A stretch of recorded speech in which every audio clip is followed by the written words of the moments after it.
Next time, please don't block. I'll be so cold. I'll lead you into the fire. Hey, komm.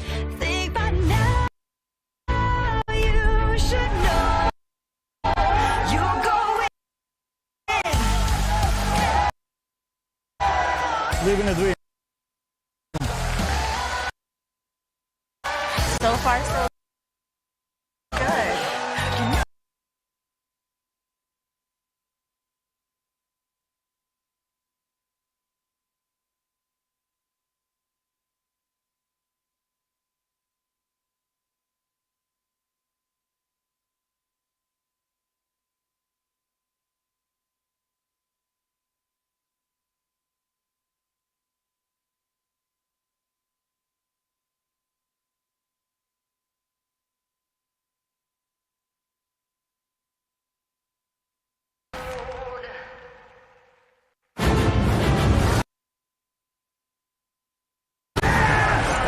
Takes the win here in Barcelona. Jason Mercier.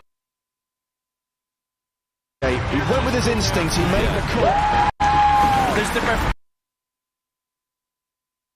professional level, and there's the Ivy League. Sebastian Pauli coming to terms with what he has just achieved. Nicky Corrin has done it! 2 main event titles! Sebastian Mallets has gone from poker fanboy to poker champion. This is why people love the EPT.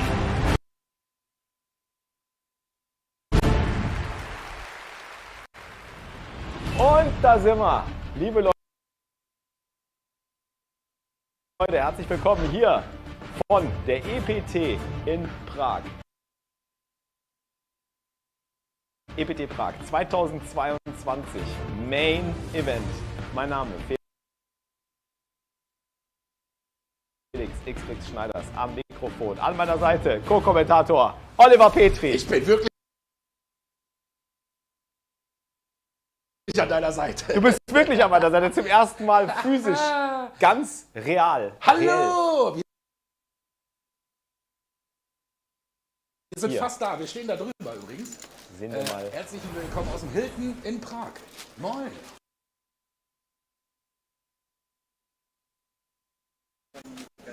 Schön, dass ihr da seid. Chat, herzlich willkommen. Auch an alle, die jetzt hier uns zuschauen über meinen Twitch-Kanal. Schön, dass ihr da seid. Wir kommentieren für euch ab heute bis Sonntag die Action von der EPT in Prag. Von Main und wir freuen uns, Wir haben noch ein paar technische Schwierigkeiten, die es zu meistern gibt. Ich hoffe, wir werden. Aber ich werde mein Lieblingssystem, Olli schaut mir schon ganz gespannt zu. Ich gucke mal im Chat, wenn ihr irgendwelche technischen Anliegen feststellen solltet oder wenn irgendwas bei euch nicht funktioniert. Hier sehen wir die Time. Es ist Tag 2. Es sind noch 409, ich glaube 409 oder 412 Spieler verbleibend bei dem Tag. Haben wir auch. Das ist ein Pudel. Pudel ist in Tag 2. Wir haben noch einige weitere deutschsprachige Kandidaten am Start, die wir natürlich auch noch.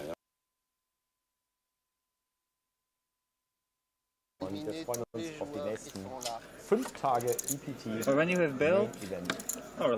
Pudel hat gestern alle Chips, die wir ihm gebracht haben. Hello. Your seat, please. Ja, im Übrigen, ganz viele Leute haben mich gefragt, irgendwie so privat, ich auf die Nerven gehen würde. Man muss wirklich sagen, es war wohl früher so, dass diese Stühle gequietscht haben, alle gequietscht haben. Und dann haben die sich da hingesetzt.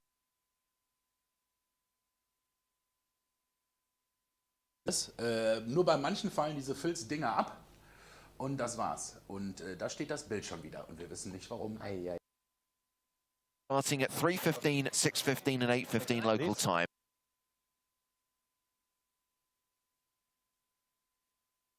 Added value in every single tournament. EPT Paris satellite tickets added to every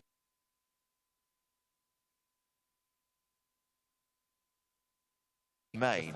That will have satellite tickets plus an EPT Paris package for the winner. There's no about this on the podcast. I'm so glad that when you're going, I thought that was like in theory we could go to Paris. It's definitely happening. Definitely happening. Let's check it out at PokerStarsLive.com. But yes, the first stop of EPT 2023 will be Paris. Sat are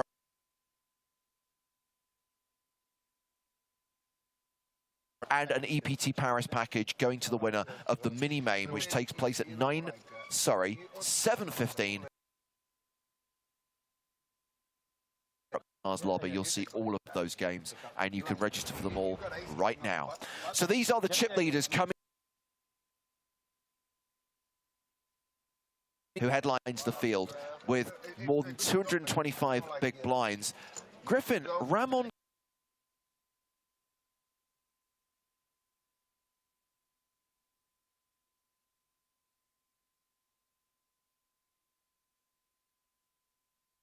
Since that massive win at the PSBC, just seems to be all over these final tables, and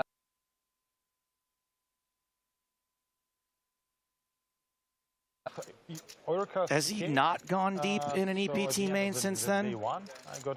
Hard to think of one. We should.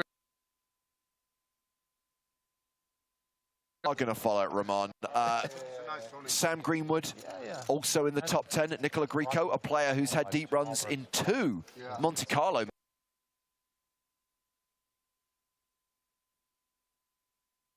So it looks like around 450 players getting seated at the start of day 2. Among them, the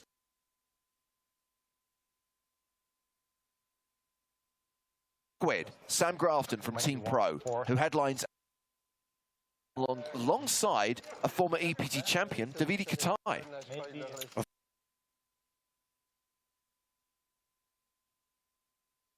Former everything champion.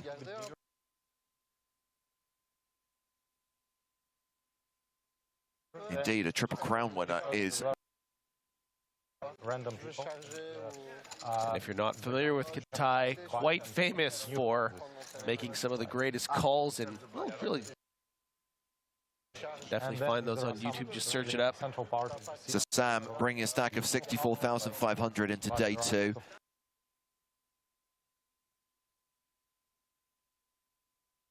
ugly stuff. Players who will be either buying in for the first time or entering for a second time at the start of day 2 who will have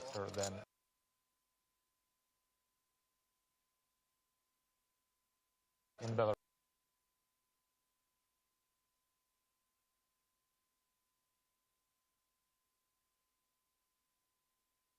Prague main event. Sam is in seat 4. Sat just across from Davide Katai.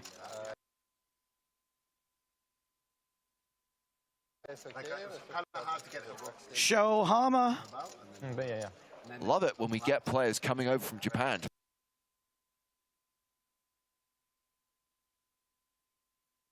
On the European.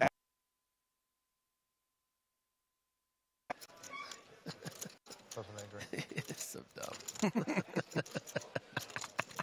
Qatar.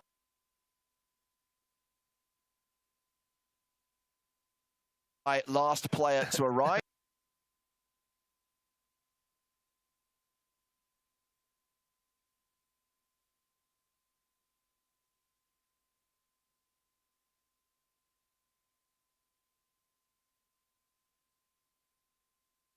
Seated, a lot of bags of chips to get emptied. Is that why Colin Murray used to say bag of chips?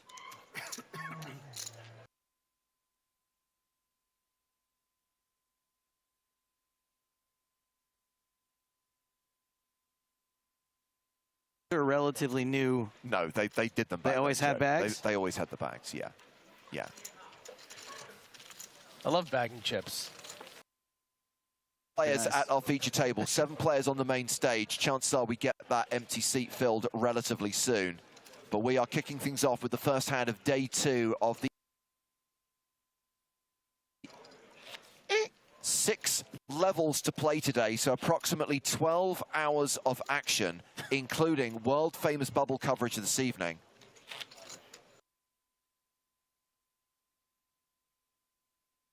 Football. And a reminder that the blinds start at 1,000, 1,500, with a 1,500 big blind ante.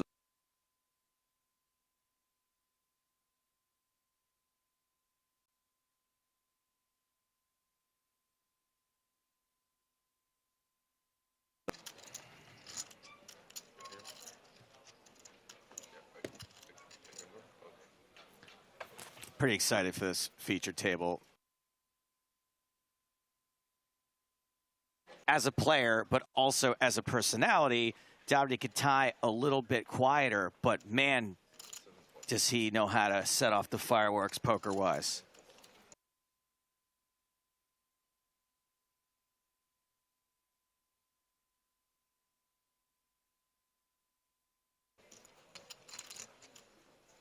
Is this the former president, Berlusconi? That's Berlusconi. Berlusconi.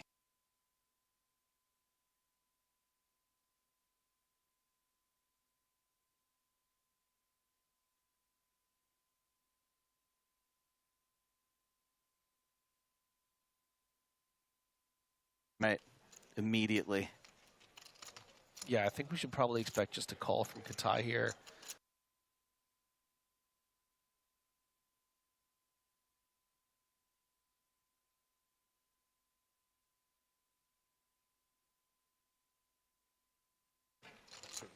An opening raise size at 3,500 seems okay with a 15 big blind.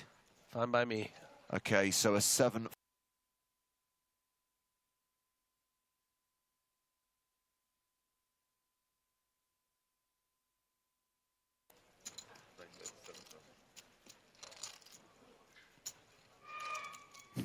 The squeeze. Difference is it's now just the occasional chair that's lost its feet rather than every single chair in the room. But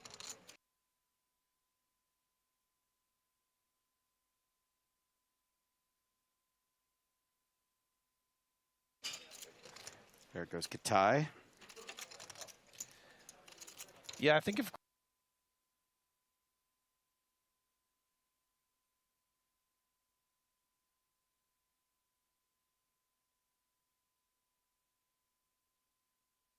without paying a bet on the flop. question from Deli Javi on Twitch.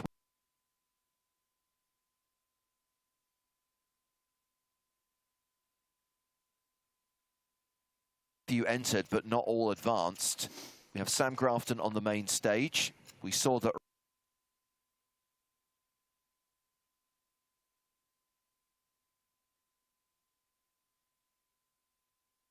Coco, he's also going strong. You put the lime in the Lococo nut.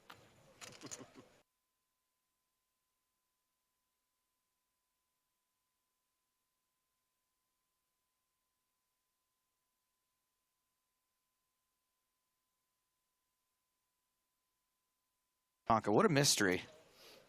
What a mystery Tonka is.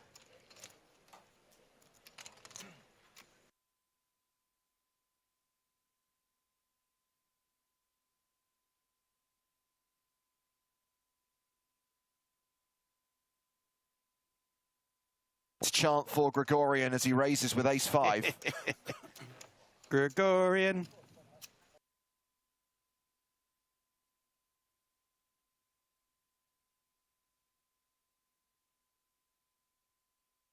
A mashup of Ludovic and Geilich, and the face is not far off either.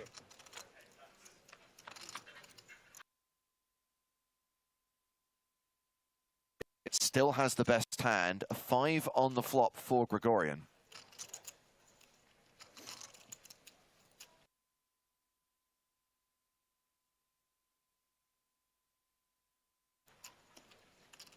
I have been advised that Martin Cabral has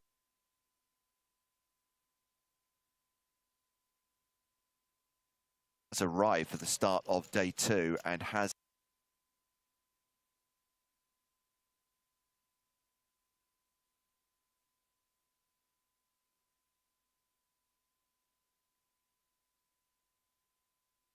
How are you supposed to get the showdown there? Because your opponent could just have a five.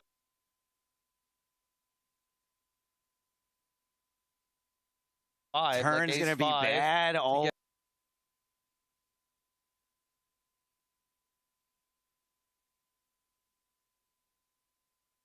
blinds are forced bets in order to stimulate action. So on every single hand, 2 players.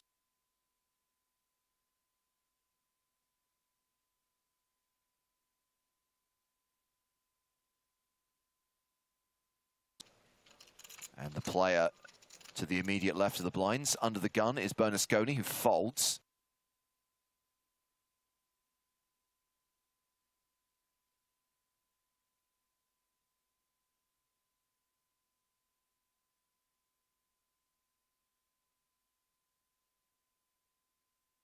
Opening from the hijack with the ace-king, Katai in the cutoff with ace-9 offsuit. The raise is to 3,500.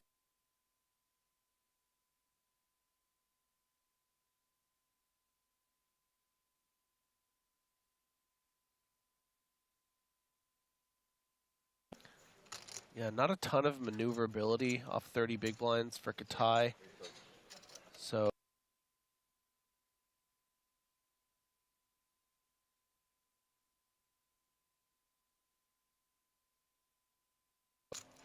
what is the sort of idea behind this 3-bet here, other than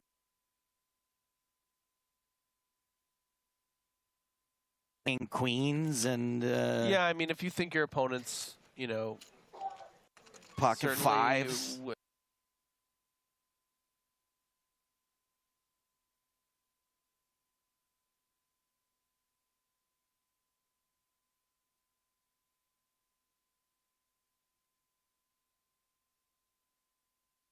Yeah, I think ace-10 is going to fold a large percentage of the time. So, you know, you are able to fold. I mean, sometimes you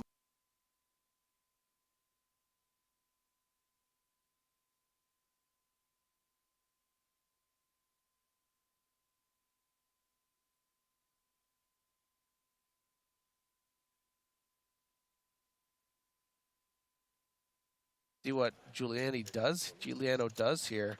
Well, there is the shove from Shohama with pocket kings. Opponents covered. Action back on Giuliano, the original raiser. And I guess, Griffin, this is what saves Katai, right? Yeah, I mean,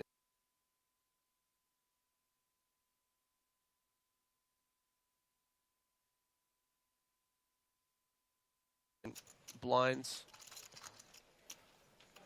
I think, but it's really more about whether Giuliano is going to continue. I mean,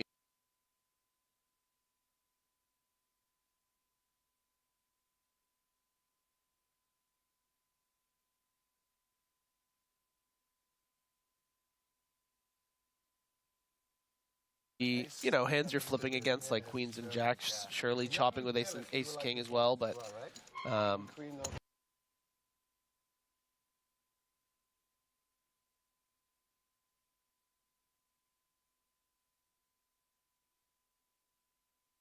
from the squid. Shohama so good at poker.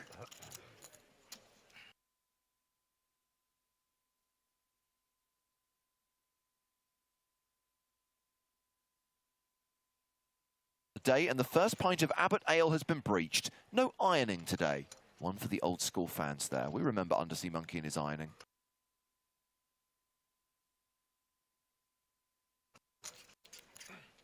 Gregorian with the Grafton, 10-9 suited, raises under the gun.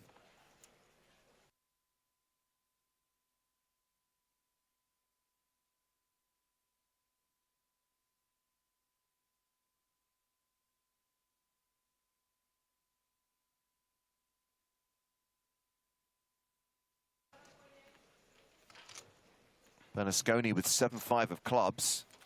Does not defend.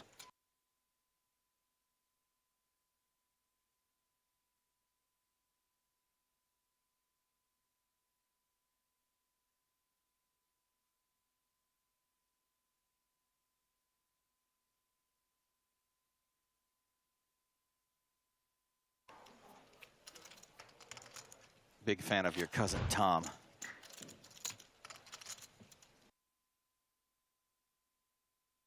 Blind levels in this EPT main event. 6 levels to be played today with a break this evening.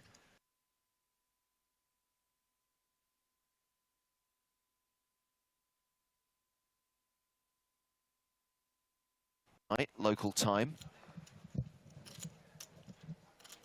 We will play through the bubble.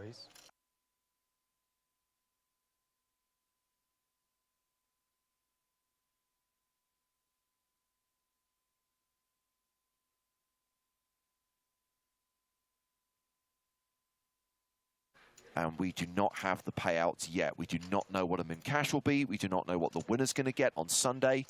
We do know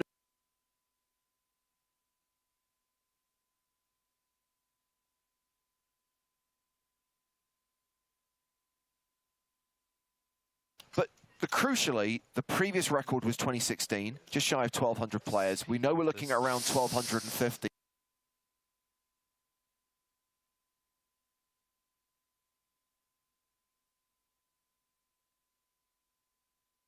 There from Joe, because, you know, seeing that Gregorian is shoving the worst hand, but from what we've seen from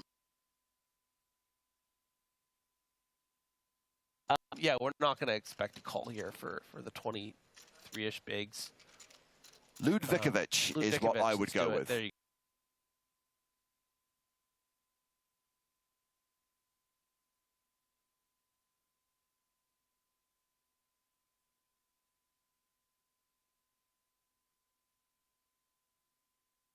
go.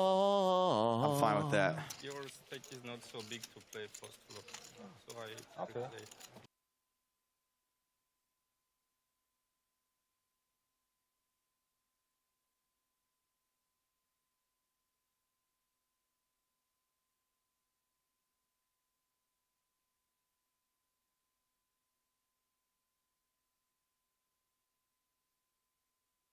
Is looking very laxed with multiple X's. I mean, is it part of a Team Pro contract?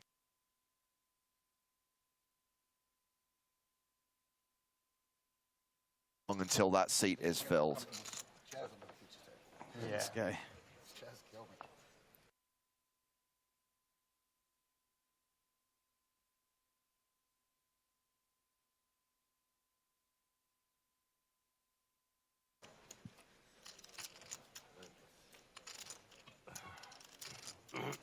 So this is round to the blinds.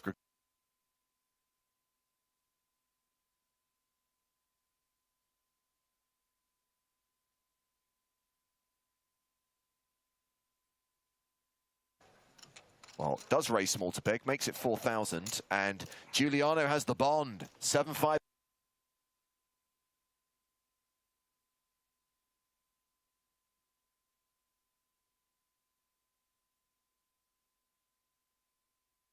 Officially flopping best with a pair of 5s.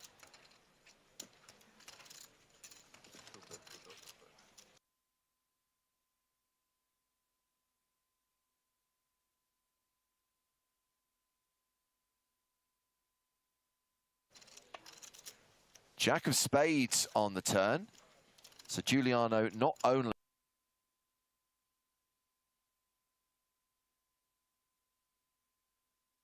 Gregorian drawing pretty thin.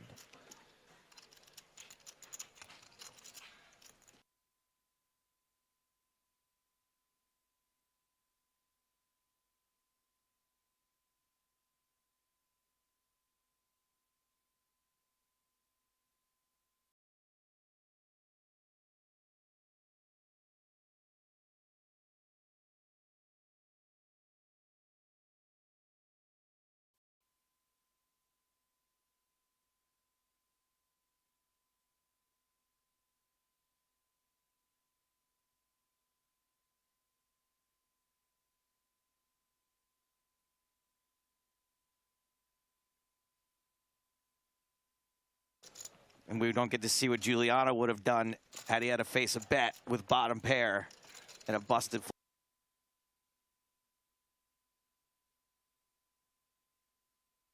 had been an online hand. It always favors the worst hand. Played during one of our Sunday Million streams.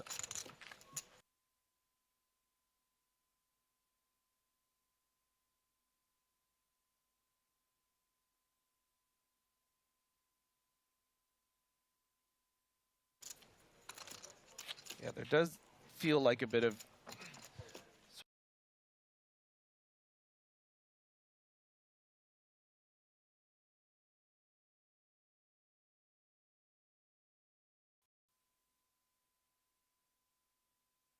that 7-5 calls is gonna, but with no flush draws out there. I mean, you referenced earlier on, Griffin, we've seen Katai make some incredible calls over the years. This would be a good spot to fold. I mean, he spends more time in the tank than Boba Fett. Well, let's discuss some of the hands that you are beating with Queen Jack here. Jack 10, you know, would probably play this as a bet and maybe shove the turn, but not really. You're not expecting to fold out an ace a lot of the time, so maybe you're trying to fold out a hand like what Katai has with Queen Jack. You know, maybe something like Jack 9. But again, these are hands that Katai blocks with the Queen Jack, so I think you got to just let this one go.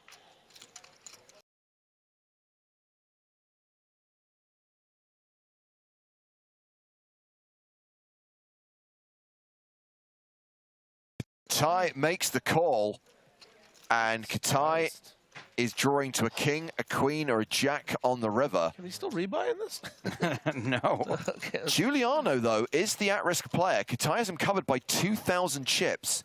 So if Giuliano gets unlucky and one of those 8 cards hits the river, he's going to be busto.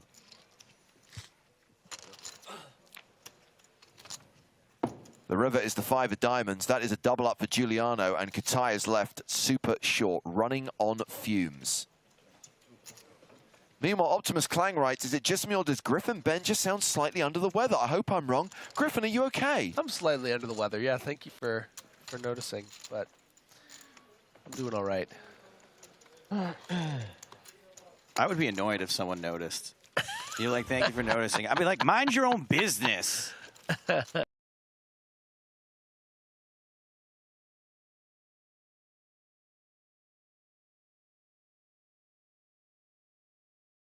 Chicken soup. All right, here we go. This is chip in a chair territory. Oh my gosh, I love when you find an opportunity to use your expression. Yeah. And Katai has posted the small blind.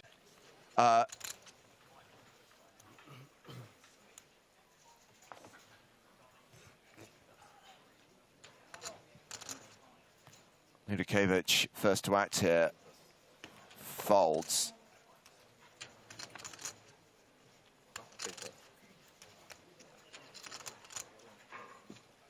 Come on, Bernasconi. Who doesn't love a suited Broadway? Come on. I forgave you with the 7-5 suited, not completing in the big blind. But King 10 suited, hijack, I will not abide, my friend.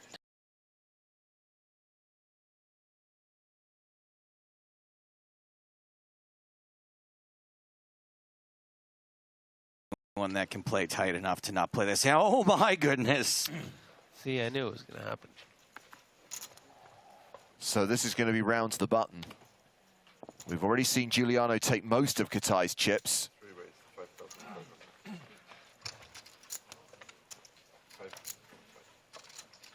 Yeah. I think Katai has slightly more, you know. That's a blue chip. That's 5K. It's still all in to call. No, it's not. Well, the race is to 5,500. He has 1,000 in there. Yeah, he's going to have 1K left. So Katai not quite all in, but Katai very much committed. It is a virtual all in. And Sam Grafton with 7-5 offsuit is going to call as well. So 3-way.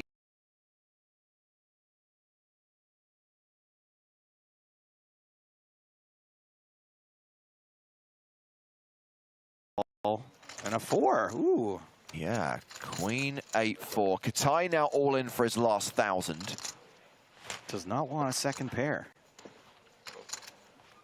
call from Grafton, a call from Giuliano. Yeah, for just 1,000. Diamond.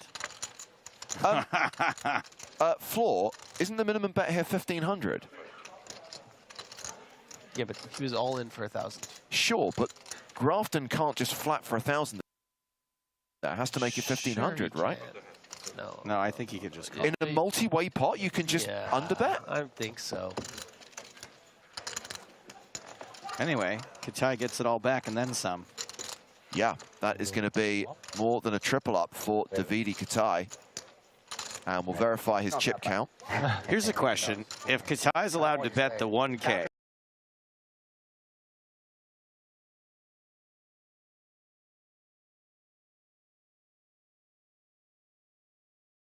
$1,500, and that's the action then on Giuliano. I feel like I've never encountered that situation before. I don't think that sounds right. If there's Would a you like me to ask wager, Toby Stone? you have an option of calling or raising, right? You're not forced to put more chips in than the amount. Multi-way is the key here. I say we pull this on Twitch. So that you have a chance of being right? Yeah. Because you know you're screwed, right? I don't know. Yeah. Anytime I bet against James. Jordan Scucci, I've played him. Well, I'll text Matt Savage and we'll see what he says. Yeah, I've played quite a bit with this EPT. Canadian gentleman here, actually, at my local club in Montreal. Wait, what? Jordan.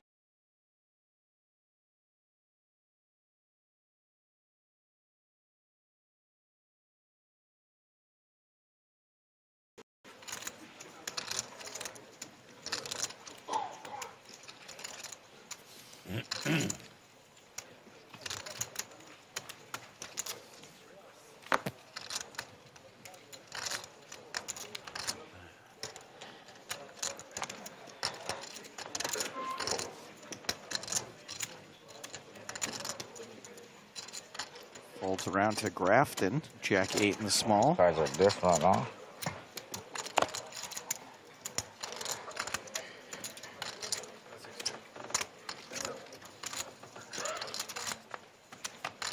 And Jack 9 for Sikuchi.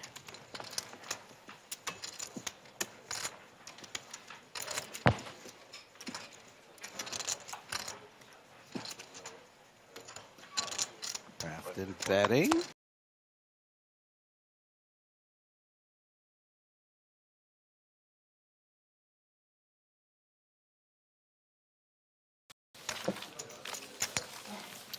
I'm thinking of adding a line to my repertoire, which is position is a lie.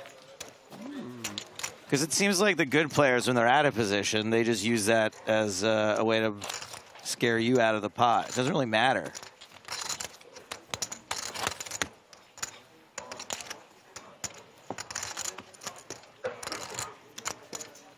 Not really hearing a lot of agreement from everyone here.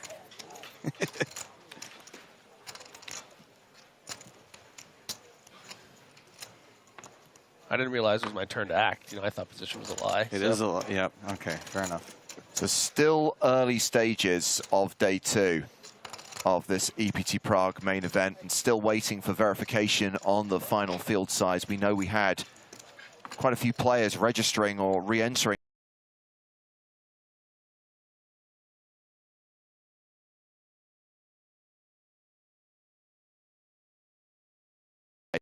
And later on, we will find out the payouts. 12.79 over under, James. Oh, that's a tough one. It's a good line, right? That's a really good line. Yeah, I can see that. Joe? Under. He says you look a bit like Chance Corner. I don't know him. He's not like American guy. I'm Armenian guy. Oh, ducks fly together. Oh my goodness. Gregorian with deuces again. This time flops the world.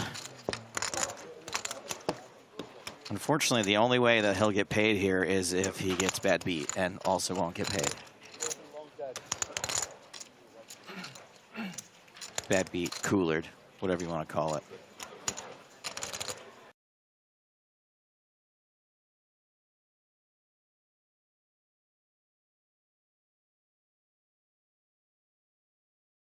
in a much better spot.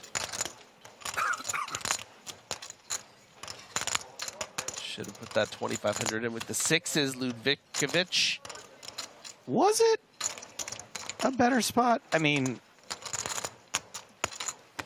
we know it was a better spot. I mean, knowing all of the information, but even without knowing the information, you think it was a better spot? Yes. Because there was one overcard, right? There was Before. one overcard. It was king, 5 deuce, 2 clubs. Yeah, one overcard. And in this situation, isn't it more likely that your opponent will have that one overcard than they will have trips or a full house here? Yeah, but you have to think about the line that Gregorian is using here, right? Raising +2 and checking back this flop. So it's like Gregorian isn't going to check back like, you know, ace-4 off. It's going to often be hands like, you know, pocket jacks, pocket nines, pocket.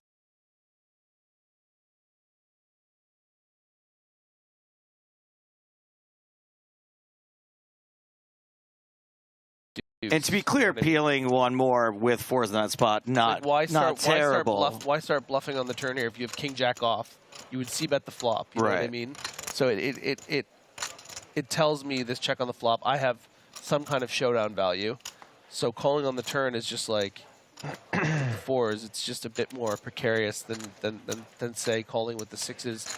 And because your value hand with those 6s is not even just bluff catching, and this is now, you know.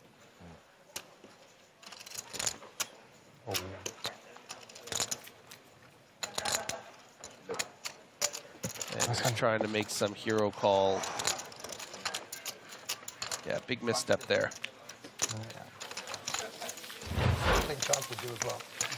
So Gregorian has added nearly 50k to his stack from the start of the day.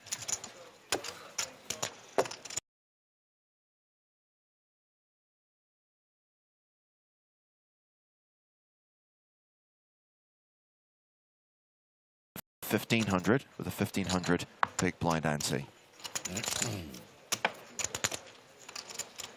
Okay, so Griffin, I stand corrected. It's the raise size that would be affected.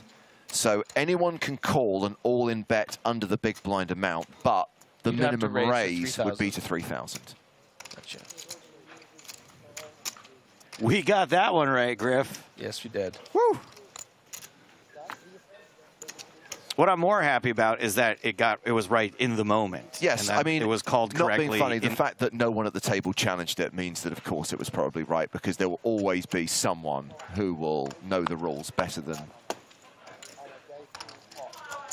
You call this guy Sakuch? To be fair, I didn't really know his name. Just knew his face. Jordan Sakuchi from.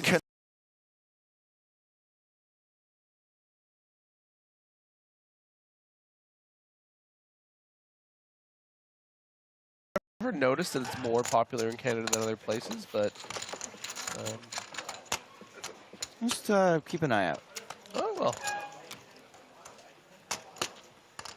Ace 6-5, looking good for Sakuchi.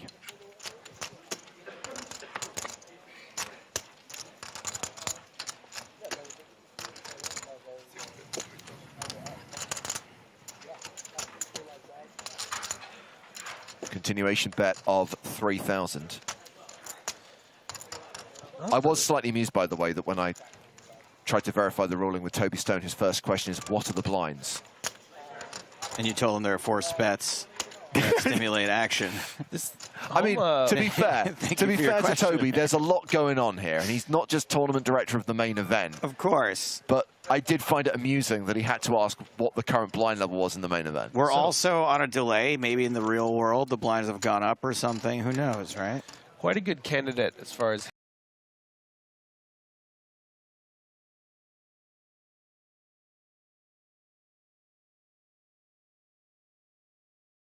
take this particular hand is exactly what Joe just said.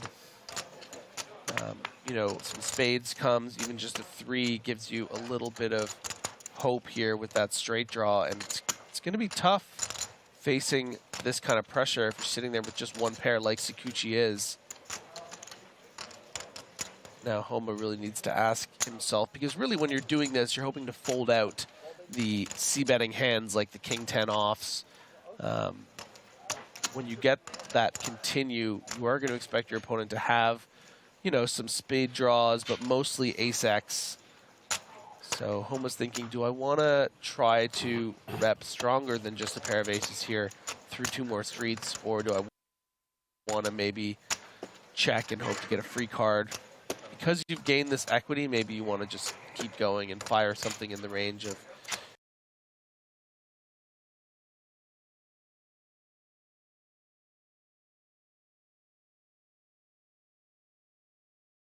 check. Sakuchi was the pre-flop aggressor. Continued flop and got check raised and is now considering whether to fire another barrel. Does not, checks behind. We get the river for free, and it is a deuce. So 2 pair for Sakuchi.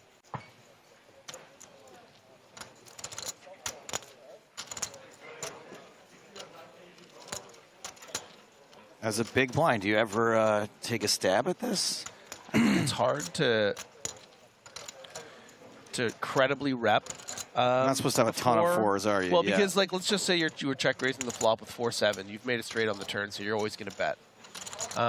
You know, if you were checking the flop with, but he is going to, yeah. Thinks maybe that there are enough 4Xs in his range, but with that 2 pair, I don't expect.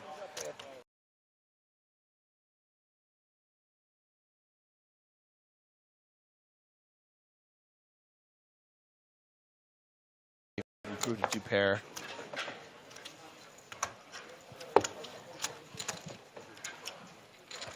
Okay. Yep.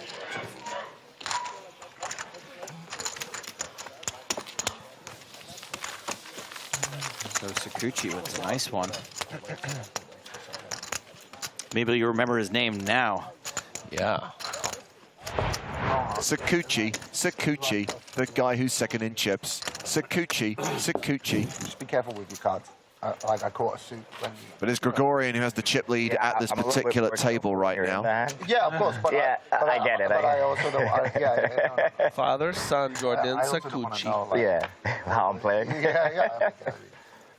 Right. I'm sweating along. Oh, he doesn't have spades, so yeah. Sam's just mad he took his arm.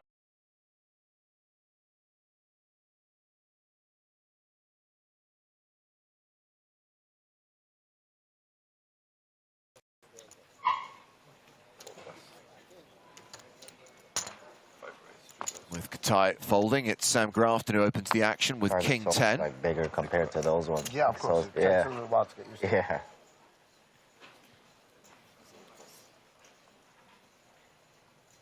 Shohama has artisanal sourdough, ace-5 suited in the small blind. Yeah, great candidate to 3-bet here. Grafton's going to be opening relatively wide from the hijack.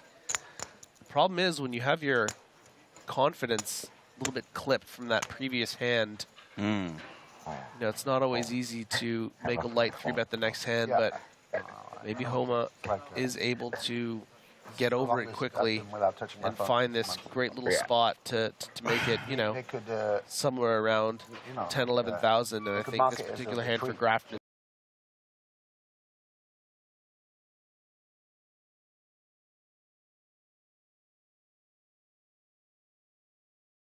putting it lightly, because wouldn't you maybe in that spot struggle with, hold on, am I just thinking about 3-betting here because I'm tilting and maybe I should not? Like, to really figure out where your state of mind is, I think, is tough there. To remove that emotion, to remove that sting of the last hand and actually just make the genuinely right decision for this particular spot. Yeah, I think it shows a great deal of confidence. It's, you know, Homa's going to recognize that the very nature of bluffing, especially at this stage, at this, you know, buy-in level, playing for this amount of money, if you don't get your hands caught in the cookie jar every once in a while, you're probably not bluffing enough. So Homa, you know, having that gear, I think is actually a reflection of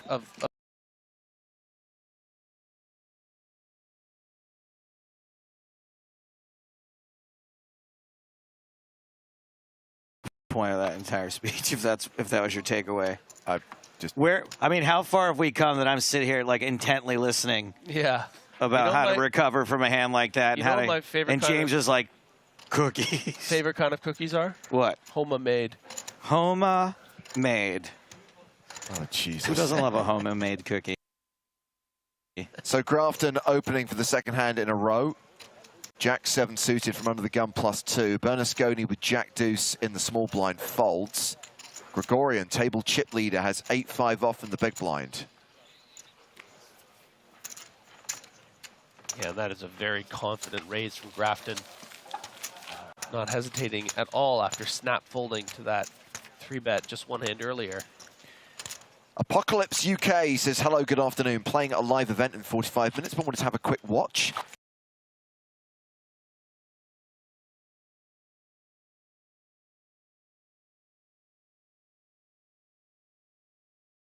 A real fan, you would have skipped this live event to watch us. Just saying. Maybe open your ears for a little bit. Maybe you learn something. Yeah.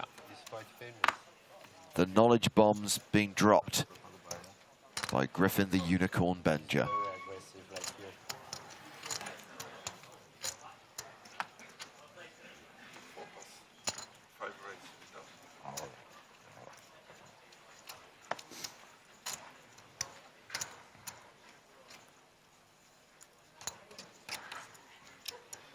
Sam opening with Jack 10, gets 8-7 to fold.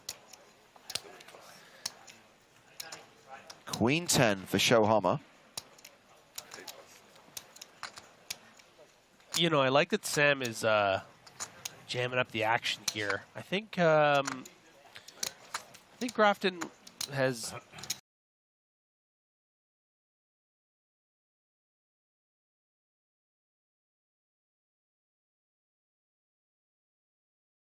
when we sort of decide on these feature tables after the random draw, you know, a lot of this has to do with the fact that, of course, Sam Grafton, Devin Katai, you never know what else you're going to get. And I think Sam has correctly, you know, understood that players at this table are weak. Are just you know, probably not opening gigantic wide enough, betting wide okay. enough. You know, I think it's probably aware that Homa might be capable after seeing that 3-bet, but might have just thought Homa had it in that hand. Having said that, you know, Sam probably would have been watching that Jack 7 hand and be aware that he's quite capable. I think it's nice to have David Iketan on your direct right here, short stacked.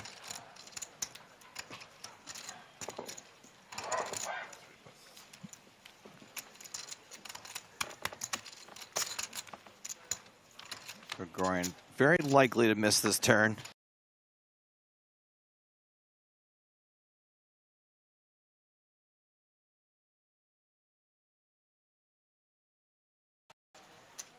Oh, I wish I had this in me. Well, the kind of range that you expect to be up against here. It's like two overcards. Yeah, a lot of ace-X overcards calling from the small blind here. Maybe even something like king-queen suited with the backdoor flush draw would be peeling on this flop. And then, you know, those 8x hands that might be able to call again on the turn here, but are going to have a tough time on, let's say, a diamond river or a king river, where Grafton could just decide to put the whole rack in. And then you have those straight draw hands that Gregorian might be willing to call with from the small blind, like the 9-6 suited. I think, you know, maybe something like 6-7 suited would be more likely to be in the range, which is also that straight draw on the flop. And that's going to get it done. So Sam, love to watch the man work. Going to bring him back up to over 65.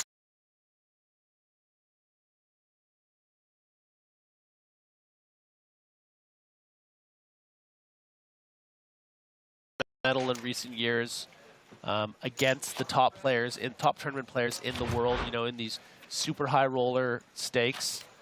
Hasn't had a great deal of main event success. So it would be nice to see a big run from him here on this kind of stage. And I think early on here, it's nice to see that he's recognizing the kind of table he has and sort of capitalizing. I would caution him that sometimes maybe he can get a bit over-aggressive against, you know, opponents that sort of aren't on his level, but I think that's maybe a tendency that he would have had earlier in his career, and I think he's probably going to know exactly what he needs to do here to make a run at EPT Prague. Turns out it's a little bit more difficult to win in a field of 1,200 players than it is in a field of 55.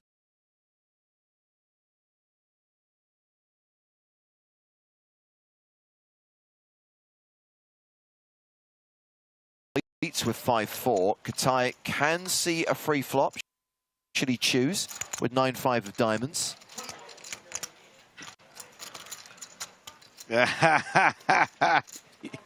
Stick it in his eye. Just give him the 500.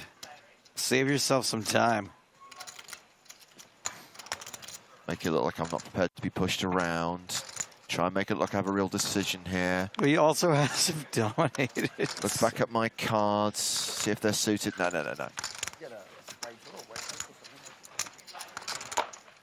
Yeah, Katai always prepared to put in the 9-5 suited. If you're trapping me here, buddy, let's go. You're trapping me with the ace-queen, I can still hit. Yep. Love this comment from Exodus on YouTube. Grafton is one of those regs at your table that just has a triple barrel 9 times out of 10 and not.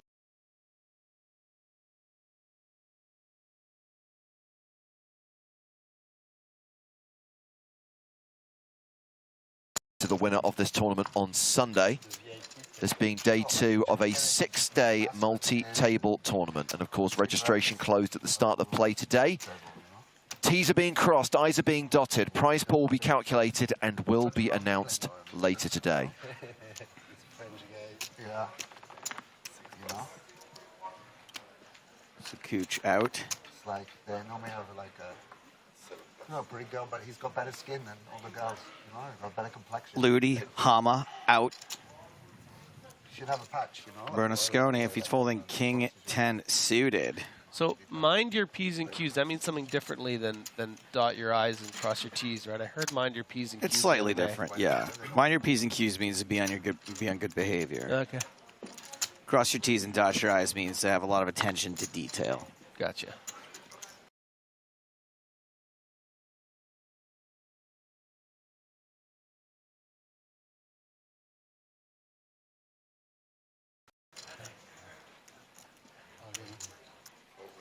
Oh, he actually moved them all in and didn't leave one chip behind. All in for just over 20K.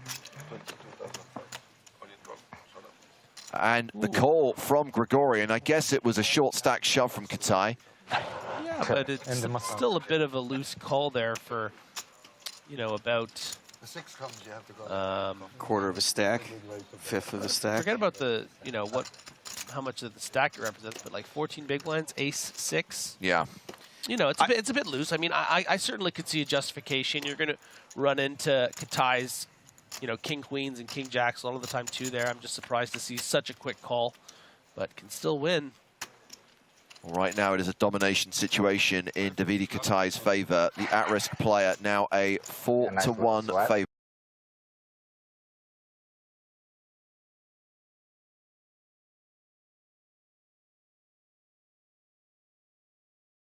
To survive. Domination. Domination. Situation. Domination. So Katai gets the double up through Gregorian. Not such good news for a fan favorite, I'm afraid. A lot of people have been asking about the fate of Benjamin Spraggy Spragg. Oh, no. Spraggy, sadly, has been eliminated in 379th place. Spraggy played his first EPT main event in Monte Carlo earlier this year, cashed. Played his second in Barcelona, cashed, but did not cash in London and will not be cashing here in Prague. Wow. Still pretty good. That's a pretty bad streak. A lot of losing. 2 events in a row. Bottle of water, please. Yeah, but 50-50 on cash.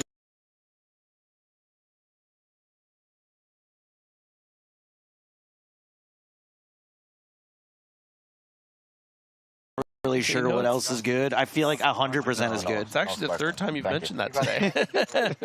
What? Breakfast. The 3rd of how many is the question, as I ain't done. So Sakuchi table chip leader right now after Gregorian doubled up Katai.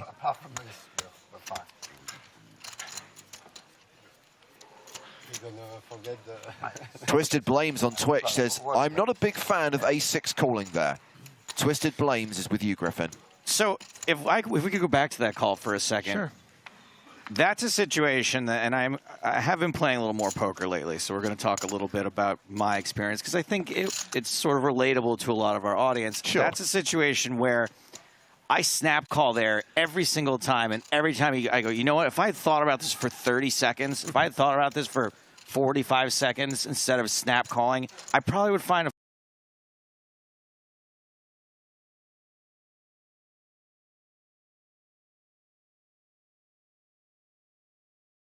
to the decision, Griffin. Yeah. Like you said, it eventually called A6. I still think that's slightly better than auto calling with it. Yeah, I think as a general rule, when you're facing an all-in in that situation, you should probably find a fold a good percentage of the time there. I think because it is Davide Katai, because Katai will look down at Queen 10 off there probably and be willing to shove. Also recognizing that Gregorian has been, you know, one of the more active and capable players.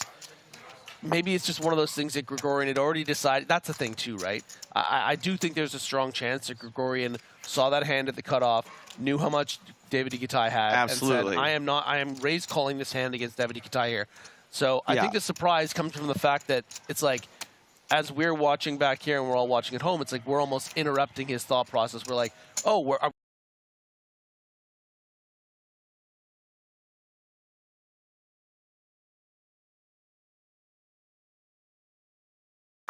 So we've had an under-the-gun raise from Shohama with Ace-7 suited. By the way, if you have fired up the PokerStars client today, you may have noticed that the mini EPT Prague series has gone live today. This is going to be running for all 5 days of our live coverage, offering 3 tournaments per day. The first today starting at 3:15 Central European time. So that's just under 2 hours from now. And of course, every single event on the schedule has EPT Paris satellite tickets added to the prize pool with an EPT Paris package added to the prize pool of the mini main event on Sunday. That will go to the winner. I'm going to have to take back a lot of the stuff I said about the French if we're going to Paris next year.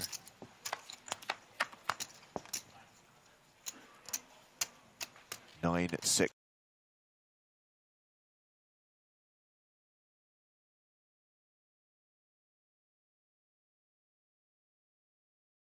the event is during her birthday. So if she's unable to come, it's a pretty big power move to go to France during her birthday. It's like if she went to Dave & Buster's on yours. Yeah, exactly. She did do that once.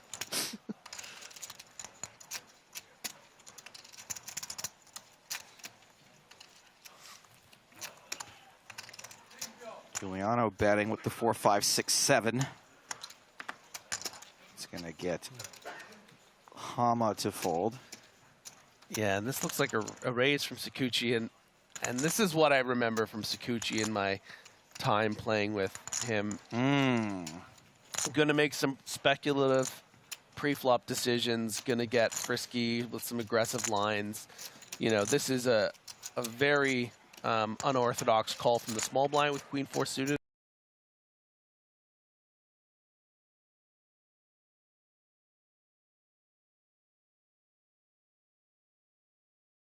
Do you remember this? Do you remember this also? Do you remember him? Yeah. Sometimes, yeah.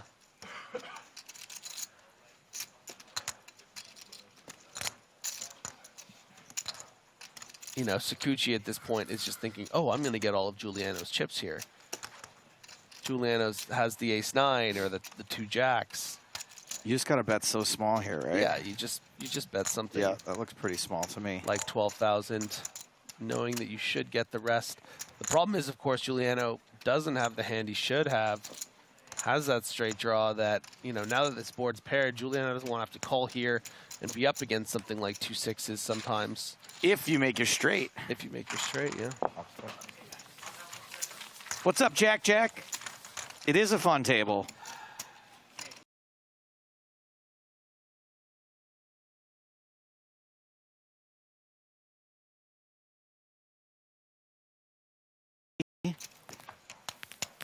Johama. I'm guessing Berlusconi. Sakuchi has consolidated his position as table chip leader after that hand. Well, here is Berlusconi under the gun with Jack 10. Please raise this after folding King 10 suited in the hijack. Ah! No. Queen 10 suited. You again? You again.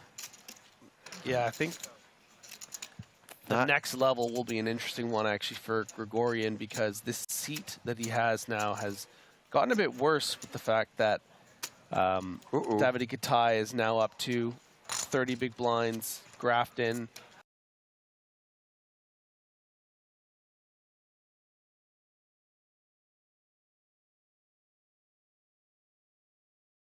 With King 10 suited, flattered by Katai with 5s. We're round to the blinds. I am on the edge of my seat watching how Davide Katai plays this hand. 2 5s with a raise and a call and a shove from the small blind. Yeah, a kind of squeeze shove from Ludakevich, but doesn't have many chips, and the other players may feel they're priced in. Yeah, but this actually creates a great opportunity for Gregorian to just shove here. If you don't think Giuliano's trapping enough, you know that Katai's never trapping as the third man in. So this just creates a great opportunity to shove and hope you're up against a hand like Ace Jack and the like. Instead, it's just going to call. Okay. I'm a bit surprised. No, they don't want one. I don't get it. I think Stars are going to get it. You know?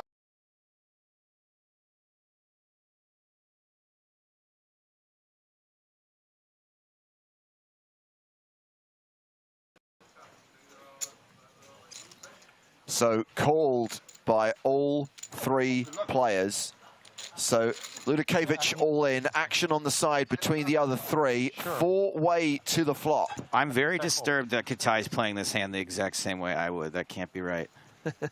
8, 8, 7, 5 still ahead? Technically ahead, yeah.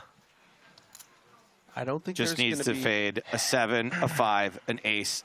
Not a 5, sorry, a 7, an ace, a queen, or a king. I really wonder now, actually, how Katai is going to proceed because, you know, seeing those 2 checks, I think you're going to expect to be maybe ahead of your 2 opponents that still have pending action, and you want to fold out those king 10s and queen 10s. The problem is, of course, that they could just be trapping. They could, you know...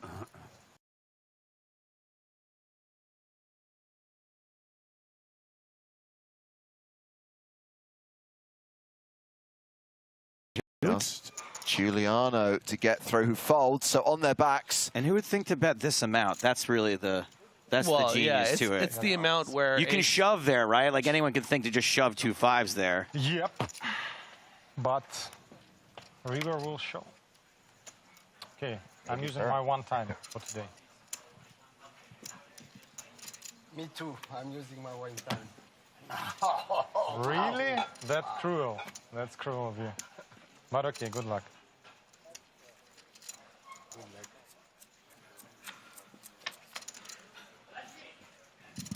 So, and yeah, the counterfeit on the turn. There is a river.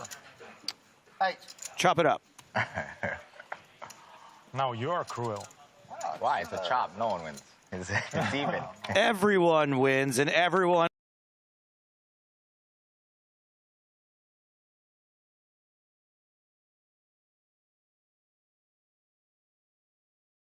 I mean, you definitely would have won more, yeah, if they came in. Although at the time it was good to get rid of everyone else. Yeah. Can we have yeah, it's not like they had, you know, king 10 and queen 10, 2 hands you dominate. It was good to keep them in. Like. He didn't know that. They brought the bill, or? No, I do like the concept that Barry Greenstein offsets the grossness of it always coming 7 give at up the your turn. read rights forever, you know? know, they're going to be using It feels like a legitimate victory for the next with the ace on the river. 100 years. We'll all be long dead. People will be watching that.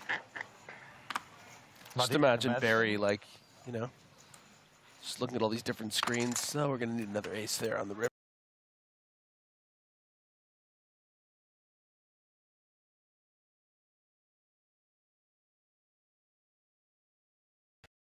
Sakooch.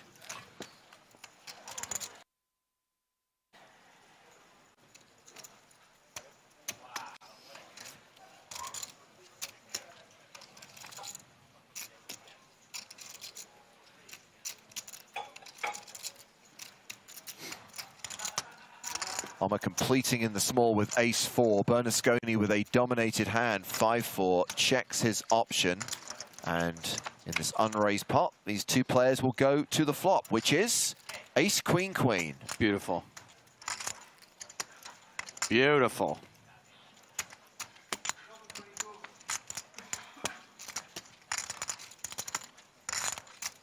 Can you imagine after all of those arguably slightly nitty pre-flop folds, Bernasconi just decides now is the time to blast off.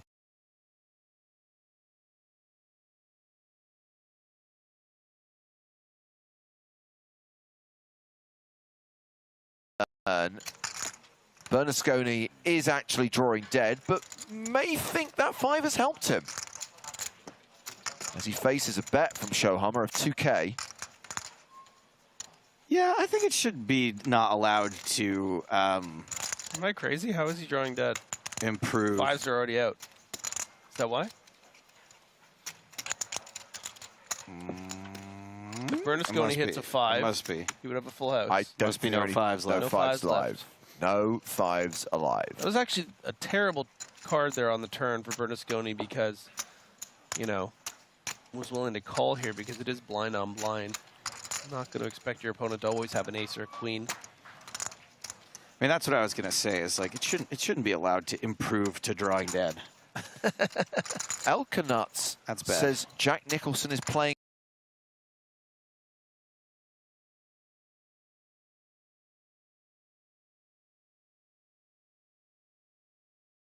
Shows the 4 first. Called by Bernasconi. He thought it was aces. That's why. And has to pay the full amount. So, in terms of one times, how does it work? Is you used or like you save it for later? Use it before you win. Ah, that's why. I was faster. But have you... Is it done? Do you have, your one time for today? You use your one time. Even though you didn't get it, is it used up? Yeah, it's all... For today? You look. No. Who gets a daily one time? You need to win. Katai, apparently. Yeah, Davide Katai has had many one times. On a day 2 pot. I used my one time on a Yappy Brit. That's 6, 7 years ago. He wasn't covered yet. That's pretty great, though. It's also added to your power. Like, you were all in, and it's all over, so it's for sure.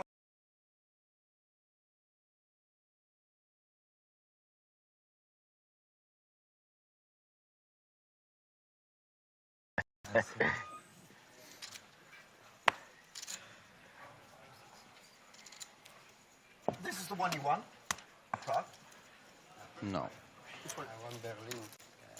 And the year before the robbery or the year after the robbery? After, yeah. What do you mean, the casino? Yeah, there was an EPT in Berlin where they held it up. Sam, really? You really want to talk about that? The live stream.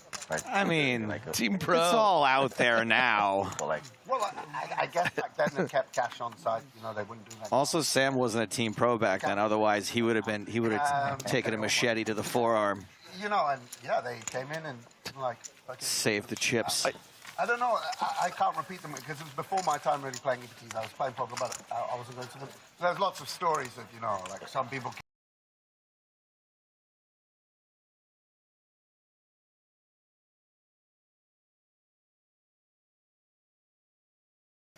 As someone who was there, I will say that the wave of panic that raid caused and the stampede it created resulted in many people actually being badly injured. At least. All right, something similar happened in Vegas. what, last fall? Yeah. Yeah, I guess pretty dumb. Like that is rough. Yeah, let's relive happier times, Sam. You've got plenty of anecdotes that you can There's a movie. regale the table with. He got away with it. There's a movie in it for sure. Like robbing a poker tournament. This is. By the way, the guys did not get away with it, as famously detailed. They went to McDonald's for breakfast before the raid, and then put their masks on for the robbery. But of course, there are CCTV cameras all over that McDonald's, so they were able to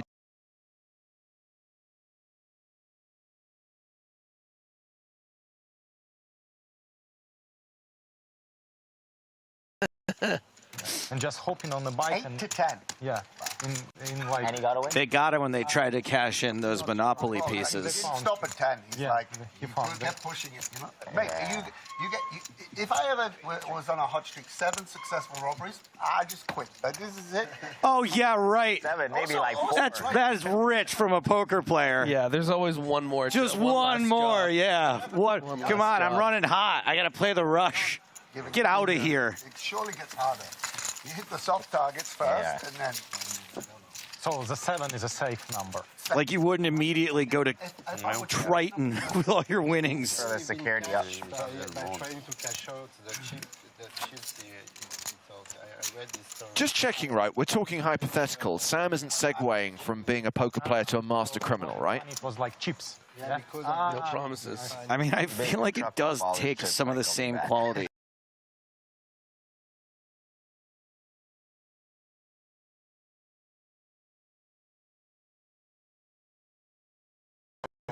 He's like, I'd like to straddle. Just all in and go to the next casino. Okay. We were talking about this yesterday. We were talking about something like urban, like we're talking football strat and then urban plan poker. I feel like that's poker players because we're good at like strat. Ace Queen suited for Gregorian on the button. Something we all think we'd be good at. Like whenever I read a robbery, I'm like, this is not optimal. Like you've got to do it like this. Like, I'm always like, guys, you know, trying to figure out the best way. Listen, hire me. This is my rate for 90 minutes. I give you like, you should the plan. Big trouble some flaws for Grigo Ryan. You know. True. You know you're on Not the first time. Didn't he run Ace King into Kings earlier and folded pre-flop after the King shove? Giuliano did, yeah. It was Giuliano. Okay. Yeah. So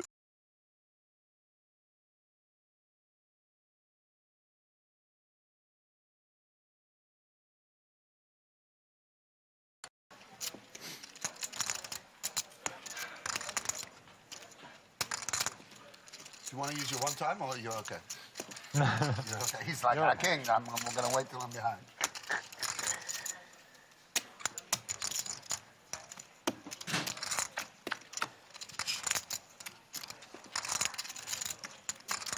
Nine high flop, looking good for Kings. Was there a club? No.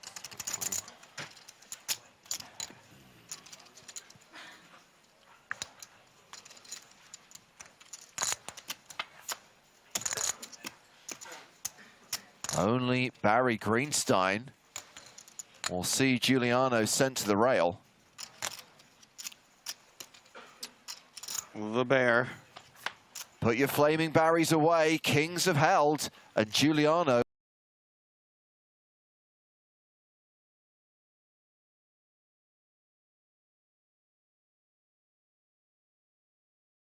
Kings hold there. Twisted Blames. Barry on the river is an example of tautology. Barry, by nature, is an ace on the river. It's kind of like saying ATM machine. Or EPT Tour. Oh, the EPT Tour, sure. So in your opinion, what is the best EPT stop out there? Barcelona. Barcelona must By be the far? best. No, not by far. I think Prague is fucking great. It's great. Going out in Prague this time of year is lovely. Like all the warm pubs. Holiday spirit. Yeah, it's really nice. So we've got less than half an hour left on this opening level. 25 minutes left on the clock before the first break of the day. It's quite annoying now. I used to have a lot of free time on these trips. I used to be like, I would just, you know, Davidi knows, I would bus day one of the men and I'm free for 4 days. Whenever anyone busts,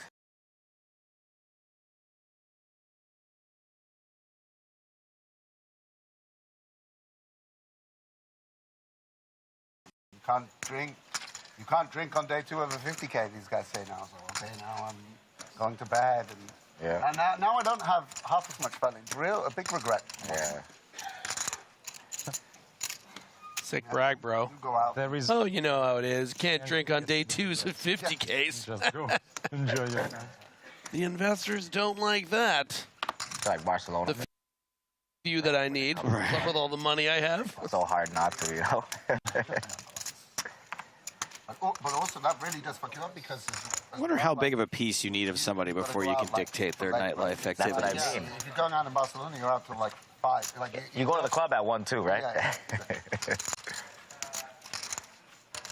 So we've had So hard not to. the Ace-10 open. you wake up... Gregorian 3-bets with Ace-4, gets a call, and these two go to the flop. I mean, I say all this... A domination situation. I did go out a lot. And on that board with 2 clubs,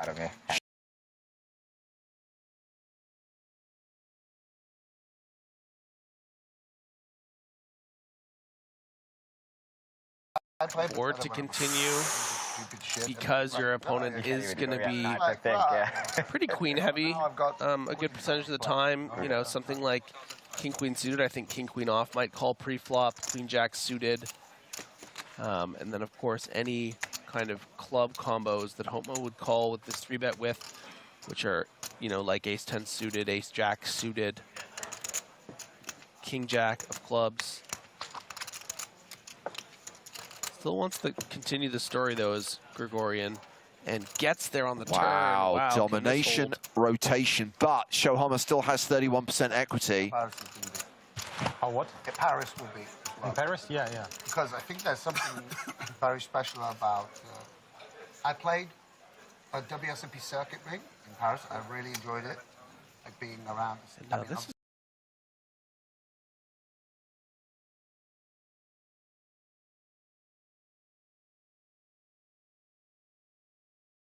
what does Gregorian do with this turn 4? And like a big deal, obviously a big deal to do, you know.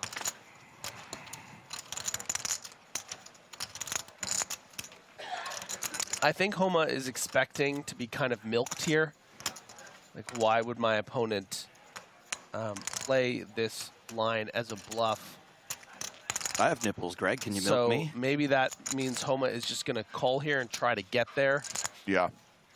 With this price, you know, you have to do that. So that is what Homa is going to do. And Gregorian's going to get quite lucky here if the river isn't a 10 or a club, and it isn't. Wow. Pair of 4s is good. Wow, and it's going to get to check back to showdown. Hi-ya! And Homa must be feeling sick.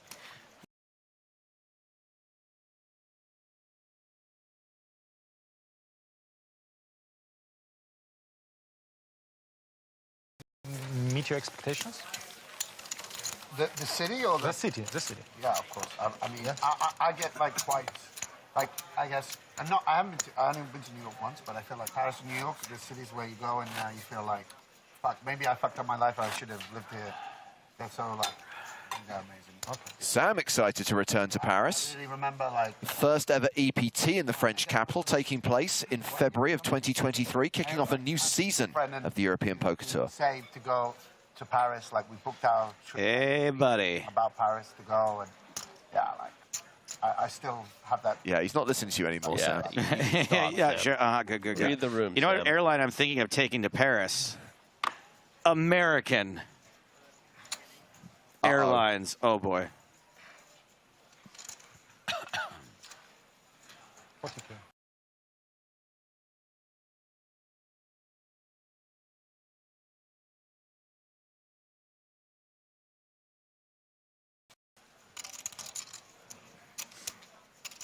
Man, Marley did that really great video one time about when people are telling a story and then they pick up a huge hand, they just always just trail off.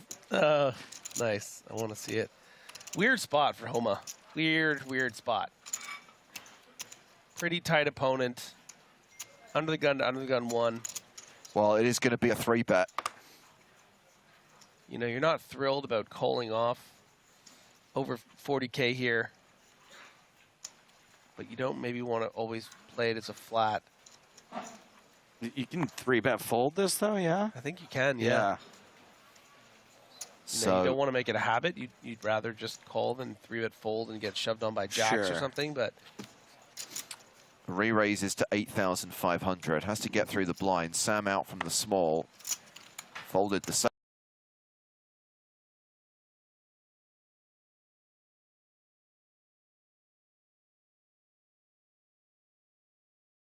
I'm telling you, this is he's gonna do it, I think, but it's gonna sting. Well, you play cash with him mostly, right? Oh gosh, look at the Hollywood. Did you see that? That was amazing. The dealer, like, angry at the dealer. God, really? More chips he needs to put in. Can you believe 85? I'm not exactly surprised with his comment after the. Look at him. He's just like. After the thanks for getting rid of my opponent's line. I gotta get some body. I gotta get a read off Body this guy. language, Yeah. All this Charlie Carroll work I've done lately. Let's see if there's an epiphany. I'm all in. Ooh. All in. Just insta-fold. And Shohama wants a count. So this is a situation I think we can all relate to with ace-queen here. You 3-bet the ace-queen and you go, if he shoves at me, I'm folding. I'm definitely folding. And then he's got it. Shove, I'm folding. And then you realize it's only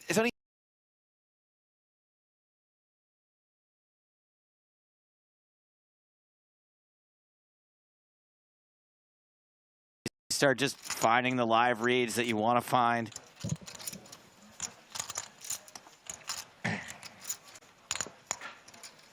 Homa's been playing really great today. Yeah. Just yes, running into a bit of bad luck. Love to see him get away.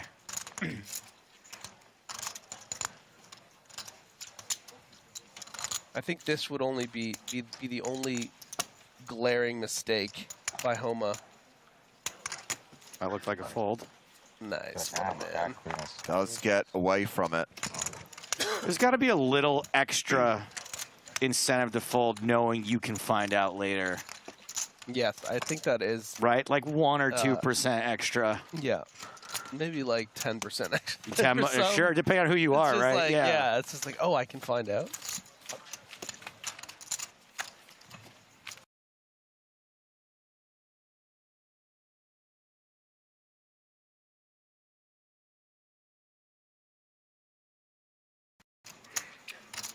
So just shy of 20 minutes on the clock until we take the first break of the day. This is the first of 6 levels to be played on day 2 of the EPT Prague main event. That means world-famous bubble coverage later on this evening. We will verify the field size and the payouts very shortly.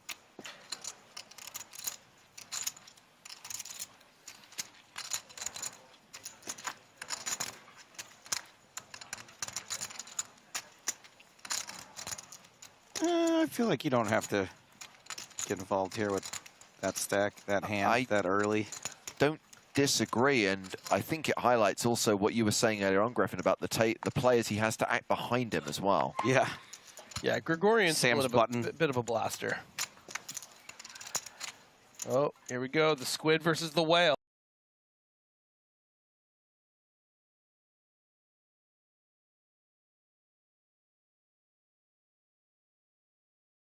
Blind. Do you think he's going to bomb block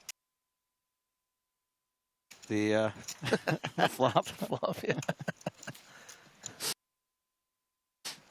A little something for you independent theater goers out there.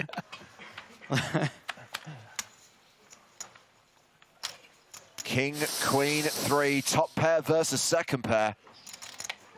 How does he do it? How do you just flat king jack on the button and just hit top pair? I don't know how they do it. Gregorian continuing for 3K. Can I assume those percentages aren't updated? You can.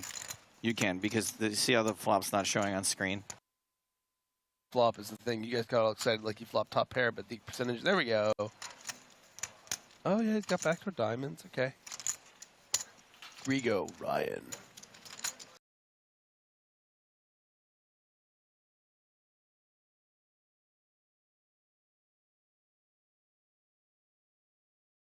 I don't know. This is pretty great.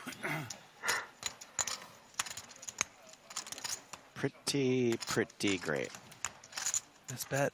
I mean, Gregorian not slowing down at all. Didn't even think about this. 5,500. I think you'll remember, James, that just moments ago I called him a bit of a blaster. A bomb blaster. Yeah, I'm sure that was you who used that line. Mm-hmm. That was definitely your analysis. Absolutely. Yeah, 100%. Yeah. The words definitely came out of your mouth and nobody else's. I'm glad that you recognize that. Yeah, yeah. I can tell the difference between a Canadian accent and an American accent. You guys are all going to eat your hats when Gregorian gets grafted the full top pair on this river. Oh, my. Oh, my.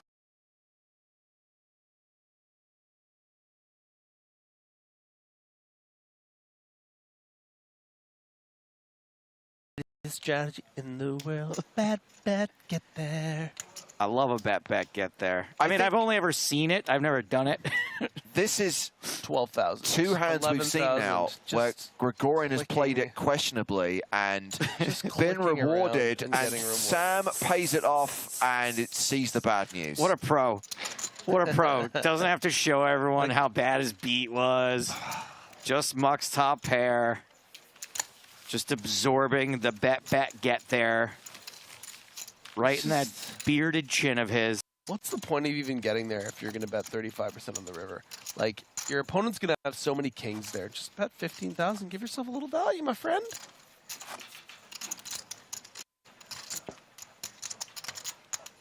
Gregorian finding a way in every hand.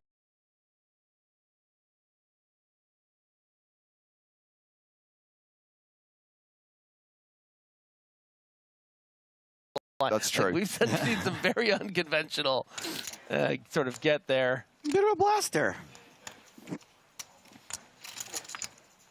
Dipanshu on YouTube asks, anyone from India? Yes, Dipanshu, there are people from India. Thank you for your question. Quite a lot of them, I think. Over 1 billion. Is that the amount? I think it's closing in on 2 billion, maybe? I don't know. Anyway, yes, there are people from India in the world. We got to work on bet get there. We need like a tying together line of it. Call 500. Oh yeah, I guess 1,000, 1,500. Absolutely. And it's been like that for an hour, buddy. No big deal. Sorry. Yeah, no, unraised pre, blind v blind, and it's top pair.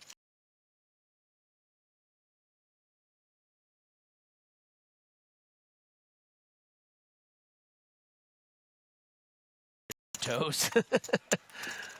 Ludvikevich having a great back half of this level.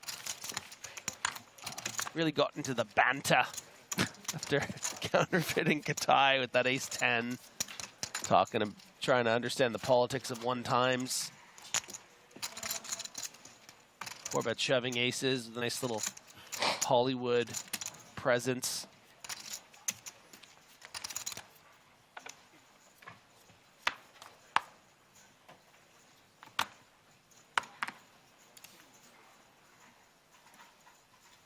Round 2, Davide Katai.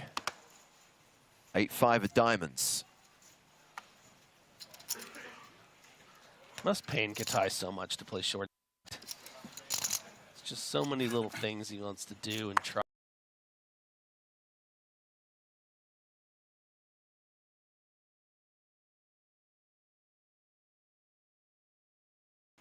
Like, he doesn't get impatient with the short stack. Right.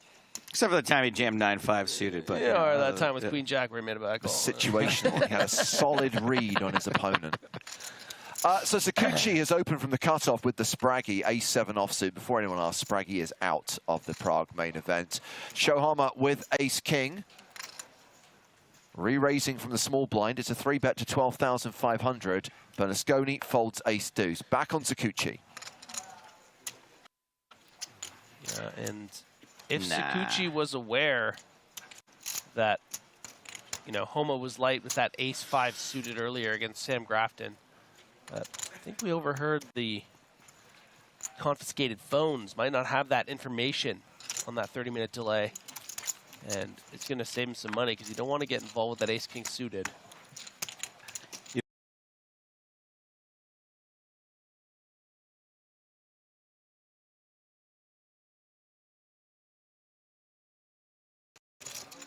Yeah, of course.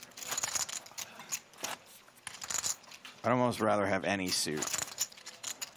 9-10 suited clubs. Yeah. What is the strongest ace king suit? 1, 2, 3. We say it at the same time. Okay. 1, 2, 3. Spades. Ooh. I almost said diamonds. Yeah. You want to go again? No, it's okay. I like the fact that while we were doing it, James didn't say anything, but he put up a little sort of heart symbol, so we all... Hearts was my answer. Oh, wow. We all had we had our bases covered. Synchronicity. Very important comment here from Jack that says, I would love to be watching Joe play this tournament. I think you speak for everyone when you say that. Thank you for your comment. You definitely speak for yourself when you make that comment. Thank I think you you should very much. probably save that comment for the next...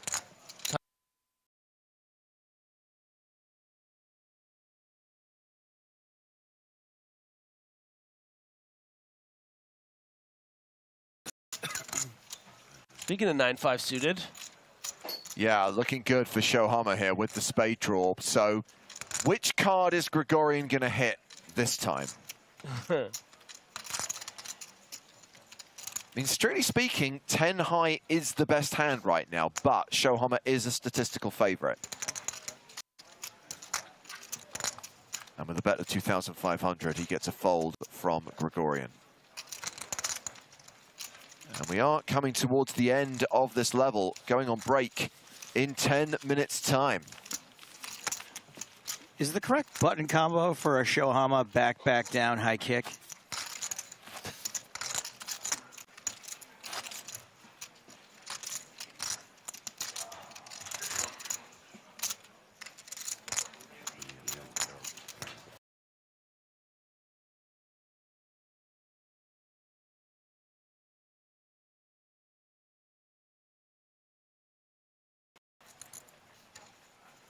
And Sam Grafton opening an early position with Queen, Jack of Spades.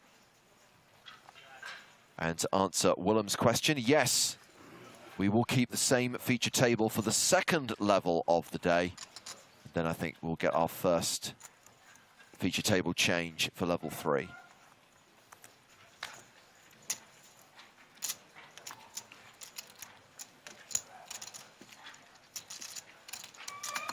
Giuliano does have a hand good enough to complete here and see a flop, especially when you're sitting on 81,000. But wouldn't be surprised also to see him let it go. What's it gonna be, Giuliano?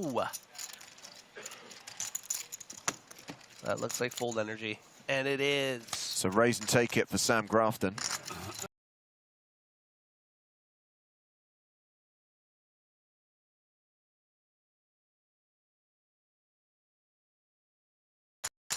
Sam? You get 7-2 versus... At least he said it after everyone had folded. That's true. You might be ahead. Just in case you didn't know. And stuff, but with me, I'm legit. I'm not sure about that.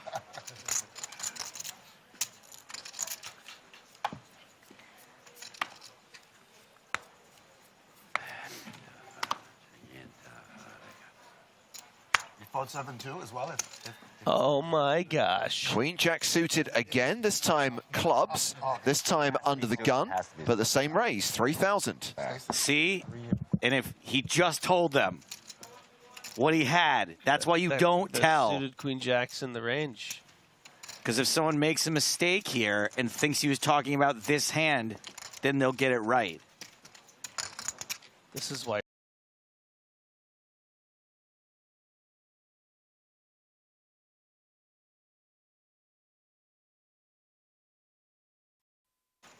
Giuliano with ace king of hearts. Those gorgeous strawberries, re-raising from the small blind. And Katai, considering his options in the big with pocket fives, decides to fold. Not this time. Sam. This is because you folded the 7-2? Tell you what, this is a bit of a rare opportunity because of this price that Sam Grafton is getting. It's only 3.2x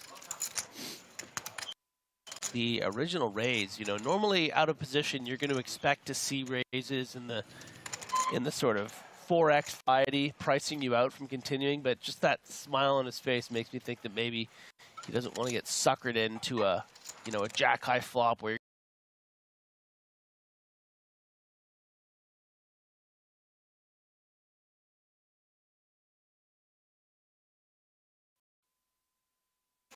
taking a flop here. You also have to worry that, you know, you're going to be dominated a lot of the time here with the ace queens and ace jacks.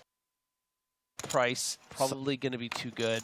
Sometimes you're going to be live. And yeah, I mean, you hate to fold and it to be this situation, right? Sam with the advantage of position despite being under the gun pre. Here we go. Here we go. The flop. Start. Oh, 10, man. 8 club.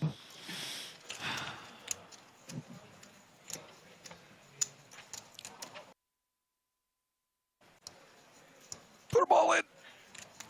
Giuliano just loading up. Turn. Continue.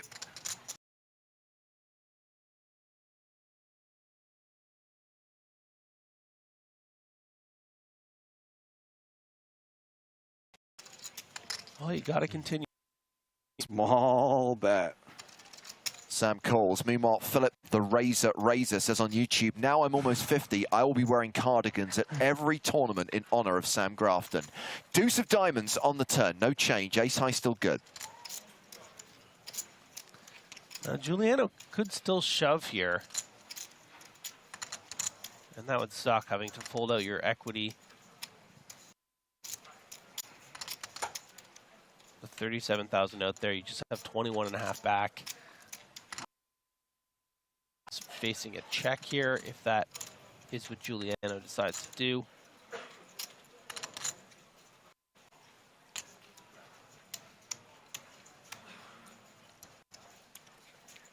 Not the most comfortable energy from Giuliano, and we can of course see why. Sam is going to perceive that.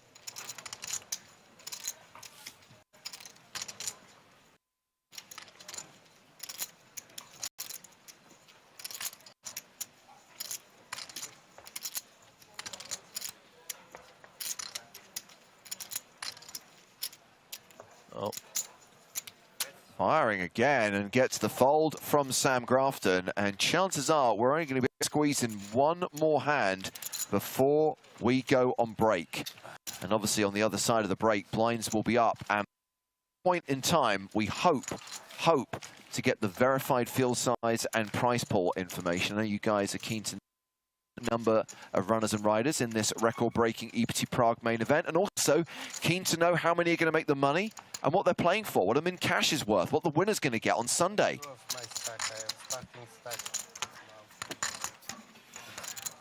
It's like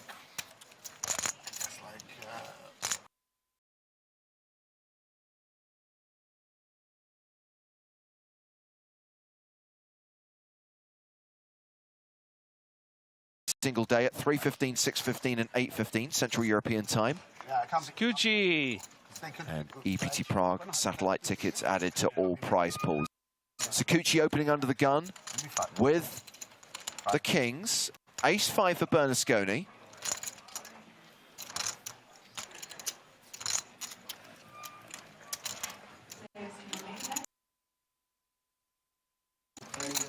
Rounds the blinds. Katai in the small. 6 deuce off. Sorry, 6 deuce suited, but still gets folded. And Sam Grafton in the big blind. About that, it should be on the picture table, right? And much more Camera time, you know, why not? more exciting.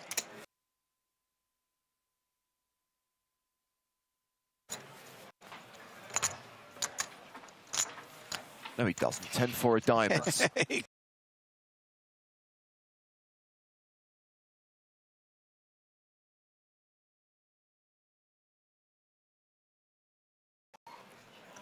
He is pretty 9.5, 12.5 in the middle now. Sam with 16 behind. Oh boy. Might just want to shove that 14.5K Oh, because you can.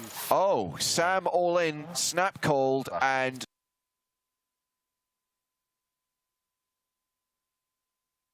in this table. Want to use your one time? Well, For the day, the daily one time, for sure. for sure. Seems really Sure, the daily one. Yeah, that's how it works. Tournament one time is for the final table. No, we've got a daily. Well, No, I want it. 4 for a sweat. 4 for a sweat. I don't know what planet you're living on, Finn. That has actually taken away and out for Sam.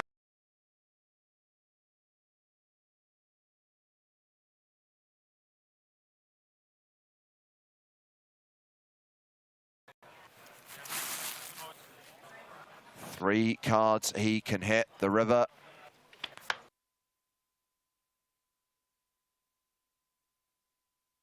Grafton, another team pro who, along with Spraggy, will not be cashing in this EPT Prague main event. Boo. But yes, we are going to stick with this lineup on the main stage, and that means we are going to see more.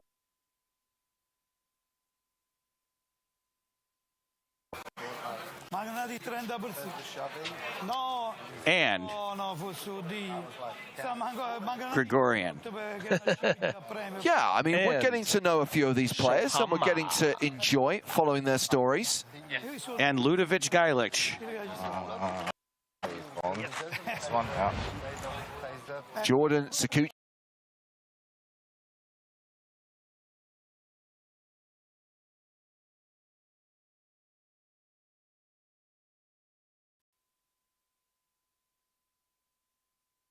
$1K, $2K with a $2K big blind ante when we return.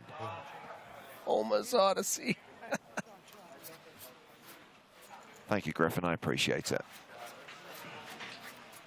So yes, we will return this time with more action from this feature table from day 2 of the EPT Prague main event. Come in.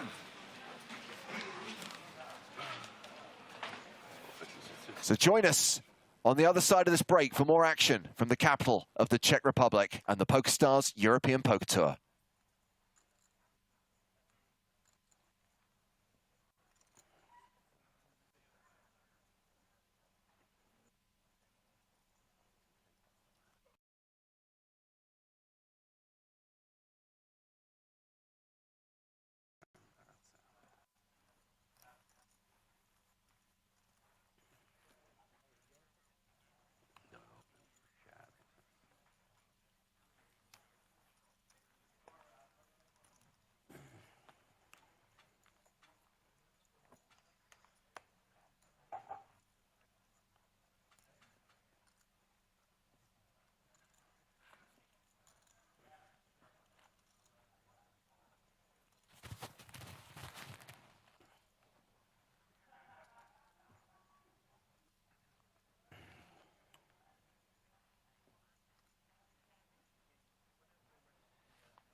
Yes, Sarah. Love it. Love you. I mean, I love it. She's limp with ace deuce. Me and Mrs. Finland right now, heads up. I believe it's Ms. Miss, I'm sorry, Miss. All right, let's see a flop. So there's no Mr. Finland. Okay. 10, 10, 10, 10, 10, 10, 10. There's a 4 on the flop. Ronnie has bottom pair. Hi. Hi. Ronnie, if you bust her on the first hand. He bets. 30,000. And Sarah raises with a straight draw. Do you have something? Yes, I do. I believe you.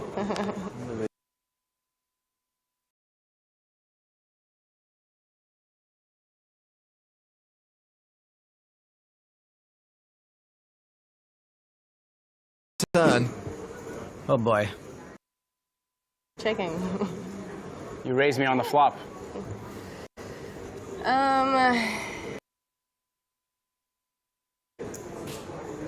She bets just over half the pot. Ronnie, do not bust her before the swimsuit portion. Ronnie's clock is running. Remember, every player has 30 seconds per decision. If he thinks she's bluffing, he'll call. If not, he could raise.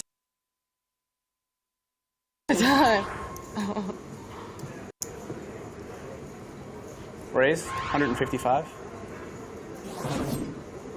155.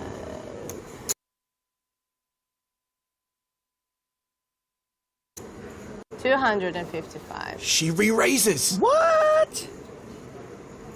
Just the two.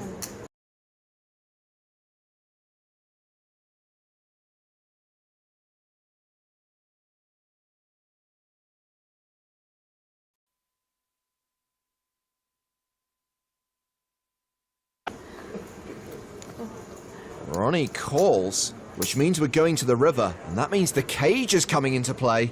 Hey, what was her special talent in the Miss Finland contest? Was it punting poker chips? The board bricks out for Sarah. She has just... Honey, she's a little better looking than you. We're kind of rooting for her. Sorry, Yeah, buddy. I know. Check. She's bluffed every street so far.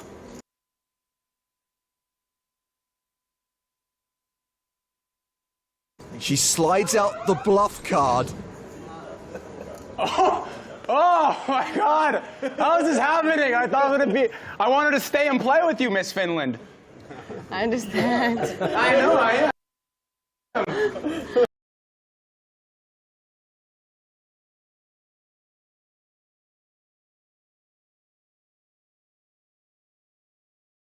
Reputation, right? I have a 4. He shows her his hand. Do you have 5s full or something? Sick bluff, kid.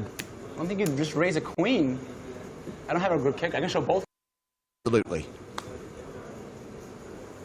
Slight flutter from Sarah, but what does it mean? Oh, gee. Ronnie must think she has it. He's considering folding this monster. And if he...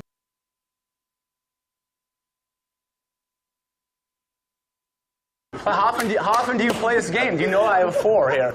You know I have trips. I don't know if I can fold this hand. I don't know how you play. I never played with you before. What is going on here? If I fold this hand and they see this fold and you have like king, queen or something, it's going to be the most embarrassing thing ever for me. You understand this, right?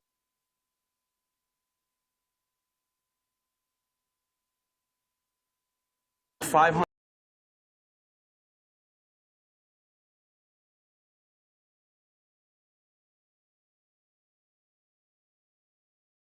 Nikes. Come on. It's a bluff! Ronnie, you're going to the cage! Oh. He cannot...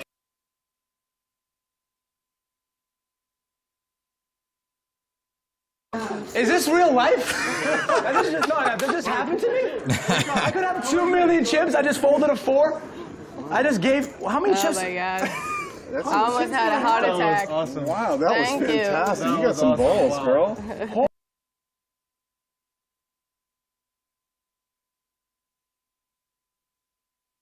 my God, I just got... Is this real? It's so special. I could have 2 million chips. Oh my God. Good laydown. Oh my God. I needed to do that. I needed to do. I needed to try that. That was good. Oh, he's in the cage. Ronnie.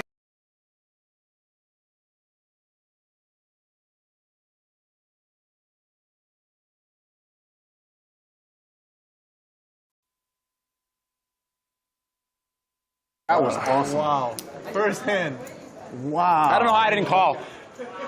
I think this team, I didn't want to be out the first hand, that's why I didn't call. Yeah, of course. Did you guys see that hand? This is ridiculous. I'm gonna remember this day for.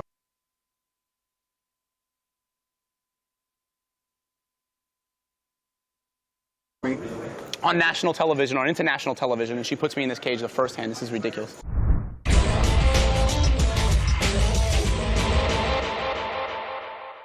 This movie probably would not have existed if it were not for Joe Stapleton. I can say that with... Clip that.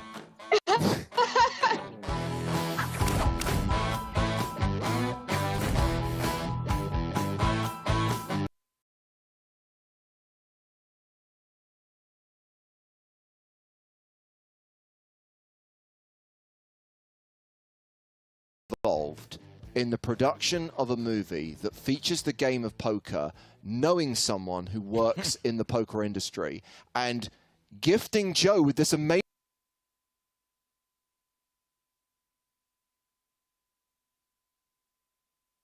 Probably would not have existed if it were not for Joe Stapleton. And I know that sounds... I can say that with... Clip that. It's true. No, because I originally met Paul on a different movie, and he's spoken about 9 Men from Now, which is almost like a modern Sicario Western. I was totally obsessed, but it was a lot bigger. It was twice the budget. And Paul is so smart. He knew that that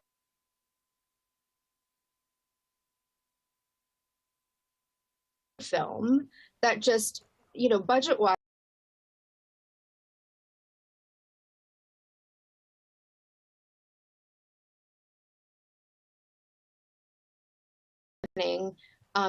Paul's manager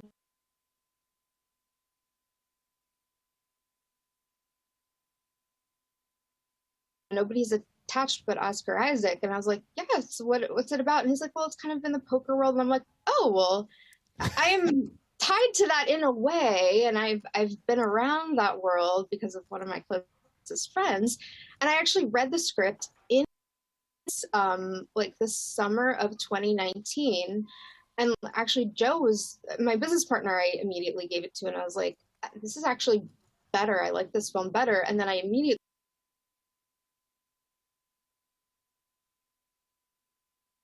with Paul Schrader, and, you know, here's this new script, and, you know, poker is heavily featured. And am I right in thinking, Joe, the sequence of events was, having read the script, you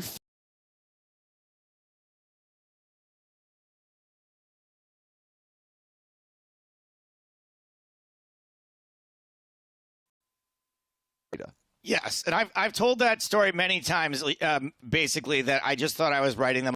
Gave her to Lauren that one day she could look really cool on set and be like, hey, this is how they really do it. And she just hit forward to Paul, and all these kind of harsh notes got sent in. But what I've never got actually asked Lauren is, Lauren, did you take a calculated risk in sending that? Or did you just be like, I'm like, this is the best way to deliver it to him? Like, what was your thought?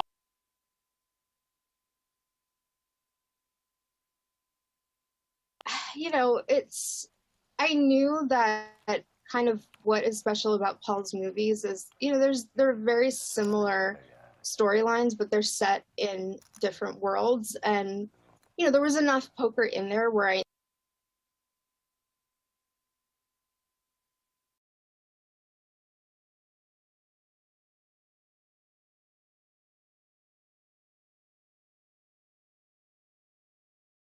what he kind of knew on his own was impressive, but also I feel like it would be a major disservice to the film if I went through and made this and did not step in. And I just was incredibly lucky that I had Joe, you know, that I trusted Joe. But you know, I don't think I didn't.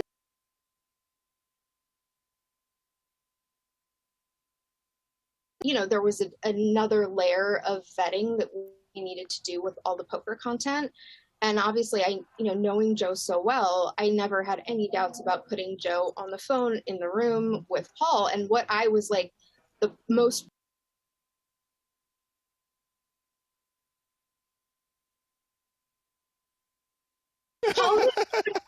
he like ended up, because they were like had their own little bromance, and I was like, this is awesome. You know, there were times on, you know, it would be in the thing like Poker Joe, because there were multiple Joes on set. We need Poker Joe. I mean, so it was like the coolest thing was to see Paul leaning on Joe and knowing that that was you know, the most invaluable resource.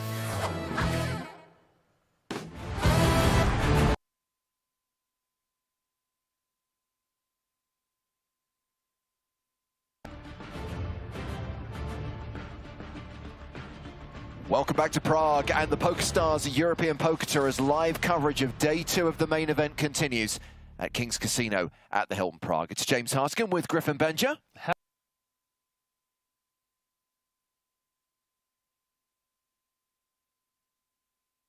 Been informed it will not be long until we're able to confirm the prize pool and the payouts. These are the biggest stacks right now. Spain, 1, 2, and 3 on the leaderboard. Start of day chip leaders, Javier Ramon Calillas still inside the top 5. Yeah, and Kakwon Lau with almost 600,000. Pretty incredible stack.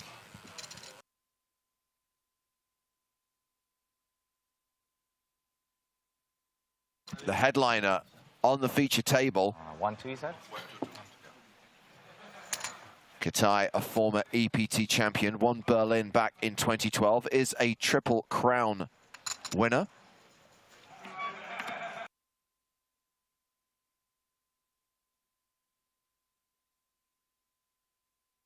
Tony, who's got a hat on now.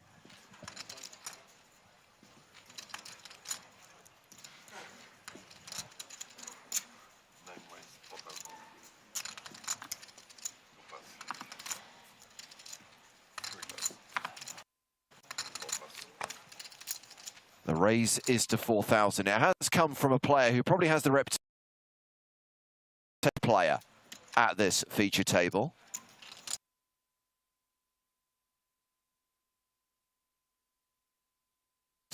Jordan Sakuchi calling out of the big blind, and we are heads up to a Queen 10-9 flop. So second pair, top kicker for Sakuchi, who has the advantage right now.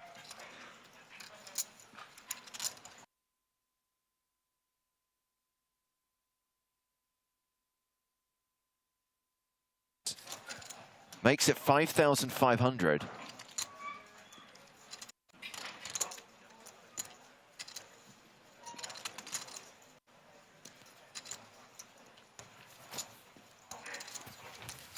Sakuchi, who is the player with the best hand right now, makes the call and still has the best hand. Queens and 10s now, 94% equity.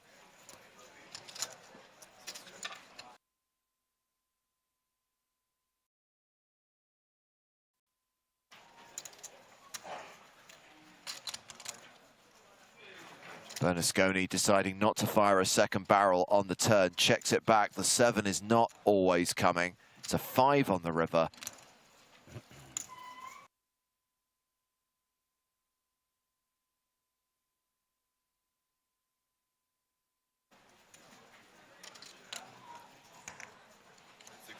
And a river lead from Sakuchi. 12.5.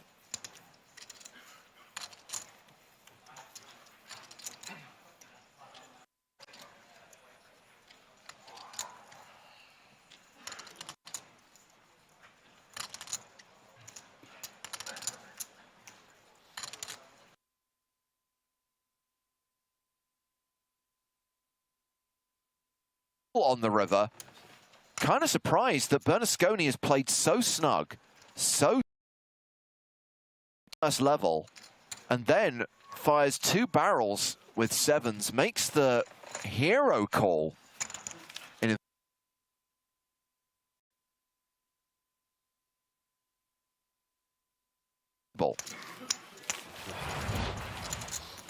Playing 93 big blinds as Giorgio Bernasconi drops down below the 20 big blind mark. Davide Katai still the shortest stack at the feature table, playing 15 bigs.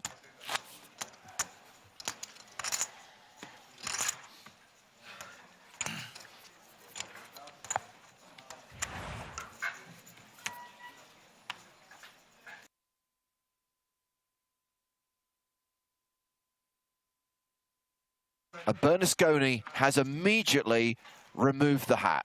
It's very clear, as far as he's concerned, that the hat brought him bad juju and it's gone in the bin.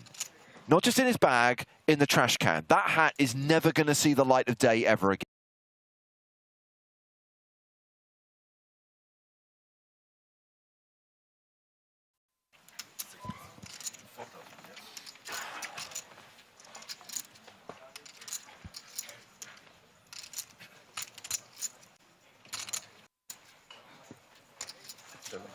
So this... I had a water. I think one of the waiters or waitresses took it. We have a missing water. We need to get on that immediately. We have had the under the gun raise from Show Homer with kings, and look at this flop.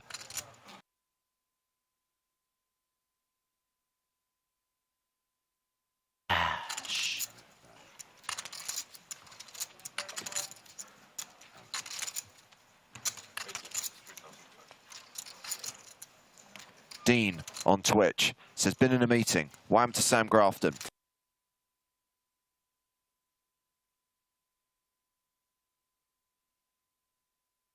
The 3.5K a piece.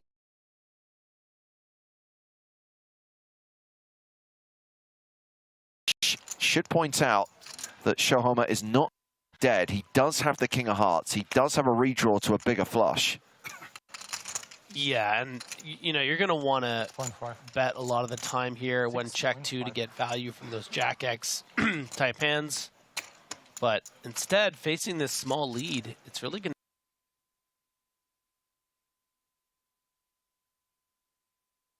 to a raise on the turn, having bet the turn.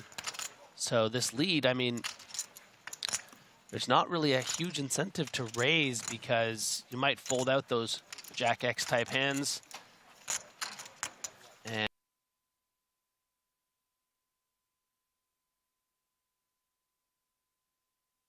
Einstein makes an appearance, and if the hearts didn't slow down Shohoma, I'm pretty sure that ace will.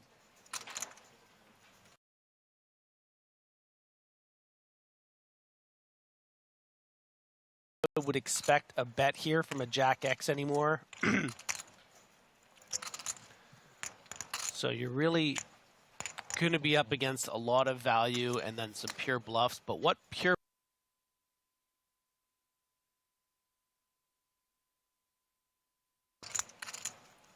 Would Lubakevich just play 9-10 like this? Doesn't really seem like the kind of play that Lubakevich would make. So this ace gives you even more reason to get away.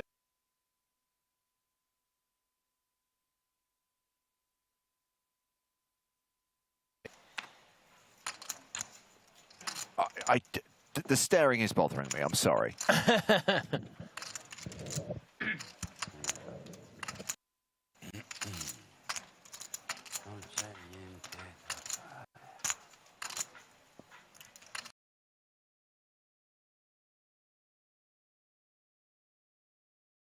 Maybe I'm biased because I can see Ludwikevich's hand, but the staring gives me like, please call by.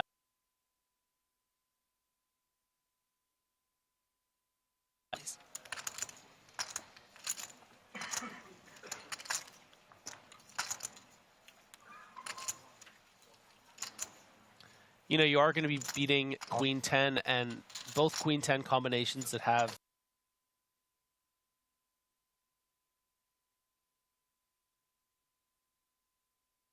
but Queen 10 of Hearts is not a bluff combo. It was the flush, and that is a decent pot for Kirill Ludvikevich, who's up to 83.5K, just over 40 big blinds.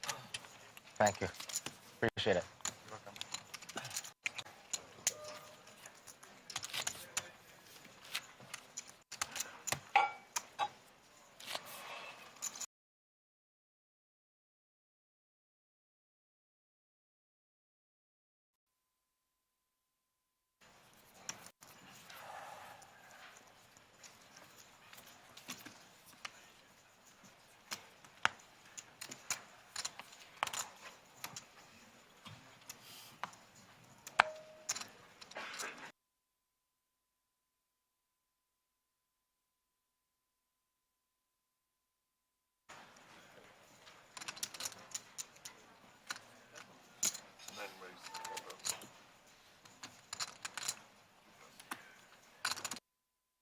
He's raised to 4,000.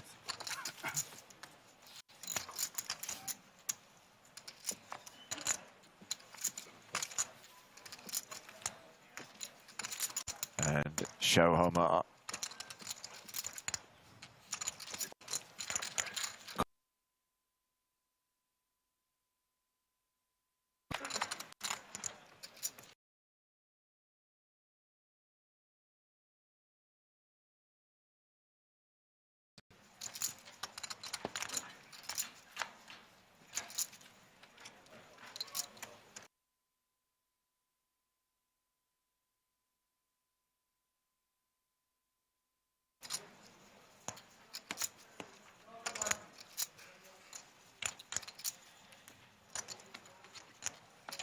Still a straight.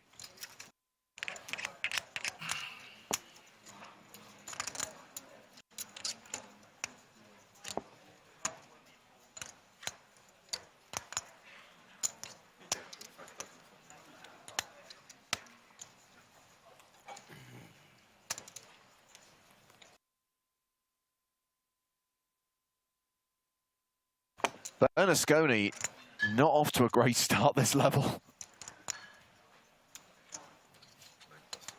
Gets away from this hand on the turn.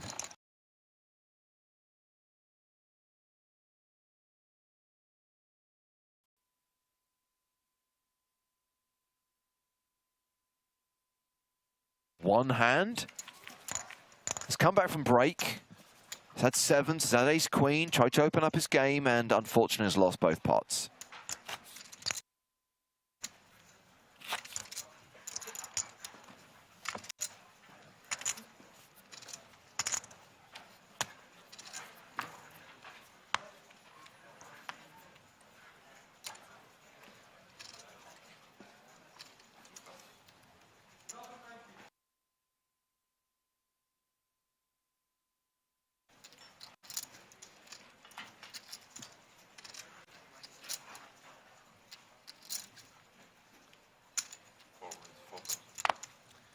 And playing just over 15 big blinds to have a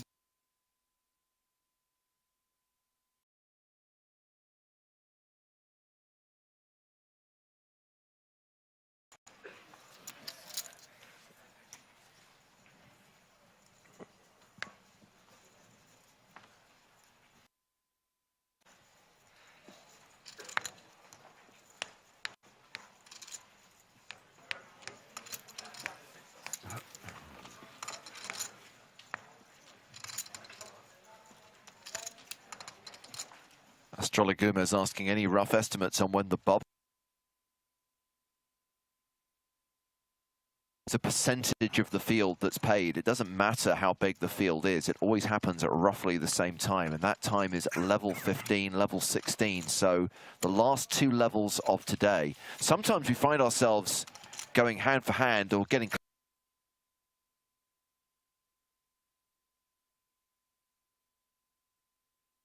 agenda for today.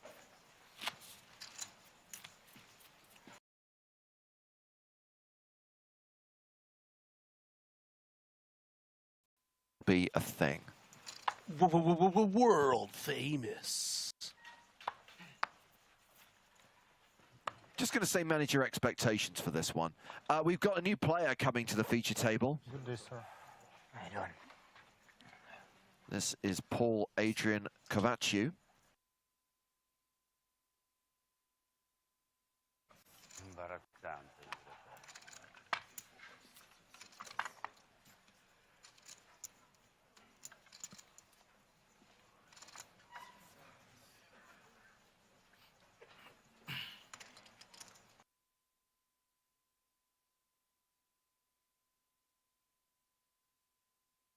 (10-4), giving Gregorian a walk.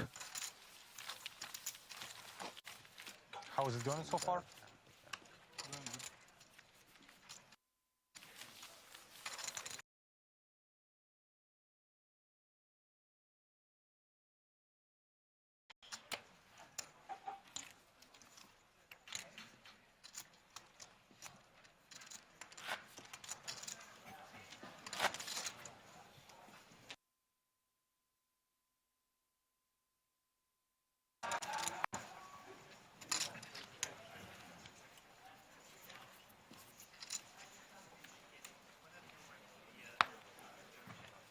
Heavy one. And 38, and Davide.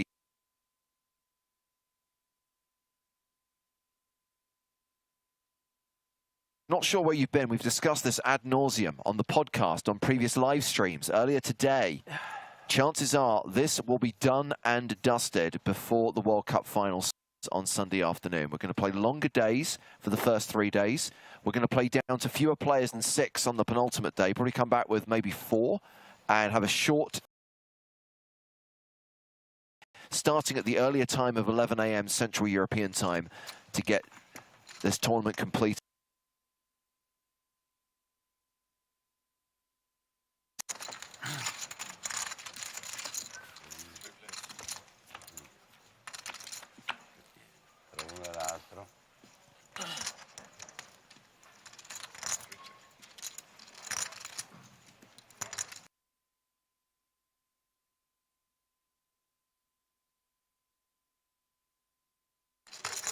Sakuchi going to continue the story as the aggressor here on the ace-high flop. Not the best. King Jack, no heart.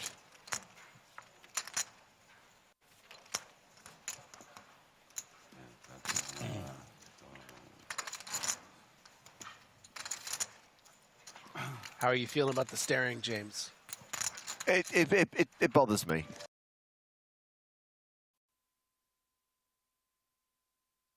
Intimidating. It just annoys me. 7.5.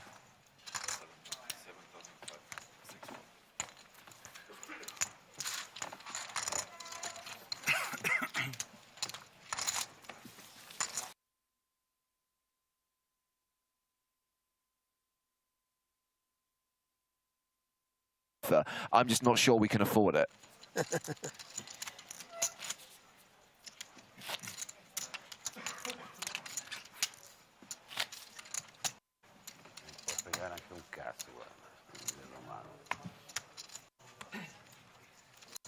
I'll also say the stacking in tens is obnoxious.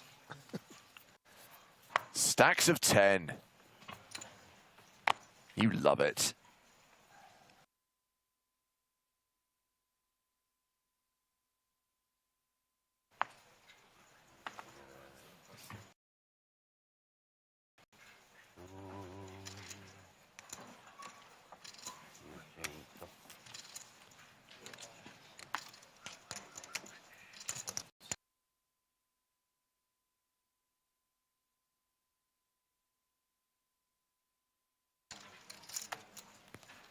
(7-4) off for Davide Katai in the big blinds. No way Katai folds. Just 2.5x in position.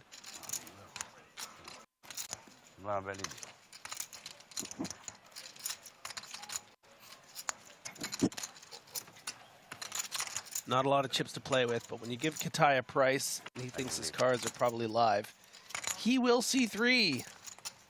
Not a bad flop for.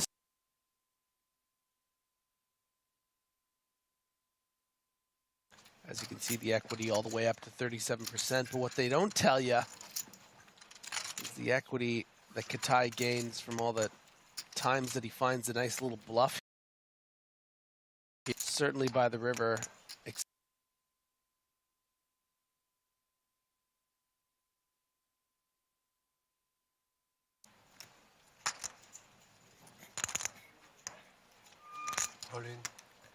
Good tie. Moves all 28,500. There it is.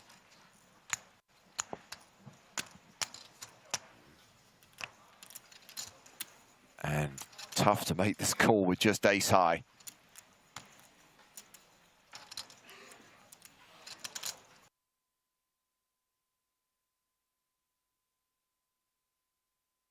Between the hands that you're ahead of and the one, pardon me, and the ones you're behind.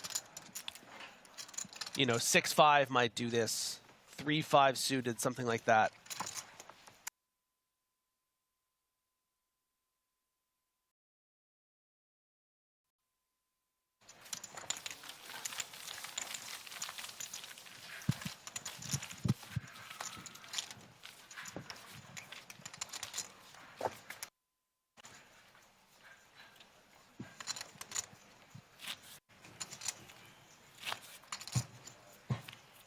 I have been advised that an announcement on the prize pool is imminent. And by imminent, I'm talking like a couple of minutes. So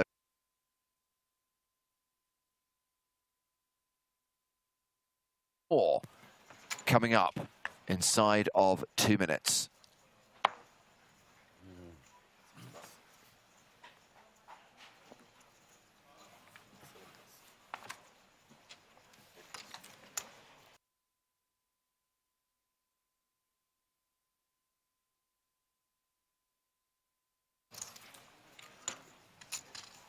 Bravo. Andiamo. Be blind again. 22 big blinds for Katai. Going to the table like it's pure silence. I know, right? Yeah. Gonna play it as a limp. Give Everyone's yourself too serious. some options here. You can limp shove for these 20 or so big blinds.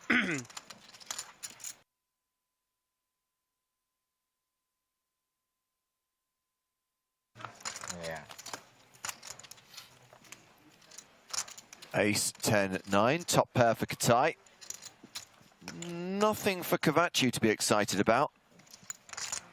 But Katai is gonna bet because when your opponent is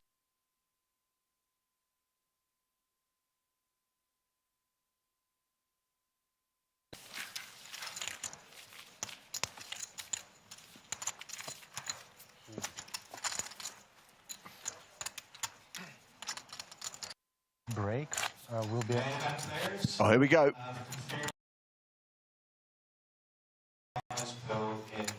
Ludovic Gaelic. We have representatives from 66 different countries, giving us the total number of entries.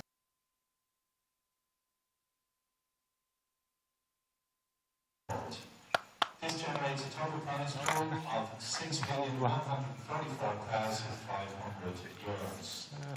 We'll be paying the last 183 places. Our 183rd finisher will receive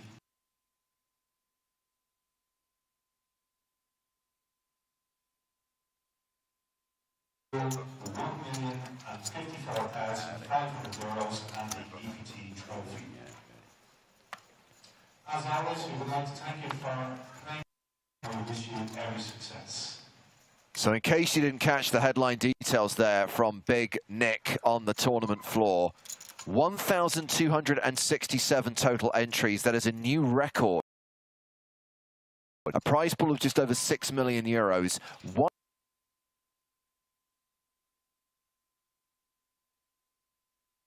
€150 and more than $1 million up top. 1,054,500 for the winner. Now, Griffin, I have got a hashtag fun fact from Howard Swains, our friend and colleague from the PokerStars blog. It's Howard Swains.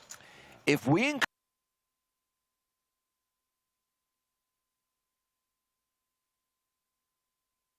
those are EPT Barcelonas and 3 PCAs have been bigger. It's fair to say it's the biggest Europe-based EPT aside from Barcelona, or the 8th European soil. The only other location that comes close is San Remo, which had 1,240 runners the year that Liv Barry won, but this is bigger than that with 1,267 entries. Pretty impressive.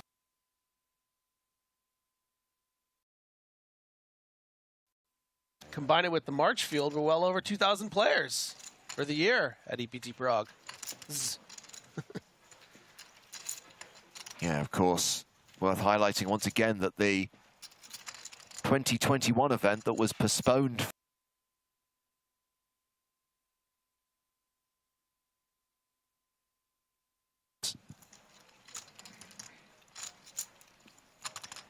El Patton on Twitch says, I'm playing EPT in 2023. I like that statement of intent. Do you have firm plans? Do you know which event you're going to play?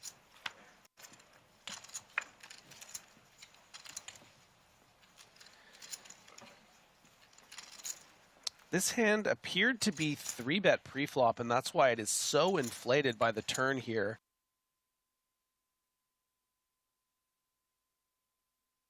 G3-betting to, I think it was 12,500. And Sakuchi continuing. You know, it's going to be hard to fold out a queen at this stage of the hand. But that's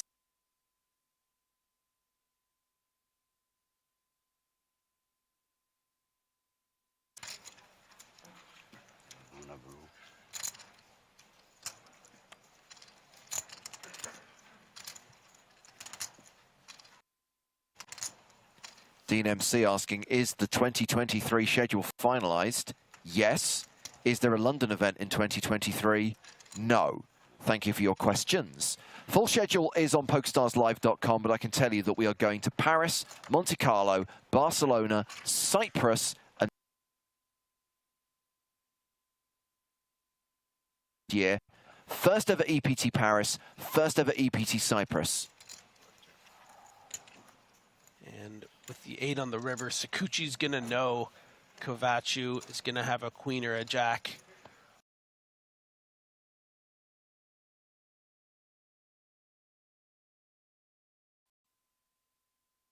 To let it go to pressure in the size of, you know, upwards of 50,000 to 100,000, but you really want to risk that, just get it off. Of course not. So Sakuchi going to take a little bit of a hit there, but they played it fine.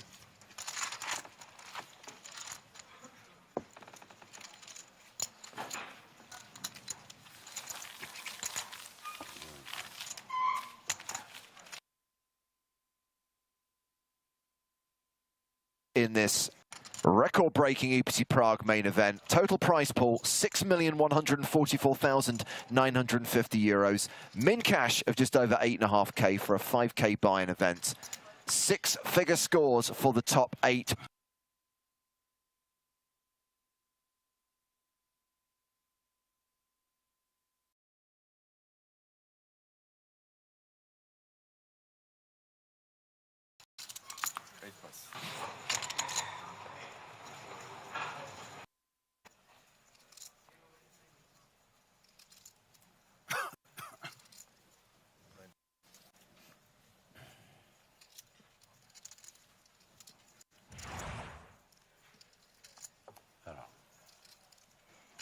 Chris says €1 million, that's almost enough to buy.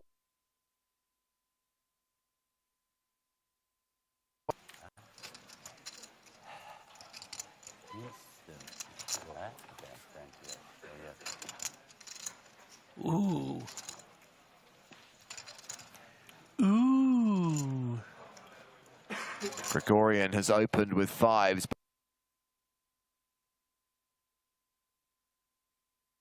Okay. And with the blinds folding, action will be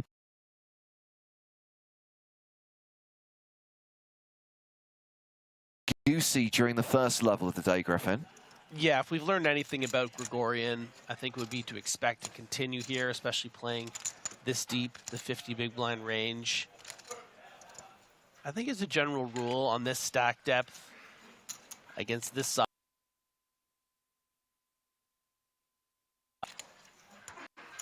I think this is kind of the most amount of chips that that you would ever sort of consider folding. I think, you know, if you're on that 35 big blind sort of territory, maybe you want to just let it go, but you still have those set minor.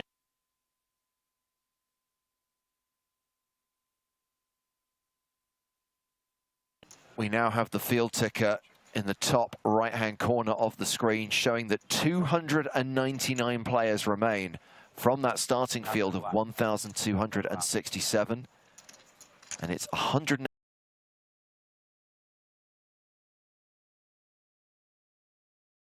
We'll see that number drop substantially over the course of the next few hours. And we will crack open the prize pool of more than 6 million euros before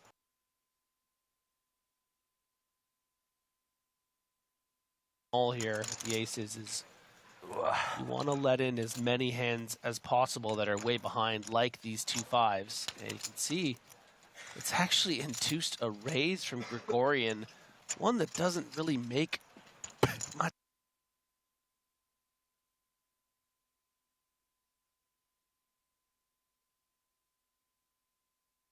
sense, Griffin. Confusing your opponents can be a solid strategy. Yeah.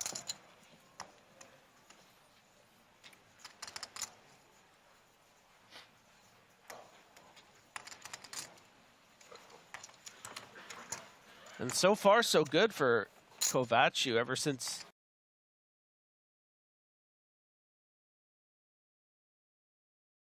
you send him a message.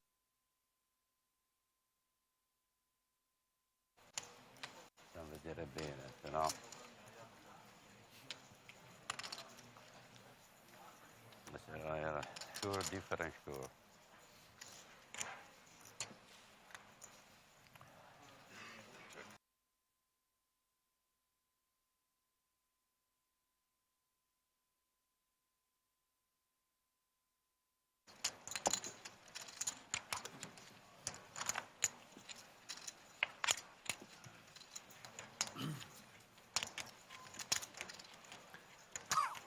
That is a straight. That's Broadway, Griffin.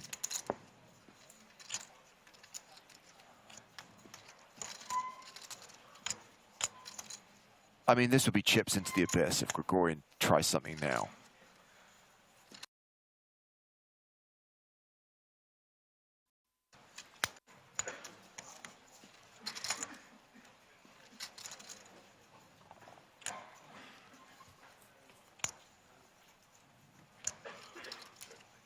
Wisely checks.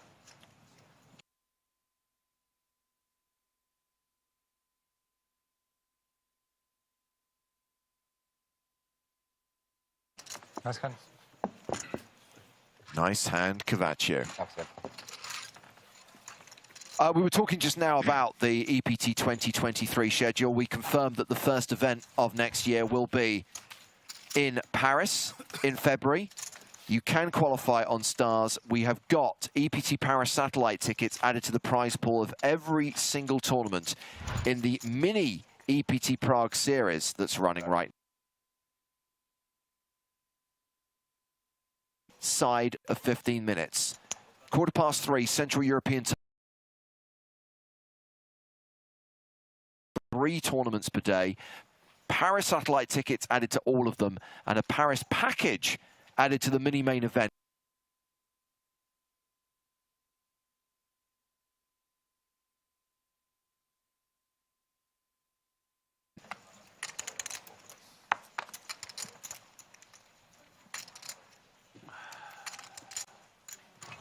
A very confident open here from Kovacic at the cutoff, taking that momentum and just riding with it.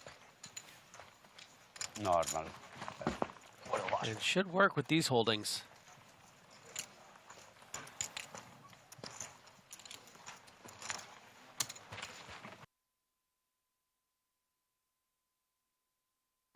Probably a hand that might fall out of the defending range here off 20 big blinds by a couple of notches.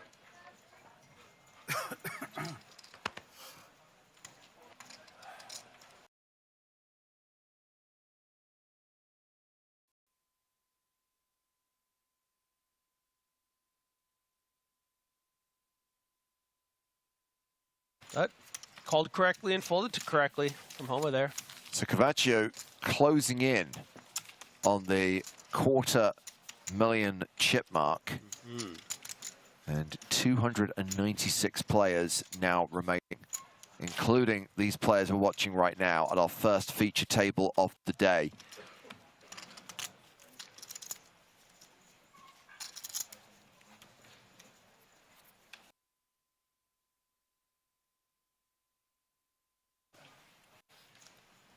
And a dead hand for Sakuchi.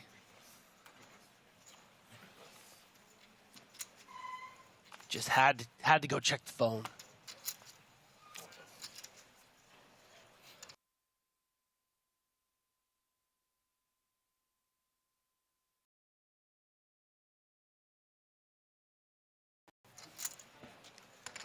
It is buy-in for the EPT main event, plus expenses to cover travel and accommodation.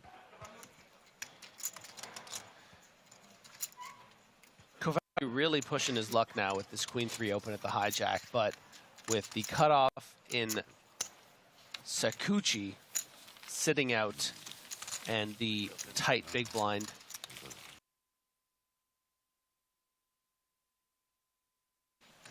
I think that the EPT Paris package is worth around 7,000 euros. So the buy-in to the main event is 5K, and then the rest is to cover your travel and accommodation and expenses.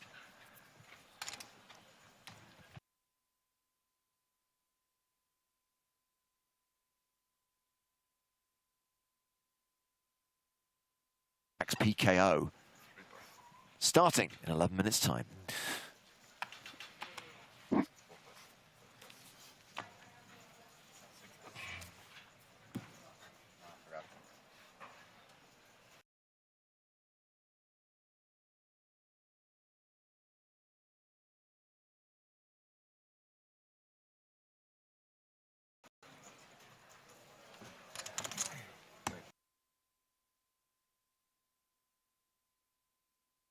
I think it's 7,400, if I'm going to be precise. I did say around 7K. I guess it's close to 7.5K, but I wanted to go under rather than over and not overpromise. So 7,400 euros is the value of the EPT Paris.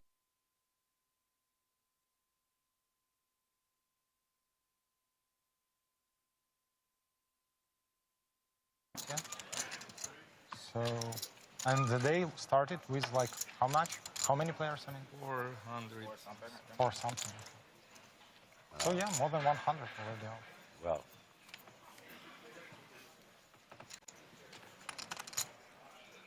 Jane says, give us Maria Ho. Guys, there are many things.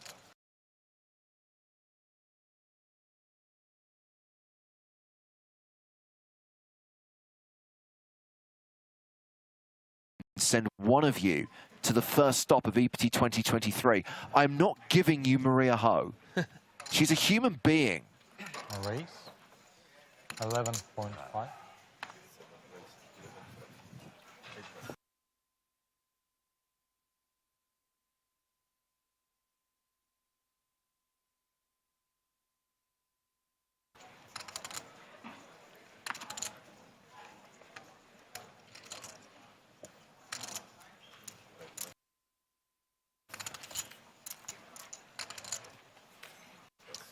Sakuchi sits back down, finds the ace-7 in early position, and Snap gets 3-bet.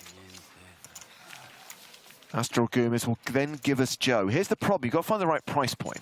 Maria is clearly worth significantly more than 7,500 euros.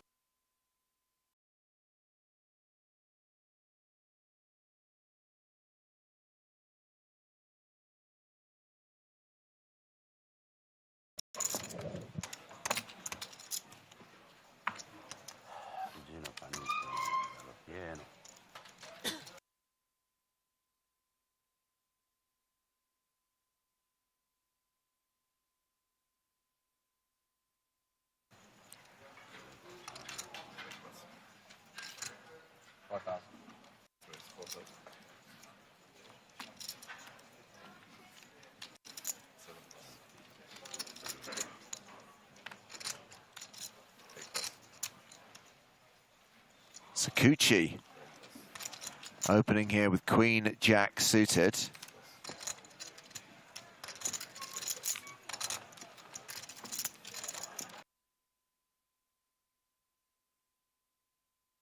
Only 3 big blinds total for Katai.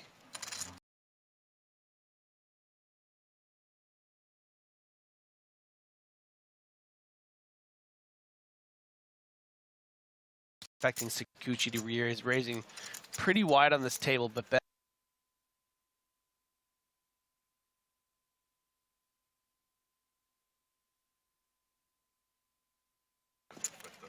About 35? 35.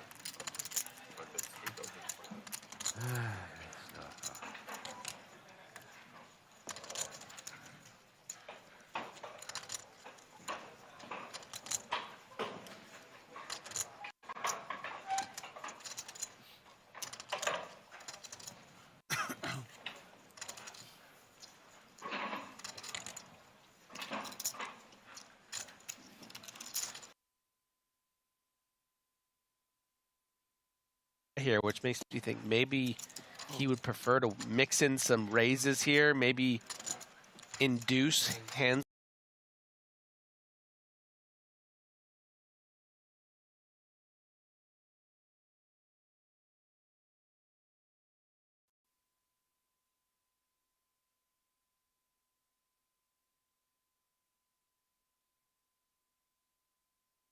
And with all those chips, Sakuchi is going to get stubborn, drawing to the nuts.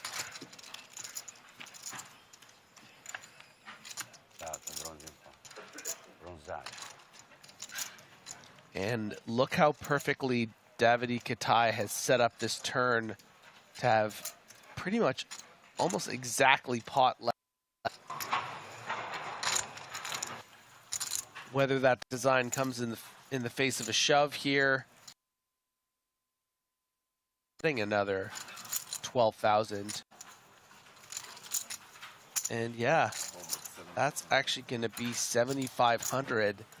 So pretty amazing if you really think about how interesting this hand is.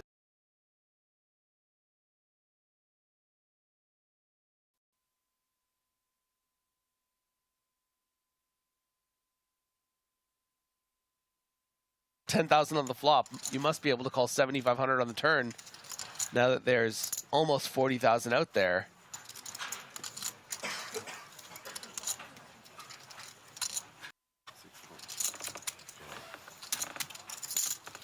Sakuchi is in.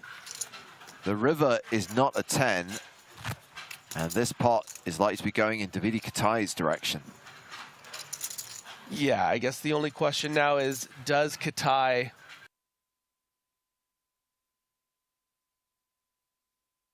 catchers like, you know, the king jacks and king tens, maybe queens or jacks, probably, maybe the ace nines that would want a hero call. I think you need to shove because that makes up a lot of Sakuchi's range and way less missed draws.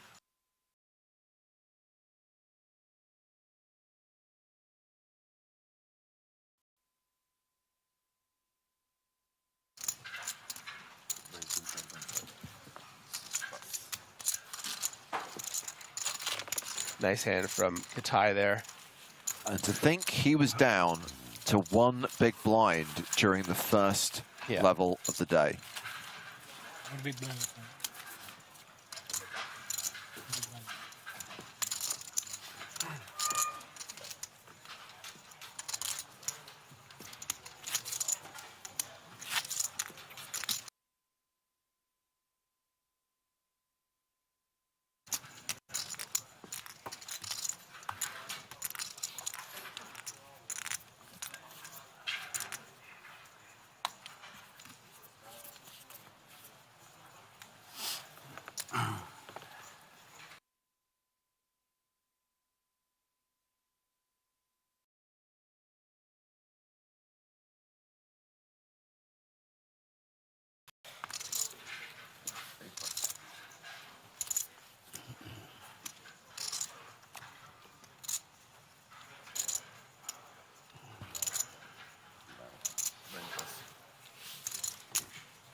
Katai in the small blind with 5-4 of spades.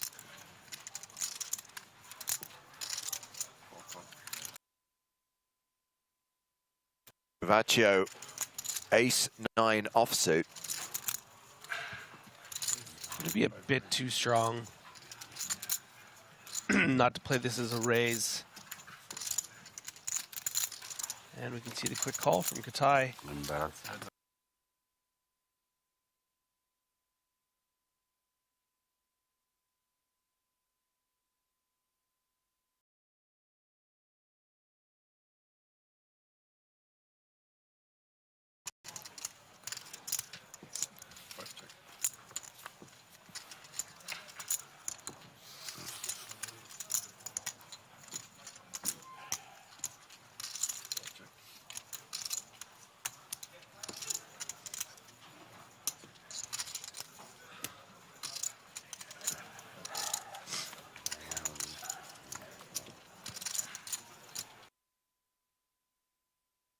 Eight of spades on the river.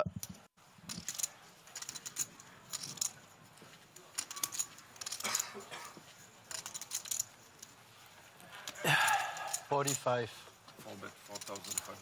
Katai tries to bluff the river.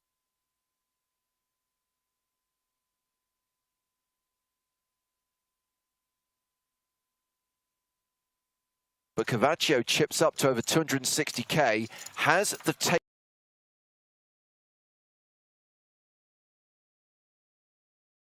For EPT 2023, of course, the first big event of next year is going to be in the Bahamas, PCA 2023, which will host the second PokerStars Players No Limit Hold'em Championship, and it's now only a month away. The PSPC runs January 30th to Feb 3rd, live on the PokerStars Twitch and YouTube channels. I, for one, cannot wait. Griffin, are you excited? I am very excited. Joe Stapleton, are you fired up? I'm fired up and also ready to go.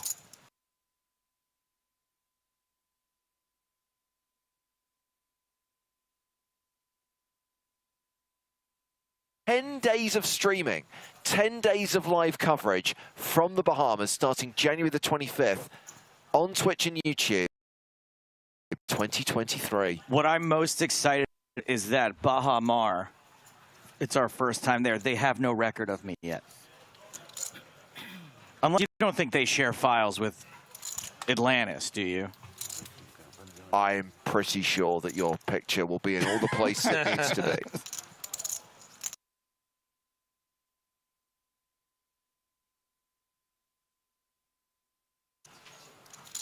King Jack in the hijack. Hello, Jack. Hello, King Jack. Giuliano folds ace-4. Katai, 75. Out.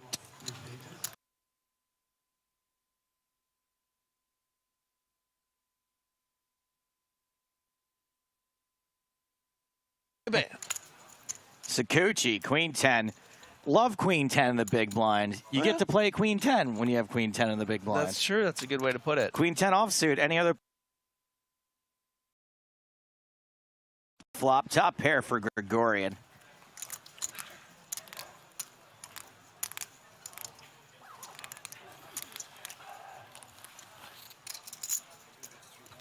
Gregorian.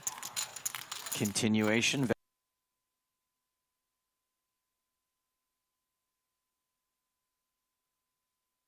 Do not collect more than what was in the pot. In Canada, is it adjusted for Canadian dollars? Is it like $400? Yeah, do not collect more. $364.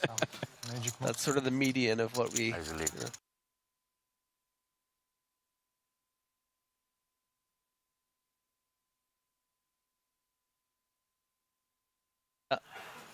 Okay. Young Street, Y-O-N-G-E, Young Street. Okay. I think I've been on Yonge Street in Toronto, right? Yeah, in Toronto? yeah, that's okay. Toronto. What's that main drag? Trudeau Boulevard. He's got a boulevard already? I just made that up. Goodness. I mean, to be fair, his father probably does, because his father was also a PM. Also, yeah, was a bit of a man about town. There's an alleyway named after him. Gregorian with another raisable hand. Couple of letters. Wow. Uh-oh. Better letters for Giuliano, though.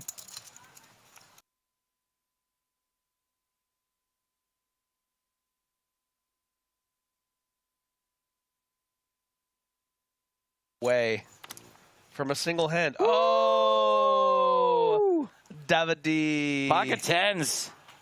Ooh, Davidi, Davidi. D-ace. D-ace. D-ace. Davidi,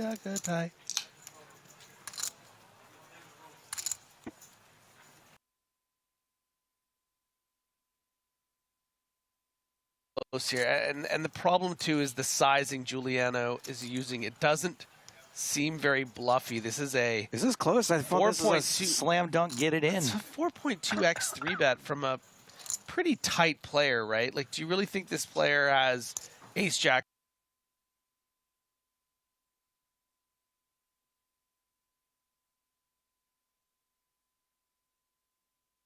Yeah, I think Davide Katai is recognizing that Giuliano has the top of his range. Whether that is, you know, all the combos of ace king that you're flipping against, great.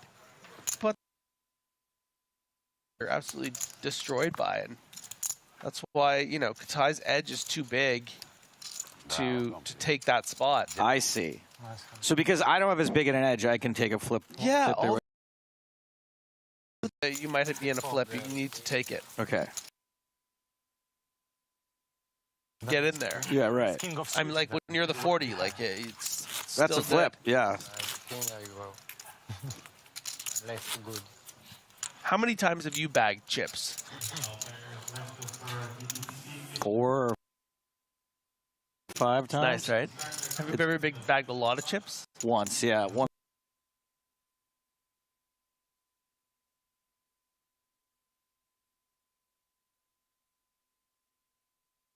Flirting with me. Oh, wow. Yeah, okay. He was married. It's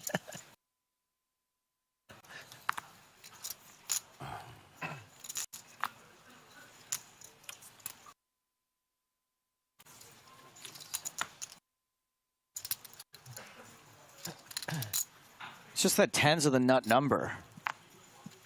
I do a real classy thing when I'm bagging a lot of chips. What do you do? Well,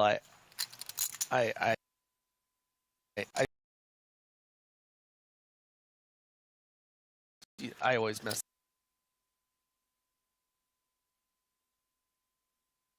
Because you do always mess it up? Yeah, I do. I'm not good with sticky stuff, and you know. I kind of mess it up too, but I feel like you can't mess that up. I did write for my hometown. I did bag last week, and hometown I wrote your mom's house. It was pretty hilarious. Oh yeah. Yeah.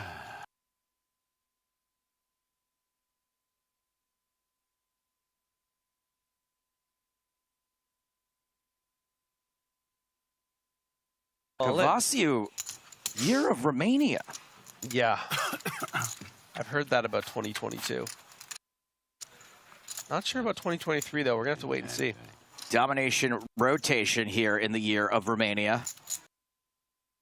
Top pair for Cavasiu. Love this person's style.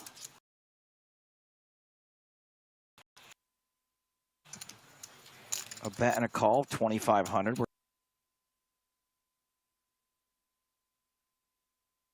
A board pairing a card. How much checks?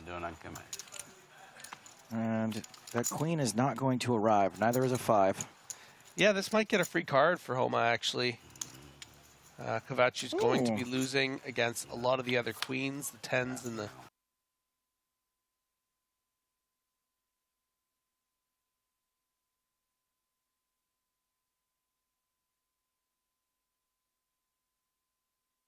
now for home. I was going to get the showdown, the ace high. Well, now we might get a bet from Kavachu, though. As any King X floats on the flop probably would have fired. Wow. Huh. What did I say, Griffin? Give him the free.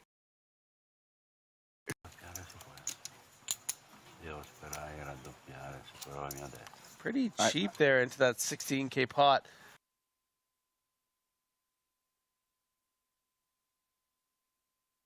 Pays it off. Yeah, not good. Pays it off. So I was wrong, which is on brand for me. So I'm fine with that. Yeah. Anyway, can we talk about the style here?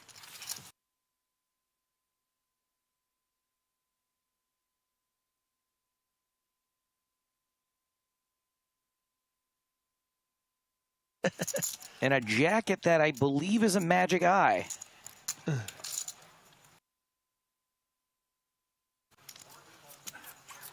It's actually more like a sweater. Actually, I think I recognize it. I think it's a damn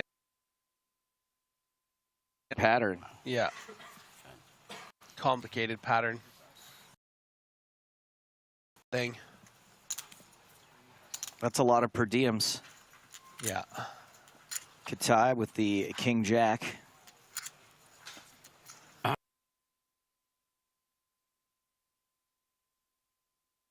That's great. I'm not one of them, but I mean, some people are. You're kind of like the tar of poker commentary. Cavacci with ace-9. Oh.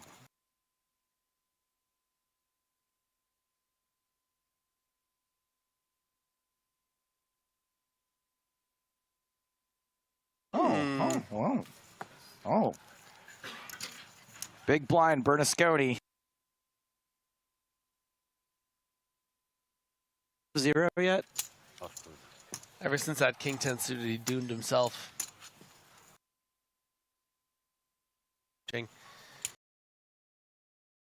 VPIP 0.0. See, now, why is fake Ludovic Galec's stare so annoying, and yet Katai's is so, like... Yeah, they're both...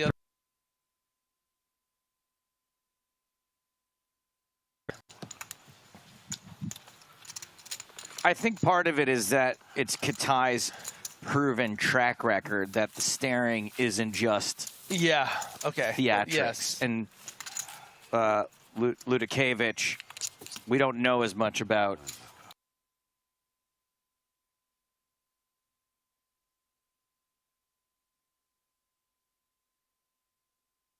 I think it's a fun fact. Sid Fortoke says Cavaccio was on the final table with Deeb at WPT Europe last month. That sounds a little... SOP Europe or WPT Europe? Freeze up a little bit. Anyway, a little too specific to be made. I saw something on Twitter where there was like a promotional photo or something for Sean Deep, but it said Sean Deep.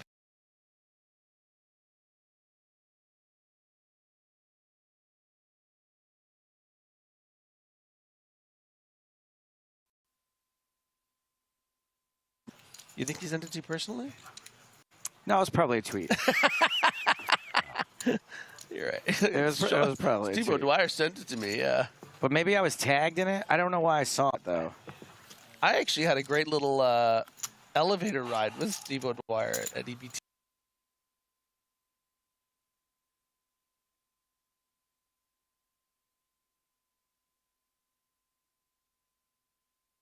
I was like, hey, Steve. He's like, hey. I'm like, you know, I was just talking about you. This moment on the stream. He's like, oh, I've heard about that. I'm like, have you seen it? He's like, no. I'm like,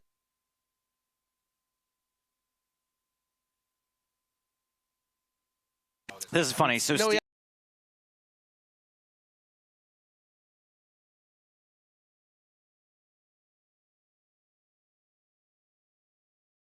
just, I don't do podcasts. I don't want to do podcasts. And I lured her with the news of them having all but eradicated the squeak.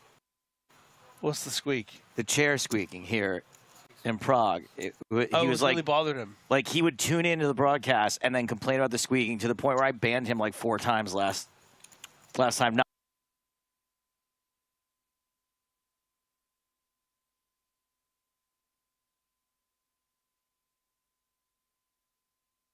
legitimate friends, yeah. A little high pitched. I tried to, yeah, went up a little bit. We're good.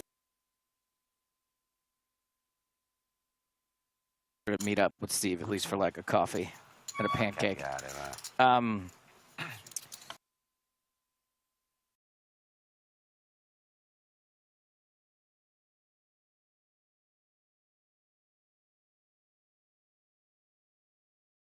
How he is got to get out of there because he's going to play the mystery bounty, the 10K mystery bounty here in Prague. He's already here in Prague.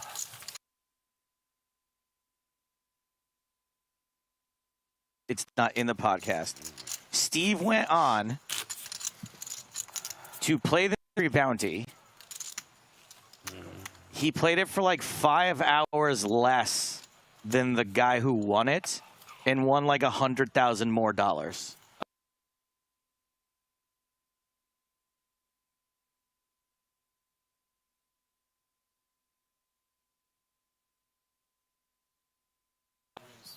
Makes it home for dinner. Yeah, exactly. He's like, I got to go out to dinner and go to the Christmas market.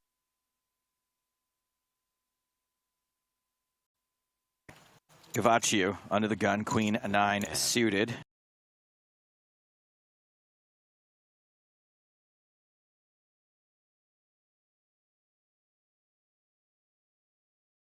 Result in my entire life. The Toronto Blue Jays. No. The Edmonton Oilers. No. You were closer on the first one. The Maple Leafs. The Toronto Maple Leafs. Yeah. And I want to say 20. I know, I don't understand really. Okay, go on. Either. So maybe it was 2014, and first of all, at this point in 2014, the Leafs had not won a playoff series since, I believe, 2002. So it had been like around a dozen years. Yeah. And they were in the first round against the Boston Bruins. They're a big underdog.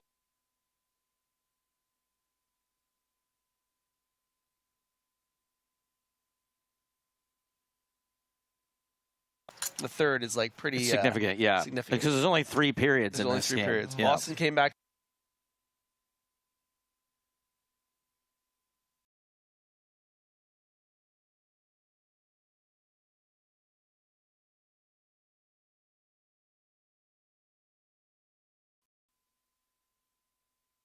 Like the depths, the of sadness, my sorrow, yeah. Yeah. So it's like it was like an intimate moment. He was, you know, he was like, sorry, man. And the Leafs have not won a playoff series since. Bernasconi goes all in with a VPIP of 1. 0 VPIP, all in for 18-5, ace-10 suited. These are the droids he was looking for. 18,500. You know, Katai just wants to run it. Fantastic. Bernasconi. Bravis.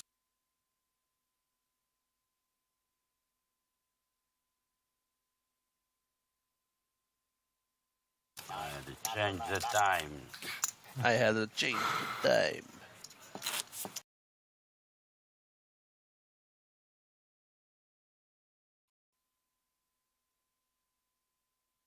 Just looking at that trophy. It's weird how over the Trey, 2 diamonds. Ace high faring quite well. And in fact, 10 6s are drawing dead. Okay. Cool. You know, there's a lot of interesting last names in this hand, most of which ending in I. Very curious, as Katai is just going to take the stab with the 10-6. But Sakuchi, guess what? Sakuchi's got the ace-9 with the ace of diamonds and correctly makes the call. Katai going to need to get a storytelling turn card, and that's certainly going to be one of them. You can really force out. They weren't drawing dead. What They word? just couldn't win against each other. So it was a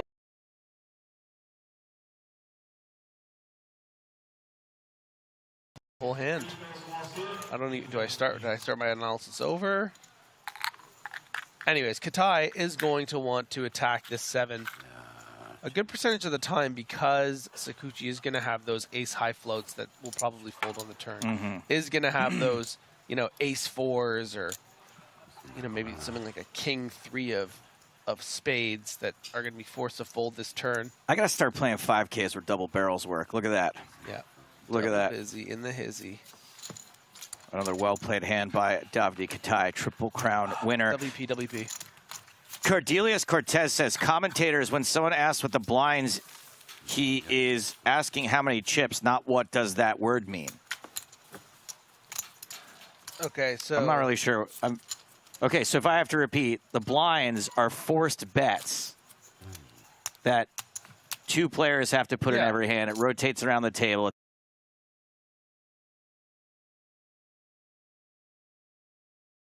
I say when you're playing strip poker with amateurs, the best thing you could do is keep the blinds low. Nice. I like that. Yeah. I mean, I think we've covered everything with blinds. Anyway, Cordelius, you're banned. Yeah. Thank you for your comment. And by the way, it's Cornelius. Another 10-6. You got your name wrong. I don't think that Bernasconi is going to be playing this. Yeah. Do we play the Paul Schrader clip in the last break because he looks like Bernasconi? Pocket kings for Giuliano. Oh, look at this. Someone from your past. Oh, snap. Dead naming you. Dead naming me. Subjaguar. Dead naming me. Oh, my God. That's a super funny joke. Yeah.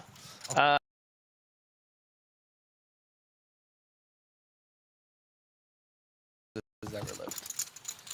He was quite a dynamite. Was he a terrorist or a counter-terrorist? He was both. Whoa, both? Both, yeah. It's hard to do. Hard to do. But he played both sides, really. He just... Shirts and skins. I just got 4 chips here. Maybe I thought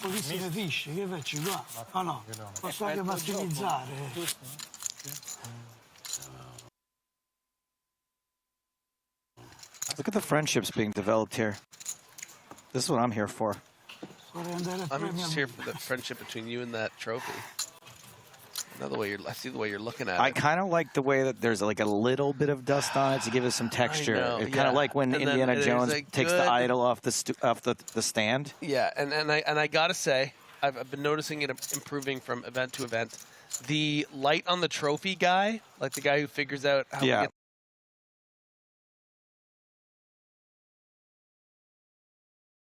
Listen, of the light pouring in on the trophy, it's good. It's good this year. The closest Joe is coming to that trophy is in a dream. Is that a comment? What's weird is in that I do remember that dream, and you know what happened at the very beginning of it? I banned you. You banned. Thank you for your comment.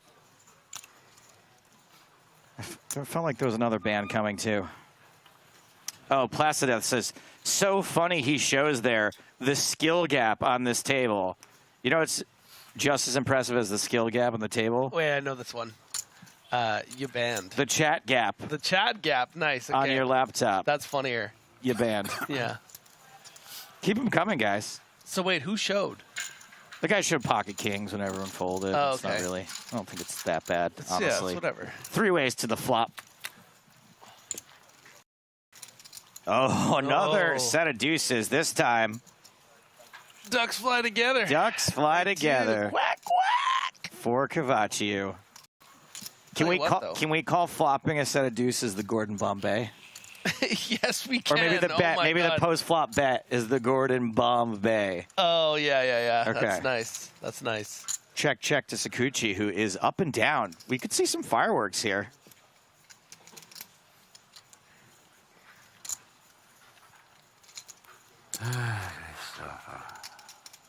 Gregorian doesn't like to fold. And gonna think this ace-king high is actually good a decent percentage of the time here. So it's important as you're watching this hand not to be results-oriented in what Kovacic has. You know, let's just say Kovacic had queen 10 of diamonds, right? Would you want to be folding this ace-king here with the king of spades in your hand? No, you'd probably want to be check calling. So I don't know if I want to be calling.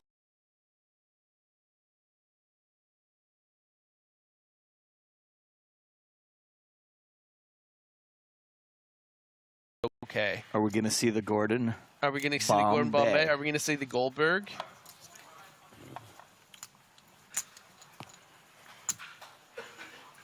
Tell you what, Sakuchi is going to see. Here comes some blue chips. The Gordon Bombay. Sakuchi is going to see a turn card, and I'm not even hating life at all with Sakuchi here.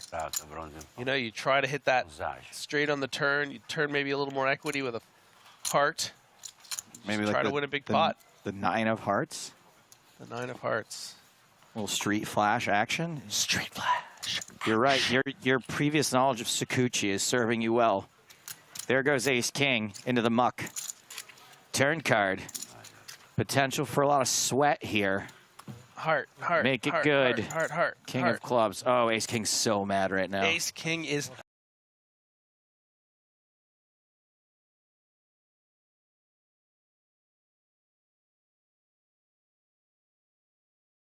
But Griffin's. What is that? Peach mint? No, that wasn't me. That's not you? No, I swear. I don't know. It smells a lot like cherry key lime pie over here. That did sound like a vape. But It's definitely someone is vaping. It's just I believe it's not you. Peach mint. All right, so brick for the straight draw. I'm surprised by this check. Now from the Kovacic on the turn here. flush did come in, which would make me very angry if I had the set of deuces here. So I'm never happy.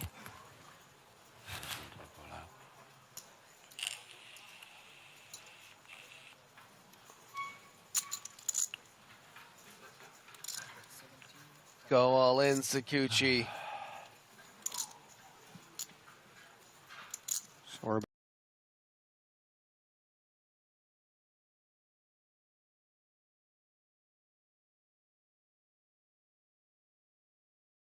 But Kovacic doing pretty well. It's almost as if it's the year of Romania. Huh. La.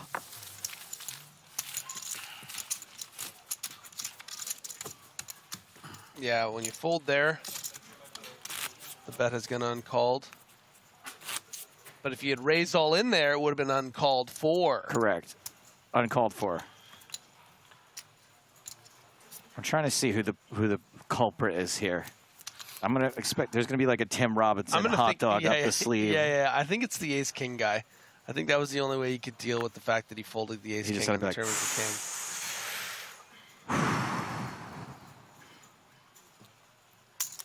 Victor Gonsalves on YouTube is furious. Why check turn? Yeah, it didn't make much sense. You want those big spade combos to pay. You know what I say, Griff? Yeah. Always bet your sets. Yeah, you said that? Yeah. When? All the time. Oh, yeah? Yeah. Just now, for example.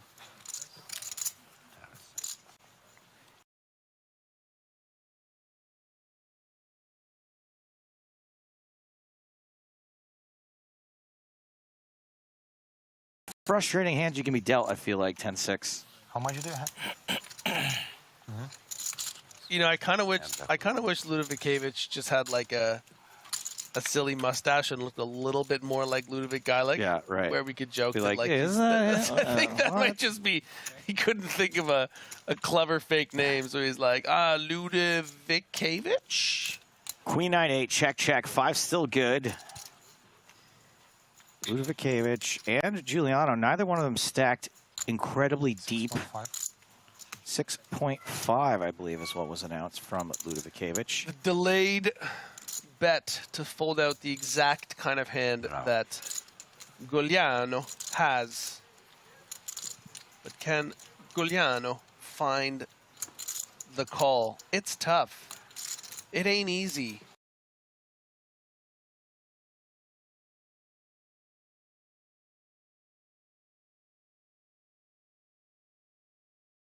Kanyan says, hey, Joe, try to read my name. No. Thank you for your comment. You're banned. Thank you. Nice try. Yeah, nice try, Perry or Mamikonyan. Think we're going to fall for your games?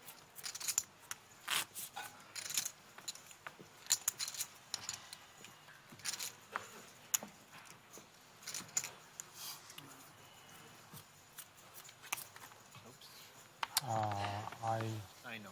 You know. Okay. Sure. If I don't know, it's missed. All right. Giuliano. First to act. Okay. Nay. Mama Maxon King says, love the commentators, but she spelled it as if we were potatoes. Oh, that's nice. That's delicious. I like that.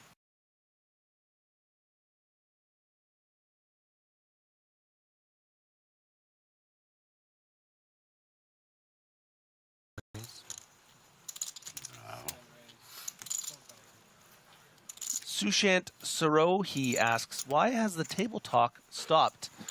Well, it's a common affliction when it gets this deep in the tournament. The tight-lipped 280, we like to call it. Once you get down to less than 280 players, it gets a little, we're getting close to the world-famous bubble coverage. Maybe I'll make it on the world-famous stream. Maybe Joe Stapleton will say my name, you know? People get a little bit nervous.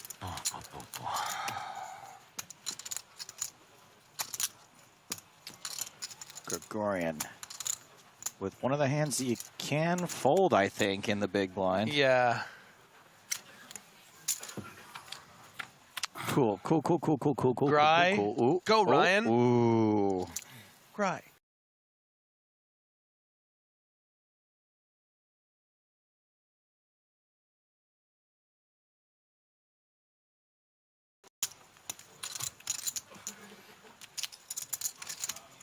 And this could work out very well for Ludovikevich. Yeah. Gregorian almost certainly needs to stick around. We have seen Gregorian make some raises sometimes when he hasn't felt comfortable just calling. Might do something weird like that again here, but probably just going to see a call. There it is. Now, Gregorian has gotten there a whole bunch of times too, though, so I guess we can't count him out just yet. Yeah, really hoping to hit this turn with a 4 or a 3, but it is Grigo Ryan Air on the turn. Thank you, peace and love, Sebastian Hubert with the viewer dump. Oof. Thank you. 12.5.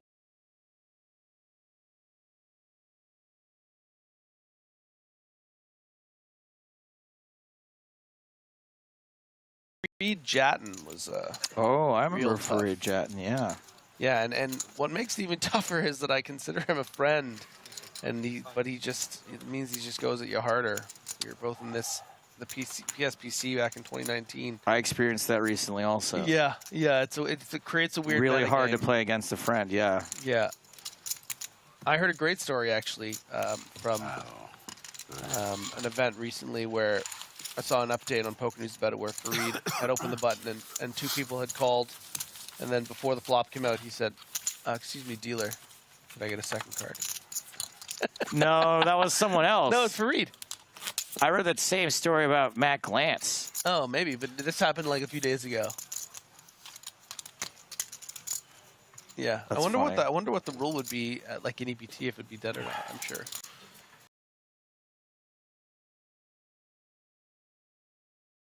No, that was it was literally sent to me by Carter Swidler, and I love Free Jet, and so whenever he's in the news, we send little tidbits to each other. Huh? Did anyone else read that about Matt Glantz? Because I read that exact same story, but I'm sure you have it right. Don't get me wrong. Yeah.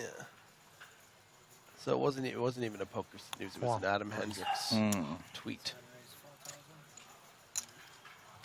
Great time to be a poker player and poker fan right now, though, huh? Wherever you are in the world, great poker to be played.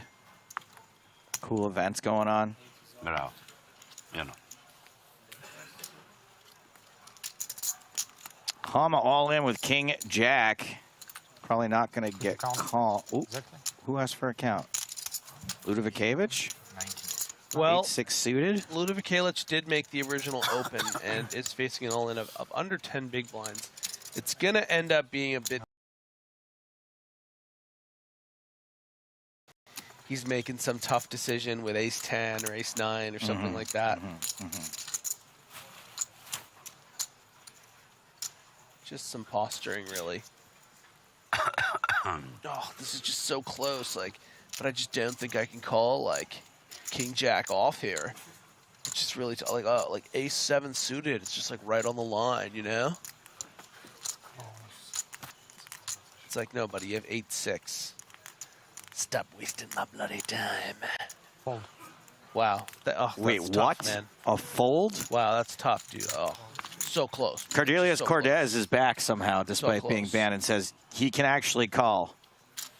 All right, why don't you head back over into the corner for a little bit. I mean, I know Thank you for your comment. I know he's allowed to call.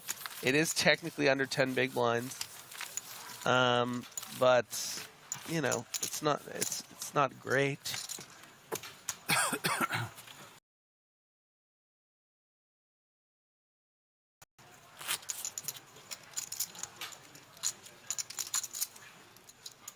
$268. Did they announce how many people are getting paid? Did I miss that part? I think it's listed somewhere. Yeah. The prize payouts. I missed that. Yeah, you missed it. Cavaccio, 183. 183. All right, so less than 100 away.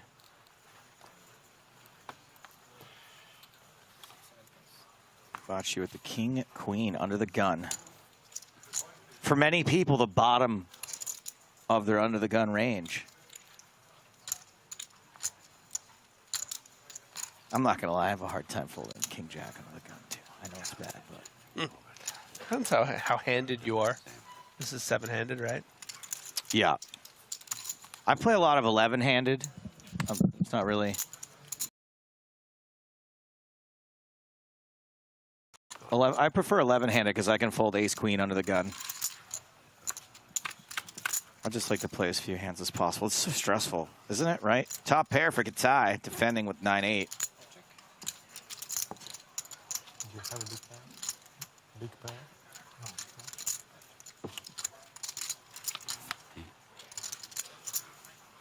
10 on the turn. That gives Katai a straight draw. Yeah, and Katai is going to want to...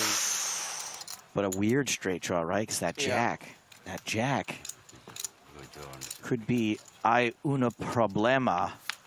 No, it's a tray. And finally, Katai is going to go for some value here.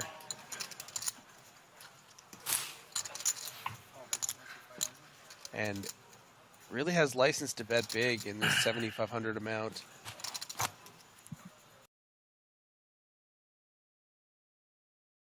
Worse than a 9, let alone a 7. The hand that Kovacic is going to have is a lot of ace highs, maybe something like pocket 5s, king queen high. And because that value range is relatively wide there with all the different pair combinations, gonna fold. Man, back in my day, it was, I think I have the best hand, I'm going to bet. Yeah. Turns out there's a lot more to it than that.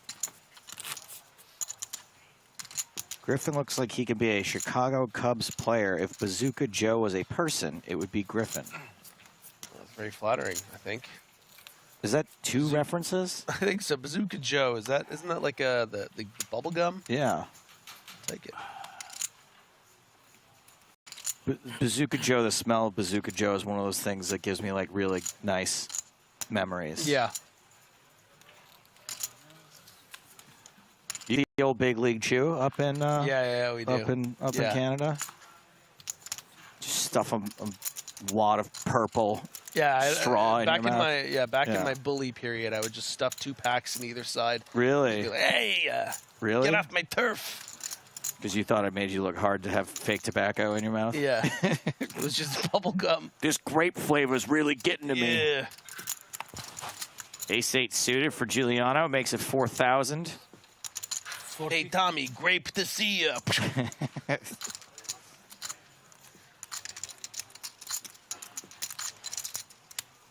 I always wished that I was rich enough to eat the whole pack at once, but I was a real poor kid, so I was like, no, I got to make this last, and I would only just eat a little at a time. Oh, yeah.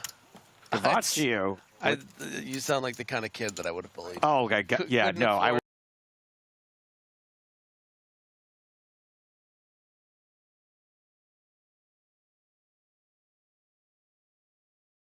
Cavaccio out of line. OOL here. Really just targeting all the kind of hands that Giuliano is going to raise and then have to fold. And this is probably going to be one of them. I mean, yeah, this does seem like one of them. I would love to see Giuliano shove here, but it's just like, are you going to put your tournament on the line here and just get snapped off by ace-queen? Or are you going to make a tight fold and feel embarrassed when you watch this later? There's no shame in this. Don't do that. I mean, this is what chip leaders are going to do. How often is the chip leader going to have a big, strong hand here? You have a nice suited ace, and you can see how much Giuliano just wants to fold. Don't do it. Just make a stand, man. Make a stand. Just stand up for yourself, man. Stand up.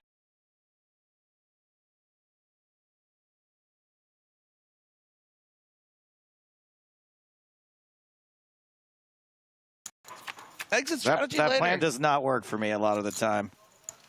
King at queen 8. So bottom pair for Giuliano. This is my idea of hitting the flop. 10-eye flush draw for Cavaccio.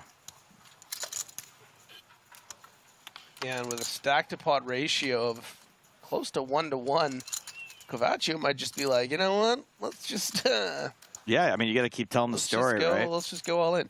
Could also just bet something, because you would hate to just shove into a king here. Yeah, so I feel like this king-queen board is just going to smash the raise call range. Snap folded, the bottom pair, yeah. That's the thing. I would be too afraid to bet that. I don't know how you find the bet there. I mean, when you're wearing a shirt like that, straight from Dan Flash's, by the way, that one is about 1,200 out the door. 1,200? I recognize it, yeah.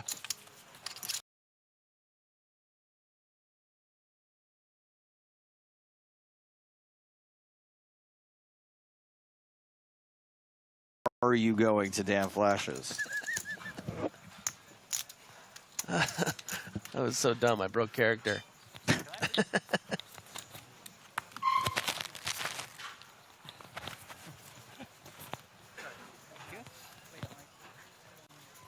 Ooh, pocket kings. Ooh. We like that. Raise. Damn. You got to be careful raising kings under the gun, though, because there's a lot of action behind you, and someone could wake up with a better hand. This is why I say just go all in. Do you think, are you with me? Like, kings is like a top 3 hand for me. Yeah, it's top 5 for me. Top 5, okay. But yeah, I mean, we all have different. It's subjective, right? Oh, it's definitely subjective. Yeah. Top 3 to 5 best hand. Sakuchi with ace-4 suit.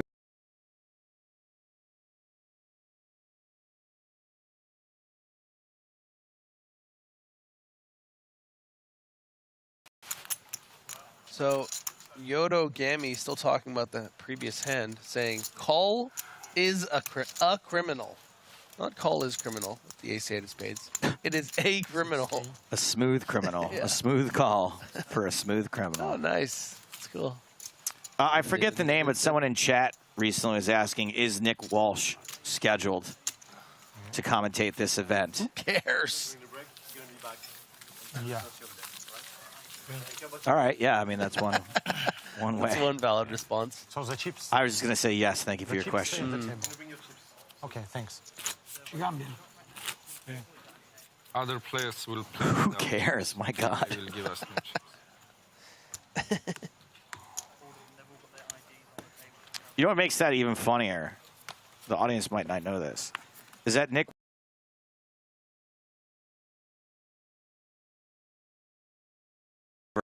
on and off the felt. And for him just to get a hearty, who cares? It's really just a slap in the face of all that is good and decent. I'm sorry, man. You started talking about Big League Chew. You got me back in my old ways. oh, that's right. Bully Griffin. Having said that, you did give my number to Nick Walsh, and all he has done since then is ask for favors. Oh, see, Nick, look, he has my notebook and my comic book that I left behind at the last event. I'm the worst. Thank you, Nick. Oh, jeez. I forgot this even existed. This is a Spider-Man? Why do you have a Spider-Man comic here? So Growler gave me, she knows I'm writing a comic book. Yeah. And she gave me this episode of Spider-Man, this issue that's poker and Moneymaker's in it. No way. Yeah, Moneymaker's mentioned, or he's in there. I haven't opened it yet. So we're going 3 ways to this flop. Ace tray 5, pair of 5s. That's the best hand for now.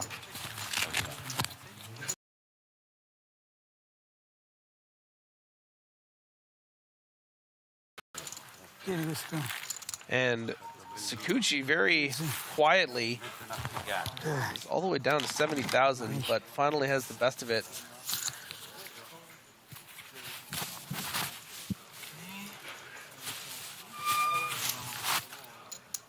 And my question is, oh yeah, this must have been a button. Oh man, not fair. Man, we've seen a lot of turn and rivers taking the loser to the winner. Okay, well, if you didn't like your hand before, running 8s. I mean, Cavaccio has got you. No, that didn't work. Important question here from Glow and Bud. Is your comic about poker at Joe Stapes? I think I can take this question. Go if you don't for it. mind. Yeah, sure. Well, you know, Glow and Bud.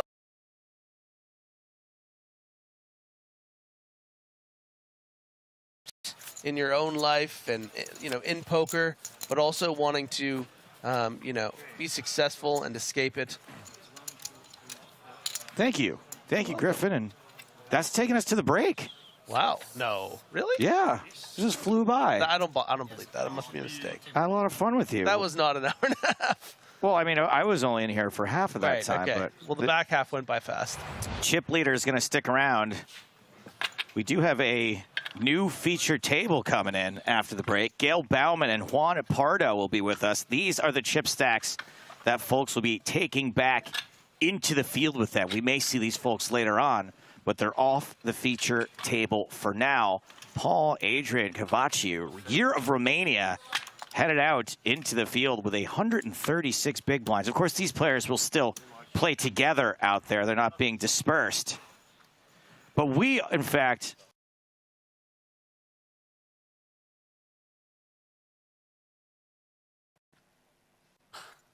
coming up on a break here. More from Joe Stapleton, James Hardigan, Griffin Benger from EPT Prague 2022 just after this.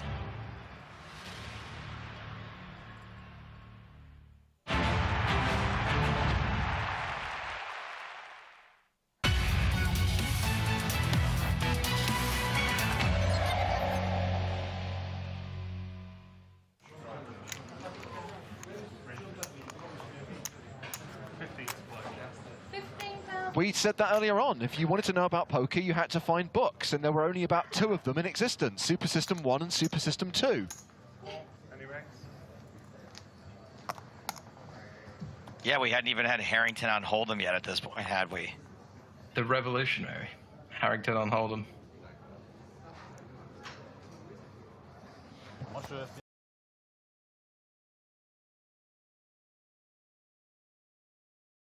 Leave. 75,000. 75,000? I believe Falconer had limped. And Shipley, he said 75,000. Doesn't really matter. Falconer was all in for around 300, it looks like. I guess this is what you did back then with jacks. Danger hand. You don't want to see too many cards coming out.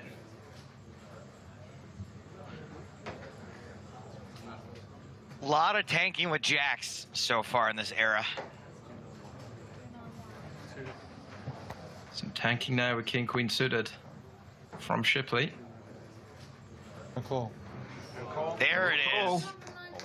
And we are flipping, this time potentially for the first ever EPT London title.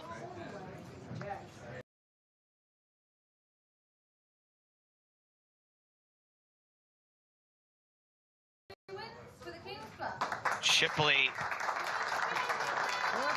takes it down, wins the flip, wins EPT London, numero uno, 200,000 pounds. I might have been winning with Jack, Rafe finds. Next time there is a shot of Ram Vaswani, I want to see if anyone in the chat or one of my two co-commentators can recognize the gentleman who is sat directly behind Ram and occasionally is peering in to see what's happening at the table. Okay. We said there'd be some familiar faces in the crowd. I appreciate that his face may not be that familiar, but when I tell you his name, you will recognize it. 40,000. And now they've changed the angle on Ram Vaswani just to thwart me.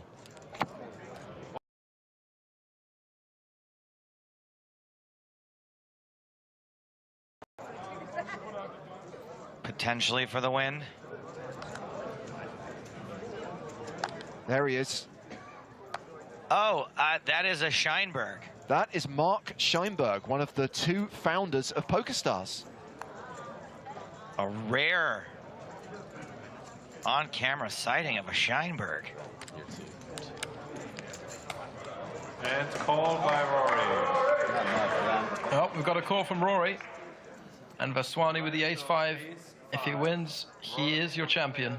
So this is a unorthodox race, but it is 2 overcards against a pocket pair.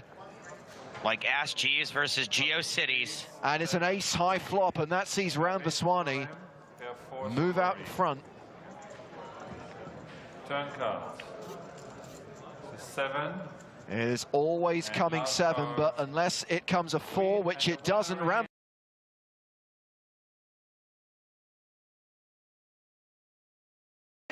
John Shipley, and now Ram Vaswani, the second Brit to win a European Poker Tour title.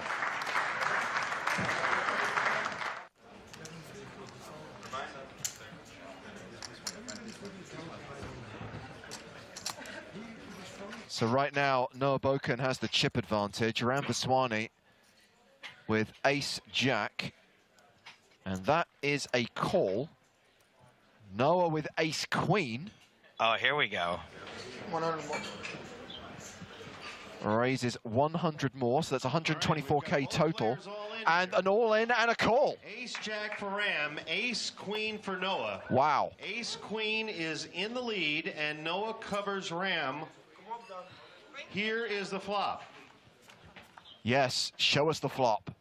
Flop is jack. Oh, it's jack high. Ram is flop top. Domination.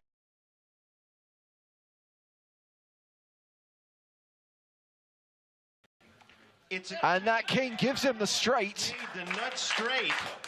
And Ram is drawing dead to a queen. Queen for a tie. Here's the river. He can only chop it. No chop.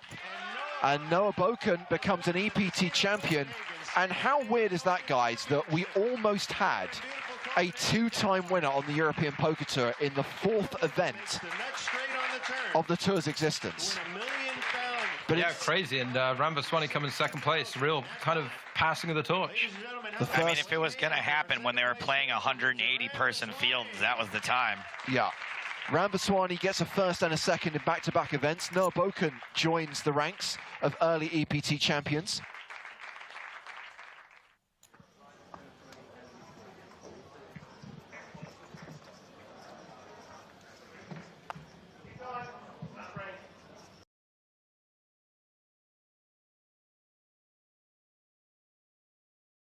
Good hand that. Good hand then, good hand now.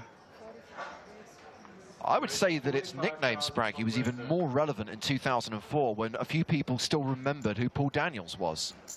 Yes, yes. The guy that played C3PO. All in from Justin. Bonomo is shoved with ace-queen. Looks like Olsen has the same hand. I call.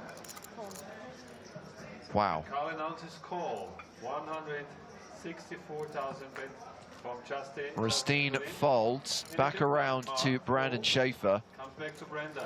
What a loser. The only guy who didn't get a hand here. We've got 3 players, 1 player in, and got a side pot. Wow, we could have action on the side here with Schaefer calling as well. Bonomo all in and at risk. It really sucks when your 10s don't hold here. And again, pretty unusual because I think in 2020 you're going to see like a re-isolation shove, right? Schaefer opened as the chip leader. You'd imagine that's wide. So Olsen typically in the modern day would be all in, but we're going to see a contested side pot post flop. Flop comes 9. Fortunately for Schaefer, the board is 9.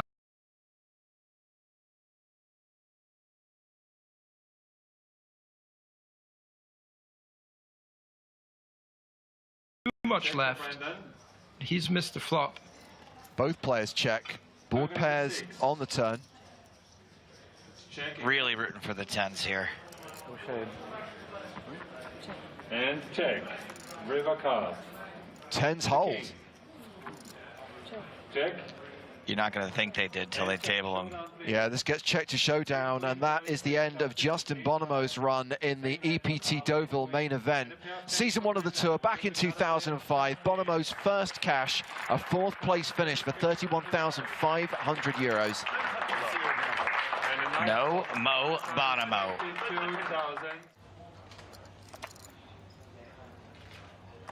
Call. And Brandon calls. Oh, kings versus queens here. Ristine raises to 50,000 and Schaefer flats with the queens.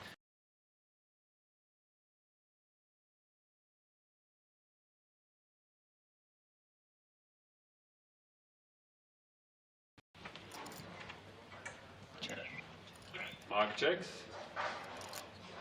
Oh, I'm sorry, Mark Ristine. You didn't deserve this. 50. He's setting a trap, but his trap is actually inside Brandon Schaefer's much bigger, more disguised trap.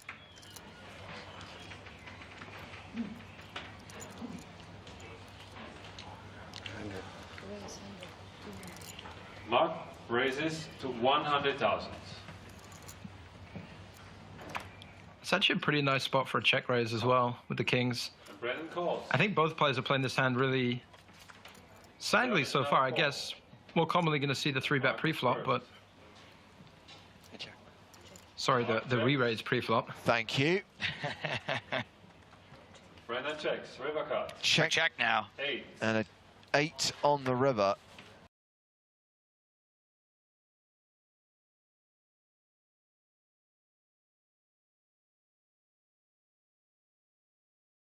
Is the end of Mark Ristine, cashing out in 3rd place for €40,500. And we are going heads up in Deauville. A round of applause from James Hartigan at the back. Mark Ristine.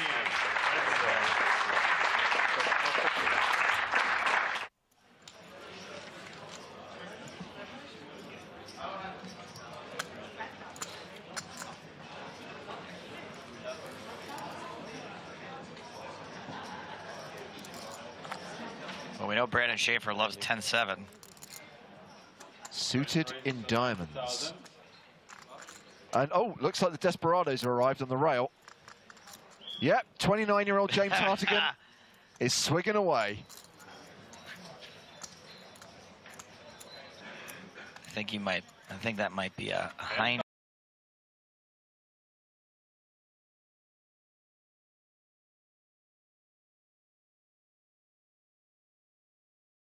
As good as you could hope.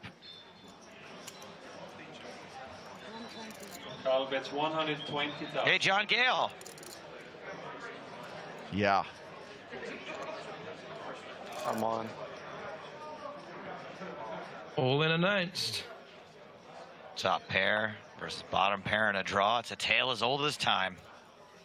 James Hartigan watches on in the background. There's the call. Carl calls. We have an all-in the final of the French Open. We see the hand.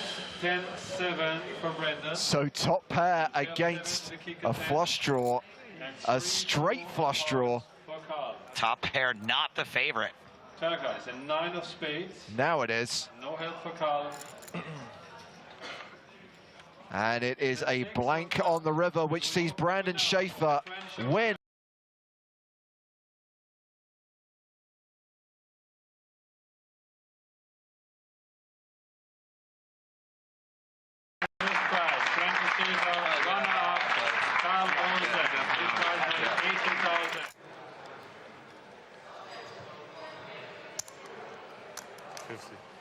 A raise on the button from Rob Hollink to 50,000 with Jack 8 suited, King 7 the hand from Brandon Schaefer. Brandon's got a lot more chips than I was expecting him to have after that double up, or double through. And Brandon calls.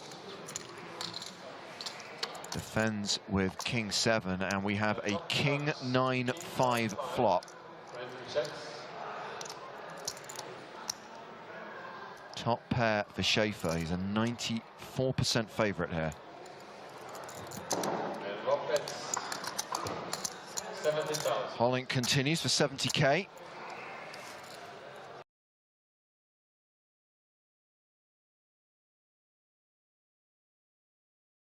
Hands really.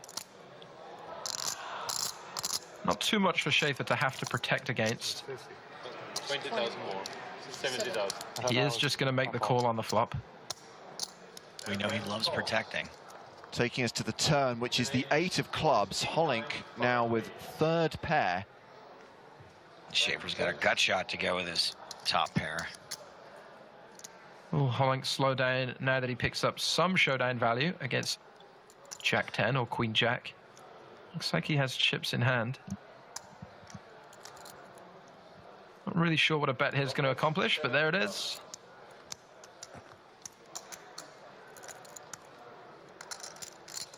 Smell that grapefruit. Calms me down. I don't know why only 70. Maybe you should eat up is better. Hmm?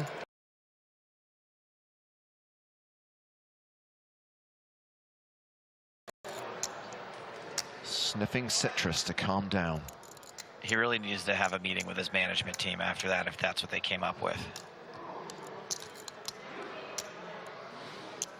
All right, Brandon, here's your thing. It's a grapefruit, and you smell it to calm yourself down. It'll be huge. River call. So Schaefer calls the 70k. It's a jack on the river. That's 2 pair for Rob Hollink. 5, 8, check. 3 clubs. Well, not slowing down on the turn might pay dividends. This pot is 410,000 in the middle. Yeah, that's crazy.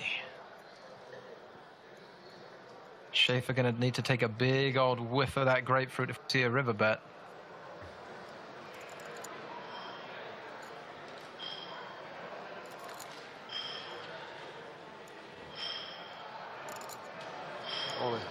Hollink shoves on Schaefer.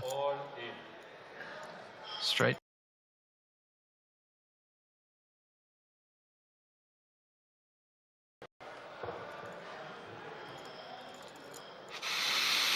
Tell me your secrets, grapefruit.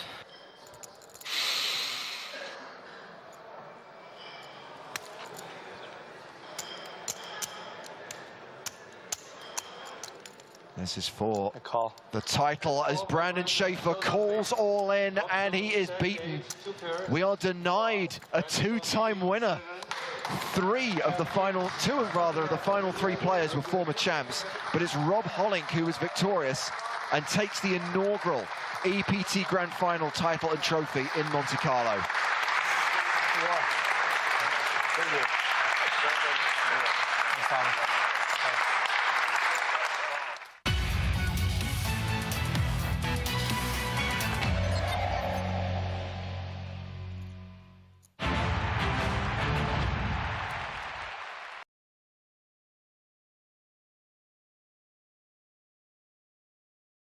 European Poker Tour, our live coverage of the main event continues here at the Hilton Prague.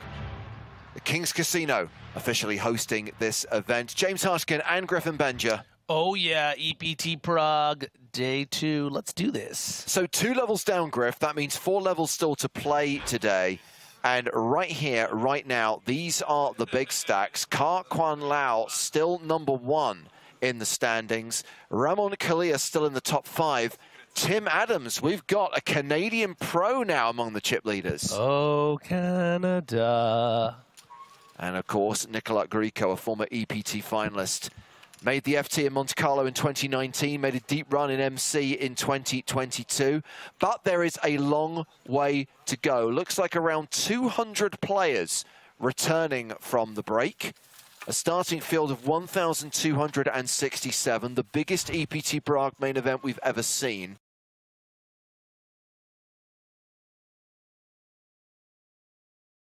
Coming soon, and then coming in January, a month from now, the second ever PokerStars Players No Limit Hold'em Championship. Yes, the PSPC is almost here. We have been qualifying players for this event since August 2019. Yeah. Around 400 platinum passes have been awarded. Some people have been waiting longer than others, and they finally get their chance to play. Everyone coming to the Bahamas, to the Bahama Resort in Nassau at the end of January, because this event is part of PCA 2023. That's right, the PokerStars Caribbean Adventure is back, kicking off on the 22nd of Jan. PSPC from the 30th through to February 3rd, and all 5 days of this 25K event will be streamed live on Twitch and YouTube, in addition to 5 days of the PCA main event, which is a huge 10K, Griffin, and that will just be the warm-up for that. Yeah, no better way to kick off the new year, if you ask me, with the second PSPC and, you know, the massive 10K buy-in main event. It's just going to be a huge, huge series, and I'm excited to be a part of every step of the way. Well, I'm excited for our new feature table, mixing things up. 261 players, my bad, 261 players returning from the break, not 200. So fewer than 100 from the money, but still some way to go before world-famous bubble coverage begins. So among the players on the main stage, Gail Bauman, who we can see getting comfortable, Sar Wilf, and Juan Pardo, who is going to be the biggest stack at this table with 228K. 3 Spanish players on the main stage right now at a new blind level of 1,000, 2,500 with a 2,500 big blind. And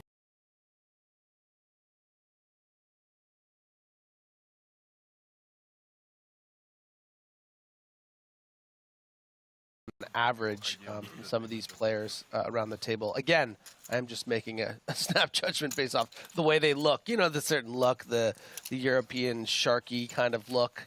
There's a lot of them there.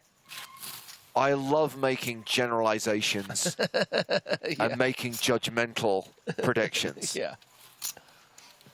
So yeah, we'll definitely have this table for at least the duration of this level. Maybe we'll change at the next break at the halfway point. A reminder, there will be a dinner break later this evening to coincide with the second half of the second World Cup semi-final. Of course, our coverage here in Prague, slightly dictated by what's happening in the football. It's a whole nother story when we get to Sunday. This is what they will be playing for on Sunday. We can see the payouts here for the top 10 and the min cash that we'll be paying tonight. $1 million up top, more than $1 million. For first, Griffin, plus the trophy. I mean,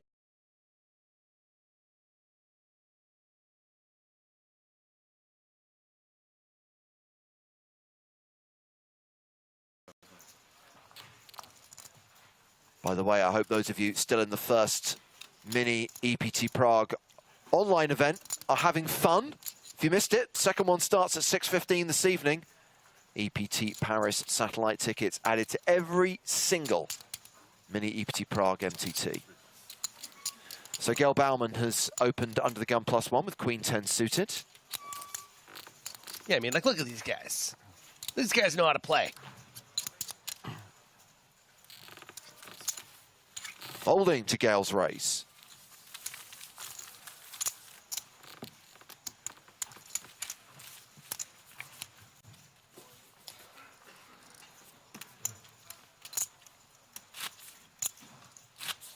Awesome to see Gail Bowman, you know, first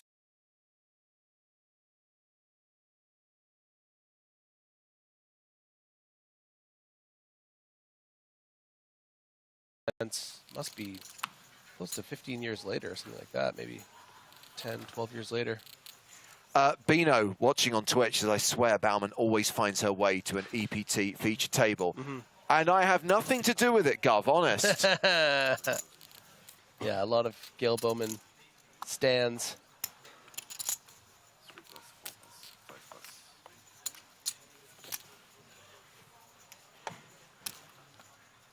So Martinsek opening in the hijack with ace, queen, Tsar Wilf with queen 7 suited in the big blind, defends.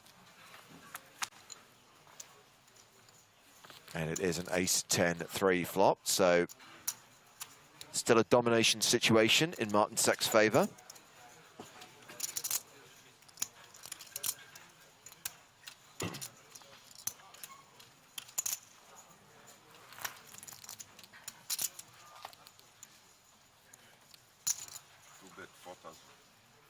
Less than 1% equity for Tsar.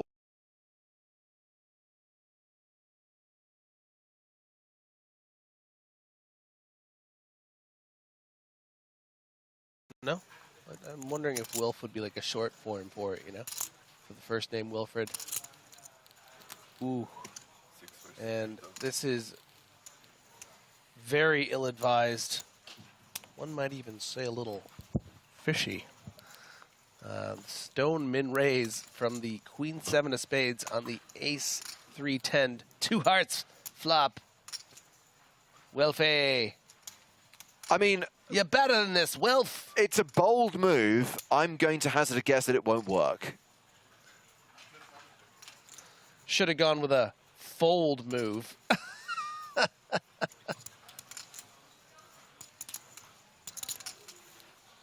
That's for the Twitch audience. They'll like that one.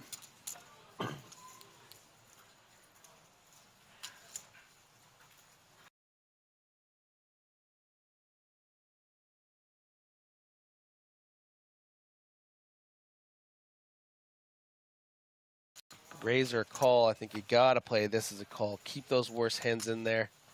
While the 7, it is always coming. It does give Wilf a piece of this board, but not a big enough piece.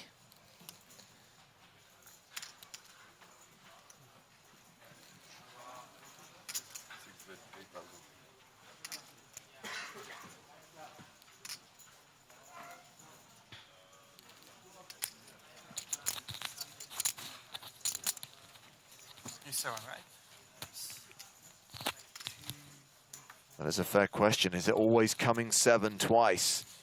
Of course, that is the 3%, the Tsar Wilf. 7 on the river. Can I please?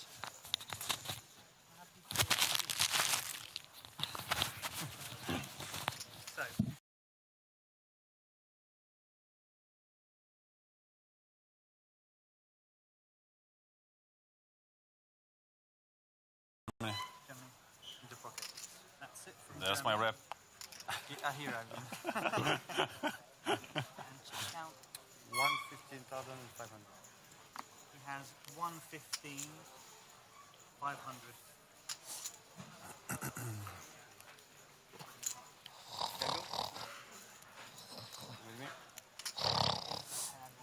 This one's taking a little long. Yeah, man. It will be day 3 when we see the shot clock introduced.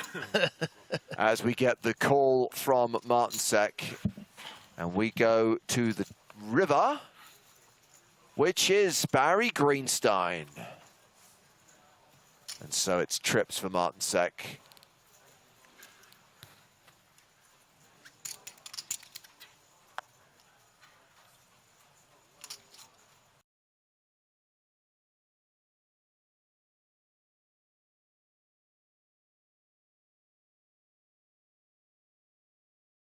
Definitely going to want to go for some value here. Probably going to expect that at this point your opponent was just running some sort of a bluff. But you'd have to expect a flush would have bet this river. Yeah. So maybe you can get your opponent to call, you know, a small bet with a weirdly played 10 or maybe a weirdly played queen 7 that turned to 7.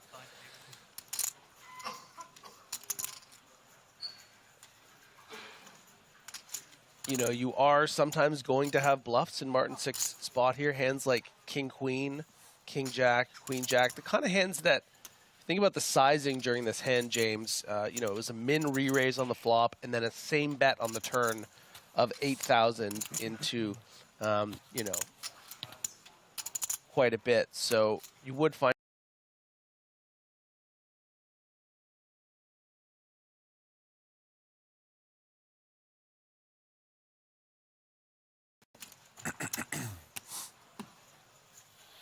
$16,000 is the river bet.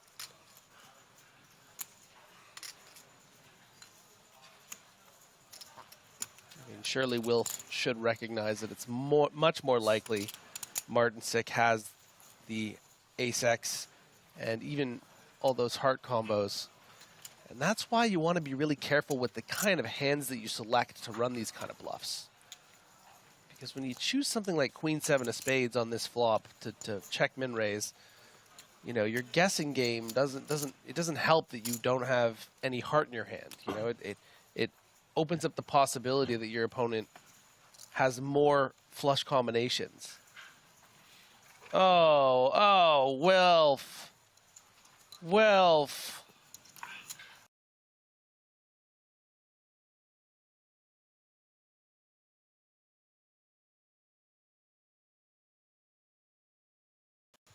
Wilf, oh, you can tell he just wants to do it. Oh, he just wants to be a hero on TV. Oh.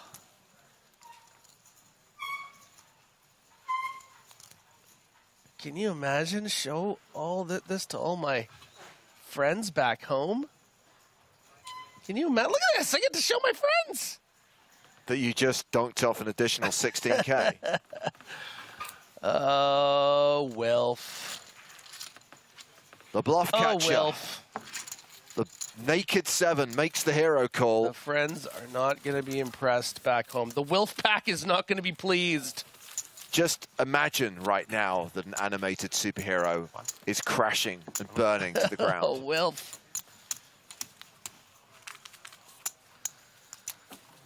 Looks like we've got a new player coming.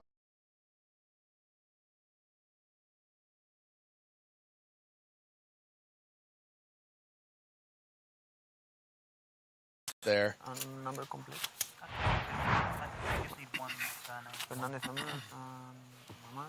Here's our chip counts. Bunch of Spaniards we haven't even heard from yet. Yeah, Juan Pardo, a.k.a. Malacca style, table chip leader right now. And catch you. Sorry, I am sick, you guys. Oh, first hand, a couple of aces at the table, and Katsu opens with aces. Must be nice.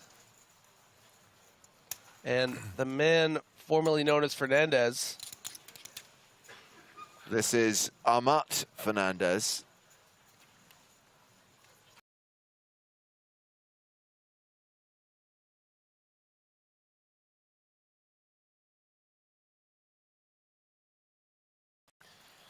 You are in position of the end of the gun. You're probably slightly behind the average opening range of that 50-ish big blind stack.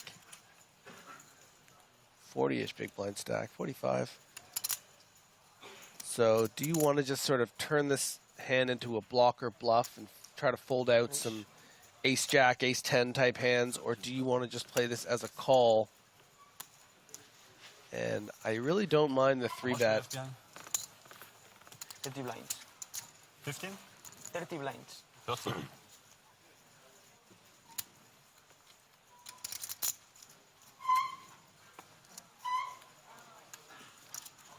To catch you with the Pikachu sweater.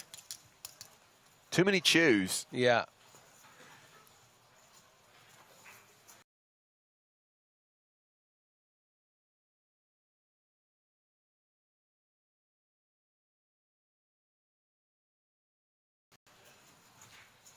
You know, just calling here might raise some alarm bells.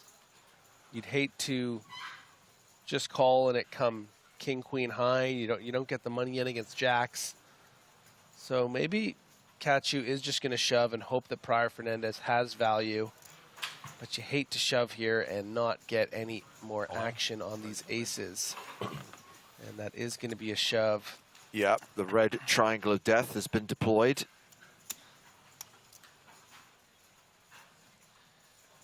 And we know what's going to happen. We know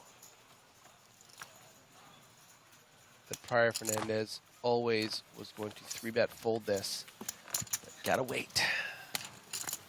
Gotta give it a little time. Welcome to the table, sir. 251 players remaining. A reminder, it's a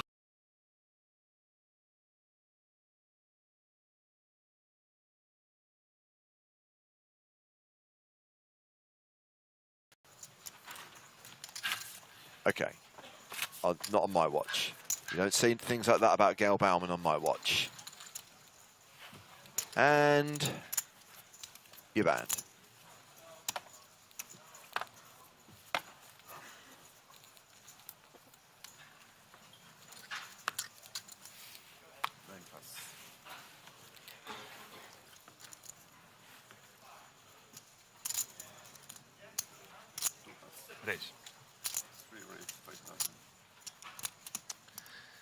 Montone rocking the Tommy Hilfiger. I haven't seen Tommy Hilfiger rocked in a while.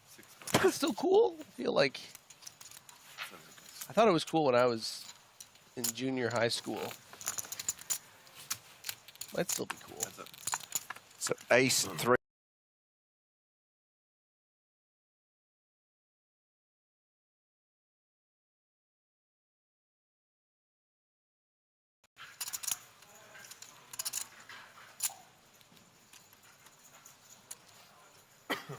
Cheeky little lead here coming up from Kachu because this board should favor the big blind's range. We've seen this kind of play before where it really puts the aggressor on their toes. Usually want to do it when you're pretty deep stacked. Of course, we can see Kachu only has the queen 9 suited, but the kind of hand that can turn some nice cards. And you know what? Montone says, I know this game. I'm the aggressor. This is my hand. I need to protect this 3 and also rep even stronger because it's going to make it much easier to play. I don't want that, 10 of diamonds to turn and catch you to bet 2/3 pot, and then I have to fold this 3. So very nice.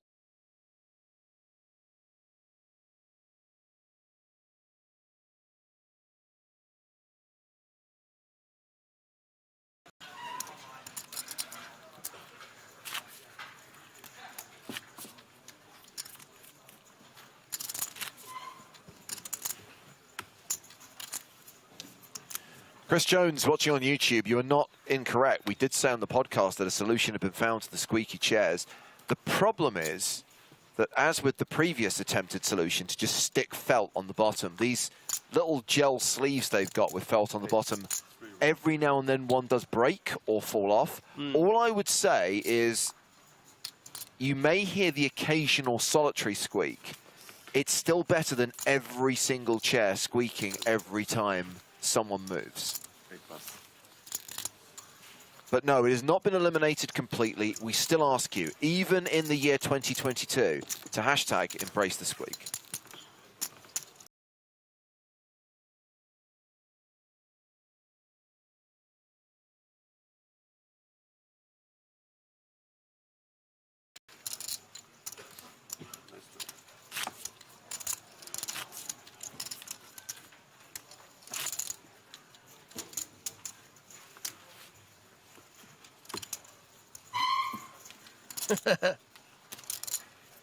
Squeak.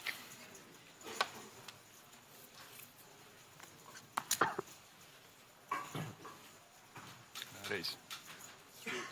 Ooh. Is it a rule that you always get aces under the gun? Is this the kind of This is the new theme rule, of this yeah. table?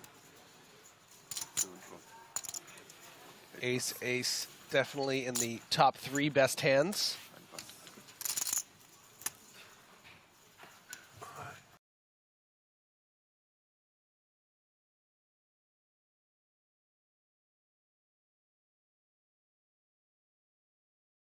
for that single blind. Thinking, oh, you know, whatever, my ace might be live, my 6 might be live. Not. Queen 7 deuce with 2 spades. Nut flush draw for Gail Bauman.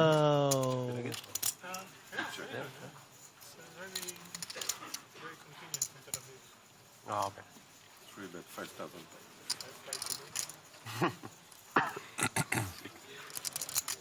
Do you leave that?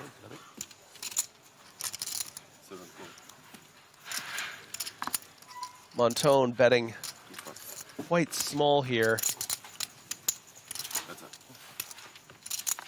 Trying to get in all those wide hands. And oh. Now this pot is pretty small.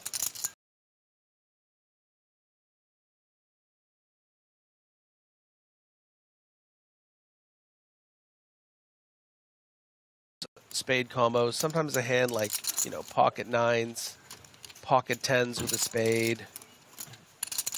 So expect Bowman to call here, and then most of the time I think Montone is going to feel pretty good about maybe bet folding a brick river.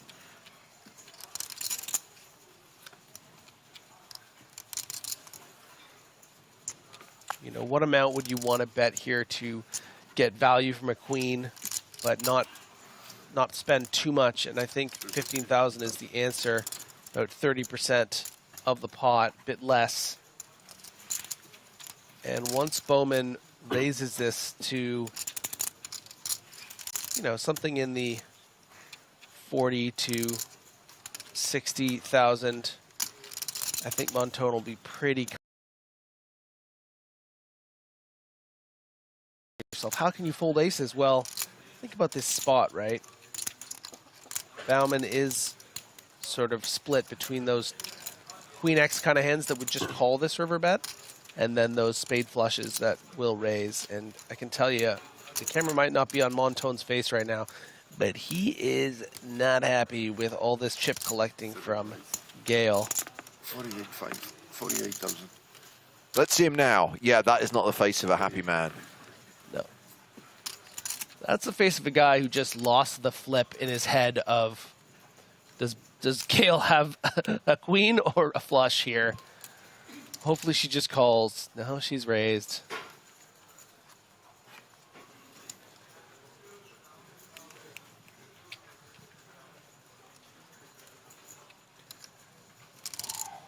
Hey, it's okay. It's okay, Montone. We all got our aces cracked sometimes. Think of a hand that Montone could, that Bauman could have that would even be bluffing here. If you think about the flop call, the turn call, you know, what would it be? Ace Jack with the ace of spades might call the flop and then do this on the river. That is one possibility. But that's, you know, that's most of it. Maybe jacks with the jack of spades would call twice here, and then with that jack of spades in hand, try to turn it into a bluff. But again, most of the time, it's going to be those flushes. Good fold. Yeah. Gail Bauman adds 43.5K to her stack.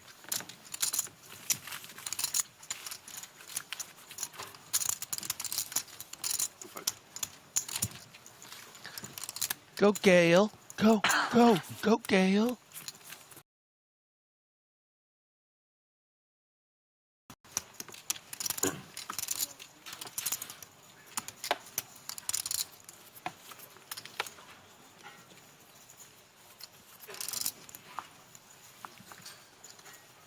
Five deuce of diamonds for Amat Fernandez. He folds. Round to Gail Bauman. Queen 9 of hearts. She raises to 5K. Juan Pardo's on the button. Pocket threes. Yeah, and one of those rare day 2 set money opportunities. Gail Bauman with over 50 big blinds. You're on the button with a pair. You know, you're sitting with almost 100 big blinds. Yep. Not a lot of times you get to call with pocket threes and just try to flop a set on a day 2, day 3, that kind of thing. But this is one of those where threes are officially still the best hand, but a horrible board. But Gale does not continue, checks the action.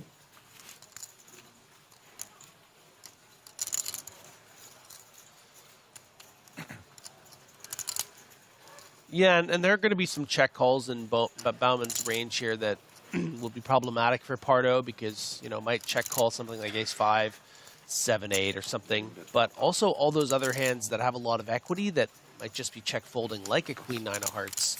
You know, maybe like a king-10 of diamonds, something like that. So that's why we see Pardo bet for protection. Price setting, takes it down, adds to the chip stack. Nice try. Yes. Nice try. Nice try.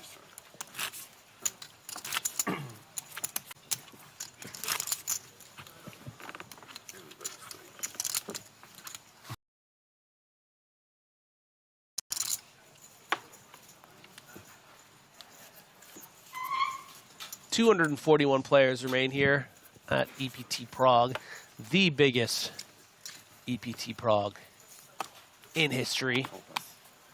The, what was it, 11th biggest EPT if you include the PCAs and everything? I think that was the number that EPT Howard umbrella, gave us. Yeah. The 8th biggest ever in Europe. That's right. So pretty incredible event here. 1,267 started, over $1 million euros for first. The wonderfully convoluted line that only someone of Howard Swain's caliber could come up with is, it's the biggest Europe-based EPT outside of Barcelona. Nice.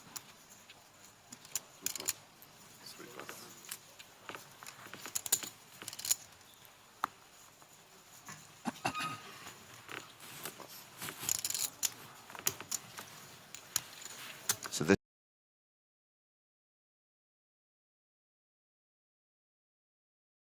flat here from Martin Sek with the king 3 suited. There's a 3 on the flop. What's not to like?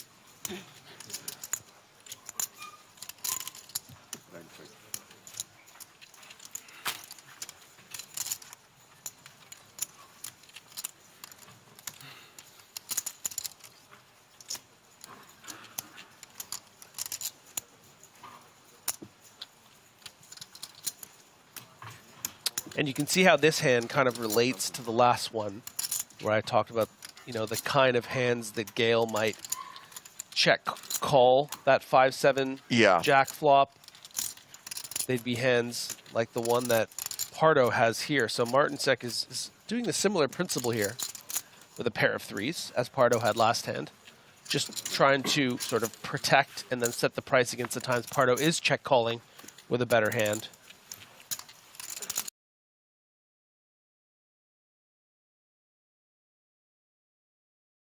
Draw Martin Sek with just a 3.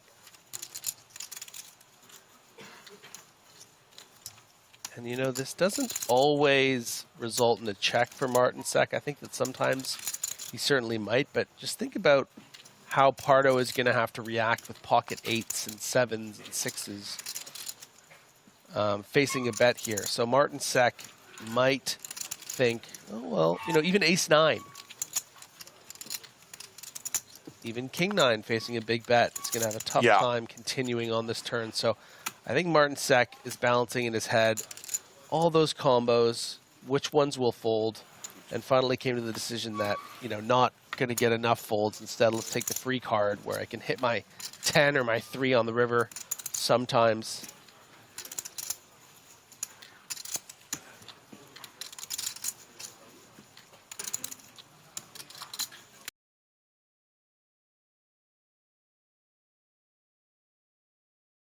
For Martin Sek is because I anticipate this will go check-check. You know, being in position, you won't have to show your hand down, which is also always nice.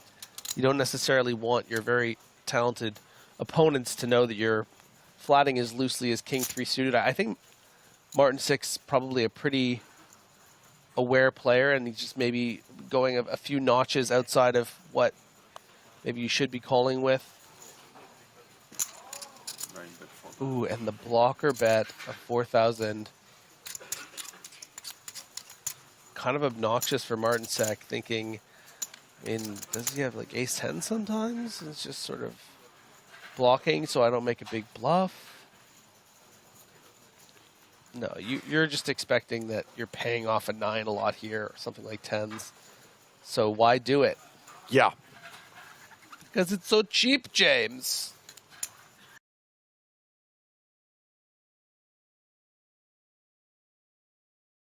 The money in a tournament yesterday and won a whopping $4.50. Depends what the buy-in was. If that was like a 2-penny buy-in event, that's a solid return on investment. It is. Granted, if it was a $5 buy-in and you cash for $4.50, then you're running at a loss. But everything is relative. Everything in poker is situational.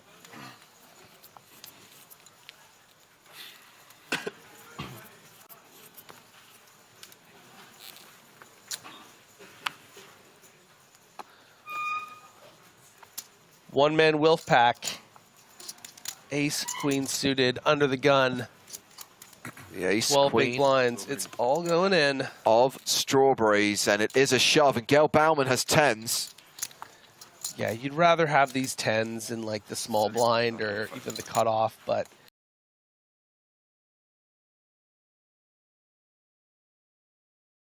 to just call the 31,000, or do you want to, you know, shove in the 50 bigs? Probably just want to call, right? Don't want to run into kings of a chip leader or something.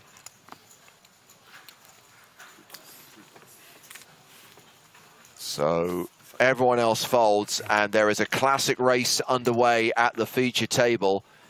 Sarwolf's ace-queen racing against Gail Bauman's 10s, and Sarwolf is the player who needs to hit here. He is at risk and slightly behind. So classic.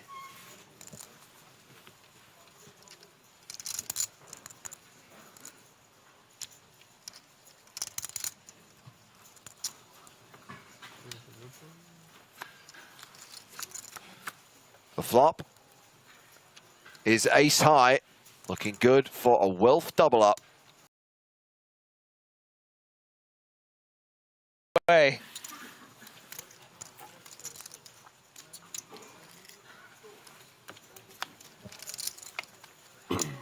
Two pair now on the turn. Same outs for Gail Bauman. 2 10s in the deck she can hit to KO Sarwolf.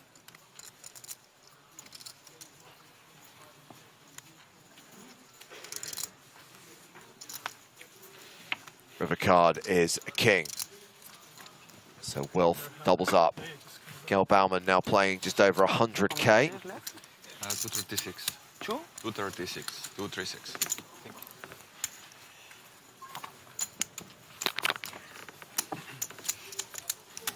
Still no flop. Still no what? Still no flop. What?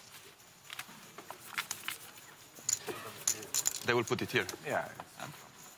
Maybe tomorrow when we don't need it anymore.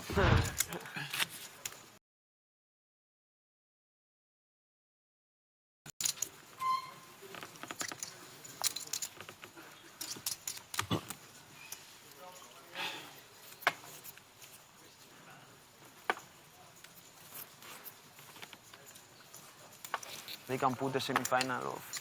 Yes, as well. That would be sweet. Yes. Everybody agrees they should do.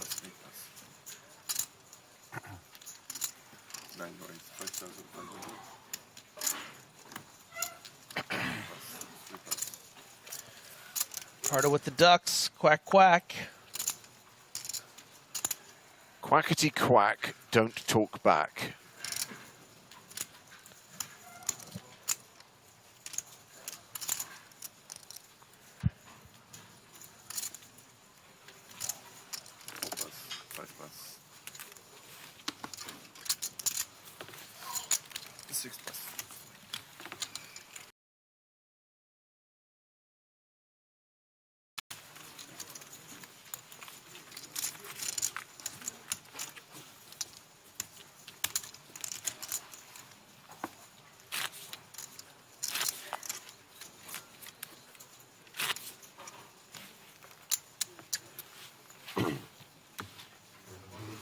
Philip, the Razor asks, has Michael Phelps been seen at any of these recent events? Have not seen Michael Phelps on the poker circuit for near enough 10 years. I think it was PCA 2013 where we saw him. Yeah, he used us. It was just a phase.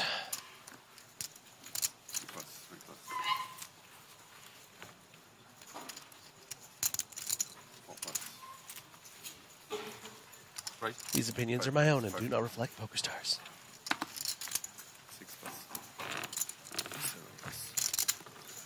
Liho. Or Lijo. Fun little sarcastic celebration for the first hand won at the feature table. It's always funny you come in there with the adrenaline pumping on the feature and ready to show the world what you can do, and you're just card dead for 10, 12 hands.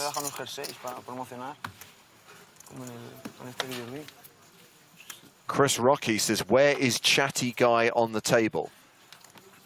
Number one, Sam Grafton was eliminated during the first leg of the date. Number two, that table was long since moved off the main stage, and that table has since broken.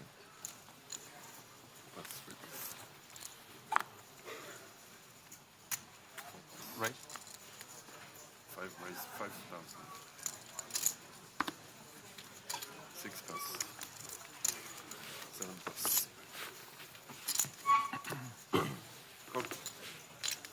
Liho now getting a little cocky with Queen 9. Not to know he's run into a...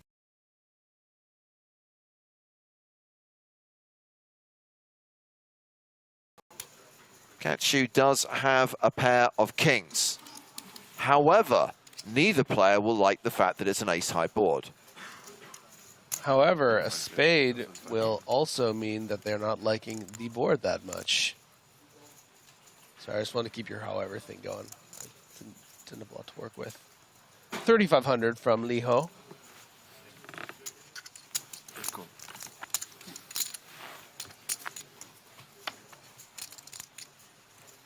There is the spade, and the board gets straightier as well.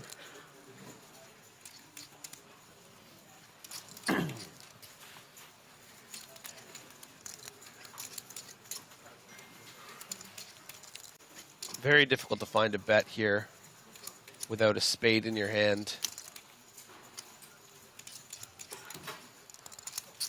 It would be nice to just bet here and fold out something like, you know, King X of diamonds. And that's actually what Liho is going to try to do. And I'll tell you what, King, Queen, no spade.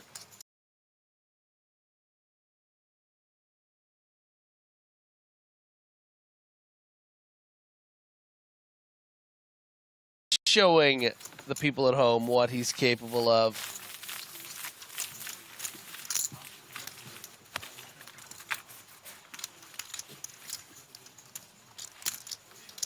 Very nice. Very nice.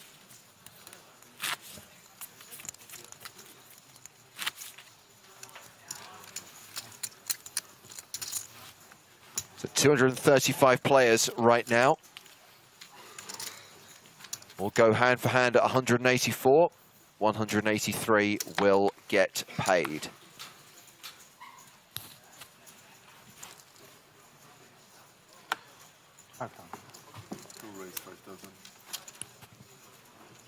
Martin Sec opening here with Jack 9 of diamonds, Montone with ace deuce of clubs. We've referenced a few times, by the way, guys, that we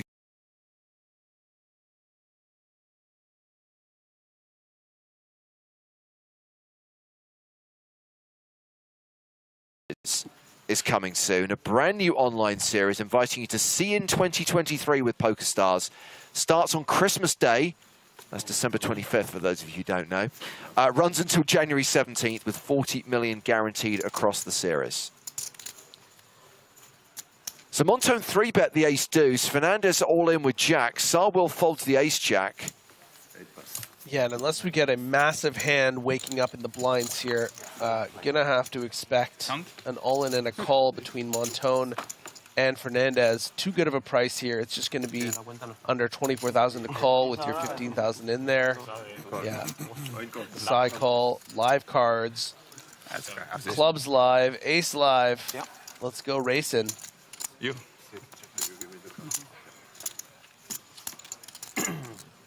Siempre con las buenas.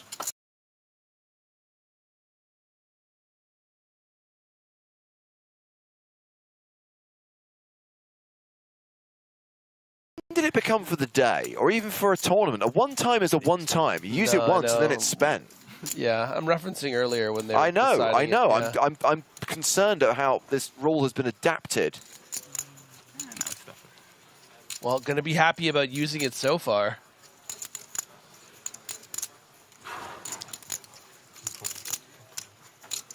Jack's now better than a 4-1 favourite. And we are going to see a double up for Amat Fernandez, unless Barry Greenstein walks in. Robe flapping open. Little Barry in everyone's faces. No, it's a 9 on the river. It's a 9 on the river. Getting high by the river.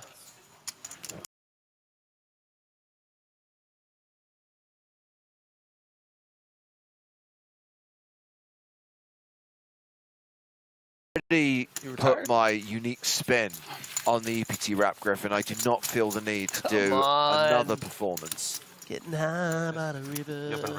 Yeah. I mean, your rendition is almost in tune. I'll give you that. Nice. Be careful with him.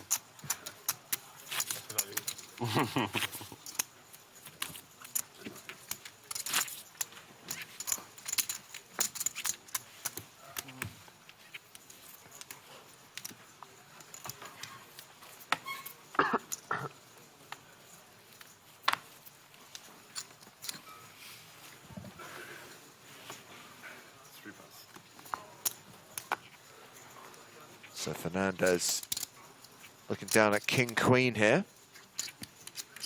Chips to play with. How fun. Nice. 4 raise 5,000. 5 pass. 6 pass. 7 pass. The raise is to 5,000.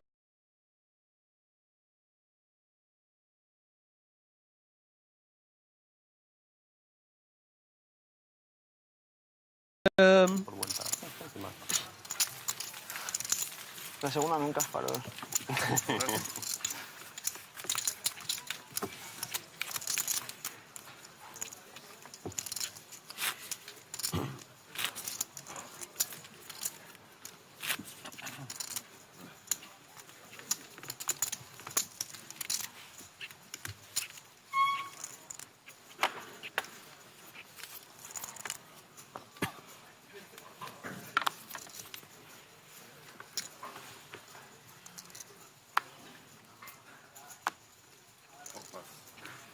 This is hand 81.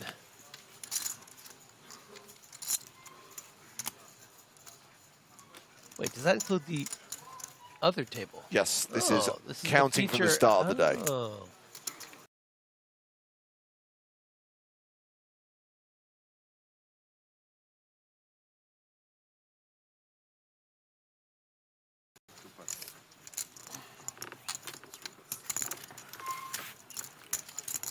A nice little takedown from Wilf.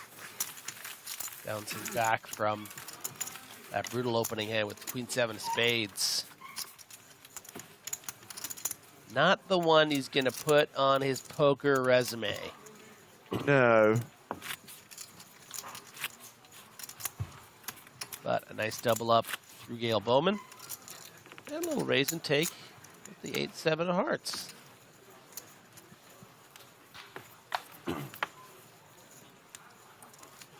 Few people asking how many make the money. We have said it a few times, 183. So we are still some distance from the bubble with 234 players remaining right now. But that money bubble will burst today. World Fund.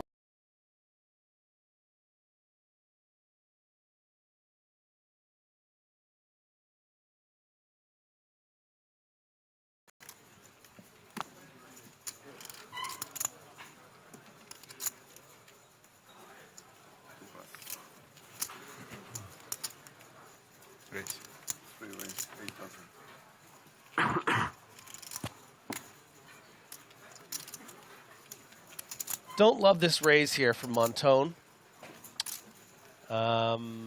Fernandez appears to be like kind of a toughish player. Jack 6 off. Not a very nice hand.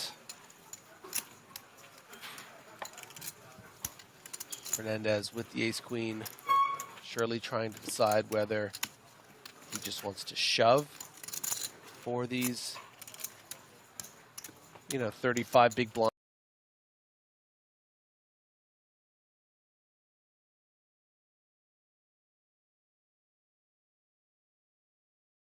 Try to induce a shove, but it's going to get a quick full fold.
Heads up between Martinsek and Montone's very under-repped ace-queen off. This was a cutoff open for Martinsek and just a flat for Montone, playing about 45 big blinds. I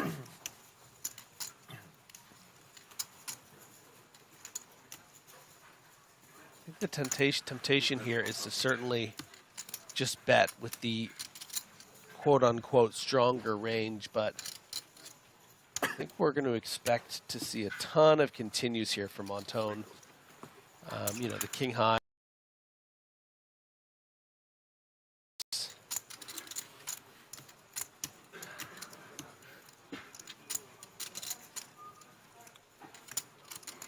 It's clear that Martinsek doesn't give up on pots very easily, but I think would be falling into a trap of his own design if he decided to find another bet here.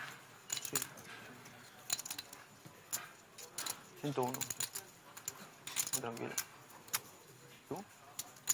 170. Se arregla la tele. Se arregla la tele. No, ponga el partido en casa.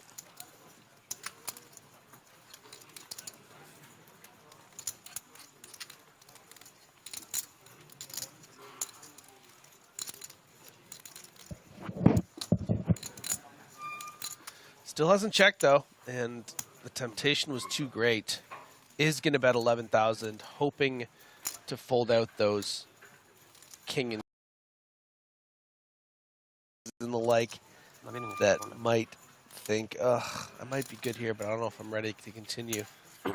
But no, man, your opponent's got the ace queen, man. You're drawing dead, man.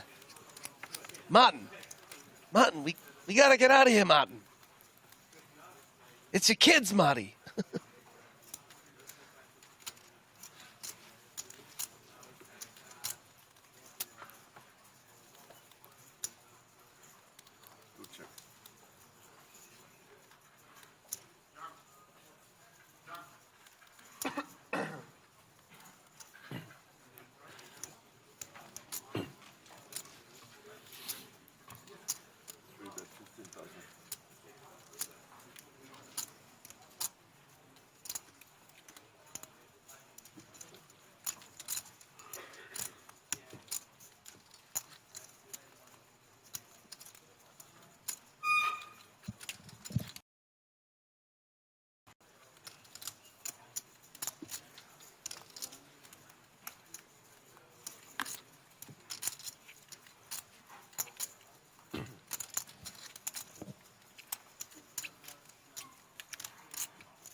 Got away from it.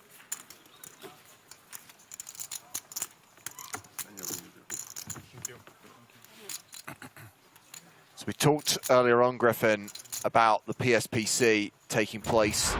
Of course, it is just one small part. I mean, it's a big part, but what I mean is it's one single tournament that's taking place at the PokerStars Caribbean Adventure, which returns for the first time in 4 years.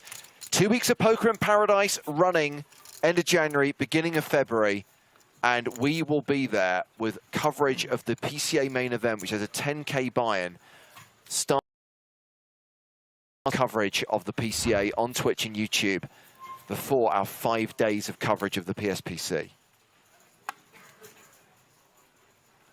And I believe satellites for that 10K PCA main event are still running.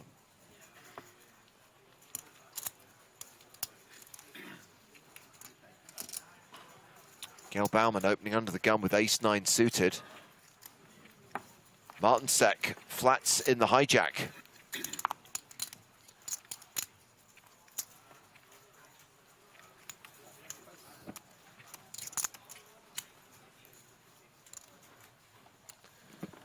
And our boy Wilf, able to get in there with live cards.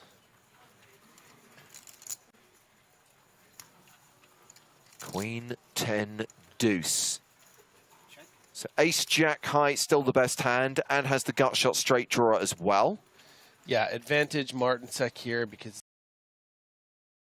continue with the bet. This smashes not just her range, but also Martin Sek's. So I wouldn't fault bump Gail Bauman for checking here. But instead, she does go for a bet, hoping that Martin Sek is more on the, you know, 7/8 suited, pocket sevens kind of range that can fold to a bet here.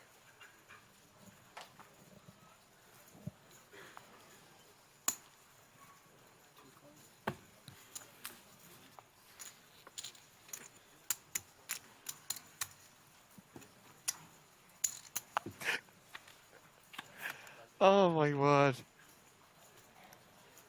It literally sounds like the ceiling of this room is collapsing because I didn't realize we were directly below the gym at the Hilton Prague. Oh, yeah? So clearly someone is lifting and dropping very heavy weights. So very Bowman, because this is part of the reason why Gail wants to bet this flop some of the time, because you do have some good backdoor equity. You know, it's an interesting turn card, particularly the Jack of Hearts, because, you know, it completes something like Queen Jack.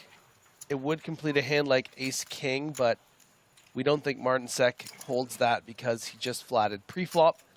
So there is some pretty strong range that Martin Sek could have here, like a Queen Jack suited, like a Jack 10 suited, that would call here at the hijack and certainly call this turn. But then there's the other hands that are very difficult to continue with. Hands like King Jack, facing 20,000 bet here. Ace Jack off. You know, maybe even something like Jack 9 suited.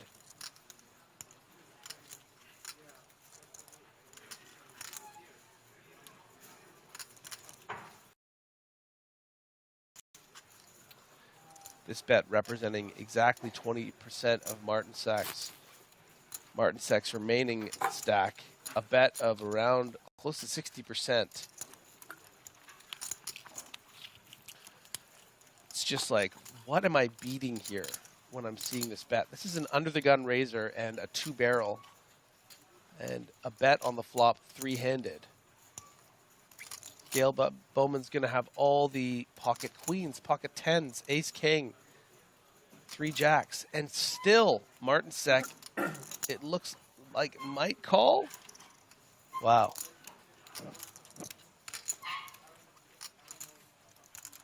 I'm seriously unconvinced the ceiling's going to hold.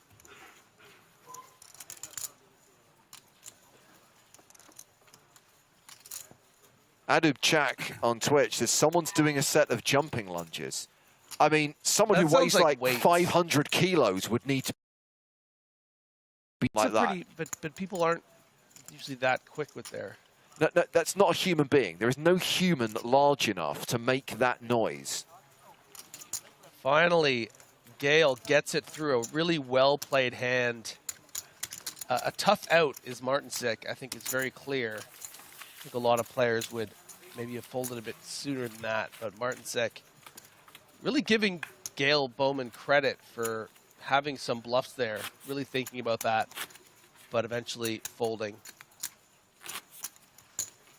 Getting closer to the money with 225 remaining, 183 sharing the prize pool of 6.1 million euros.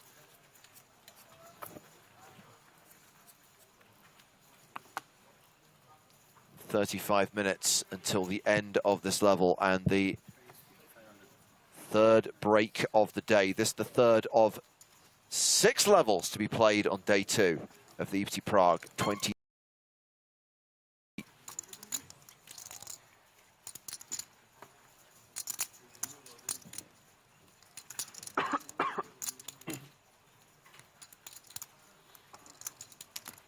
Big hand for Fernandez here. Pocket 10s, playing 40 big blinds almost on the nose.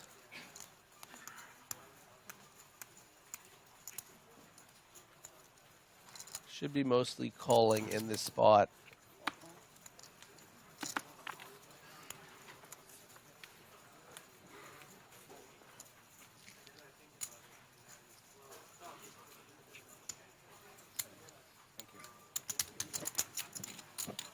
So the raise, the call, and Gail Baumann completing from the big blind. Jack, Jack 5, 10 still good.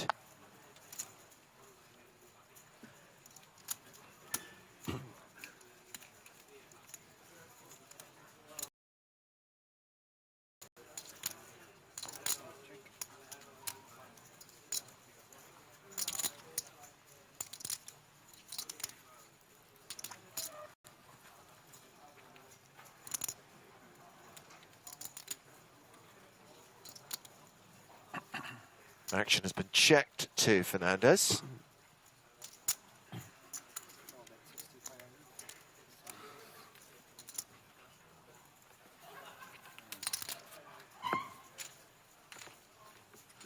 Bet of 6,500 is greeted by 2 folds. And Fernandez adds 14.5k to his stack.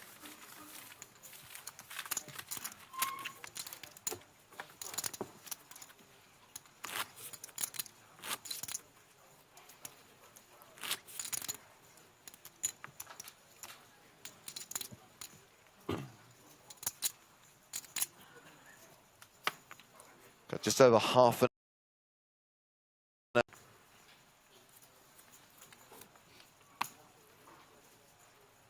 And Juan Pardo is under the gun with Queen Jack.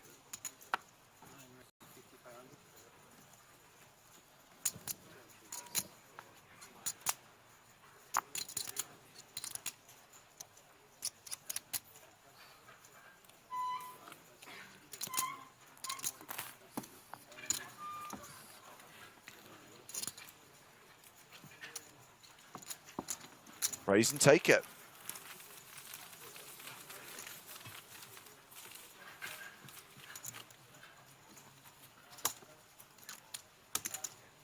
It's there.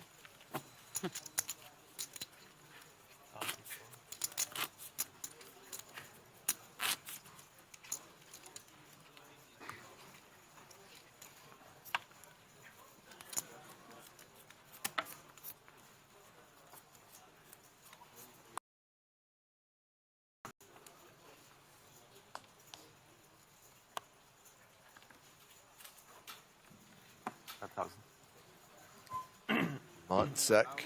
Okay, next time I say okay. Raise 5,000.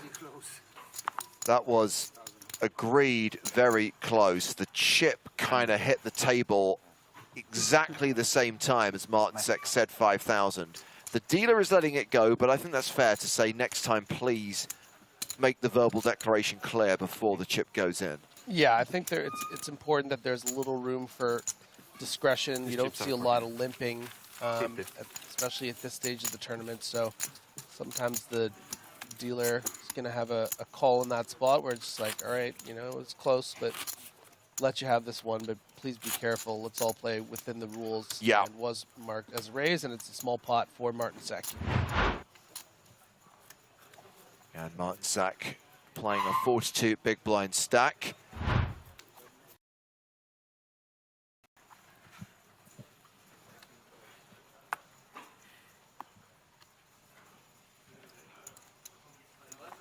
Raise. Raise.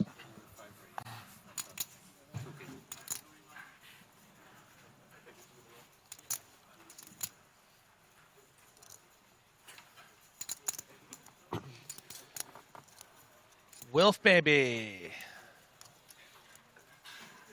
The Joes and James going to play it as a 3-bet, leaving just under 20 big blinds behind.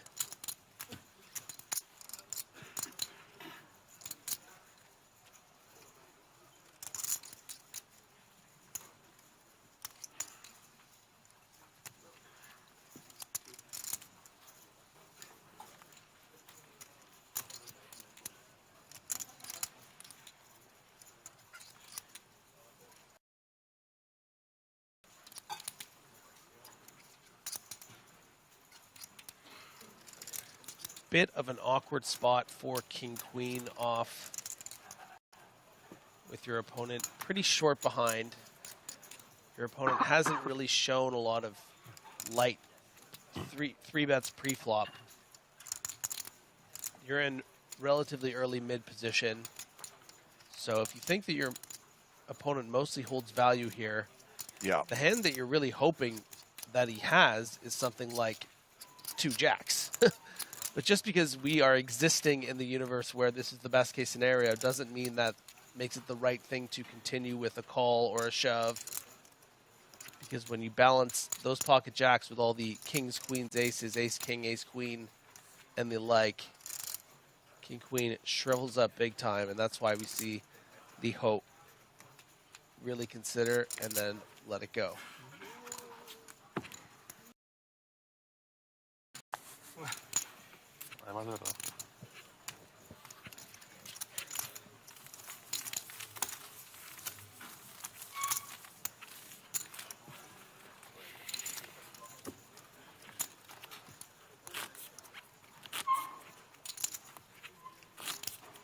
A few comments on the pace of play, Griffin, and about how long it's taking some players to act. All I'm going to say is you think it's bad now, wait till another 20 have gone out and we're like getting closer to the bubble.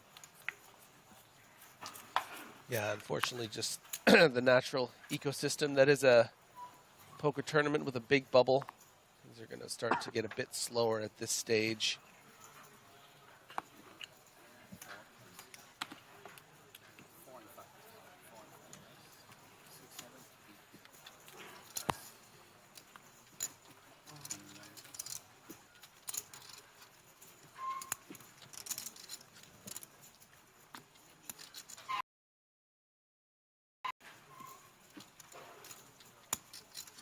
Right.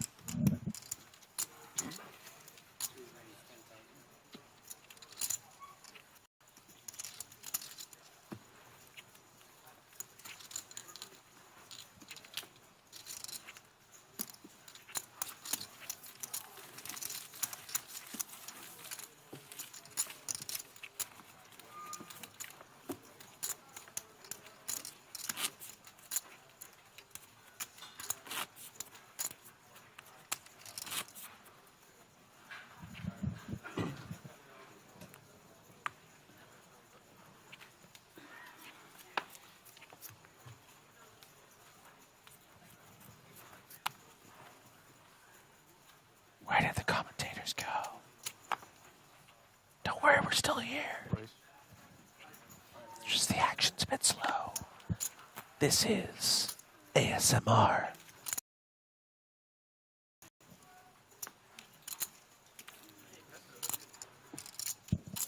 Raise to 5,000 from Leho.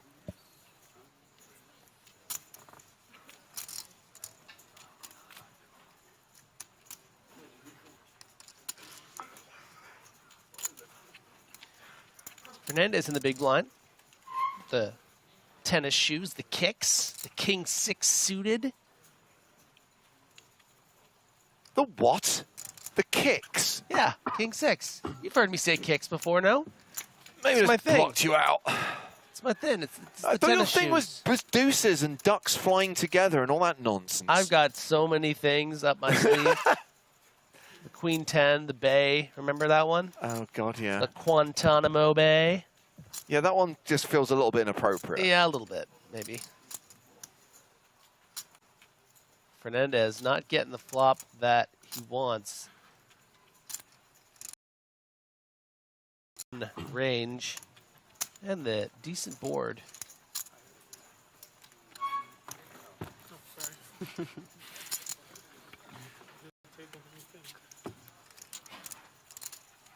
Chip redistribution. Yeah. Okay, this bothers me. Expect, you just said, have you heard the Kevin James King 7? Why is that? Is the Kevin, why James? First of all, wouldn't King Queen be the Kevin James because he had a TV show called The King of Queens? What do you guys think in the chat? I know Joe agrees with me.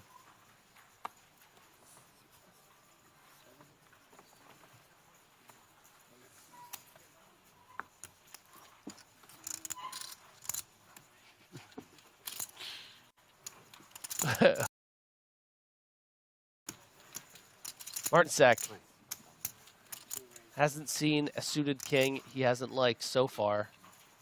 We saw the King 3 of spades played on the earlier as a call. Now the King 5 of hearts. But gonna have to get by the studious expressioned Fernandez.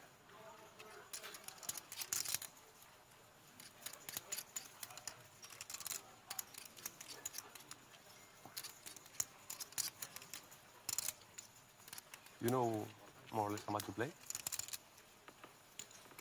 100. Okay. Yeah, Leo just asking Worth to defend. if Martin Sek has the kind of stack you would want to shove on with these pocket fours. Going to get so many folds from the cutoff from an aggressive player.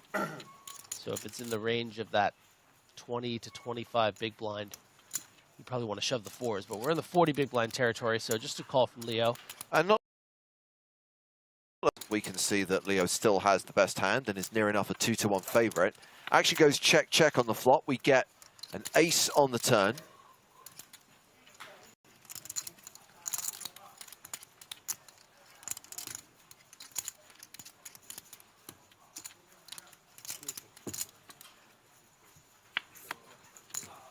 Goes check, check again, and an inconsequential 8 on the river. Fours still good. Yeah, and Martin Sek just has a bit too much showdown value to be bluffing here with the king high, and is going to lose some fours. Now, obviously, Griffin, during the first level today, we had Sam Grafton on the feature table. Adam gets in touch on Twitter. A reminder, the hashtag is PokerStarsTV. Says, Sam's commentating is top-notch, has the knowledge and experience to dissect and explain top-level play, yet doesn't come across as some emotionalist. Fits in perfectly with the rest of the team to make an entertaining and informative stream. Big fan. Well, I've got big news for you, Adam.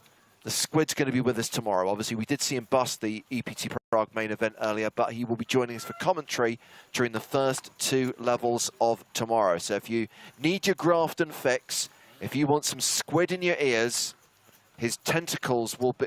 I'm going to abandon that. Sam Grafton commentating tomorrow on the stream. Well, as Sam's friend, I'm very flattered by what you wrote, but as an emotionless nerd, I'm very offended by your tweet. No one could ever accuse you of being emotionless. I know of no bigger nerd, but you have exhibited emotion on many an occasion.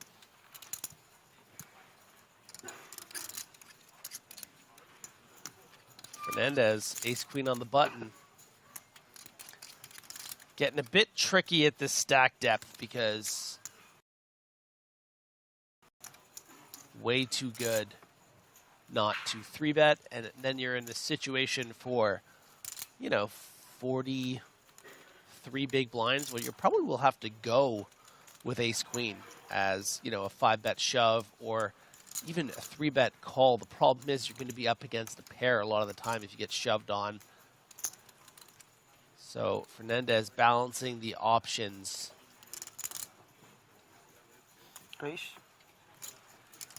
Is going to go with that 3-bet. It looks to be about around 22,000. 20,500. And now back to Montone, who has a couple of options. Fold is not one of them, especially at this price. It's just about 2.5x of a 3-bet, just above that. So you're going to want to play this as a call or just as a shove on that 40 big blind effective stack to fold out those hands that steal. But it's a very high variance approach to shove on this 3-bet here. 7's out flopped. Fernandez near enough a 9-1 favorite.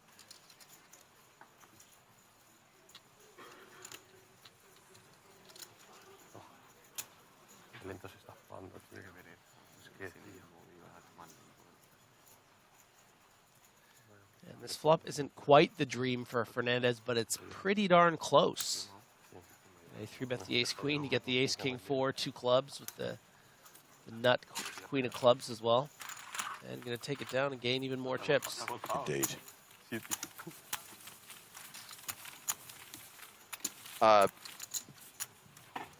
Member of the floor staff came to the table to inform these players that we are going to be changing feature table during the next break, which is 20 minutes away. Know who's going to be at our new feature table post-break, assuming that both players survive to the end of the session. Well, I do want to know, but I just also want to say I hope these players don't take it too personally. They're wildly entertaining. No. So, I mean, obviously we've got Malacca, we've got Juan Pardo, who is a great Spanish player. If you like great Spanish players... Don't do it. Don't even kid. You know how I feel. Go ahead. We've got a double bill. We've got a double whammy.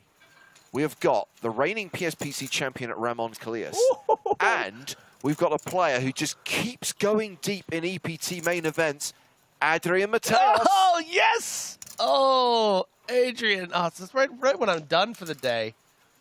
Brutal. I'll be watching at home. And by home, I mean my hotel room.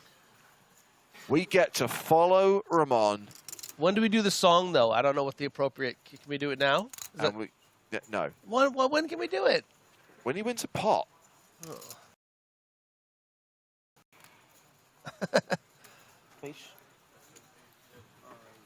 All these rules. Fernandez with ace-queen again. Ghost of Me on YouTube, you hit the nail on the head. He asks, who is commentating with James? Is it the guy who told William Kassouf off? I mean, I've never heard it put like that, but yes, he gave him a good telling off. Yeah. Ooh. A misclick here from Fernandez. And some chuckles. Easy. No sweat. 12,500 at the 2,500 level. I believe that's what's happening here. Unless someone had made it 5,000. No, it looked like it was just an open raise. So, hey, happens to the best of us. We've been watching Fernandez all level, been playing real well. Yeah. Then suddenly makes a 5x open. Pretty embarrassing.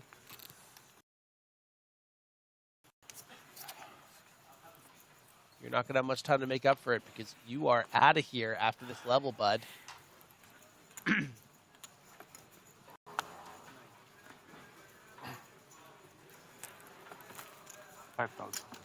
Martin Sek hasn't seen a playable hand he hasn't liked.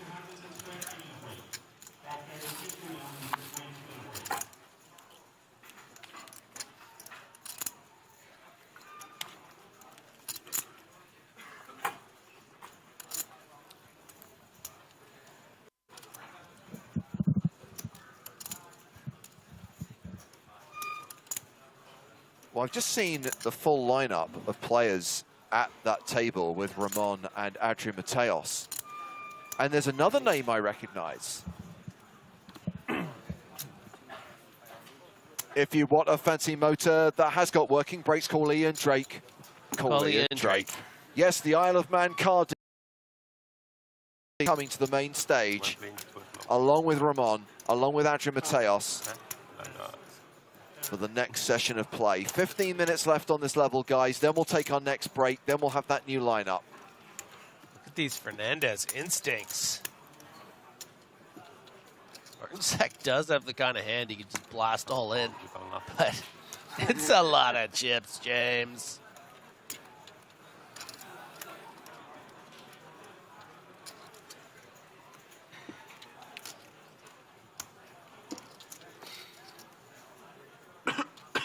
You know, sometimes you need to protect these small pocket pair opens with the ability to 4-bet shove on the hope your opponent is just 3-betting light with the likes of ace-4 suited. And Martinsek, certainly in my impression of him, seems like the type that is capable of that move. Yeah. But maybe did a little randomizing there in his head and went with the fold.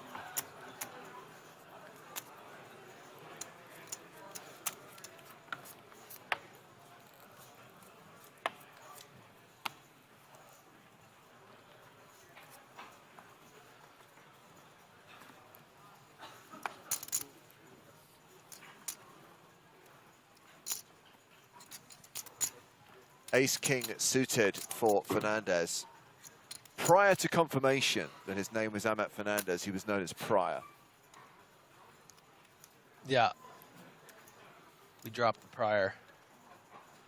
Yeah, that was prior to confirmation that he's not Prior but Fernandez.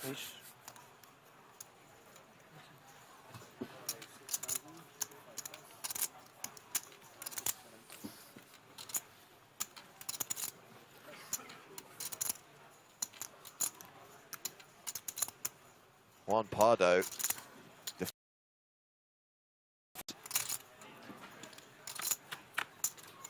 Malacca style.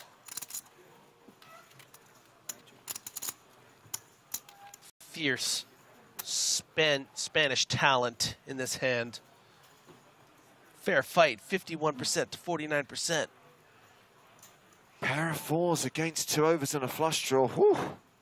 Doesn't seem right that the pair of fours is ahead here, right? Percentage-wise.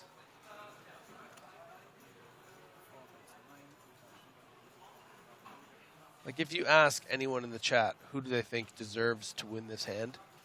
I feel like more than 49% are going to say the ace-king of diamonds.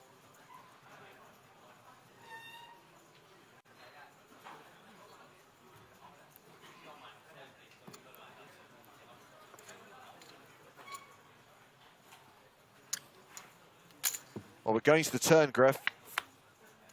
Oh! Which is now 2 pair for Pardo. So aces and kings no longer live for Fernandez, but diamonds would work. Yeah, and it's going to be hard for Fernandez to just take a free card.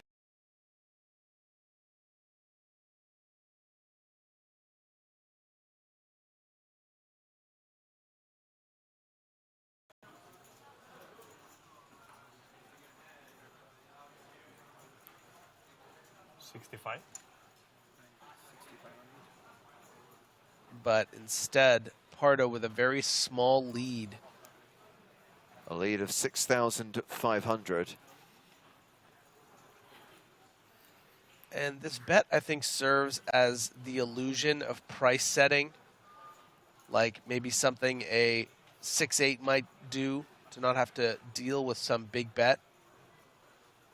But Fernandez, in a way, isn't going to fall for it by raising, and instead is just going to call, drawing to the nuts, not wanting to fall into some sort of third raise trap on this turn if you do decide to raise with the draw.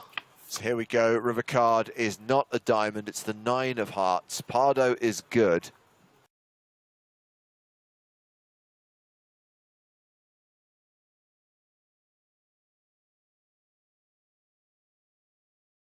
Those Jack X, some overpair type hands. Set the over-under at 30,000, James. Quickly. Over under 30,000 bet, James. Under. There's one more level and dinner break. He's gonna bet 35. It's 9. One more level and dinner break, right? 9 o'clock. Okay.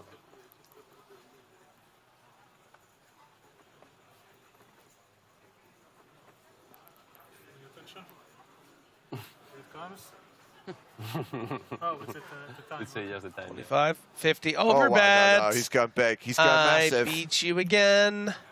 I'm better at sizing. Okay, however, there is a soccer-related question.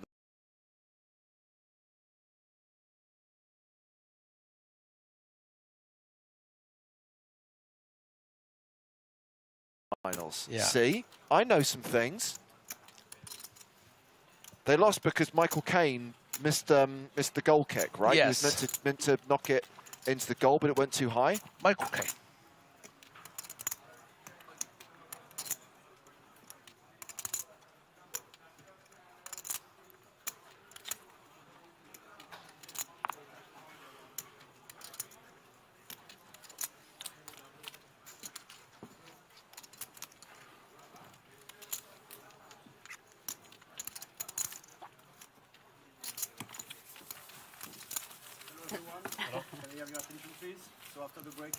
I was a bit confused because I thought they only had the goal-kicking contest at the end when there was no score. Yeah, that was very confusing. It was a tie, but yeah, I think it. he got to do it midway through the match. I think it threw Michael Caine off, and that's why.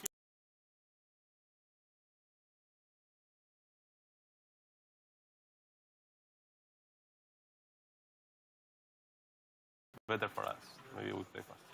Pilot failed. You think so? I don't think so. I will play fast. We were probably playing slow. We were playing slower there. Yeah? Yeah. Here probably Similar, maybe. Some shame reason to not like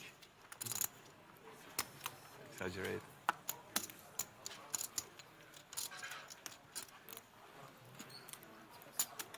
Are you from Italy? Yes. Where? Milan. Milan. Can you stop it? Do you live there? No. No? Spain. Do you live in Spain? Yeah. Oh, where? As well. Barcelona. Barcelona, right. Back and forth. The lack of style. Juan Pardo from the small blind, sitting with 270K. Gonna play this as a raise to 8,500.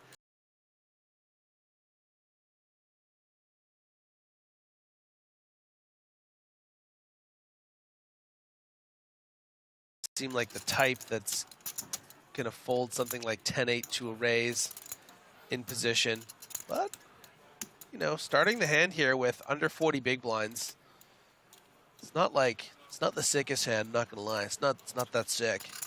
10-8 off, but you would call with 10-9, right? So sometimes you probably should call with 10-8 as well. Yeah. Let's see a flop.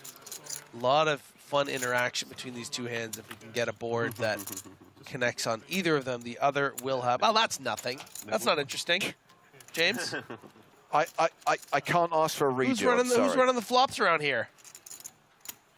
What's that? It's random? Ugh, lame.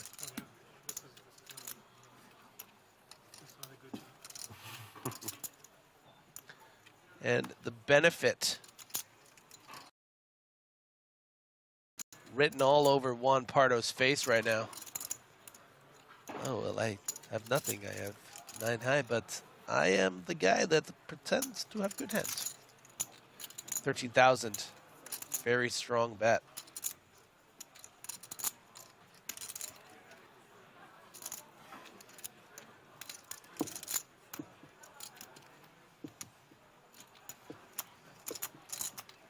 Not used to seeing these very big bets. We were probably so boring that people start asking. But maybe Pardo is trying to dissuade Martinsek from making some heels with queen and jack-eye type hands, especially ones that might have Broadway draws. They don't change every level. Makes it tougher to play Sometimes against. it's like the entire day. No, I don't think so. I think they... No, I'm pretty sure. Change every level, right? No, it depends. Yeah. I'm pretty sure. I'm pretty.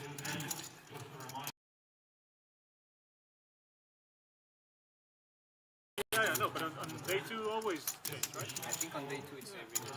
Oh. That's what happened so far. It's not our fault. Huh? It's not our fault. We don't want to make fun. We can feel better. Now you come alive 5 minutes before you get moved off the feature table.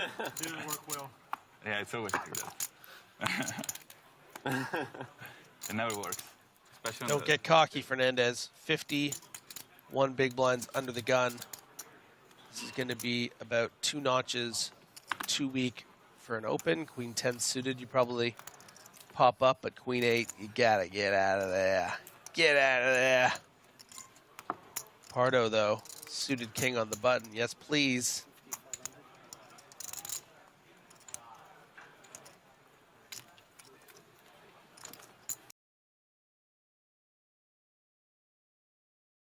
Respect.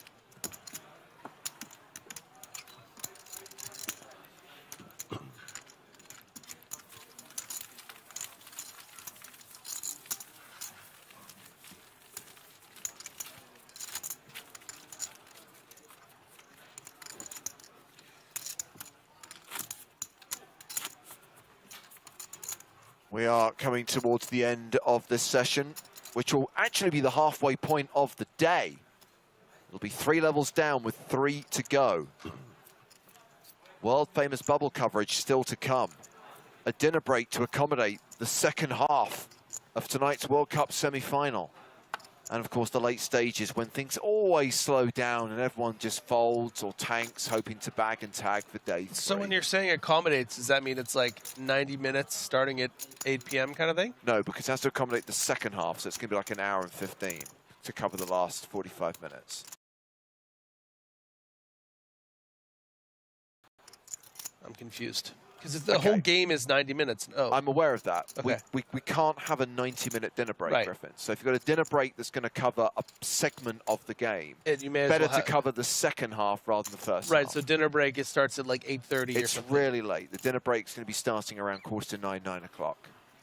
So that'll be in the second half of the game is when they'll... Correct. Right, yeah. I mean, if the face-off is at 8 p.m. local time, then they're going to go on intermission. And then it'll be 45 minutes later. They have a 15-minute So intermission, they'll start and the then they'll come second at back at 9, 9. yeah. So that would be the time that we would basically take a dinner Okay. break.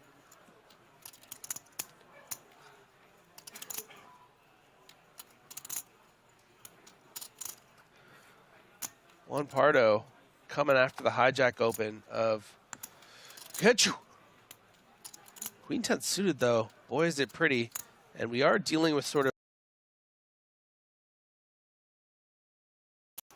Sometimes you're going to want to continue in some capacity, and it looks like it's going to come in the form of a call. Let's see, 3.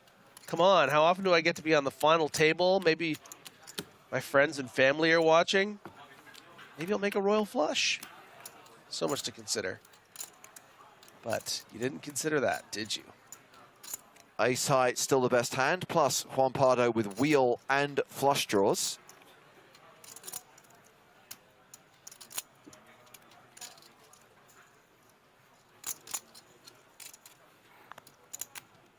Really nice little level here from Pardo, who is quite quiet in the first half or so of this level, but has come alive.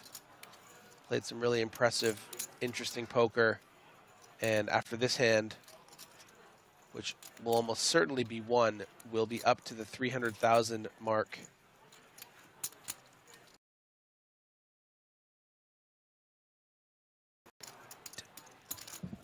Does he know it's his turn? He does.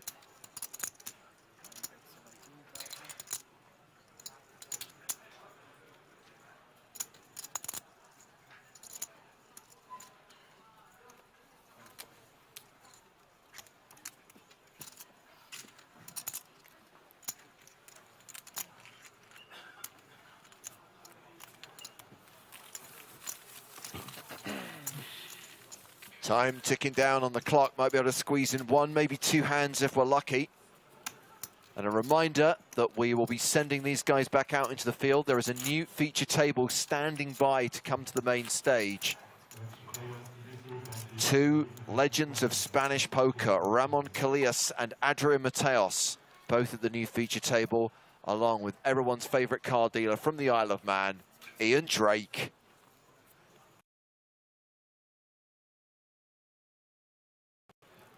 I think he may be the only card dealer on the Isle of Man. I'm not 100% sure on that.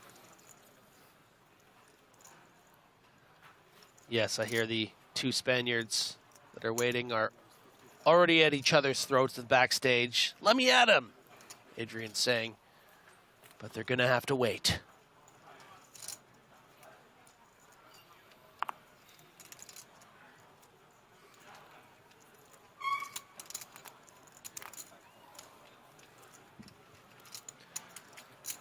Liho is going to try to slow down Malacca style in one of, if not the final hand of the level. Is going to flop best with the ace high, but the betting patterns we've seen Pardo utilize, I wouldn't be surprised if we see Pardo elect to go with a big size that makes ace six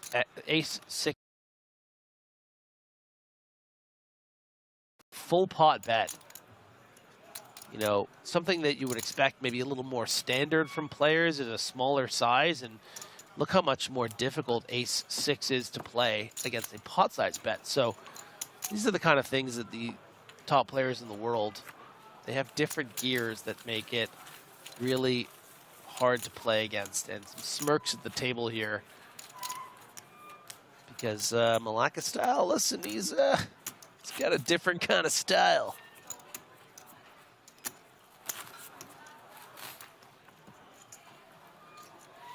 I did call that he was going to do big size. You guys all saw that, right? It's my last act of the day. Well done, Griffin.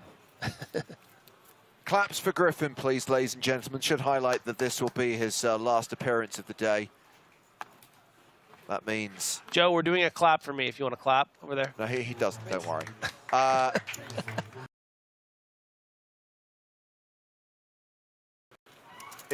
It's pity clapping, Griffin. Don't see it as anything more than that. That does mean Nick Walsh will be making his first appearance of the day on the other side of the break. Who cares? You want to take the chips too? No.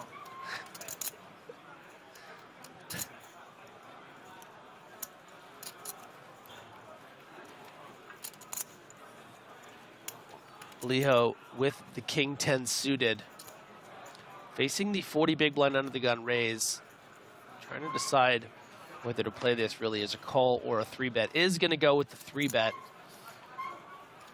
And always highly suspect, James, isn't it? The 3-bet before we break for break, you know? Everyone starts getting up. You're like, well, you pulling a fast one on me, Liho? Huh? You doing the old Spaniard shuffle here on me? What is this?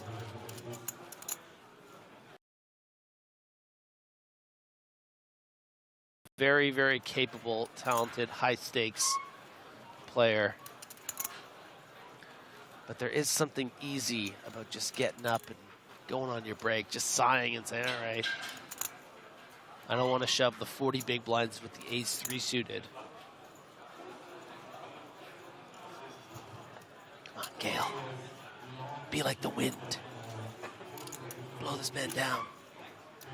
Oh. Grabbing cards and grabbing chips. What's it gonna be?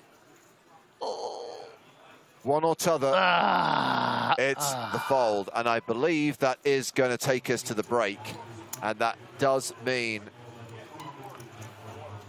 the end for these guys on the feature table as we bring a new lineup to the main stage for the next session of the day.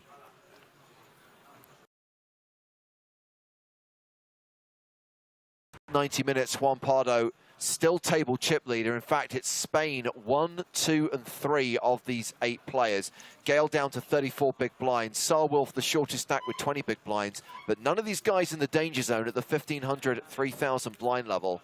But crucially, when we come back, Nick Walsh in the booth, and at the feature table, Adrian Mateos, Ramon Callias, and if you want a fancy motor that has got working brakes, call Ian Drake. Call Ian Drake. Our thanks to Griffin. He will be back tomorrow. But we will have more poker for you inside of 20 minutes' time here from the Prague leg of the PokerStars European Poker Tour. Go nowhere. New feature table, more poker to be played, world-famous bubble coverage coming soon.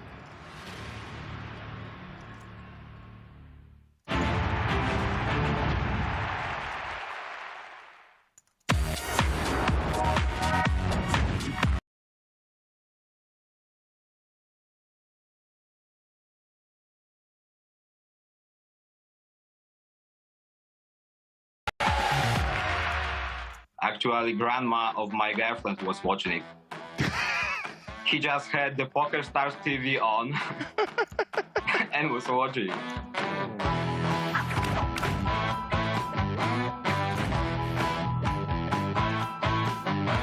What was it that brought you to poker that made you think, oh, poker, that's something I can do? My colleague from my hometown showed me this game. It just appeared to me as very attractive. Yeah, well, a lot of us found poker that way. So you mentioned a colleague, another Polish person, I assume. There have been a few... Yeah, Bartek, he was in Prague. He's on the picture. Oh, very cool. And what about the other Polish EPT champions? Are those players that you look up to? Yeah, for sure. I was very amazed when I met.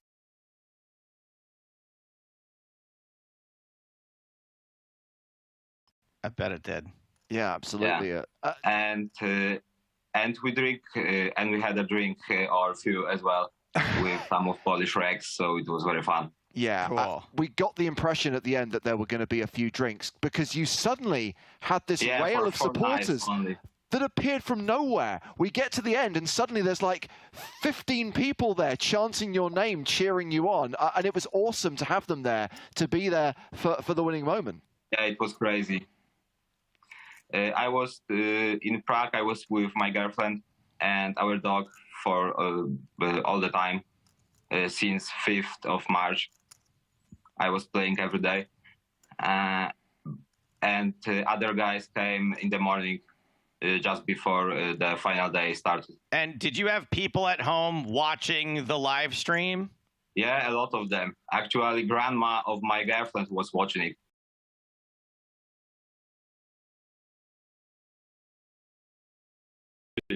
Yeah, fantastic. I found out later on.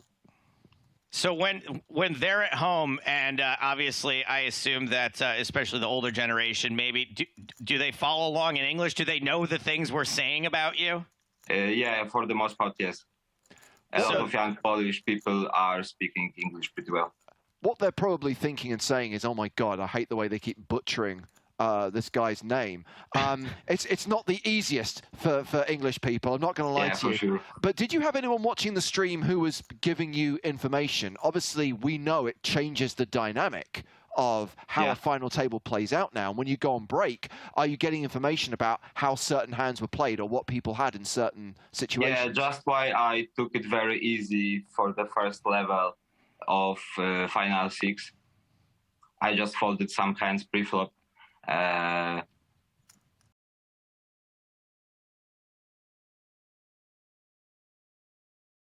On the break, what is going on? Talking about fatigue being a factor in poker, we were talking about the Sunday Million Anniversary being a 3-day event. This is a 6-day event, and they're not short days. And you get to that point, you get to that really crucial part where the big money's up for grabs, and you're at your most tired. So it's quite incredible that you can still remain focused and have those objectives. I mean, I wanted it pretty badly. The toughest guys were gone. And even I ran super cold at some point. I lost many blinds in a row for nothing in just small pots. I just can't believe it that it can go the other way.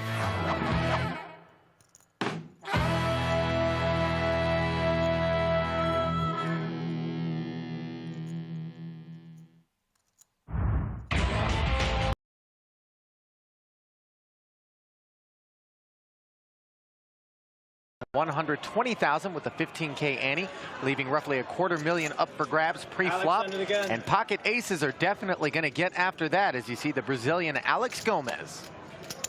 Well, when you're short-handed, you pick up a hand like aces, you just think to yourself, wow, you're so much more likely to get re-raised or played with, because players, you know, tend to think that, well, he might be stealing. Hand King Jack suited for Benny Spindler. Hand like King Jack here for Benny Spindler. He's certainly going to at least make a call. He possibly might even re-raise. We've seen him do that before. He's got some chips to play with now. He is a fearless young man, that is for sure. We saw him picking on Kevin Saul in earlier action. Call, 305,000. Well, he definitely wants to see a flop with this kind of a hand. He's just electing to call in position. Zari not going to play the queen three, so we're going to have heads up pot with Anthony Gregg also folding. Alex and Benny are going to go heads up to this 850,000 out there.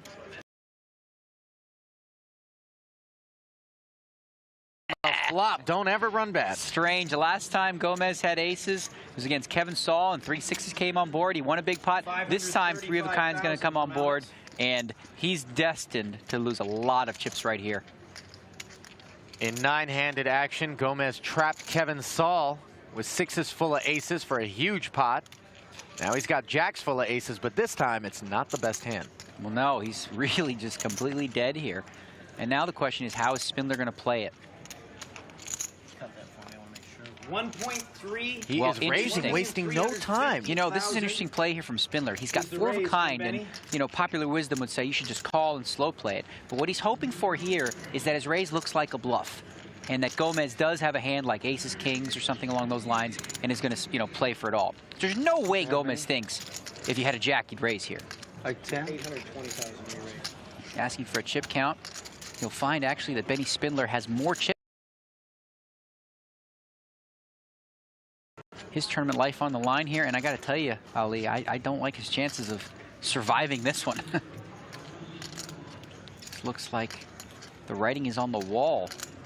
Well, he's just going to call now. You know, the funny thing about this is Gomez actually thinks he's trapping him. Right, he thinks he's slow playing his hand.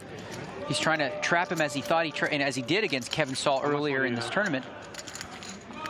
Now Benny Spindler asking for a chip count. 1,350,000 apiece. 6. Let's see the turn card. Now, Benny can't really care how much Gomez has here. It's just trying to, like, show weakness, if you will. It's a little bit of a sort of Hollywood move. Gomez is checking. And that's poker on a higher level, isn't it?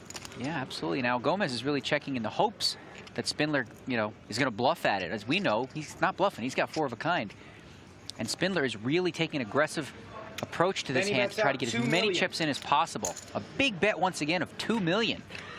Pot opportunity now for either Gomez to be an absolute genius and make the most remarkable laydown we may have ever seen. Don't bet on that.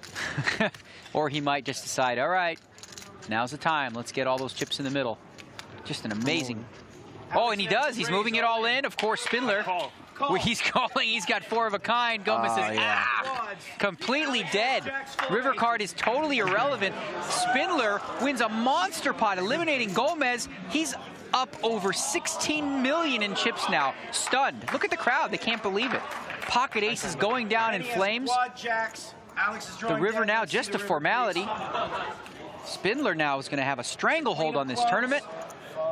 You get the feeling it's going to take Alex Gomez quite a while to shake this one off, despite taking home $750,000. Pocket aces 4-handed. I mean, you're supposed to win that pot.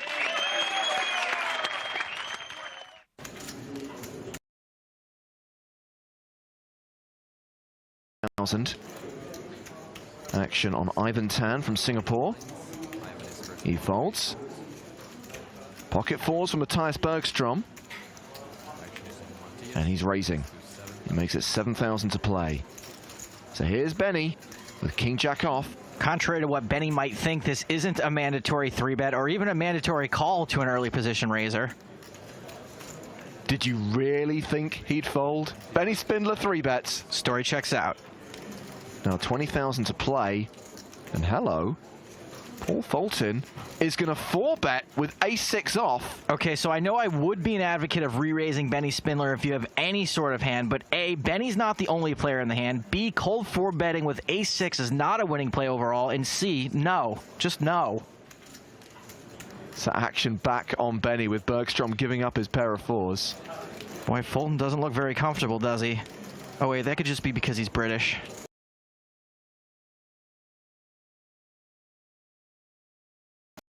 Those are not calling chips. Benny Spindler is going to 5-bet to 90,000. I guess either King Jack is too weak to call with and Benny wants to turn it into a bluff, or we're just seeing a good old-fashioned stack swinging contest, which, by the way, doesn't necessarily equate to good poker, though it is awesome to watch. Fulton hasn't auto-marked. He does have the best hand. Gotta wonder if he knows it, though. Oh, my word. It's a 6-bet. There's some serious button clicking going on here. I'm not even going to pretend like I know what these guys should or are going to do anymore. I'm out. All right, now I know a lot of you kids out there are spitting up your energy drinks and fist pumping in your hoodies like mad, but to me, this is more like a game of chicken than poker. Who will blink first?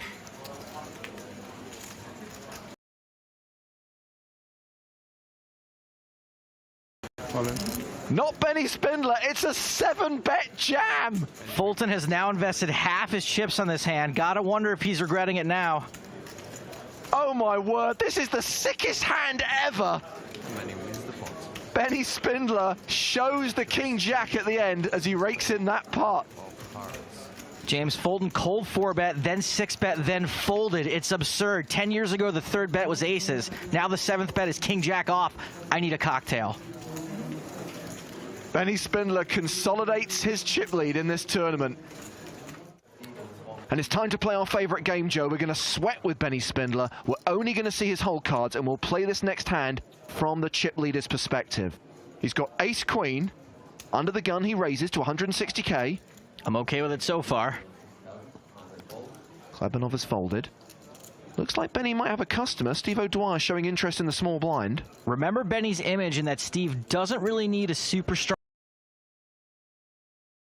Commented about how he's in business now. I would take this to mean he'd loosen up a bit as well. So he makes the call. Juan Manuel Pastor folds the big blind. Heads up to the flop. Benny has position and the pre-flop betting lead. 8-8-4 on the flop. O'Dwyer checks. And Benny checks behind. Benny doesn't continue if he thinks he's going to have the best hand a lot of the time. Betting doesn't get him a ton of value. King of diamonds on the turn.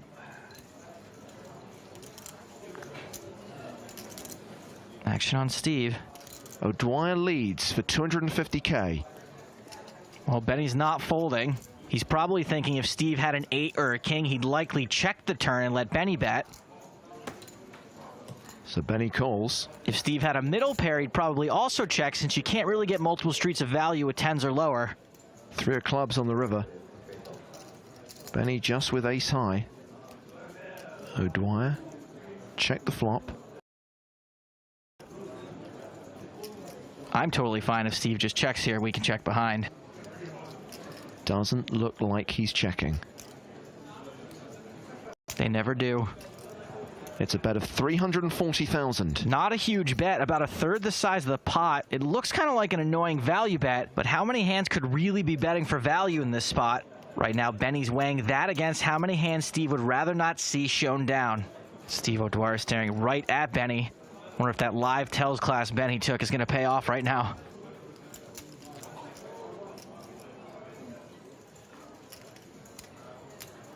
Benny going for chips. And he calls. I think we're good. Steve's reluctant to turn over. It was a busted heart draw.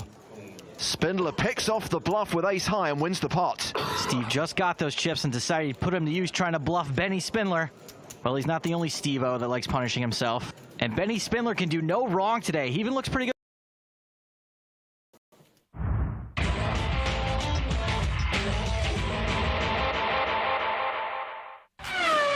The atmosphere here is just incredible.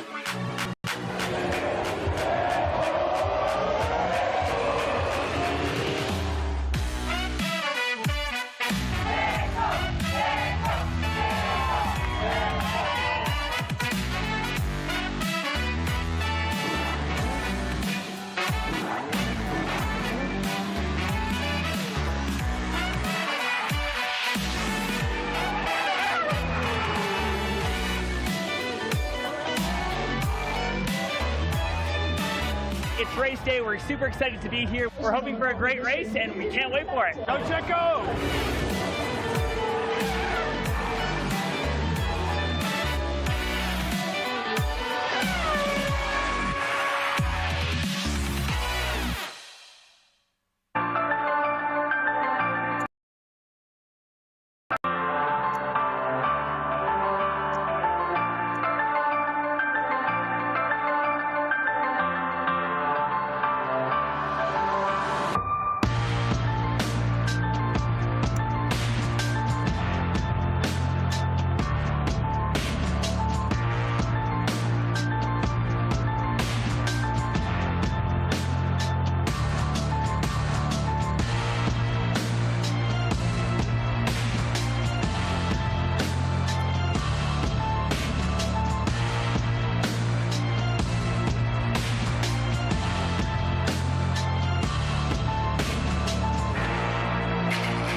Hello to the European Poker Tour by Poker Stars. Live coverage of day 2 of the main event, the 5,000 euro main event, live from King's Casino, continues right meow. Joe Stapleton in the booth alongside my good friend Nicholas Walsh. Hello, hello. Thank you for having me. We've got some chip leaders. That's overall chip leaders. On the lower half of your screen, Jae-Sung Lee, star of Mallrats. No, different Jason. Jerry O'Dean, second in chips. Nick Lagrico keeps popping up time and time again. Maybe we'll see him at the feature table. Kakwon Lau, one of the most fun names in the biz to say. Fourth in chips overall. And Blaren from Switzerland, rounding out the top 5. We have got a new feature table. We'll be showing you those folks momentarily. But we've also PT coming at you. 2023, what new stops? Paris, Cyprus, and then 3 old favorites, including coming back once again, end of the year here in Prague.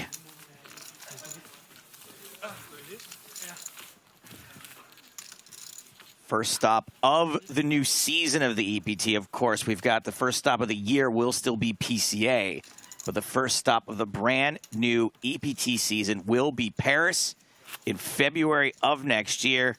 That main event, February 20th through 26th. Obviously, we will be there covering all of the action. Hold cards up live on Twitch and on YouTube. Nick, how's your French? Très mal. Très bien. Oh, très mal. That means bad. It means very bad. Something like that, yeah. I promised you. And headlined by this fella in the Canadian tuxedo. You don't see. Is that a jean jacket? Does that qualify as a jean jacket? The lapels look jean, but the bottom part don't. Yeah, I'm not really sure.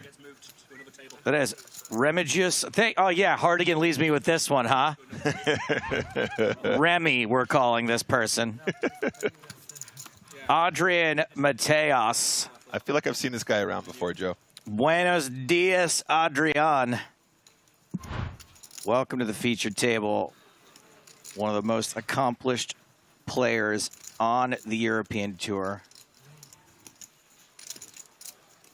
They're not the only 2 people at the table. Chip leader, not chip leader, I'm just confusing my flags. A different Korean person is leading chips, is sitting in the 1 seat here at this table. That's Nam Hyung Kim. Ian Drake, obviously. Good to see Ian again. Max Neugebauer. Lilius in the 5 seat, right next to Adrian Mateos. So 2 Spanish superstars at this table. First and second in chips as well at the feature table. Amir Mazafarian in 7th in the 7 hole.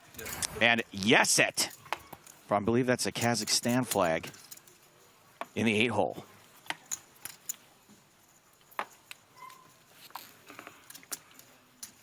El Patton says you guys should do some IRL content of the local scene too. Yeah, it should be easy after doing 14 hours of commentary, or maybe before. I don't know. Which one? Both of them sound like a breeze to go out in the -8-degree cold and shoot Nick Walsh stuffing a turtleneck down his gullet. It's actually that cold, you guys. My plane landed late last night, and the guy goes, "Good luck with that, guys. It's -12 out there." And Yeah. It's like, yeah, okay.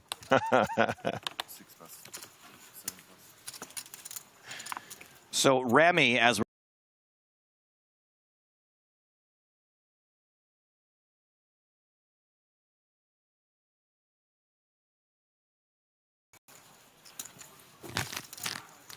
and he asks, I'm late. Did they fix the chairs? Are we still embracing the squeak? We can think about the squeak the way we think about most diseases that have been cured. For the most part, it gone. But every once in a while, there'll be a rare case. It'll just pop up. But for the most part, it's all been eradicated.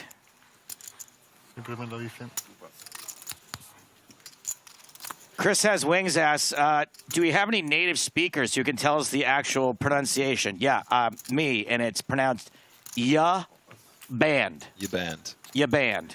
Yeah, got to work on that one. Thank you for your comment. Welly in the chat saying, Nick, were you watching earlier? I won't repeat what Griffin said, but Joe said something very sweet about you. Yes, I was. Don't worry, I'll be getting my own back against the old Griffmeister. Fear not. Remy makes it 6K with Queen 7 suited. Mateus, King Queen on the button in position. 3 betting. Mazafarian ditches the Jack Deuce. A Mookinov. Probably a mook in that hand. Yep. Put it in the mook.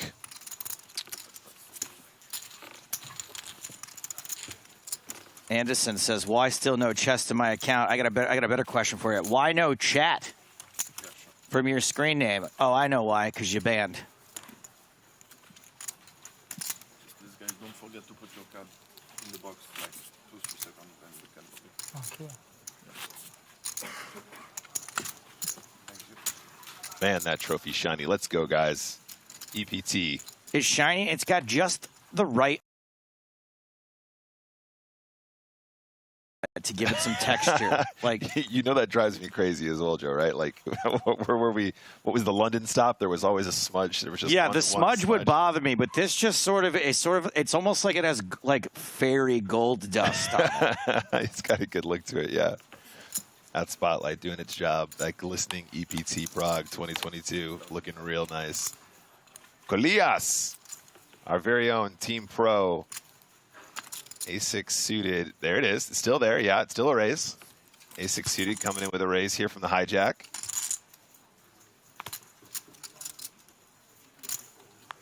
Okay, very playable hand here in the small blind. Not sure if he wants to get involved against the titan that is Ramon. From the small blind, though. Still a player to act behind him as well, Joe, so can get squeezed out of that pot quite easily. Does put it in the muck. That makes sense to me. Big blind folds. Ramon Golias takes down another pot. Does this guy ever actually lose? This table sucks. Come on, guys. Pre-flop experts. How you going to play like that, guys? You haven't even seen what the flop is yet. What are you doing all that raising for? I mean, come on. You know, if I was going to go with a monotone outfit, I don't know that I'd pick mustard. I mean, it's a strong look. It's pretty clashy against the sort of EPT purple, though, huh? Yeah.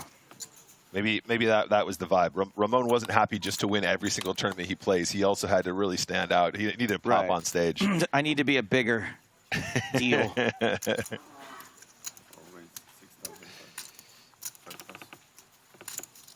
Liniak in the chat saying, hi, Nick.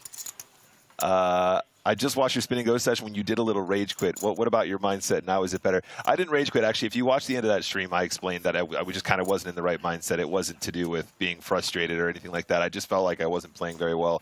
It's all good. I came back the next day very strong, put in a really good sesh. I had some conversations with people behind the scenes about sort of like, you know, taking yourself out of the situation when you're not in the right mindset. It was good. It was positive for my mental health. It was positive for my game. But thank you for checking in, buddy. I appreciate that. What did you do immediately after ending the session? What did you do that brought you joy? I ate a bunch of food. I was gonna say I ordered food. And I eat. Yeah, absolutely. No, anybody that knows me well knows that like ordering food, like in Brighton, we have a lot of really good choices for takeaway, right? It's probably pretty quick too, right? And I mean, I'm talking. I can order from like places across the street from me, like literally that lazy. And when I know food's on the way, everything's gonna be all right. Yeah, it's all good. Yeah. So I ate, and I had a little bit of a whinge to my girlfriend, and I told her that, you know, poker was being mean to me. I was getting bullied by the old poker again. And then, you know, I reminded myself that it's all good. It's all part of the process, and we moved on. It was great. Follow Ramon, Pocket Kings. I mean, if we're being honest, the king of the PSPC. Just about a month and a half to go before he will likely be dethroned, but who knows? I mean, honestly, the way this guy plays, the way this guy runs, I would love to see him take another run at that title. Back-to-back would be absolutely sensational. Mozaffarian in a pretty bad spot here. He's going to 3-bet a pretty early open with ace-queen off. Kind of awkward, right, with ace-queen off there. You don't necessarily want to 3-bet the early open, but also you don't want to flat and give someone like a great opportunity to squeeze behind you or have it go like 4 ways to the flop or something. Yeah, exactly. And I think that's always a consideration when you have hands like ace, queen, ace, king in these spots. That's why 3-betting does kind of act as an isolator of sorts, right? You you're allowing yourself to usually play against one opponent, maybe two. If you're flatting, especially if you're at a table with a lot more weaker opponents, they like to see flops. If you start flatting in these positions, the players behind you like to call all day long with all sorts, and it just becomes, you know, a really bad spot for your overall equity. Yeah.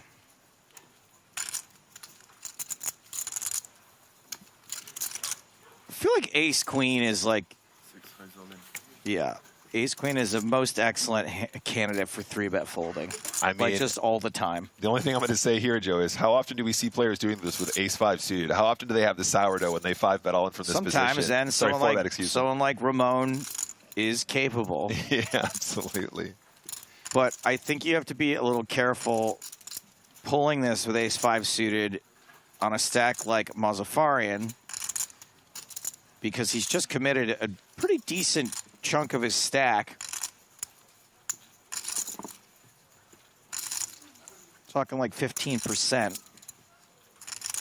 Yeah, I mean, I would probably argue for Ramon having a little bit less of the sourdough suited in these situations from that position. Right. We see that a lot more often from an open from later and then a 3-bet from a position that's more likely to be a bluff, right? That's the whole point of 4-betting ace-5 suited is to get folds, right? So when you open early and the hijack 3-bets you, he's going to have a pretty strong range.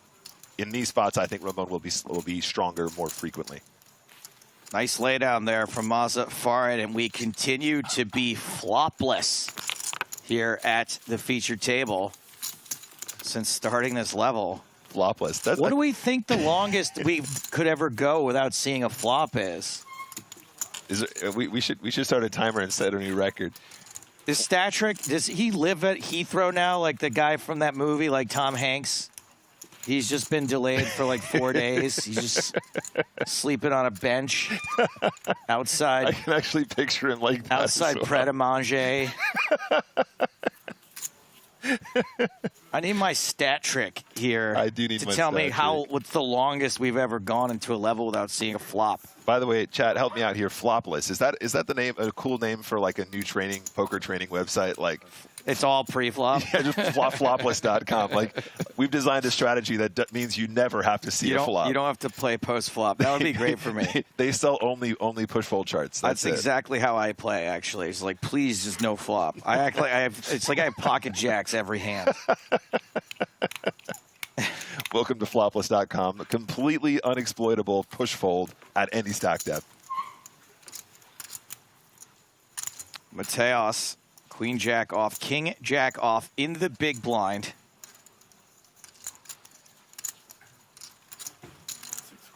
By the way, do you guys know that I own the domain name King Jack Off? I do. I'm not even. It's not even a bit. No, no. I know you do, and I'm just waiting to see what you finally do with it, Joe. I know. I've got so many domain names. I used to own mannoises.com. I let that one lapse. Top pair for Mateos. We've seen a flop. Humans of the world. Maybe you can like license it to me at some point, Joe, right? Like so I can just redirect from there, just in case.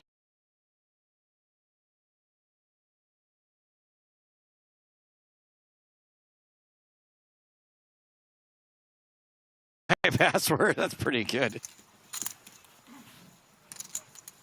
Perfect. Absolutely perfect. Reshekowitz. Reshekowitz, I'm going with. It's probably a V, isn't it? Where's V? It's probably a V. Virzekowitz. Virzekowitz. Virzikovic? Samawat wants to know how many domains I own. I think I own something like 12 or 13 because you have to own like joestapleton.com, joestapleton.org, joestapleton.info, joestapleton.tv. Yeah. Yeah, they go quick, honestly. And I feel like the search engines that you search for them for also inform the poachers when they can be stolen after they've been searched. Because I like searched for a very specific one. Yeah. And like 2 weeks later, it was gone.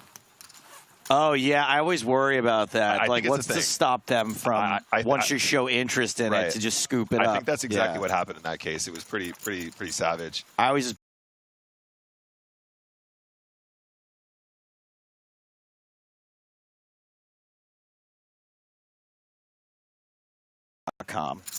and GoDaddy was like, oh, hey, Stapes.com is owned, but if you pay us $75, we'll try to buy it for you. Like, we'll get in touch with the owner and see if they want to sell it. So I'm like, all right, I did that. And they're like, no, we couldn't get a hold of them. I'm like, what? They're like, I just paid $75 for nothing. Yeah, no. For literal nothing. I know people that have gone through the exact same process. So Mateos here still with the best hand, guys. Just deciding how much value he wants to try and get here. That board pairing on the river is really, really dope for Queen Jack. So there it is, 50K. It's a call for Virzikovic.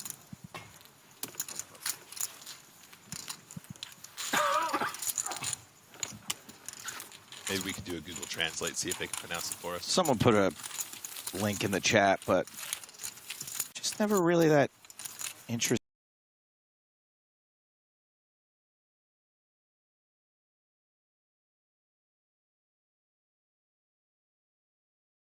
Zikovic, that kind of works for me. Where do I press play on this? Yeah. Rate the pronunciation difficulty. No, I do not like this. Why? Because so many Polish. Oh, there it is. Here we I go. know a couple of them, but no, I'm not playing. Oh, that's pretty close. Vizhikevich. Vizhikevich. Vizhikovic. Vizhikevich. I was pretty close. Yeah, I think we were doing all right. It was just getting that W as a V. That was the trick. Vizhikevich, yeah. Sounds about right, Nick Sad. What just happened? I thought there was a good hand.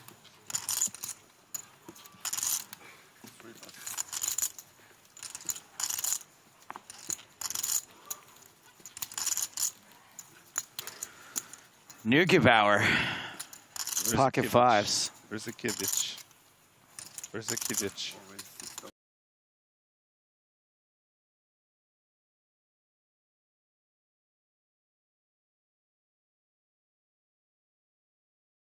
Almost a mandatory 3-bet against a button raise. Oh, yeah, for sure.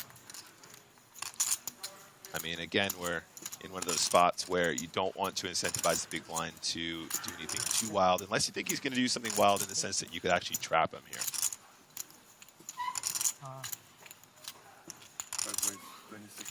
Let's go.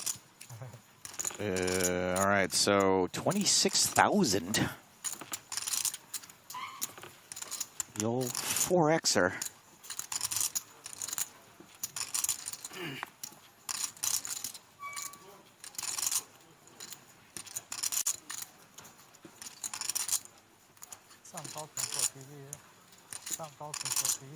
That's an interesting one.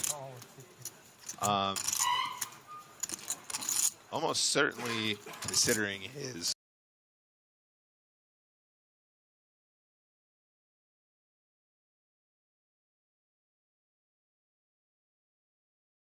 Vizikevich. Yeah, all right, cool. Thank you. Thank Justina for me. All right, we are going to a flop with a bloated 3-bet pot. Ace high. Fives do not connect. There are some runner straight possibilities. When I say some, that's being generous. Not even the 5 of spades. 5-bet,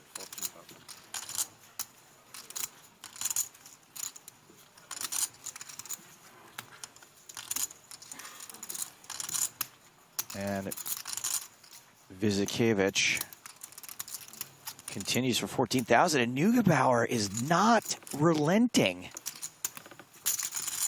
I wish that I had the Jones to play 5s this way.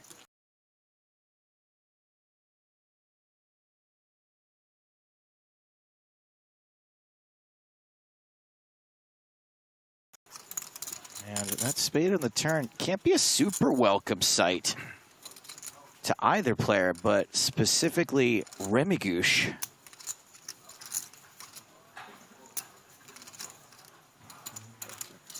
Lobster weighing in to say, I was going to say not having the 5 of spades was going to make this cheaper, but apparently not. Yeah.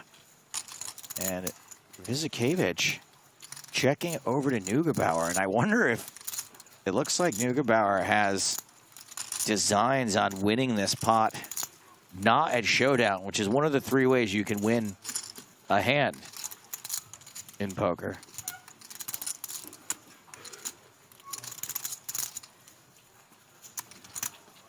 Does this ever work? That's my question. Yeah.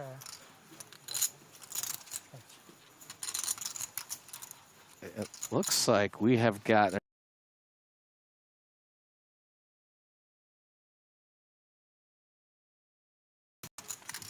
If you're Vizikevich, are you happy about this? Are you unhappy?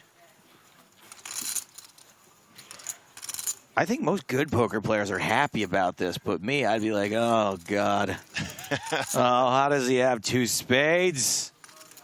I think it's one of those like mandatory like slowdowns, though, right, Joe? Right, because Ace 10 is still going to be in there. Still might have a hand like Ace 9, Ace 4. I mean, Ace 4 suited might even decide to call versus the 3, but I think that's pretty reasonable. But obviously, the spades are the obvious one that you're worried about, right? Yeah. No, there's plenty to be worried about, though. You're right. So thanks for adding to my anxiety in this situation. Right, but I think it's a weird one because if you're playing against a good opponent, it doesn't really matter if he has any of those combos anyway because he's aware of the fact that, you know, he can exploit the fact that you've slowed down regardless. Do you think if Vizikevich has like kings or queens here, that this becomes way more plausible line for Neugebauer?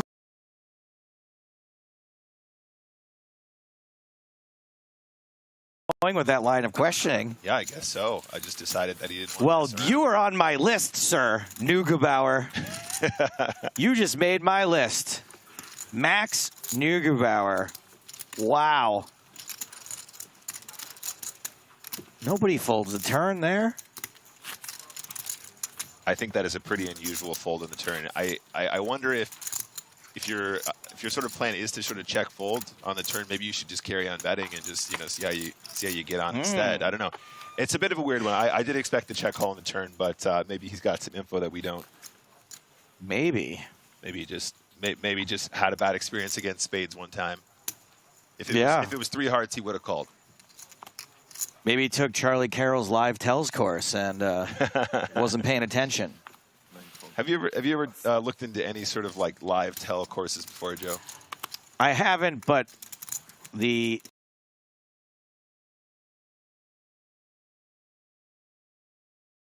very indiscriminate. I was about to say. And that the people who make a living, and I'm not talking about Charlie because I don't know what his method is, but let's say the people, when you see a FBI guy on TV and go, the suspect's lying because they did this or did that, it's all kind of made up. I love this analysis. Of course, there are live tells for sure. You can tell if someone's comfortable or uncomfortable, if they're excited or not. There's definitely live tells for sure. But what I think is really incredible about poker, and what I've been trying to explain to my muggle friends, is that what professional poker players do, the deductions they make, that aren't based on live tells are even more impressive. Yeah, sure. Like Sherlock Holmes never was like, you blinked your eyes, you're lying. He was like, took this piece of info and that piece of info and that thing and came to a conclusion. Yeah, no, that makes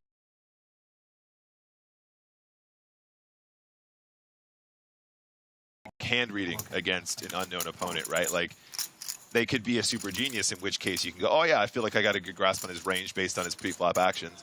But if you apply the same logic to somebody who doesn't play much poker, they're just guessing in the dark and they're just giving you false tells all over the joint, right? I can tell you that when I 4-bet with aces, I am shaking just as bad as when I 4-bet with ace-4 offsuit. I think there is a commonality to that, though. I feel like people actually shake more when they're strong than when they're weak. It is incredibly stressful for me no matter what. Right. Maybe there is some sort of live tell I give off that is the difference. I don't think there is.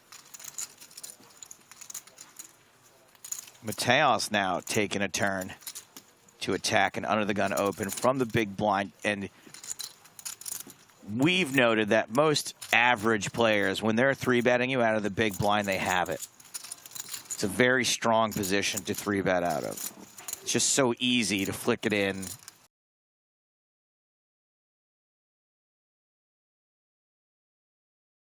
We saw him 3-bet fold the ace-queen. That was against Ramon, though, right? Now it's Mateos's turn. Right.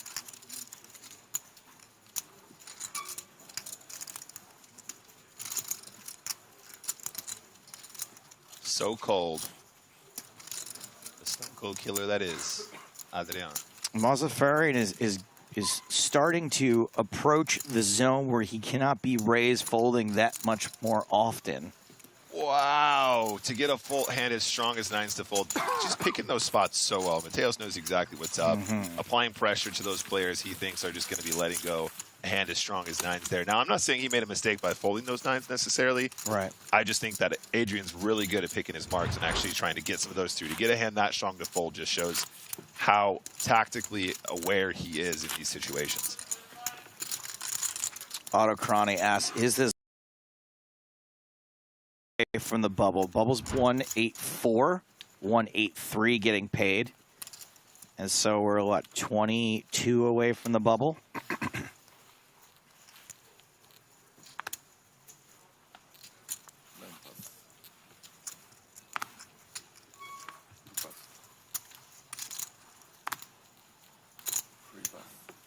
Man of Straw asks, min cash? Yes, some people will min cash. Thank you for your question.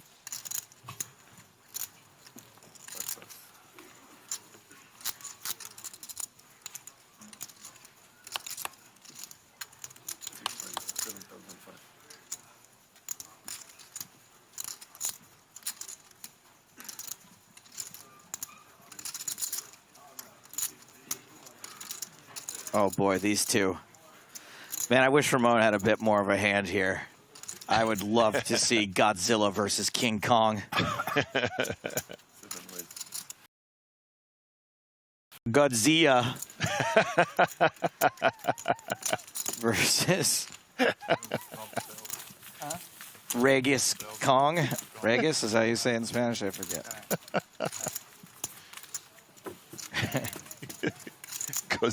King Kongye. Godzilla Diaz Fernandez Sanchez. That's right. Godzilla couldn't possibly have one name. Oh, wow. Godzilla is... Okay, I'm keeping that for real. That's an absolute banger. Colias Godzillas. Queen 10 off for Drake here, UTG +1. Max Neugebauer on my list. Recently made my list.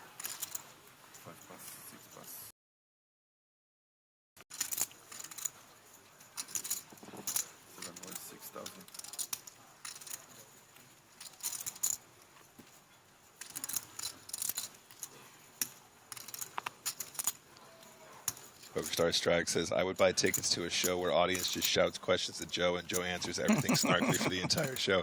I mean, that's what they come here for, Strike. This is what this show has become. I'm doing it for free. Well, not for free for you, not for...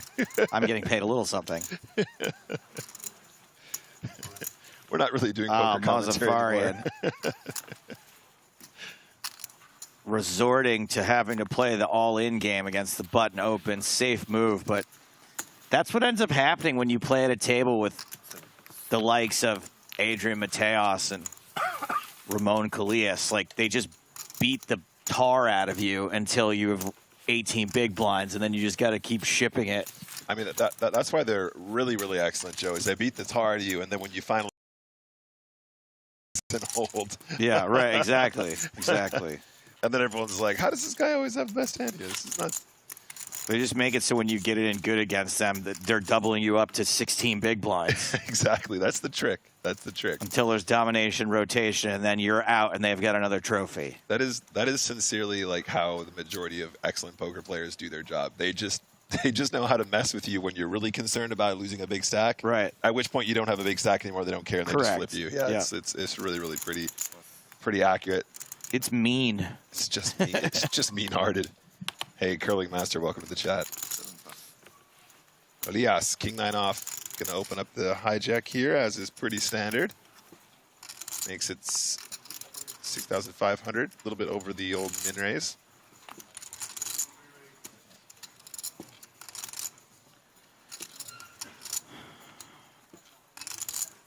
Aymukanov. Yeah, let's see Aymukanov's first name.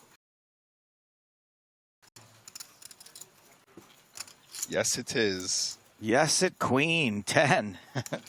Yes, it is. Aymukanov in the small blind, Queen 10 off. Does call. I would argue. Oh, wait a second. Never mind. Goodbye. Never mind. I thought he made the call there. I was about to say. Kim now in the big blind with the opportunity to defend the big B. Does decide. Man, this is probably one of the worst hands you have to defend with. It's getting down there for sure. I mean, 8-6 off. Definitely enough playability to defend here if you're looking at pure chip EV. There's certainly deep enough as well. There's a lot more implied odds with a hand like 8-6 off, even though it's not like, you know, one of the big boys like 8-7 suited where you've got a lot of implied odds.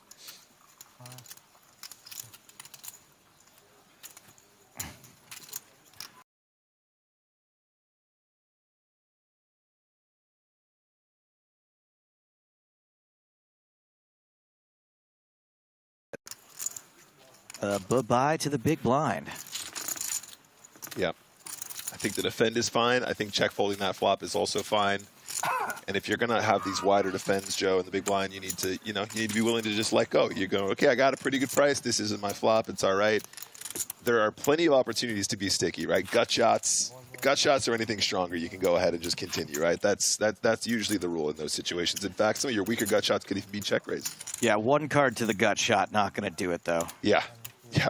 I'm drawing to a draw is usually a time for you to let go. It's fine to release in those situations.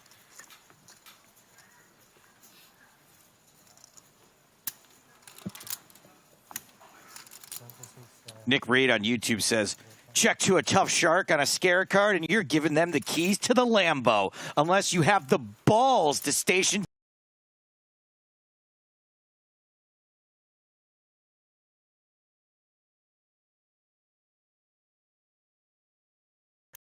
Put it on your vision board.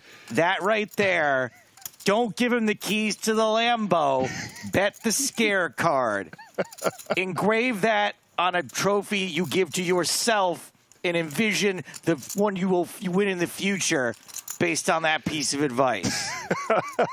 That's definitely T-shirt worthy, you guys. That's copy pasta at least, right? That's definitely a copy That's pasta. 100% Absolutely. a copy. We're going both. Oh, can we copy? Yes, let's do it. I can't even find it now. I mean, that's going straight on my Instagram. I don't know. It's going straight on my Twitter. Elon Musk needs to hear about this.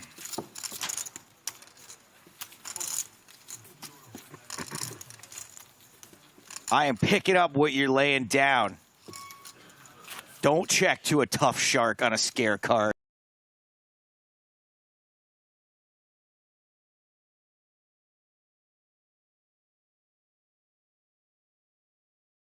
Place.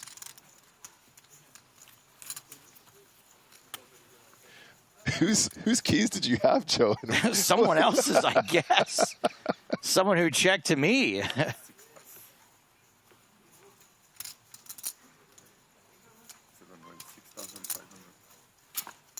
Mateos, ace queen.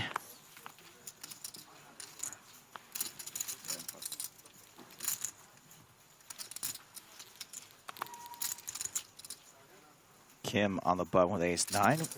Does get away from a dominated hand. Big blind.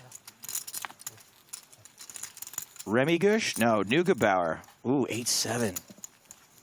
Ooh, do you really want to go toe-to-toe? Yes, he does. You know why? Because he's on the list.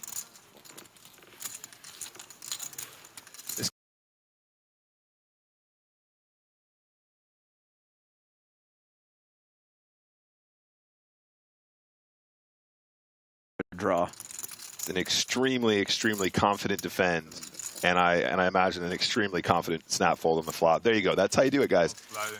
I tried to. Even he knows what's up. He's like, it was one of those. It was one of those, Adrian. I'm not giving you the keys to the Lambo, buddy. Don't worry. It was just one of those flops, all right? Like the cards are also a bit funny. Like they, yeah, larger.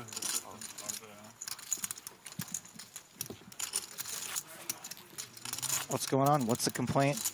You don't like the cards?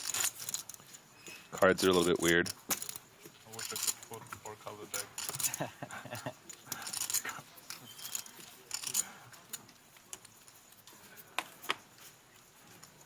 Dirty Bird Chip asks, what is Mateo's current standing compared to the field? He's in the top 204 players. Thank you for your question.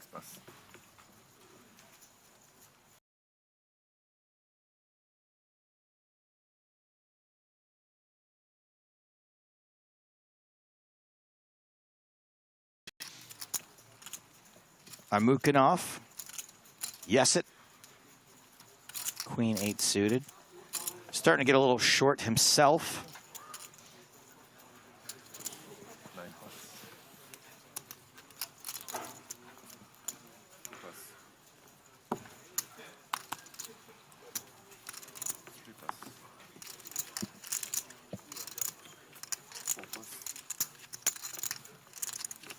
Nick Cola says, yeah, Joe Stapleton clearly drives a Honda Civic. Nick Cola then says, Joe definitely looks like he drives a Honda Civic. Is that supposed to be an insult? I think a lot of people think a Honda Civic's quite a nice car, to be honest. Yeah, or that I own and or drive a motor vehicle. I think Porsche. Is that what Porsche shaming is? I don't know. I think Honda Civics are like massively modded. They are, yeah, they're very efficient. I think they're cars pretty solid cars. You know, the economy's tough out there. It's like saying, I bet Joe lives in a trailer. Like, why would you make fun of someone for that? Seems weird. Seems, yeah, I don't know. Not sure what kind of person would do that. But hey, whatever. You do you. I wish my car was as nice as a Honda Civic.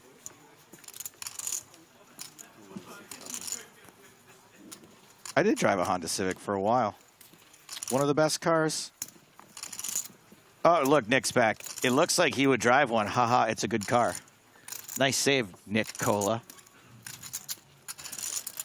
You almost went flat. All right, Kim with Queen Jack and the hijack. Oh, hello, Jack. Senor Colillas with those pocket fives, looking to flop a set. Never mind. 6, 2 clubs, 5 of clubs this time for the pocket fives. Still quite ahead of Queen Jack. The great Do Nothing says, check to a tough shark and a scare card, and you're giving the keys to the Honda Civic.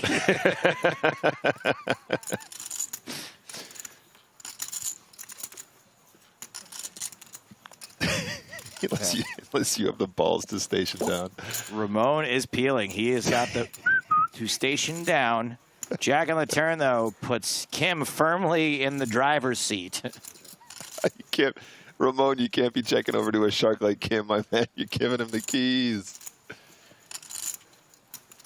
It's such an interesting turn, Joe, because like it's one of those really awkward ones where you can absolutely still be value betting against a 6 or a 7 or the clubs, but a lot of times people just slow down. It's really difficult to know exactly where you're at in those spots because you obviously don't want to value time yourself against a king. You could argue there are more combinations of 6s and 7s,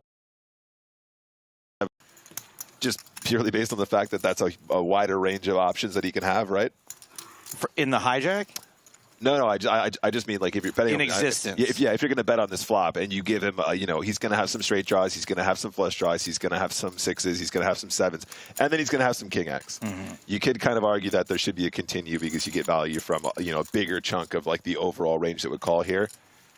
But the check makes sense too. I mean, I don't think they're stacked in a way where he gets check raised on the turn too frequently as a bluff. Yeah, there's just so much to think about.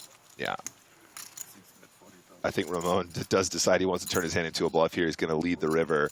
I imagine Kim just calls the river all day now. It's just like, if you're going to slow down on the turn, you're always calling this river, right? As a overbet, right? Significant overbet. Yeah, Ramon knows what's up. He knows what he's got to try and do here. I think he knows he wants to get some 9s to fold. He's going to try and get some random jacks to fold as well once in a while, but I think a hand as strong as Queen Jack should always call this river. There's so much that missed. I mean, 8-9 obviously might even turn their hand, for example.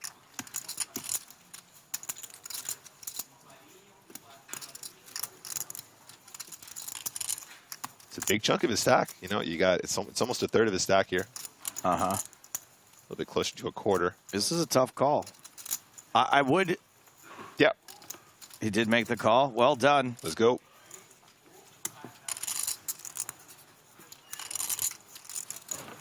That's great news for Kim. Also great news for the production. Statrick has made it out of the airport and is here finally in Prague. Sorry, Prague. Joe, is our official hashtag for Twitter PokerStars TV? Yes. Our official hashtag is PokerStars TV when we're trying to do Twitter stuff. 2K Trash Forever asks, if I live in Prague, can I just go to the casino and meet all the poker pros and stapes? Yeah, more or less. Pretty much. Busy and running around and stuff, but yes, more or less, it's open to the public.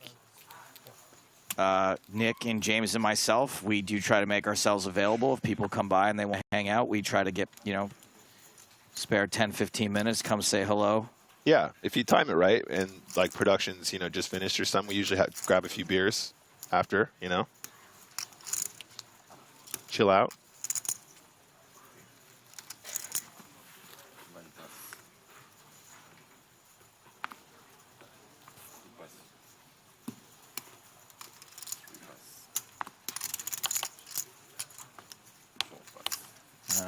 Everyone's taking this race from Mazafarian seriously, but uh-oh. Fitzkashevitz, ace-jack suited. I don't know if you necessarily, I think it's totally fine to flat this in position.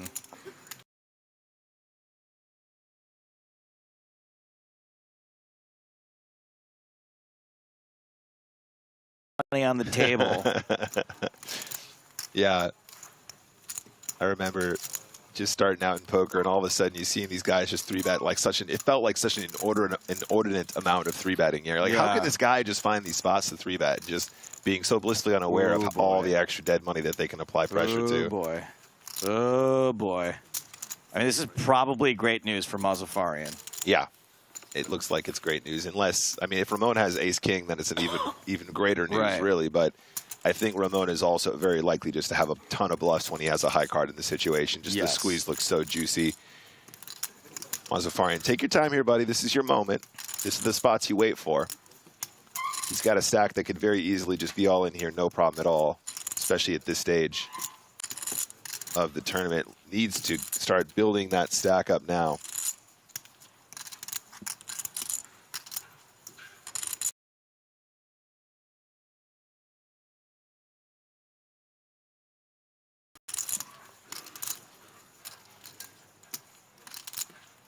I'm a fan of you just pile it in here, right? right? I think at this stage in the tournament, right, where we're still pretty early, right, Joe? I think maximizing here is really cool. I think the flat does look absurdly strong, but SPR is so incredibly crazy. Low. No, I'm not saying I know for sure which one is going to be better, but I think it really could go either way. I don't actually disagree with you. Kalelius calls. Looks like he probably does have it. He does have ace-king suited, it looks like. What a cooler. Yeah, it's a bit of a cooler here for sure. All right, well, we know an ace was folded. This is some real tense time for Mazafarian. I mean, we're 14 from the bubble. A double up here, and you're pretty much... You can...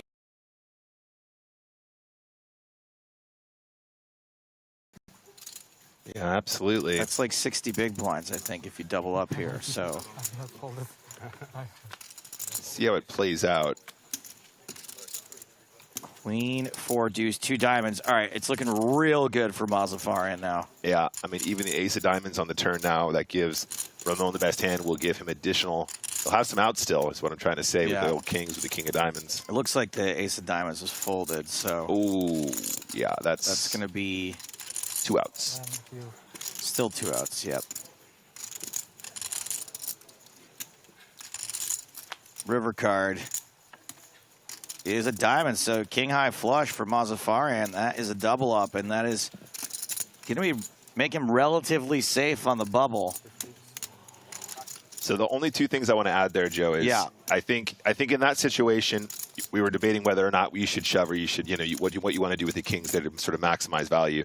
If you're playing against an average Joe who just doesn't have that many bluff squeezes in that spot, I think piling it in is perfect because you're just going to get called a bunch and you just get it in good and it's all good. I don't want to cut you off here, but remember what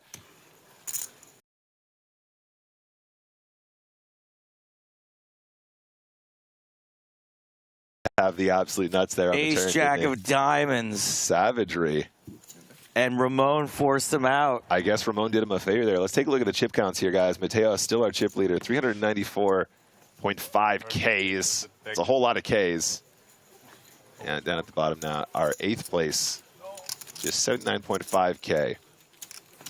Sorry, go on there. I just was like, it just dawned on me. No. Well remembered. Well pointed out. No, I was just going to say, if you're playing against somebody who just doesn't 3-bet bluff that often or doesn't squeeze bluff that often, I think probably just pumping in it makes a lot of sense. You're just going to get it in a bunch with that guy, and you have the best hand. It's all good, right? Now, if you're playing a more experienced player who has more squeezes there as bluffs, you want to keep them in and you want to allow them to use their aggression when they're just going to have hands that they fold to a shove a little bit too often, right, to maximize your value. Now, you also pointed out that we're getting closer to the bubble, which means you definitely want to survive. So that might, again, lean you more towards just pushing pre and just picking up the pot. So that's reasonable as well. I would love to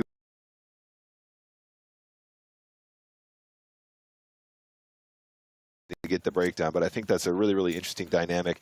The only other thing that I wanted to mention is also his initial starting stack opening from that earlier position was relatively on the lower side. Yeah. So I don't know how often Ramon does just have, bluffs in that spot, but, these guys certainly do have a lot of aggressive moves, so need to be aware of that and adjust your strategy accordingly.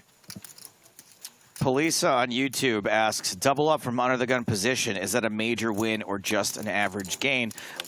Your position really doesn't matter when it comes to a double up. Your chips are what they are. So you're sort of confusing a couple of concepts there by asking the question that way, but I can tell it's a legitimate question, so I do want to address it. It's not necessarily a more fantastic feat to have done it under the gun than anywhere else. It's just the position matters more in later streets. When you get it all in pre-flop, the position's not really super.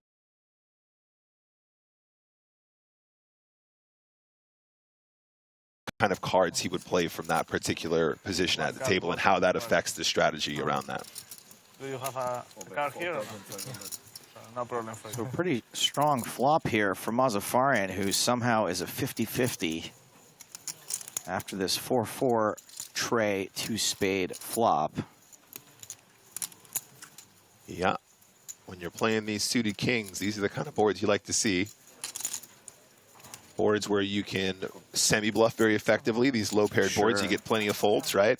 Boards where you have backdoor straight draws to go with your spades as well is always good, too. Don't forget, Neugebauer has, in a sample size of 1, shown himself to be pretty tough to deal with. Yeah, he's the kind of shark that you don't want to check it over to. You don't want to give him the keys to the Lambo. You don't want to give him the keys to the Lambo, Joe. Just light? Yeah. Oh, interesting. Okay. 5 bricks. Ace high, good.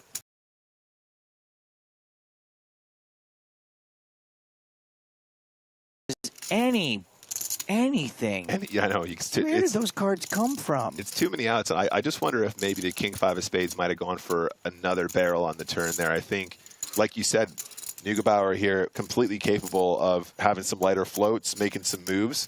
Therefore, you probably do get more folds in the turn than you would against the average player, right? If you do decide to sort of semi-bluff your draw on the turn. Oh, he's batting, though. All right, doesn't want to show down the king high. Fair enough. And let's see if Neugebauer stays on the list. I'm not joking, Joe. I think he can make this call. I think he's going to. I think he's going to stay on the list. I'm trying to figure out what Mozafarian is representing here, and I'm struggling to figure out what it is. Like, does 7s even make sense? I mean, would he ever have? I mean, I suppose he could have a hand like pocket 5s, and he just plays it slow, and then realizes that his opponent has ace high when he.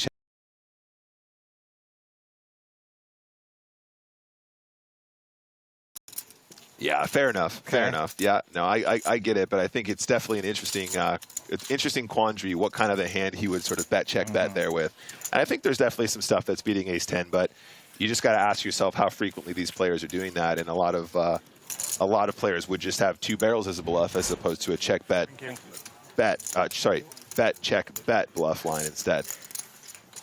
Well, the PCA is a month away. The PSPC is a little more than a month away. January 30th to February 3rd. I can tell you right now, I'm working on getting some celebrities to come to the PSPC. Remember last time we had Paul Pierce, Tony Hawk, Norm Macdonald, rest in peace. Was that PCA? That was a cool last time. That was very cool. Some other folks, I don't mean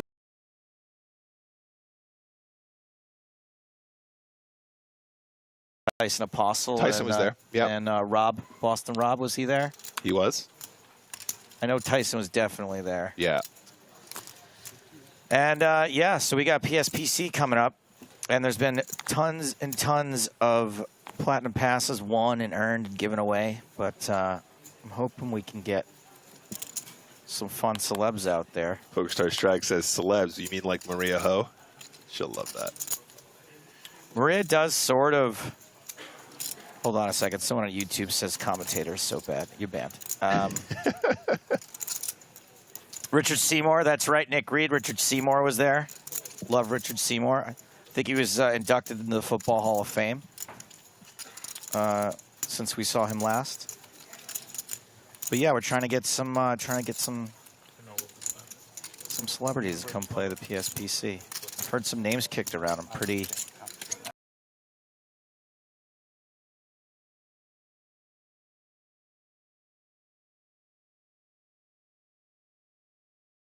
Four of clubs, 8 of clubs. Both players with a whole lot of nada. Mateos obviously with position though, and I think that good players use that to their advantage here. Going to go ahead and fire a bet. 16.5K in the middle there. Let's see what the size is here. Decides to bet 8K, so about half pot, which is reasonable on these sort of low boards with a flush draw. You do want to have some bigger bet sizes. These guys are very well versed in the GTO bet sizing, and it really pays dividends when you're confident about your bet sizing on different board textures. Going to take it down here. Very nice. Not messing around.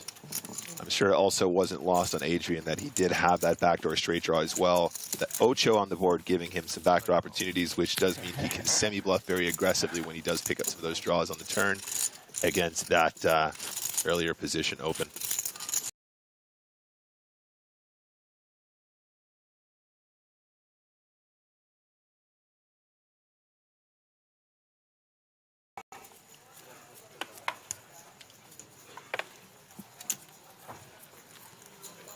Have not heard much from this player.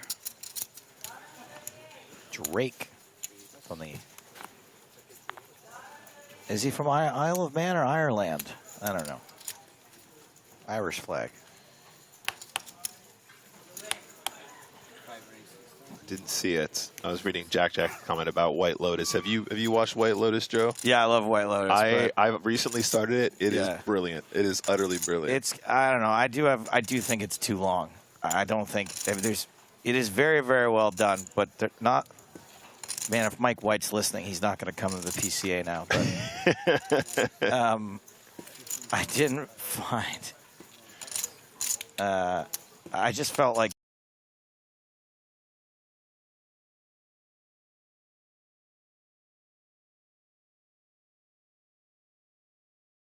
The second. Yeah, the second one I felt was dragged less, but not quite as compelling. That's kind of the vibe I'm getting so far. Yeah. Summer doesn't want to hear anything in the chat. She doesn't want to get spoiled. Don't worry. Also, hello to John Edwards in the chat. I see you hanging out. What's up? Oh, Strag just said 18.99 is good, but so slow. I was maybe going to make that my Christmas. Oh, right. watch. Yeah. Good shout. I want to check that out, too. All right, so we had the open from Vitsikevich with ace-4 suited. Mazafarian 3-betting ace. Mazafarian, you locked up a big stack, 60 big blinds, headed toward the bubble, and now you're going to do this with it? You're going to do this with it? It's not quite sourdough suited.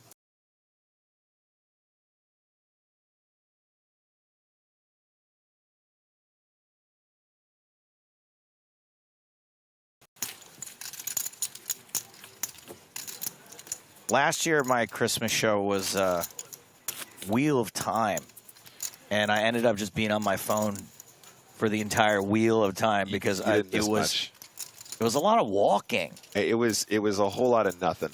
Yeah, I thought it was okay, but it was I really had a problem. It has to keep me off my phone. You know what I mean? Yeah.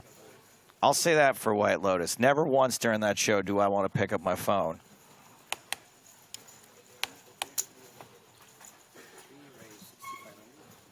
I got a new joke in my act about Netflix. This TV show should have been a movie,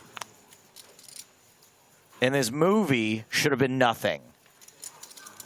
That's every show on Netflix. 9 episodes. No, this should have been 2.5 hours, and this 2.5 hour movie.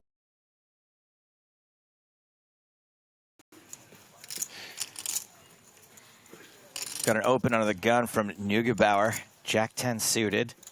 Cheeky. Cheeky. King, queen for Amukanov. On the button.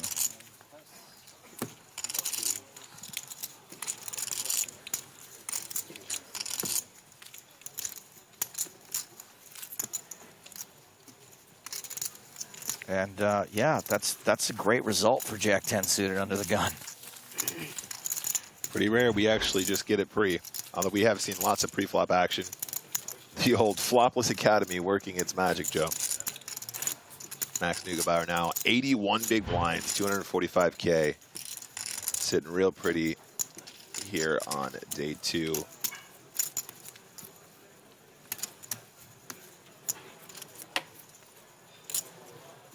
All right, hand number 21 getting underway.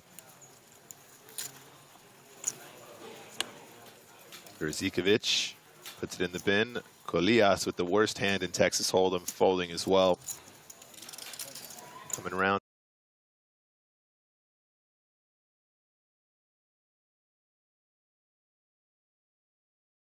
Here, 3,000 to call. Probably wants to come in with a raise. Looks like it's going to be 6.5, something like that. Makes it 8K to go, in fact. Okay, a little bit on the bigger side.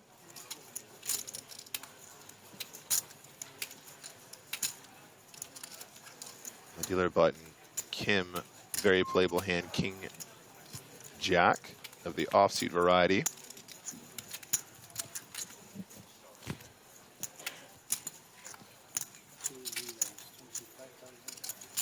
going to use this as a 3-bet, it seems. Makes it 25K to go, a little bit over a 3x. Obviously. I mean, this is what you're supposed to do, right, to these players on the bubble?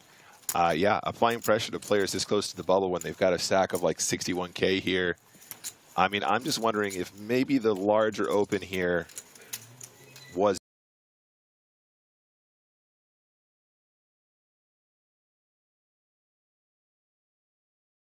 confident. Doesn't look like he's happy about this spot at all, does he? Yeah, no. All right. He's got to decide whether or not he's shoving or folding, basically, I think, in my opinion. He needs to decide whether or not this player is capable of bluffing in this spot and he should just be putting it in, or if he wants to try and wait it out and get into that bubble. We're getting really close now, guys. 184 is the important number there, top right. I think he actually banked the tiniest stack, and then he had a combo. All right. In the high roller or in the Eureka main?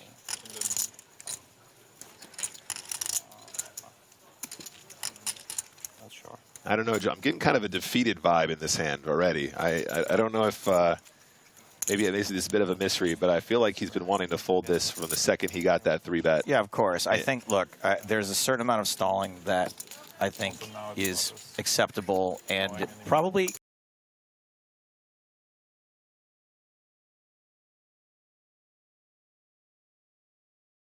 But yeah, I mean, this is... Look, I'm not an expert in bubble play by any means, especially what sorts of hands that stack should be opening. But if it's clear that you're at a table where people are just going to be attacking all of the opens from the middle stacks, like maybe just lock it up for a little while. I mean, yeah, I don't think locking up ace-10, I think you're getting too tight if you're not going to open ace-10 there, but I think if you are going to play with the big boys, you got to be aware of the fact that you probably should be leaning towards a push in those situations at that stack depth. But, you know, like you said, this close to the bubble, it does change the strategy considerably. I don't even think that folding ace-10 is necessarily the wrong move there. I think it's very, very, very player dependent. But obviously, he's got one of those chip stacks that very easy to target with some 3-bet bluffs. King Jack off, not really a bluff necessarily, playable hand, but definitely not a hand that wants to see more action.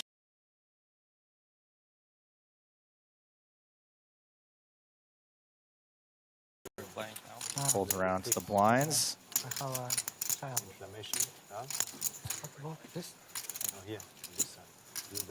Remigish. Asking Ramon about how many chips he has to start the hand. Again, a really not that pleasant hand to have to defend in the big blind. Yeah, it's one of those. 8-7 suited, all about it. 8-6 suited, still pretty excited. But 8-7 off, 8-6 off, these are just... Yeah. They don't make a good top pair. I feel like personally it's... I feel like defending 8-7 off viscerally feels better than when you're supposed to defend like queen, you know, queen 8 off and stuff like that there. I feel like queen 8 off really struggles to play post. I feel like 8-7, you got a lot of easy folds or nice draws. You're like, okay, cool, I got a straight draw, this is good. Oh, I made a pair, I can come along.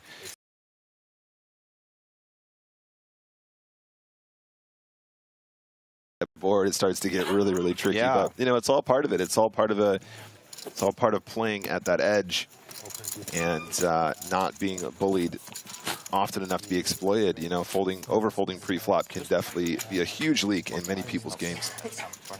Ace of Spades on YouTube asks, how many people in the money? None. No one's made the money yet. Thank you for your question. Something around the bridge.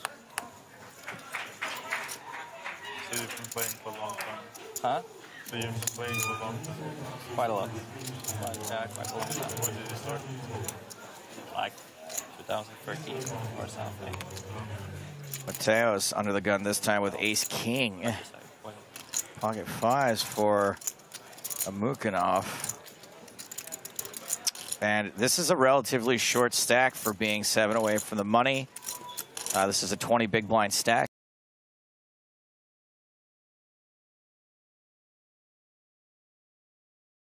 Yeah, I mean, I kind of started learning the rules. So okay. All right. Yeah, definitely a weird one. I wouldn't be surprised to see him just give it up here. Yeah, I think that that's seems fine. like the move to me. I think that's fine. I mean, I feel like especially as we are getting closer to the bubble You here. might. Oh my goodness. Oh sweet Lord and baby J.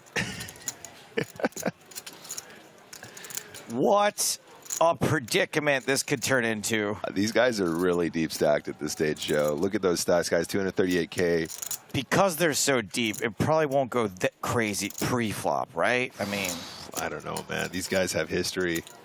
These guys have history. This might get I have very, goosebumps very on my messy. back right now, guys. Oh my goodness. I'm standing.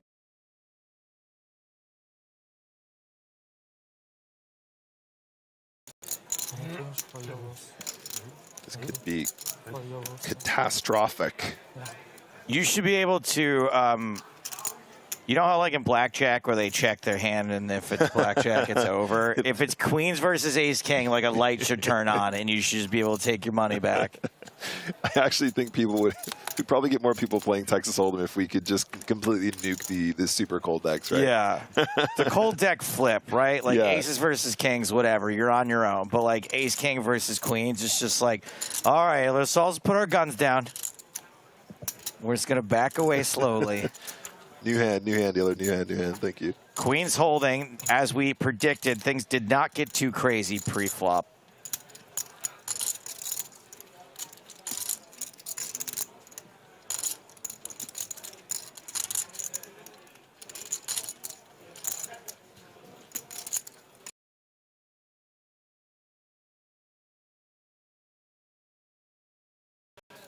Betting 22K.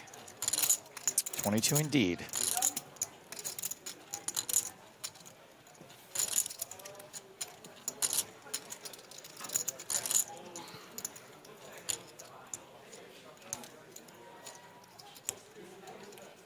And Mateos is gonna see a turn.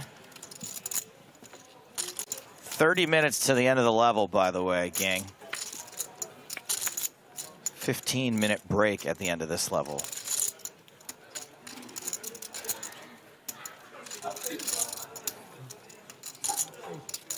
Another brick on the turn. Little glance at the chips there, Joe. I don't know if that's good or bad. Like I don't know if I should do that. I think it's usually an indication that they're going to bet. That's all. I don't think it's necessarily a good.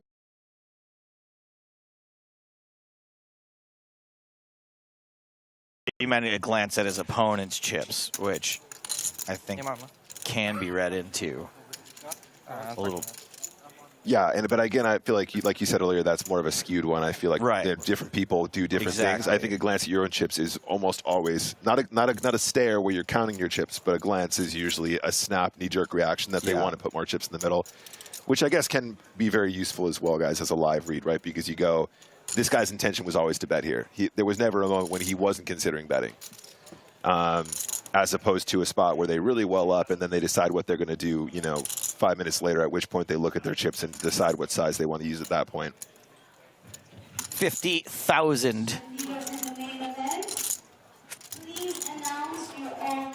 And a very easy river shove being set up for Neugebauer if Mateos makes this call. That's right. That's how you size him, Joe.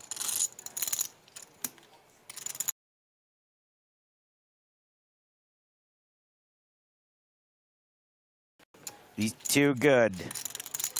Yeah. And Neugebauer continues to impress. Continues to stack up those chips. My guy's got a mountain of them now. Now, did you hear an announcement being made during that hand toward the end? Just in the background, yeah. I believe what that was is the tournament director announcing to the room that all-in and calls need to be announced. Okay. At this point. World famous bubble coverage is looming. Were you here for the whole trip? Were you here for the whole trip or just? Yeah, for the whole one. I just want to go on record now as saying that this may be a rebuilding stop for world famous bubble coverage. Yeah. Yeah. I mean, I'm considering going back on Saturday. It's a bit fewer cameras out there. I just want to manage expectations a little bit for the world famous bubble. No Petey Pete. There's no summer. No jib. Quite comfortable if you don't have to fly. Unbelievable. No summer. No summer. What? What? Yeah. See, folding ace 10 under the gun +1 with that stack. I get it. That to me, that's my wheelhouse. Bubble play, hanging on for dear life. I actually applaud that. I think that's totally fine. Now is the time for conservation. Lock it up. Plenty of people out there who are really struggling to stay in this tournament, and good luck to them. That's what I say. Lock it up.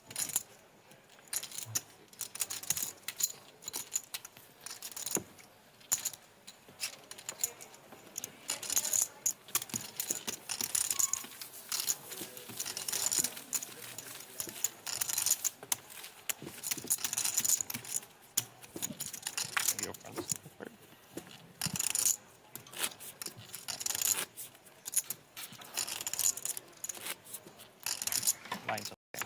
Here when we're in the spot of the ace 9 for that one. Nice. I just told you. Reserve at 13907 says Boa Tarde, Flor de Tarde. We don't say that anymore. Flop was like, You banned.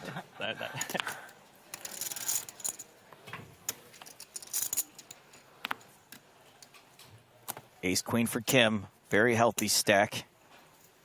We're down to 190 now, so we're 6 from the bubble, 7 from the money.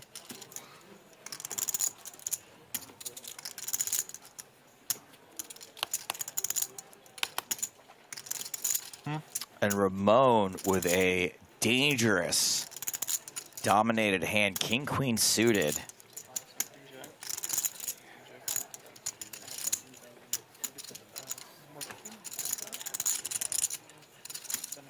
Carlos asks, what will be the lowest stack? 0, typically.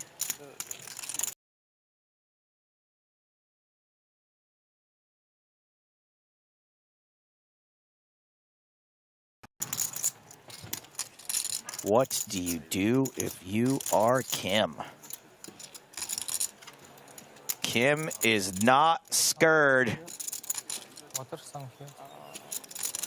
Pulls back the bet. 4 bets. Okay, well, after.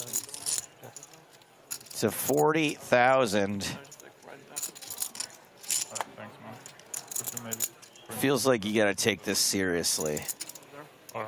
Definitely. Even King Queen suited. Can you call at this point, or do you just give it up? I think at this stage you probably are rethinking your choices. I mean, King Queen suited is one of those hands. Just does have a really good playability, very good flop ability. I just don't know if Kim is going to be as light as you want him to be here to just take one off and just like find a pair and maybe be happy with it. You know what I mean?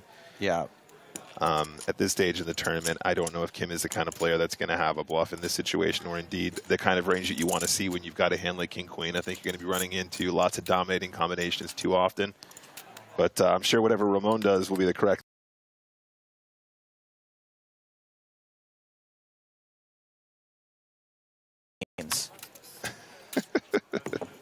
King of Queens folded, canceled by CBS.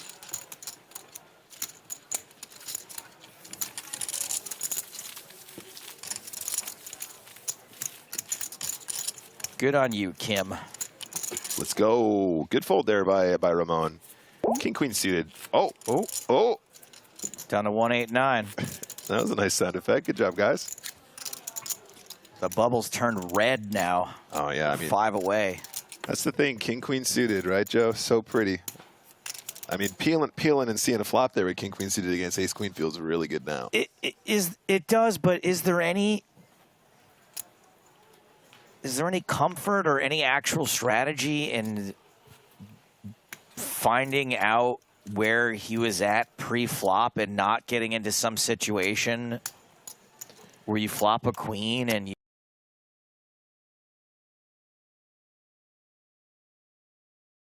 I think the thing to remember is that, yes, you are dominated, and if you find a queen and he has ace queen, you're out kicked and you're going to call and lose a bunch of chips. It's not going to happen that often, just strictly because of card removal, right?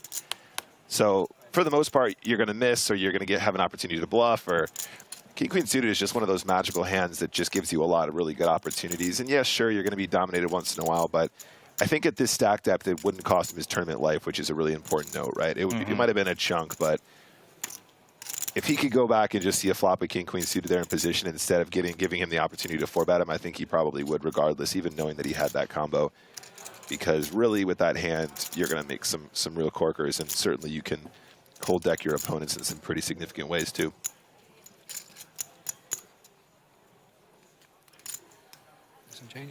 I played a hand recently where this old lady got me with the limp re-raise, and I'm like, oh, this.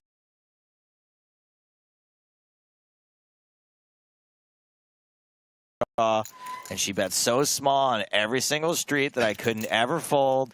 And then she showed me 2 aces at the end, and I was so mad. I was like, I'm definitely folding river for any amount. I'm folding river. Like, I missed the flush draw. Top pair, no good. She has aces. And then she bet like 8% of pot on river. Yeah, exactly. What have you found out? Sorry. And I just wish that I had raised bigger. You should have made your flush, right? Yeah, of course. That's what I wish. Yeah, I would much rather make hands. It's so easy when you make hands. I don't know if you guys know Poker is this, really fun when you make hands. It really is. Yeah.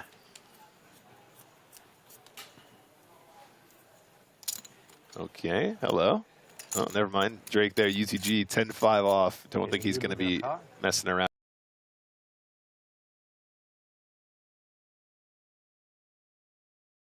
You guys, we're getting close now.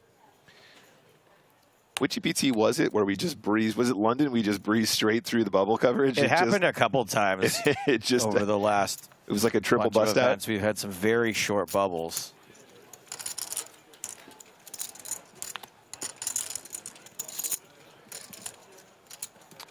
Chokol asks, is it 184 or 183 paid? 183 are paid. It can be a little confusing, but that circle around the 184 means that is the bubble.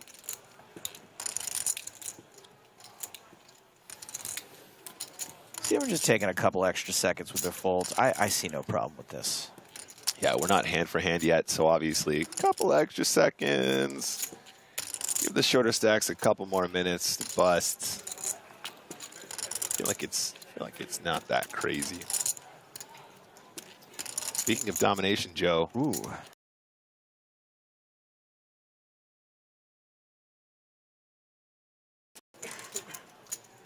I mean, I definitely think Ace-10 has maybe one of the easiest continuation bets of all time here. Nice and small. I love it. I love it. Why would you go any bigger than that? Could even go smaller, honestly, in my opinion. But seems good. Nice and balanced. There's the fold from Kim. Depanchu asks, what does bubble indicate? All right, so the way it works in a poker tournament is everybody pays money to get in. And there's a whole bunch of people. Now, the winner wins a lot of money, but there's a whole bunch of people along the way who win a little bit of money, and it goes up and up and up and up all the way to the winner. If you're one of those people that makes even a little bit of money, that makes your money back plus a little bit, that means you cashed in the poker tournament, and everyone else who didn't make the money, that turning point is indicated by the bubble. That's the thing that separates all the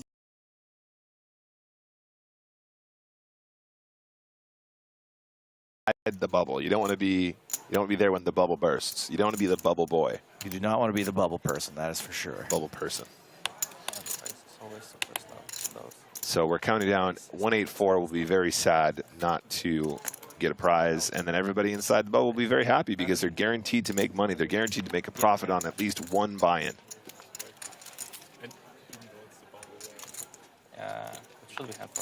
Yes, I know that was a long explanation. But I feel like if someone is asking what the bubble is, they probably have some other questions as well.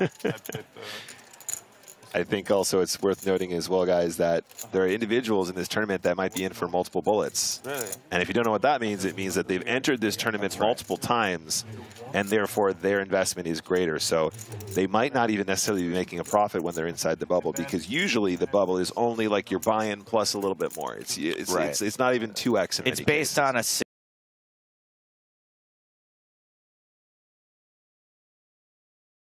opportunities to enter and win this tournament. However, they have entered the tournament at progressively deeper stages in the tournament where their chips were worth less. At a higher They had cost. fewer buy-ins at a higher cost. So they were sort of penalized along the way in order to re-enter. And in many cases, people would put in multiple bullets and have nothing to add, nothing to take out of the prize pool, I should say. So we do have a hand developing here. Blind on blind. Kim deciding to attack the medium stack of Drake, who is fighting back with ace-8. I think it's fair because probably they're 3-bet to 19-5. calling.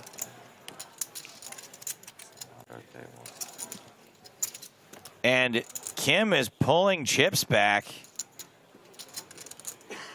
indicative of a 4-bet. This is just rude on the bubble. this is pretty outrageous. This is probably getting Drake back for all the time he sold someone under.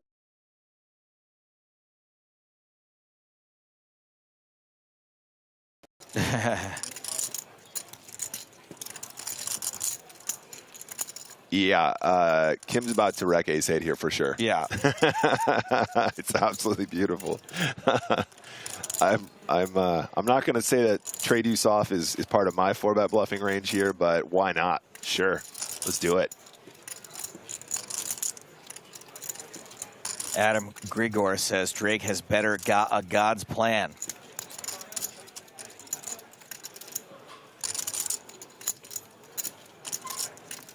There goes the ace-8. LFG Kim on the feature table in front of the cameras. The Kimras.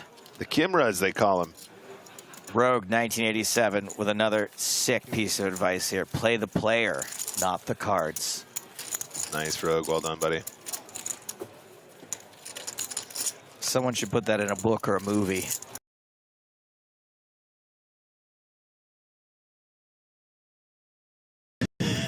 It's already on my Twitter if you wants to read it. I've actually used the official PokerStars TV hashtag as well. I'm sure it won't go amiss. James is hot on those hashtags, man. He's hot on the hashtag game.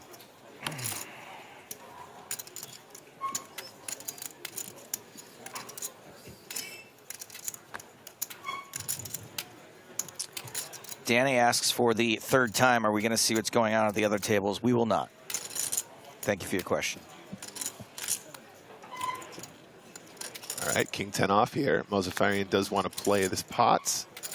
And again, our short stack here dwindling very fast. 53.5K has the opportunity to do something with the fives here. Joe, I don't hate a fold here again. I don't hate it. No. But we are getting to the point where he probably does have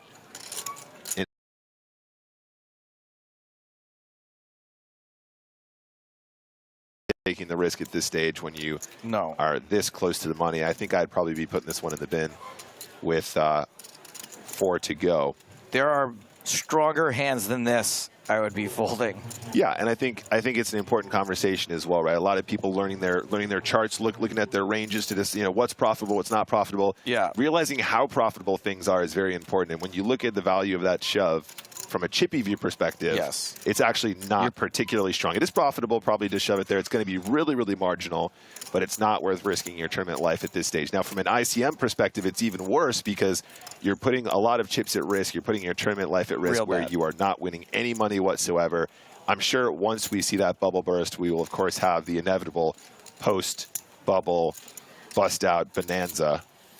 And then pocket fives can just, it's a great bonanza hand. It's a great bonanza hand, but it's not a great bubble hand. You know what time, when?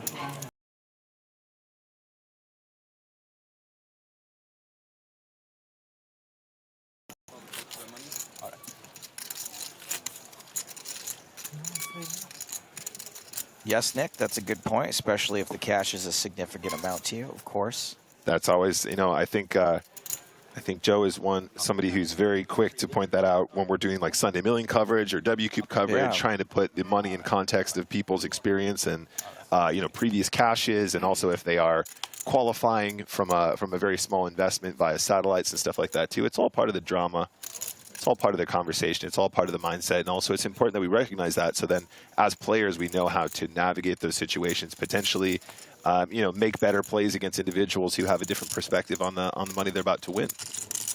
Pocket 8s for Ramon. We've seen 2 8s. We're about to see the second 8 folded. Let's go Ochos. So no shot of an Ocho hitting in the board. But I think there's a strong chance we don't see a board with an under-the-gun raise coming from Ramon. Colias the Godzias. It sucks.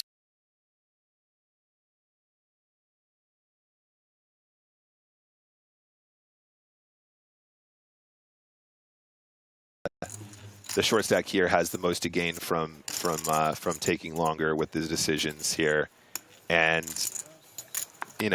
it's part of the game. I think within reason. I think taking a few minutes, it's balancing. It's reasonable to not make snap decisions at any stage in the tournament, and I think it's probably reasonable to take a couple extra seconds there and just give yourself a couple more seconds to get closer to that bubble.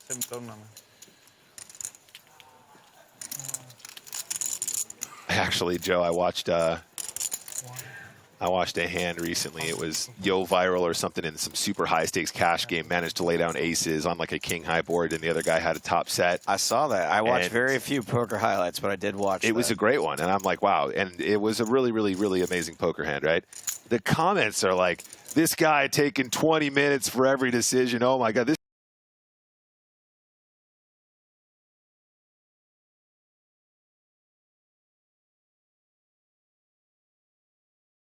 Wrong with these? Wasn't it a $250,000 pot? They're playing for hundreds of thousands of dollars, and everyone's so toxic about the fact. Street flash board, 4, 5, 6, 3 spades, 8 of spades for Ramon, and that's a flop straight for Vitsikevich, though. This could get a little juicy. Kids these days got no patience. Good stuff.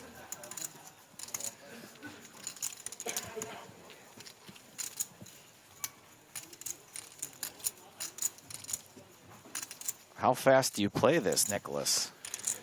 If it were me and we were sitting at this stack depth,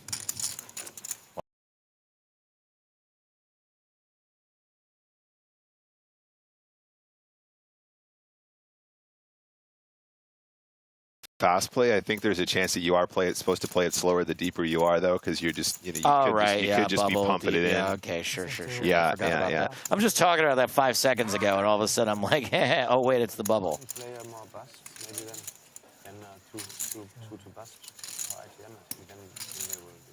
And they have not announced hand for hand yet. I think we're going to go hand for hand, run it right at 185. Ramon. I think you're probably more likely to play a set faster, Joe, because obviously you have an obvious redraw against a made flush or something like that. But again, even then, I don't think it's even necessarily the end of the world. I would love to actually run this one though in a solver, because these are spots that are really, really fascinating when you make big hands on these sort of monotone boards. Very, very.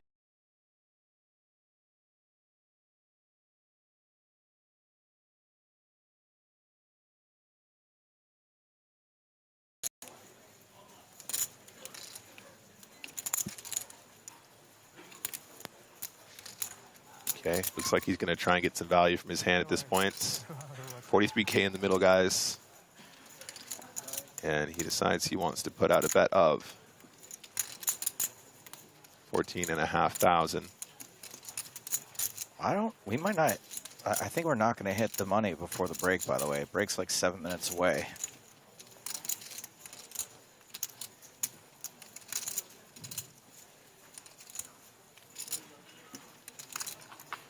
Man, this is super enticing. I mean,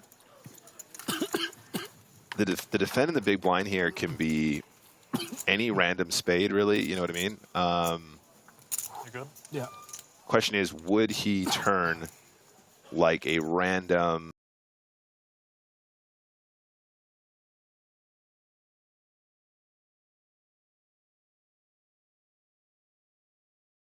A real interesting bet size on the river, and it might give Kolia some information about getting away from this one. It feels like he really wants a call. I mean, Kolias also has one of those hands. He's blocking 7-8 and the spades at this point. Yeah, good call there. Yeah, good fold. I think Ramon pretty much put it together there. There are moments to use those blockers as bluffs, and I'm not sure if he was telling the correct story to use them as such. So fair play. Nice flop there for the 7-3 of clubs. Nice run out for him as well. Stacking him up. Still 186 players, guys. So close to that bubble. Race for chips with the 500. Yeah, it's fine.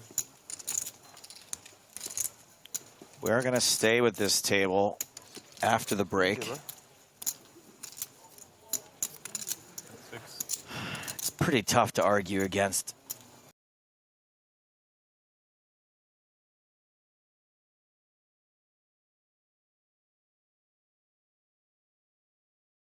This day and age. For sure. I mean, one of the cool things about doing coverage like this and not, having highlights or something is you just get to see these guys playing very just normal-ish hands, right? It's not just There's always the worry when we're looking at highlights that people get a bit of a warped idea about how poker is played and how how little patience is necessary. But there is so much patience that's necessary. You guys can see them picking their spots, but also what kind of hands they're actually just going to fold. The boring stuff that puts together a winning strategy as well as the fun stuff. Well, if you're watching to learn, right? Yeah. Watching final tables is probably not the best thing. That's it's just so different. Right, absolutely. Absolutely. And so watching, early play, bubble play, you're going to have way more early stages of a tournament in your career than you are going to have final tables. Yeah, and you're going to see more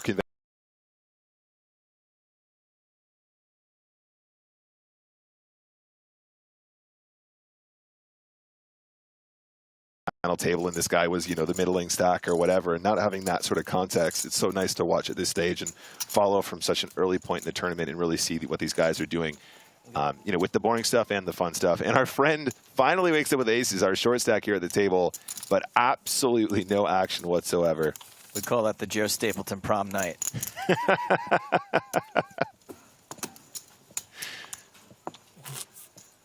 Unlike the Joe Stapleton prom night, you're almost happy for no action there, though, right? You don't have to risk anything. You pick up the blinds and antes. It's not the worst thing in the world on the bubble. I don't know. 5-way all in, that's what I want. 3 to the money, 5-way all in, let's go. Take my money. One more? Oh, you're a big fan, right? Who?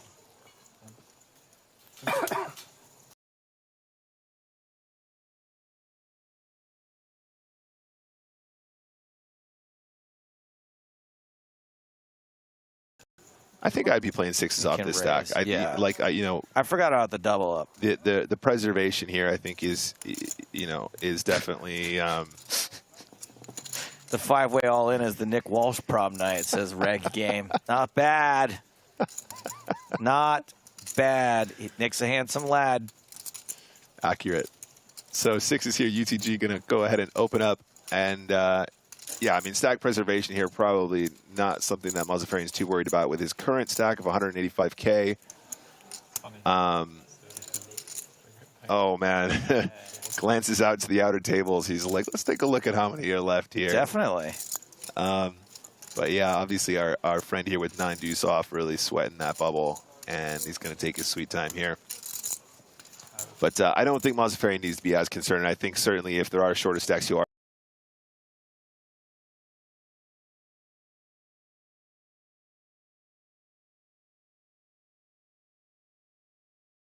when you find those individuals.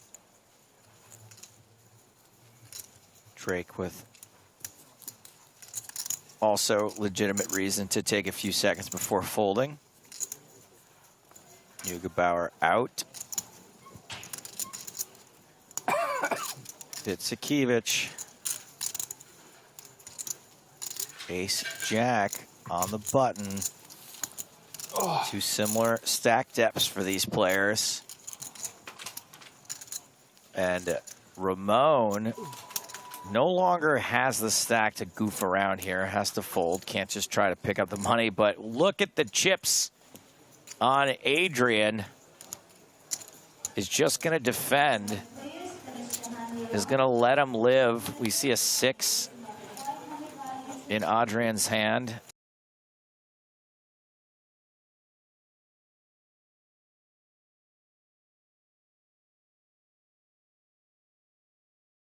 Overpair to the board with 6s. I mean, no, wait. Just can I say something quick here, Joe? Yeah. How tight would it be if Mozzafarian bets like a third here? The ace jack defends, and then Mateos puts in like this really small check raise on this board. If this is a spoiler, I'm going to ban you. I'm just saying, I really feel like this is a spot where Mateos can rep the living daylights out of that 3. Yeah, he really can. Well, there's the bet from Mozzafarian. And I think this is going to be the last hand of the level. Player's already headed for break. Oh, got 2 folds. What a miracle. Hey. What a miracle. Adrian Mateos, let him live. He let him live. That's fair. I think that's also reasonable. I'm just saying. They're just saying there was a little opportunity there. So we are headed to a break. 1 away from hand for hand. 2 away from the bubble. 3 away from the money. Yeah. And these are the players and their stacks, which will be returning in just about 15 minutes. Probably a little less than that by the time we actually get to the break. Adrian's still on top with 86 big blinds. Max Neugebauer, who's now on our list, 73 bigs. Namyeon Kim, who's been abusing the bubble, 3rd in chips at the table. Amir, lucky double up. Recently, not lucky, but lucky to pick up some cards. Going to be coming back with 52 big blinds. All right, my babies, we're taking a shorter break than usual this time. I don't have the chips. Just 15 minutes. But when we get back, it'll be time for world famous-ish bubble coverage.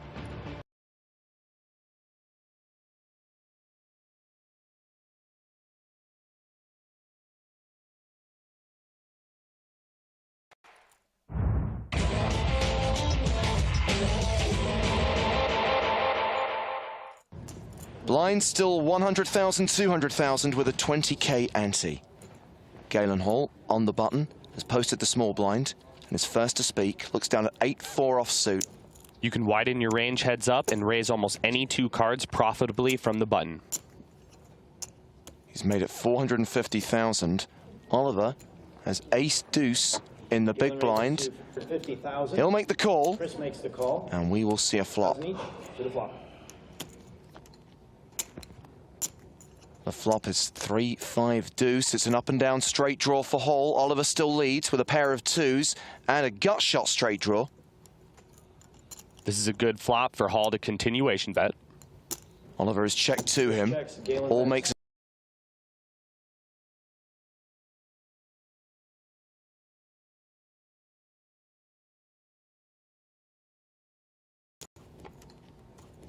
is the 2 of hearts. Trip 2s now for Oliver. Hall still has the straight draw. Oliver checks a second time. He checks the best turn card in the deck so Hall can fire again. And check from But Galen. Hall checks behind. Check. Let's see the river card. Hall makes a straight on the river, but Oliver has a full house. The absolute worst card in the deck for Hall as he makes a wheel. How much money is he going to lose is the real question. Oliver sets the trap. He checks to him. What a trap indeed. He's just praying his opponent has a 4, as he does.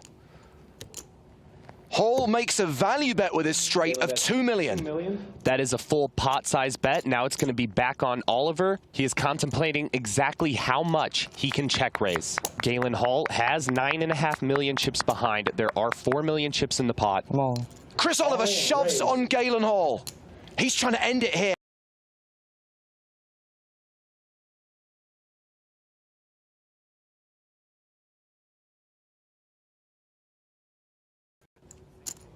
Can Galen Hall get away from this?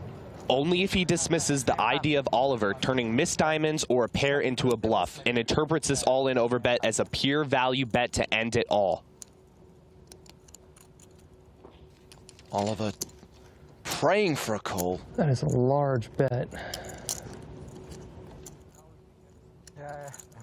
Large, it's twice the pot. If Galen Hall calls here with his straight, the tournament is over and Chris Oliver has won the 2011 PCA. Oliver's image is telling Hall to call, call, call. But something in his gut is telling him it doesn't add up, it's not right. And he makes the laydown. Galen Hall gets away from the straight. That is an amazing fold.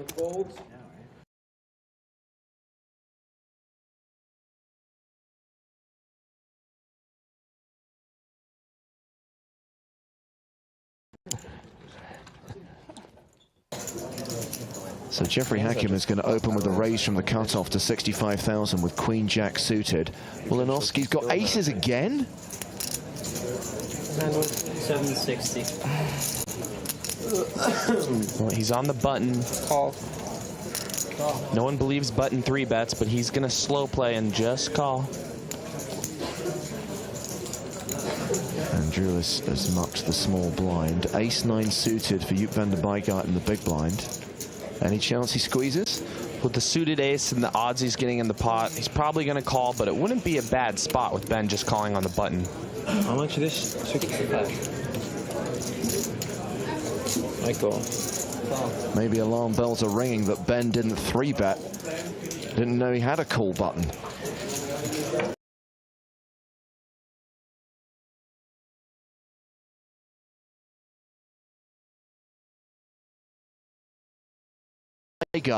And the flush draw for Jeffrey Hakim. He had the pre-flop betting lead. It's been checked to him. Disastrous flop for everybody but Wolanowski. A Hollywood poker writer couldn't have scripted this cooler any better. 93,000. Is there any reason for Wolanowski to do anything but just flat here? 1, 2, 3. 93. God, I'm so bad at this. Considering he has the board completely crushed, I like a flat call. It conceals the strength of his hand, and it allows for opponents to make mistakes. 193. He is going to raise. He sticks 100,000 on top. So what does Joop do with top 2? Pristine opportunity to re-raise. He is out of position. He can't just flat call.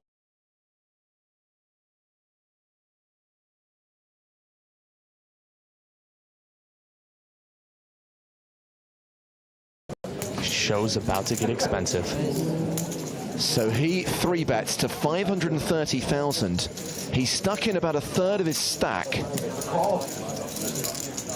No, Hakim can't call it all off with the flush draw.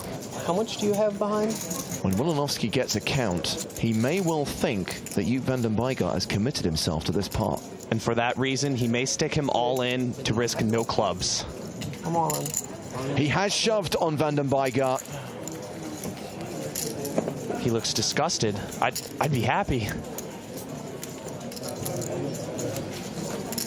Wow. Wow, wow, wow. Having committed a third of his chips, he's not meant to pass a hand this strong. He has top 2 on a board.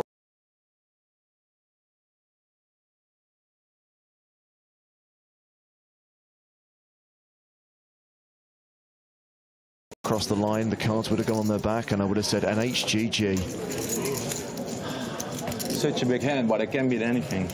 How do you put Wolanowski on a set here? Joop is clearly thinking Ben does not have a bluff in his range. Can have aces. Can have aces. Does have aces. That's so sick. He put aces in his range. Maybe it's because Wolanowski just called pre-flop that makes him think he does have aces. The first time ever that I don't really know what to do and I don't have a good plan. I do that to people. I guess. I hate myself. You would show if I...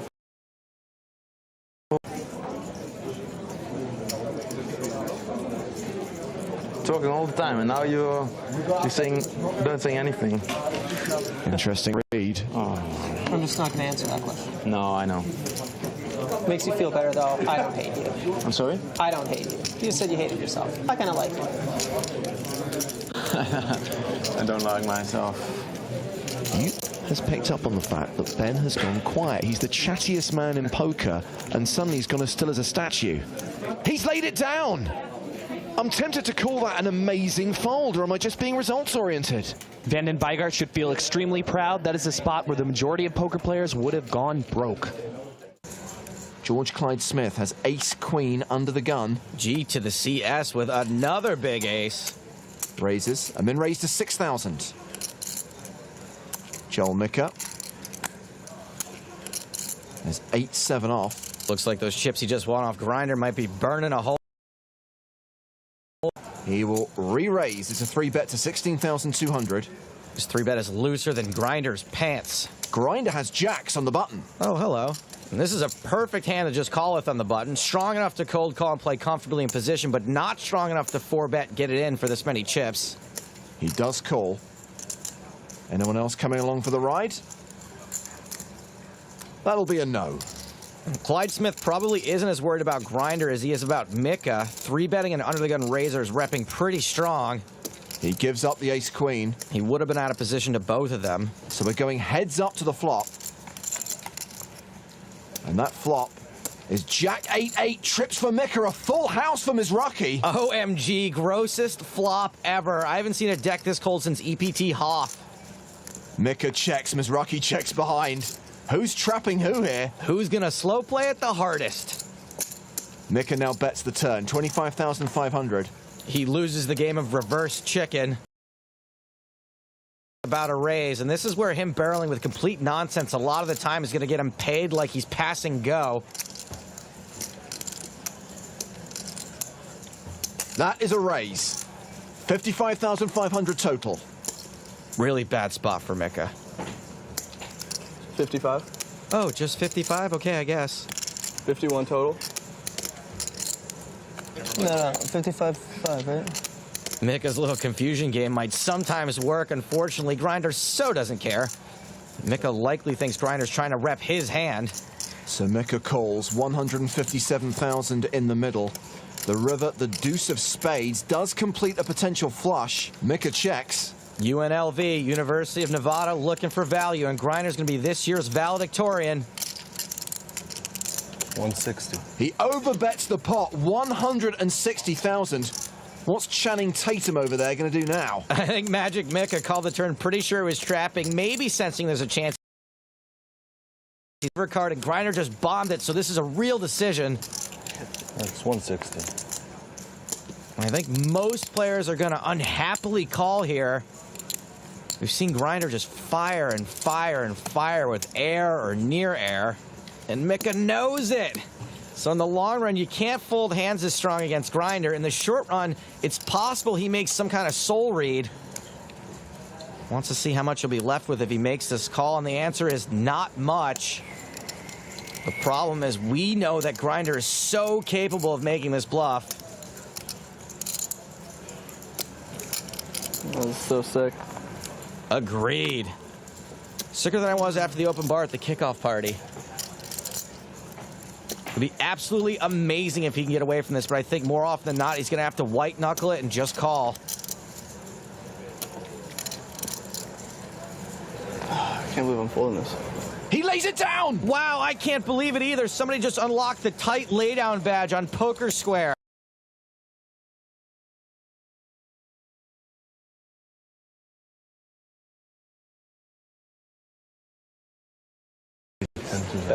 That's 7-8 off. What?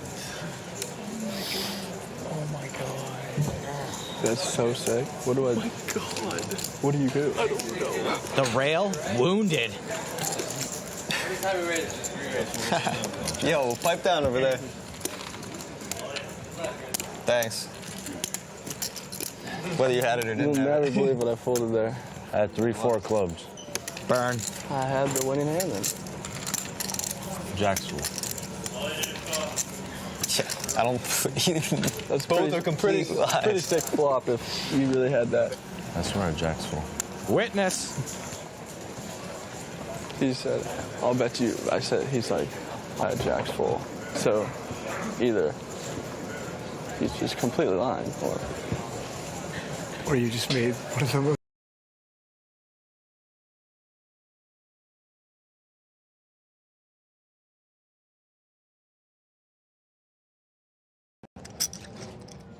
He calls. Ah, limps in. Okay. Dimov has 8-10 of hearts. Yeah, just go ahead and touch the chips again with that hand. He checks his option. A 9-7 deuce flop, so Dimov's up and down. Parfus ahead for now with queen high. He bets 200k. And he seems kind of frustrated. Quick call from Dimov. A 6 on the turn. That's the straight for Dimov. Remember before I was saying Danny Parlafis is running good? Well, now he's running really, really bad. Action goes check, check. Oh no, a 5 on the river. Parlafis now with the dummy end of the straight. He is running worse than the family from Honey Boo Boo. I'll take your word for it.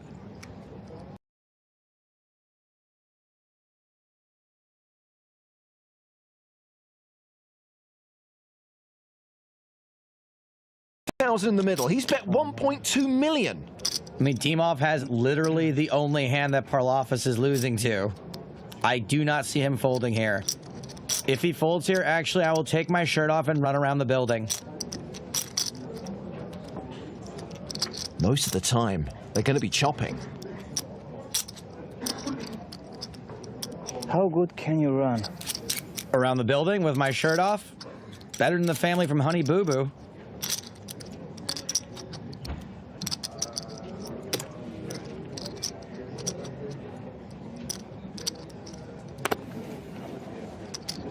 He's folded!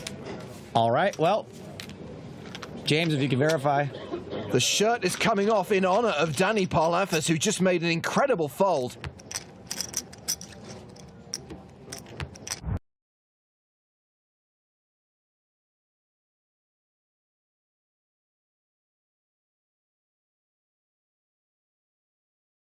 Been waiting for. The PokerStars Championship! Let's go!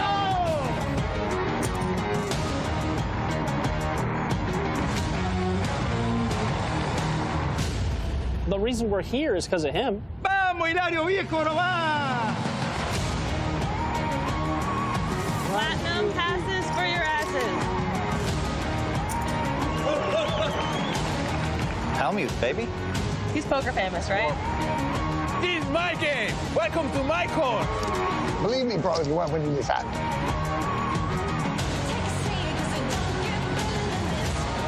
Oh my God. You guys sit down over there.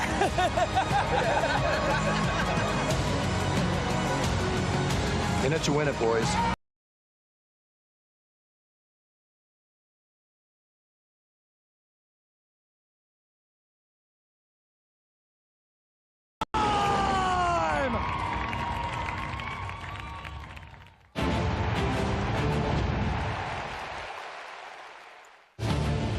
Welcome back to Prague and the PokerStars European Poker Tour. Yes, our live coverage of day 2 of the main event continues here at King's Casino at the Hilton Prague. It's James Hartigan alongside Nick Walsh. Hello, hello. Thank you very much for having me. Well, Nick, I hope you are fired up after seeing that trailer for the PSPC. The PokerStars Players No Limit Hold'em Championship is only a month away. We are very excited to be taking the PSPC back to the Bahamas at the Bahama Resort in Nassau. The tournament running from the 30th of January to the 3rd of February, part of PCA 2023. And a reminder that we're also going to be streaming 5 days of the PCA main event. That's the warm-up.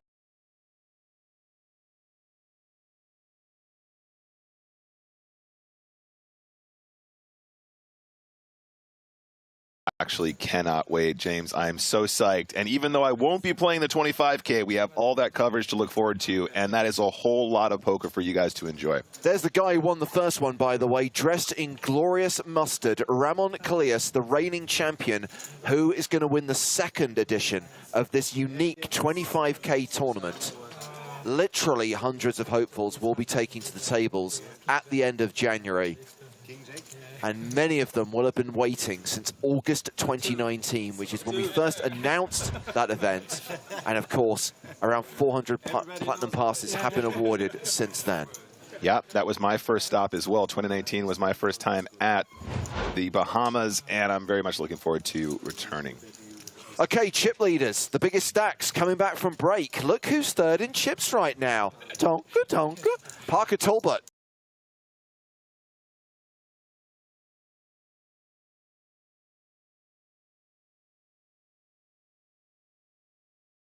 The top 5 stacks, Nick, is the fact that we are very close to making the money. So actually the focus right now is on the short stacks and who can cling on and survive and scratch and claw their way towards a min cash. Yeah, absolutely. That's what everybody's looking for right now. This is the stage in the tournament when you're looking just to sneak inside that bubble, and then you can start making more moves. That post bust out bubble bonanza is imminent. Yeah, so a min cash is worth around 8.5K. Total prize pool here in Prague of 6.1 million euros, with more than $1 million up top. Of course, those sums of money not paid out until the last couple of days of this tournament. Right now, no one is guaranteed anything. We come back from break with 186 players. 183 will get paid. So right now, we are approaching hand-for-hand play. We go hand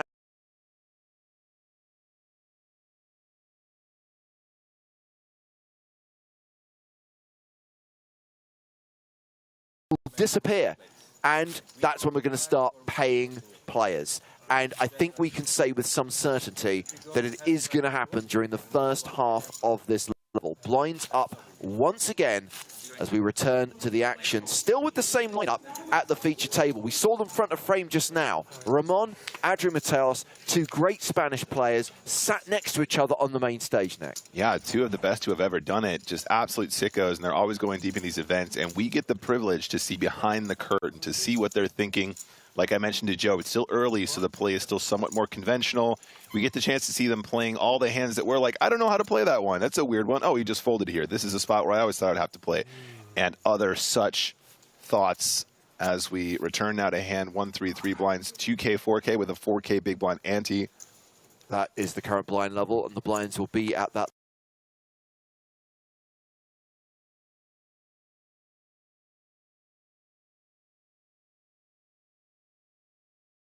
Forced dinner break. The dinner break very much being timed today to coincide with the second half of the second World Cup semi-final. Yep. If you guys haven't been following along online, there is actually an entire World Cup section that is just for the players of the EPT we have set up here in the lobby of our hotel in Prague, here at the Hilton. It's awesome, by the way. Look, I speak as someone who has absolutely zero interest, but the football fan zone here for people who do care, and I appreciate that's the vast majority, is awesome, and that huge screen where people have been able to watch the matches. Yeah. And a great atmosphere in there as well. Yeah, absolutely. And I think that, you know, especially players that are a little bit more inexperienced at EPTs can arrive at these events and they don't really know where to go, where people gather. You know, they want to know where people are partying, but if everyone's there at those screens. Also, shout out to Stars, it's free drinks when the games are playing. Have they gone bad? I'm loving it. I totally agree with you. I'm not a big football.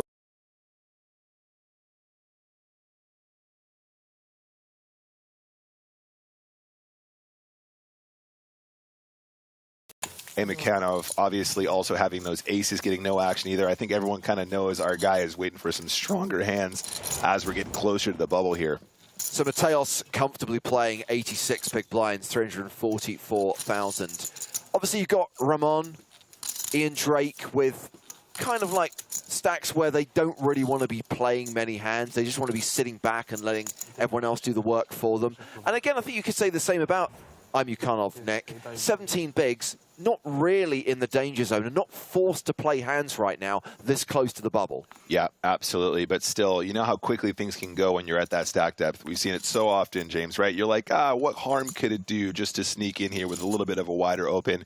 You want to have what we like to call a risk premium opening range, right? You want to understand the risk that you're putting your chips at. You want to understand what you're putting at risk by allowing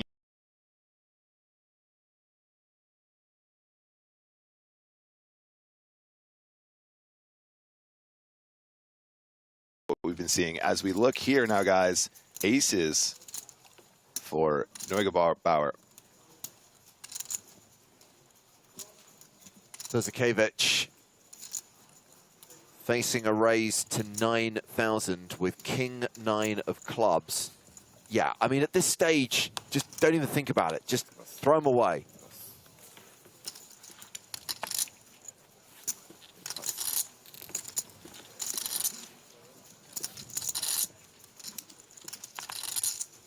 And round to Amakhanov in the big blind.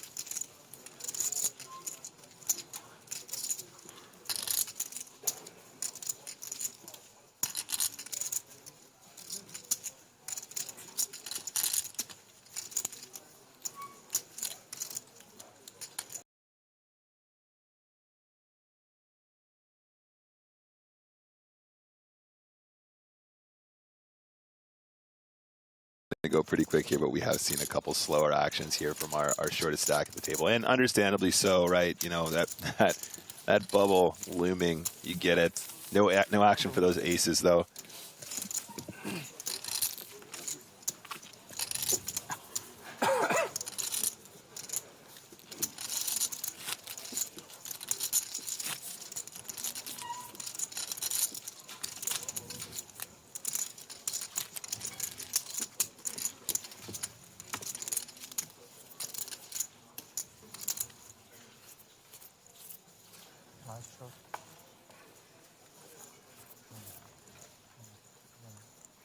Just a quick shout out as we focus very much right now on world famous bubble coverage for the last mini EPT Prague tournament of the day. Remember, this is an online series. The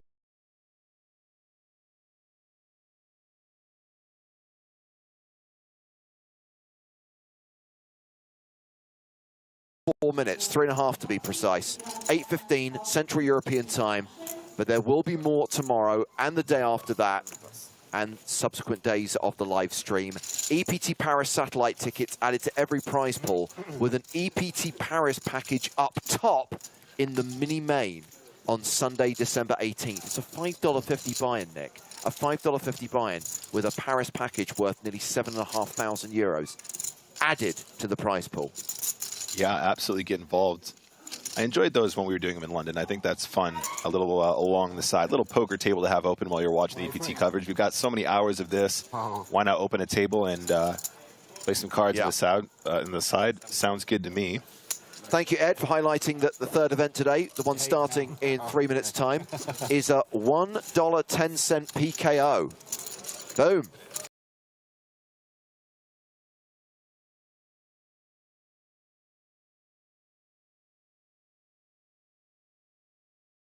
What happened? 3 players was in the same match.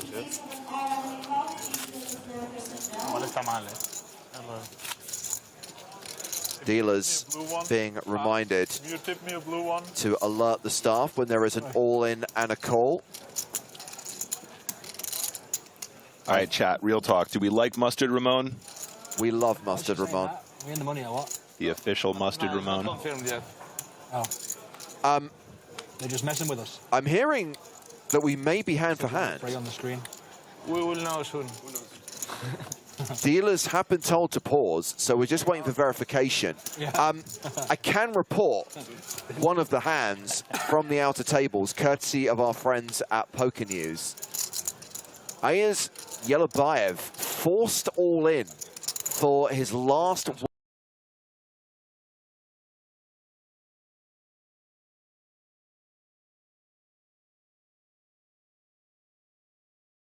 betting to 20K.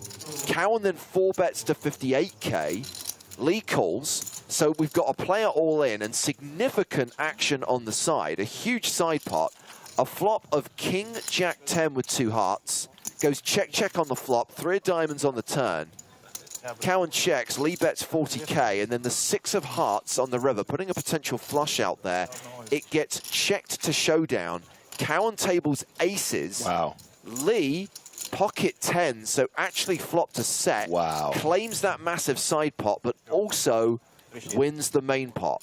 With Yellowbayev showing queen 10. So Yellowbayev KO'd, and that is going to be at least one player gone, taking us down to 185. Potentially another elimination at the outer tables, taking us down to 184. Just waiting for confirmation.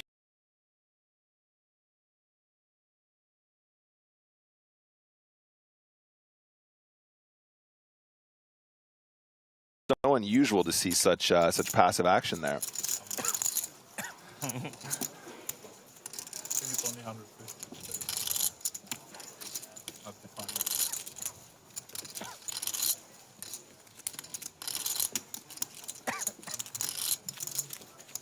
I mean, they don't mind waiting if they feel like they're about to be told that they're in the money. You know what I'm saying?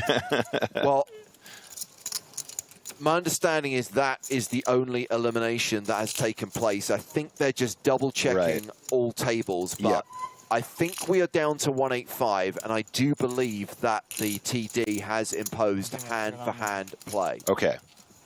So even though we're not on the pure bubble, even though we are 2 away from the money, we are going hand-for-hand in the EPT Prague main event. Remember, 2 more bust outs, and everyone will have locked up a min cash.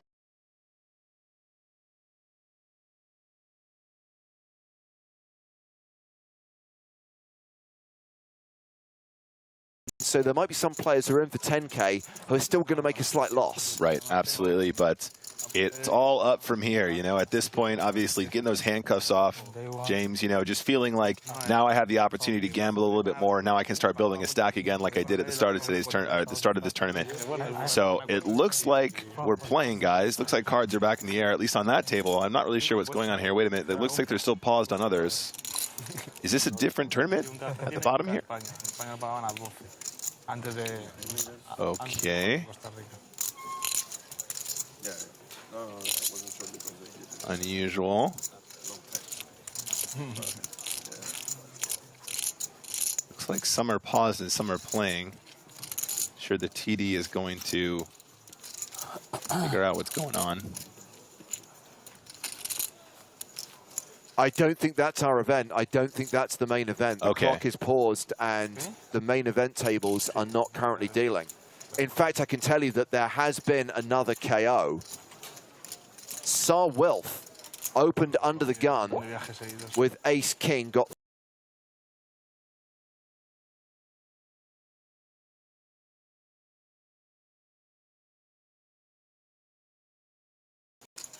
spikes an ace on the flop, a king on the turn for 2 pair, but a queen on the river means a set for land at Liho, which eliminated Sar Wilf. So Sar Wilf out 185th. That's why we've ticked down to 184. That's why we're now on the pure bubble. I see. Okay.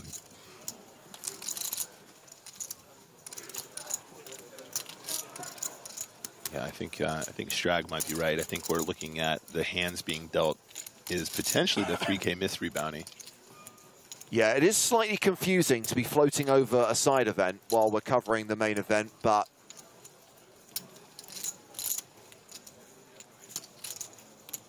it appears that indeed, Tom, it is stone bubble time. World famous massage coverage.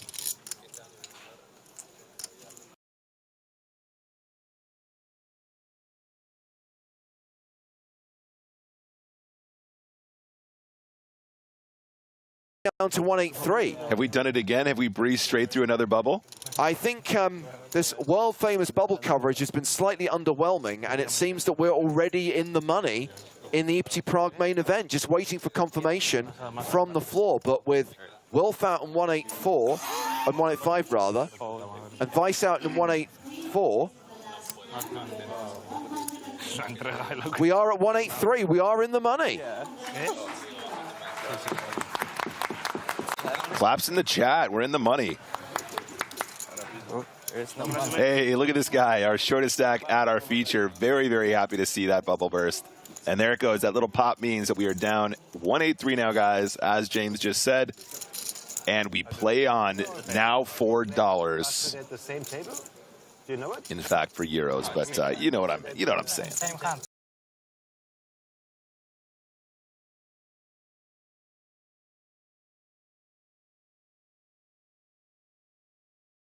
Chance to properly go hand for hand, down to 183. All remaining players now guaranteed at least a min cash. Now we can gamble. And yeah, now we can gamble. Yep. As you said, Nick, now the handcuffs are off. Now people can play, and inevitably we will now see, at the very least, a mini post-bubble bust-out bonanza as some of those short stacks decide to just go for it. Yep, absolutely. Obviously, the blinds did increase as we entered into this session of commentary, so a little bit shorter for some of the short stacks and a lot easier for those chips to go in now that the handcuffs are off. So let's see it, guys. Give us a good show.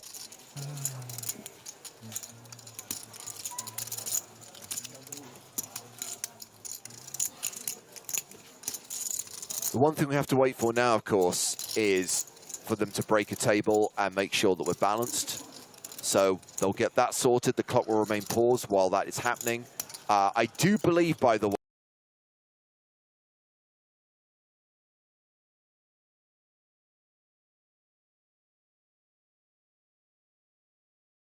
$1.10 to play. If you're unable to play today, if you missed the earlier tournaments, don't worry, 3 more tomorrow. Every single day of our live coverage at 3:15 CET, 6:15 and 8:15, you will have a mini EPT Prague tournament with added EPT Paris satellite tickets. And if some of you are sat there thinking, sorry, there's an EPT Paris, you may have missed the announcement that we have the full lineup, the full schedule for EPT 2023 out there. As we look at the money being paid to the players here in Prague, I can tell you that come next year, we're going to be going to Paris, Monte Carlo, Barcelona, Cyprus, and Prague. And that means 2 new destinations, Nick, 2 places we've never taken the EPT before. Yep. The French capital and Cyprus. And I think, I've said this a number of times, said it on the podcast last week with Joe.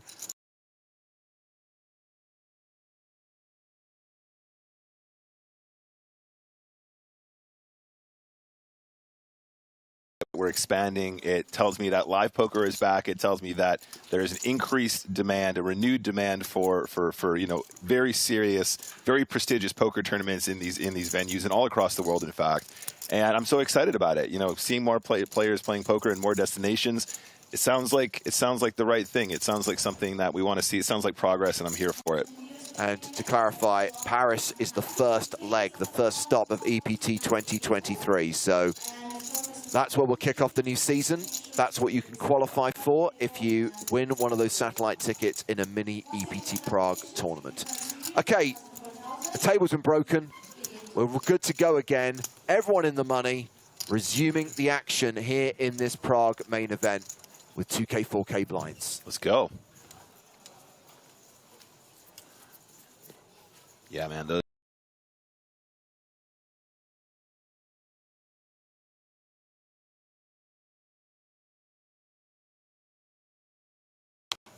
location. Can't wait to check that one out as well. Do we know where we're going in Paris yet? Yes. I believe it's a Hyatt. I mean, obviously it's Barrier Casino who are the official host of the event. But, I mean, rather than relying on my shoddy memory, I would recommend going to PokerStarsLive.com for full details, not just about the EPT, but of course all of the PokerStars regional tours as well. Kim, with ace-king in the small blind, raises, and Ian Drake folds queen 8 in the big. Oh, James, if you have shoddy memory, then I have no idea where I exist on that spectrum. You know that whole thing about if you want to look thin, hang around people fatter than you? Hang around Joe Stapleton and you look like you have an Eisensteinian brain. You know, right?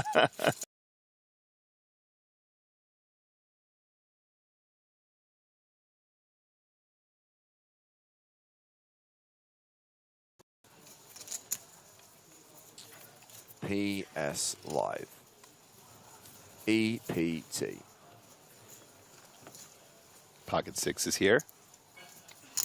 To answer Nicholas Walsh's question with accuracy. Or the Hyatt Regency Paris Étoile. Oh, lovely. Returning to Old Paris. Oh, it's on the Champs-Élysées. Oh, beautiful. Okay, now, as part of the amenities package, are we taking people into the catacombs? Like, you know, we did a London bus tour. I feel like the catacombs tour might be a sort of grim nod to the history of historical Paris.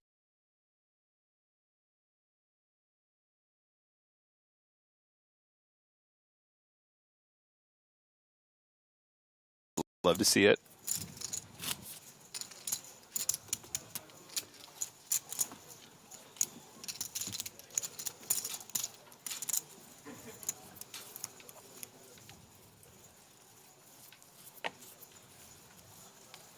Okay, guys, hand number 138 kicking off.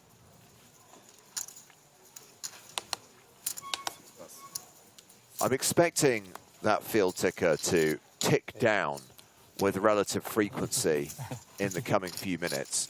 At 183 right now, but we will see a lot of players busting out and cashing. Sure, absolutely. The post bust out bubble bonanza is commencing now. We do see Kim with a slightly wider open here. Jack 9 off from the cutoff, but I like it.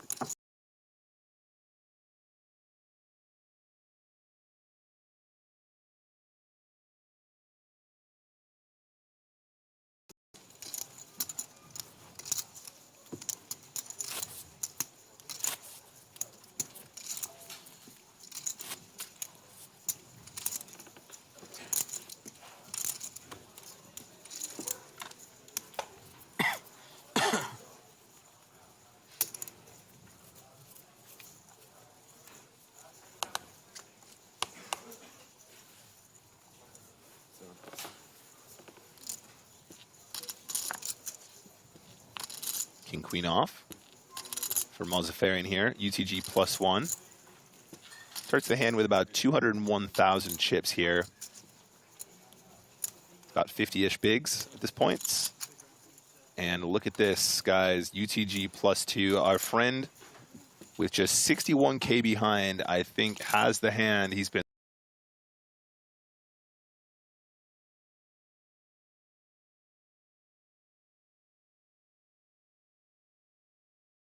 decide to call off what is approximately 15 big blinds here.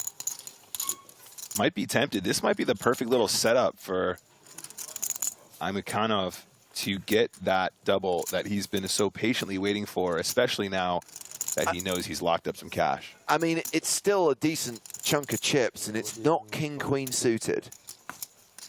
You know, I think he's been pretty reserved as well. We haven't seen too many wild plays from Aimakhanov at this point. So if you're going to call with King-Queen there, what you're saying is, yeah, you're willing to shove twos here, maybe some threes, maybe some fours, maybe some hands on flipping against. You want to know that you have equity. Yeah. But I think from that position, he's going to be tighter naturally, and then also just generally speaking, he's been quite conservative thus far.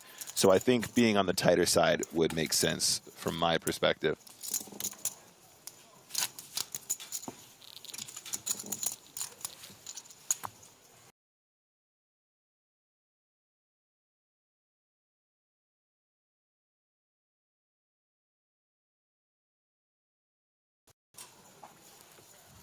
Mozzafarian now first to act.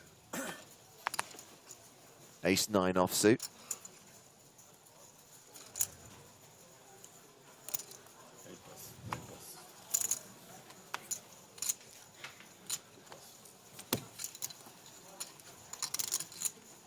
Over to Ian Drake, who's got Queen-9 of clubs in the hijack. He passes.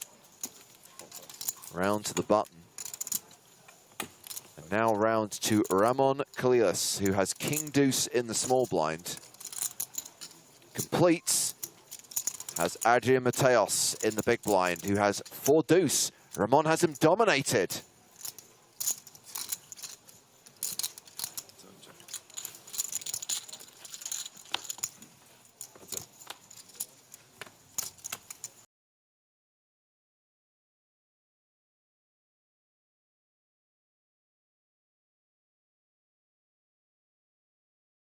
to our boy Ramon. I can feel it.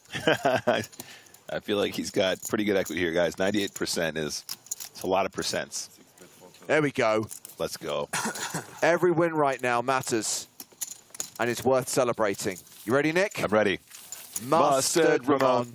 Mustard Ramon. Oh, so salty, oh, so spicy. It's Mustard Ramon. Hey!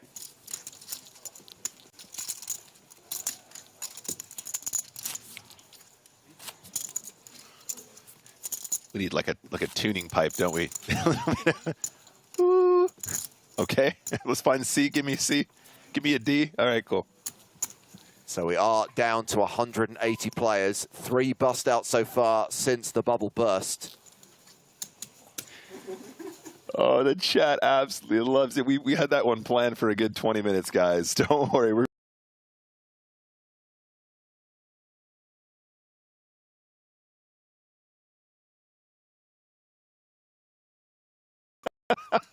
You deserve a remix. Oh, you guys wait. I'm not going to spoil. I'm just going to say right now, James Hardigan has a fantastic remix of Mr. Brightside, but it's going to be saved for a very special occasion because it's really, really good. And on an occasion where we can actually broadcast licensed music. All right. Mr. Mateos, little blind v blind action here. Oh, wow. Mazafarian not afraid to do a little bit of a raise versus Mateos. I don't think Mateos is going anywhere. Does make the call. So it was a limp raise call pot. And look at this flop for Mazafarian, trip 9s. Mateos has the kind of combo that sticks around as well, James. Got that gut shot and the heart blocker. Now, this is super, super interesting. I think we are going to see some action here because, of course, 9-6 is going to want to continue for some amount, probably very small. Something like a third probably seems about right. There you go, K. As expected. Adrian, being such an aggressive player, is, first of all, not going to want to fold. He might even choose to turn his hand into a check raise some of the time. And he does. It's exactly what he does. Players who have gut shots on these textures and they do have a 9 in their range do want to try and represent the 9 once in a while. If you are going to rep a 9, it's nice to have kind of a semi-bluffing hand that you don't mind folding versus more aggressive action. Mazafarian has found himself in a very advantageous spot, but still wants to figure out what he wants to do here. He has to decide right now whether or not he's going to go with his hand, really. Because if you give Mateos some 9x, you will be out-kicked on occasion. I don't think Mateos is going to have queens here very often. So really it just comes down to whether or not you're out-kicked or whether or not you want to protect against some semi-bluffs, for example.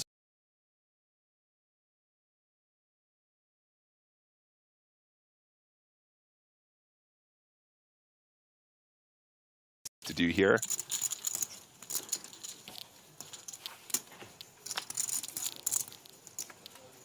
Seven on the turn means Mateos now has additional outs.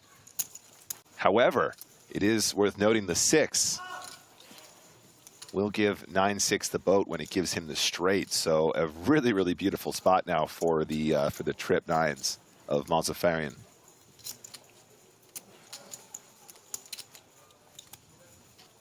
$76K in the middle. Does Mateos find a second bullet? I would struggle not to find a second bullet here, James. Yeah. I got to be honest. I feel like this is a really good turn to go ahead and continue the story when it does seem like you've picked up more outs.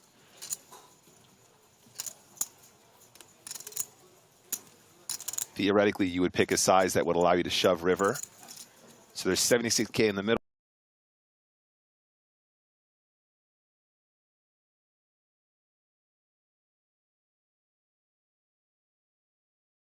Story.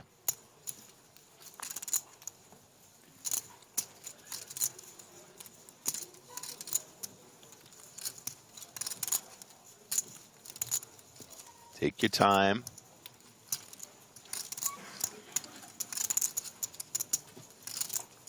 I mean, on a board with a fair few draws on it, Mazafarian may decide to just shut this down now.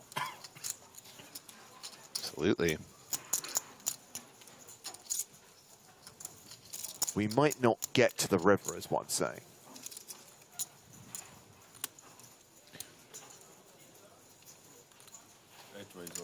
And there it is. James called it. He's going to commit the rest. Triangle time, and it's 110K to call on the come. And as we can see, one of Mateos'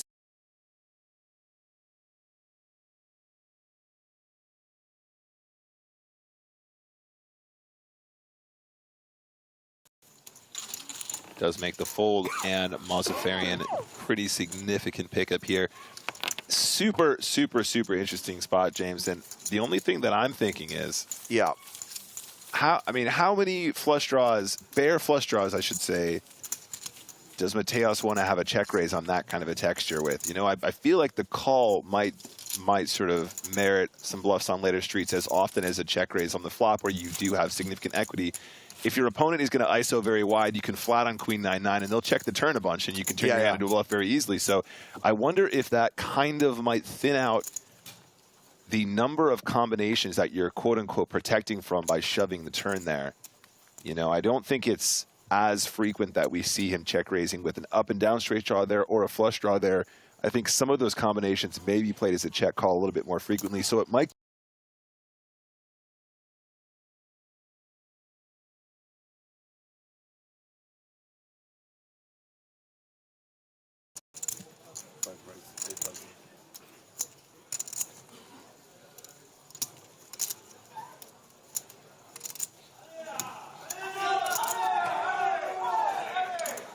Oh, I say.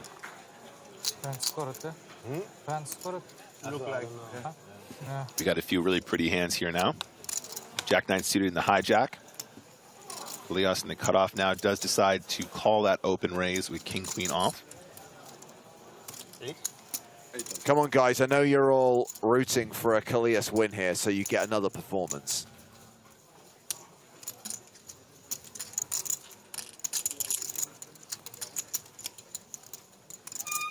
Do you have any blue behind?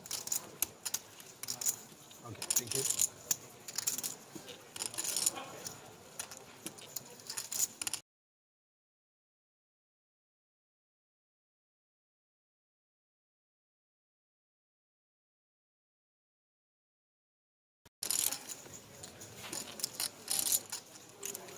Amikhanov considering what to do with ace-3 in the big blind. He's going to call as well, so three-way to the flop.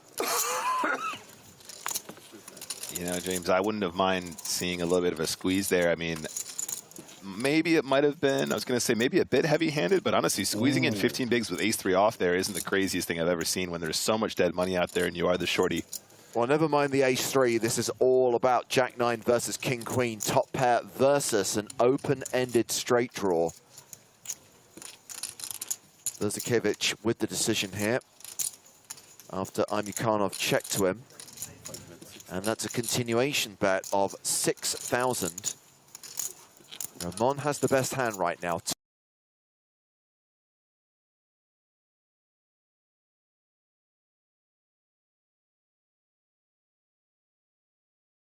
So significant. Yeah, I'm honestly not sure about the pre-flop situation with ace-3 off here. I don't know if shoving is, I think it might be a little bit on the wide side just to rip, but also it's not a combination that plays well at all multi-way. Ace-3 off just has really poor playability in multi-way spots, especially being in the big blind there, but unsure as to what exactly you should have done with it pre. And as I mentioned, that back door, giving the Jack-9 the club draw now as well as the up and down straight draw. 2 draws for the price of 1.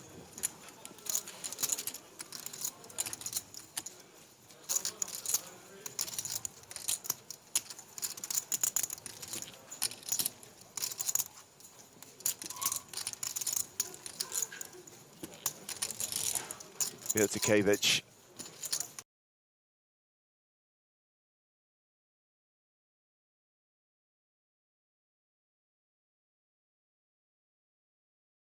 On the effective stack here, of course, 27K. Ramon with 89 behind. Now, speaking of equity denial, speaking of protecting your hand, I think this is the kind of spot where now King-Queen is just willing to put the rest in right here and right now.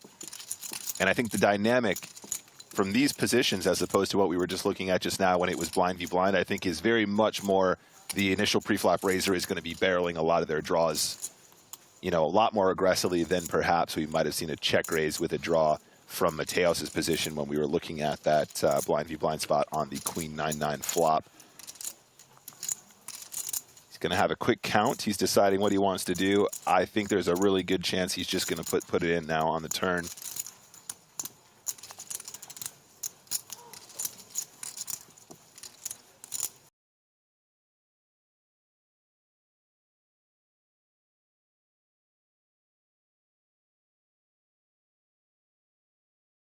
Trying to fade 2-pair on the river. Club or an 8 would also be bad. Ooh, instead, it's clean. It's the 5 of diamonds pairing the board. Very, very clean. When you're flatting with king queen, that's a really, really good run out for you. That's frustrating though for Verzakevich. You flop the open ender, you gain more equity on the turn. Yep. Brick on the river, and having semi-bluff flop and turn. What do you do now? You've been stationed twice. Do you now try and empty the clip? Do you shove on your opponent and try and rep something? Yeah. Or just do you wave that white flag of surrender? I mean, we talk about blockers, and I feel like when you got a hand like Jack-9 of clubs, you literally have all the cards that you want your opponent to have if you want them to fold on the river, right? So it's really hard for them to have Jack-9. It's really hard for them to have King-Jack. It's really hard for them to have, like, you know, a 8-9, 8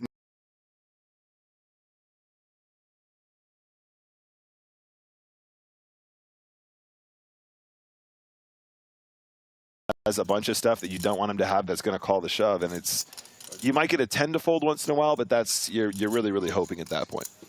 Well, he has checked, and now I guess one has to work out whether he can get any value here. Oh, 100%. This is 100% a value situation at this stage.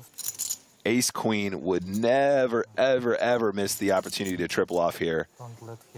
Pocket aces would never miss the opportunity to triple here. Kings would never miss the opportunity to triple here. SPR is less than 1. This is the easiest jam for all those combinations that you were worried about if you were worried in the first place, and I think Ramon was pretty confident when he called on the turn. I think you just put the rest in and hope that he calls you with queens, calls you with ace-10, something like that. It's a bit of a hope, but it's not completely outside the realms of possibility. When you do have ace-10, it is easier for your opponent to have a hand like Jack-9, for example. So therefore, it is actually a better.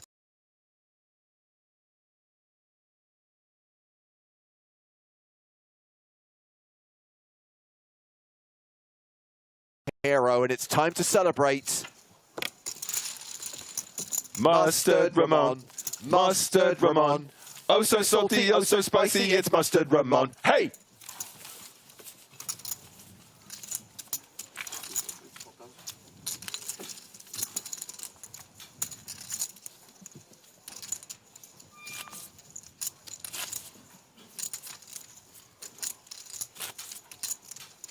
Another 10 out of 10. I'll take it. I'll take him.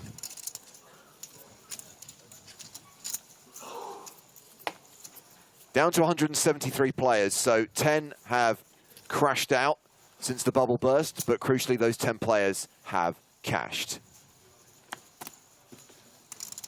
And I am just about through with you, my friend.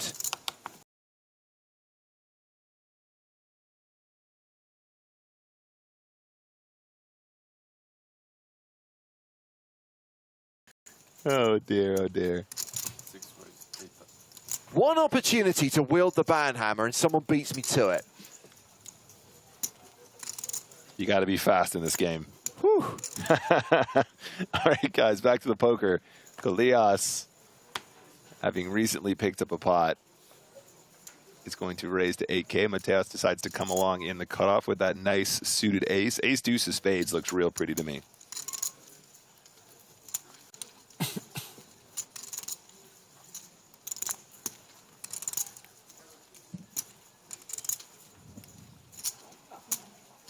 Zafarian on the button.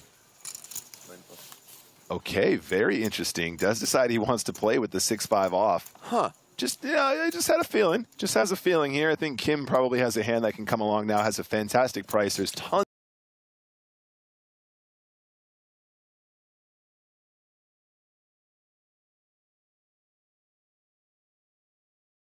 spades, deuce of hearts, 7 of clubs. So the deuce, ace deuce, is in fact now the best hand. A little bit of a domination rotation situation. Mateos versus Kolias.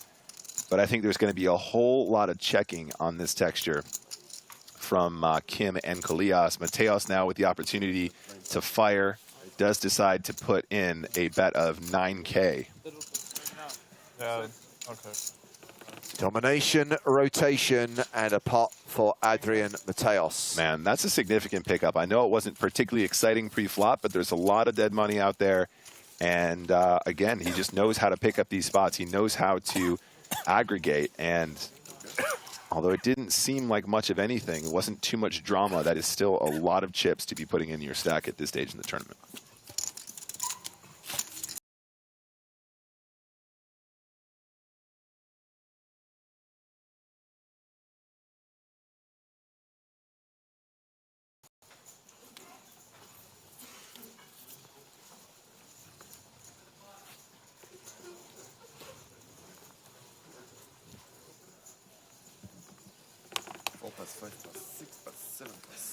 Pleased to welcome Joe Stapleton back into the mix. Howdy. I'm loving me some mustard Ramon today. What's the second verse? It's not on a Monday, on a Tuesday. It's what? Oh so salty, oh so spicy. It's mustard Ramon. It's mustard Ramon. Okay. Oh so salty, oh so spicy. Okay. 66 hot stop. I love the fact that Ramon has earned himself an EPT Prague remix.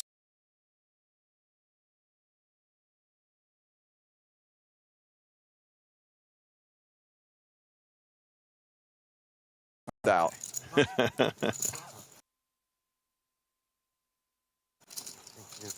World famous-ish bubble coverage.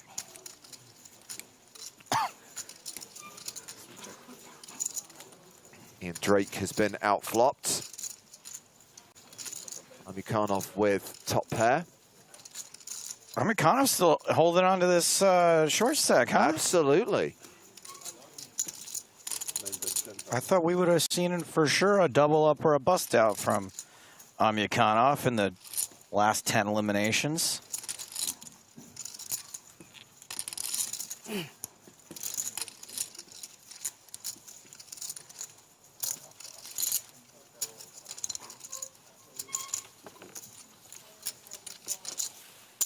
Ian Drake calling the 10K.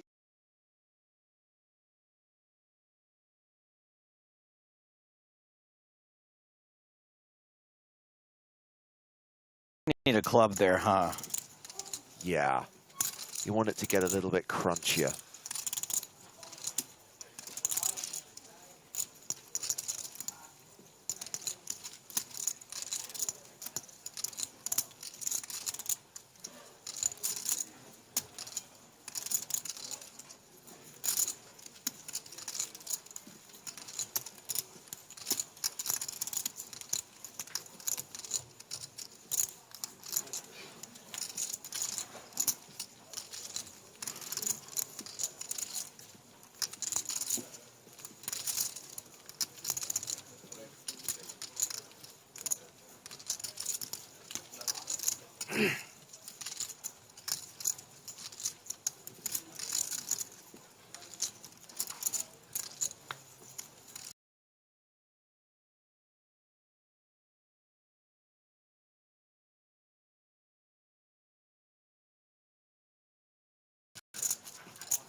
Well, a bet of 17,000 on the turn gets the fold from Ian Drake. By the way, now down to 169.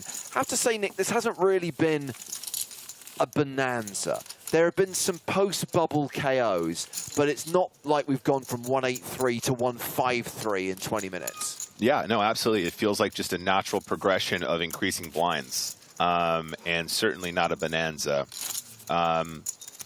that also said, not too much table talk.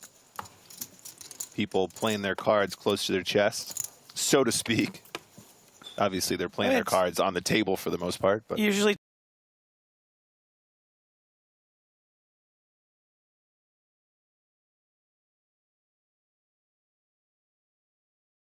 with it's going to take a lot to overcome that.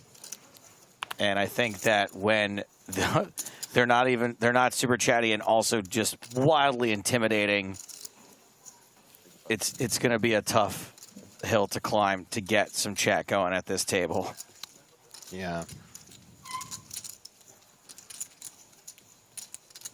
Absolutely.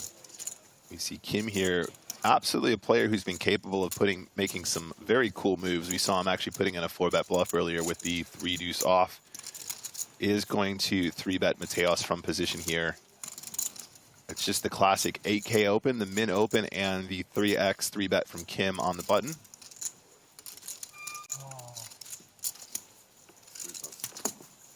I'm not sure if Mateos is going to defend the Queen Jack off here. We are.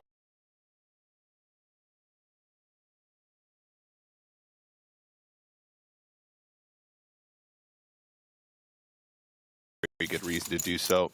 Kim stacking up some more chips. Sitting real pretty. Yeah, it was pretty dominant force on the bubble. Has he continued? We haven't seen too many other wild spots, but maybe that was him, changing gears on the bubble. Sure, yeah. But I seems to be playing very solid. Seems to have a good grasp on the table dynamic. As James said, though, we had a couple interesting spots, but nothing particularly wild. People missing combo draws, you know what that's like, Joe. I do know what that's like. Hello, Godzias with the pocket kings. Godzias Kalias. Godzias Kolias. With the King Kongs, actually, this time. Yeah, absolutely. Blake Yonker.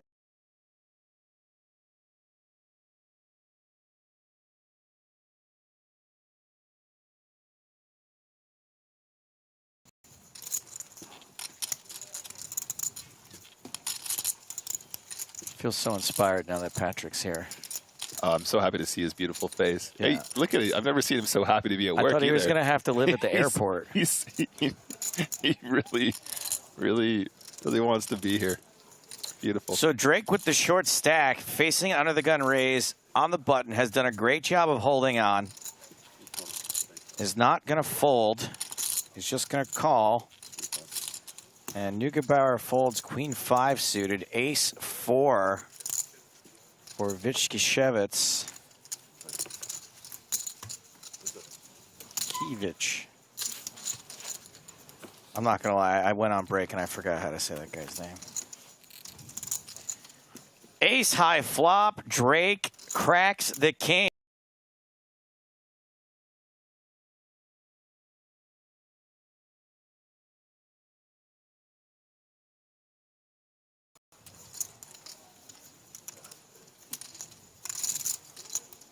What do you do here when it's checked to you?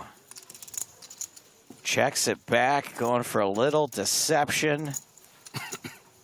Possibly, I don't really know if you can really pot control with just 66K behind.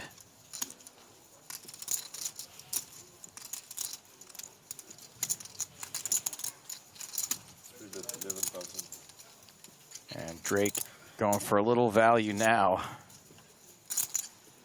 I wouldn't be surprised if Ramon just folded this to 1 bet on the turn. No, okay, we're gonna see one. 11,000, pretty cheap.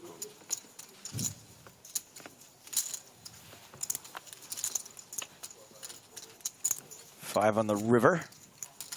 Ramon does not catch.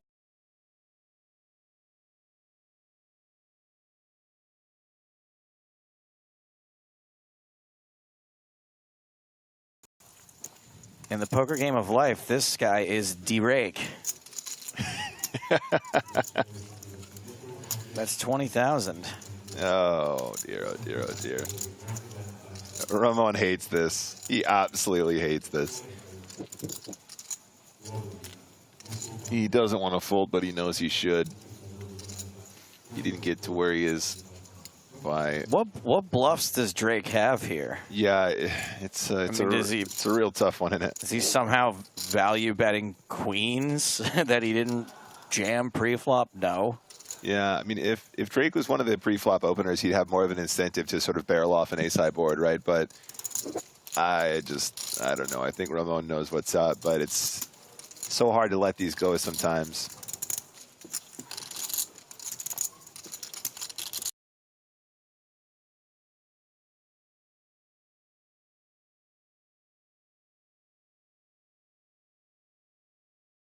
When you get sucked out on kings to ace-jack, hate the Drake. Nice There's fold. the fold. Nice fold. Well done, Ramon. El Foldo from Gadzia Colias. Gadzia Colias.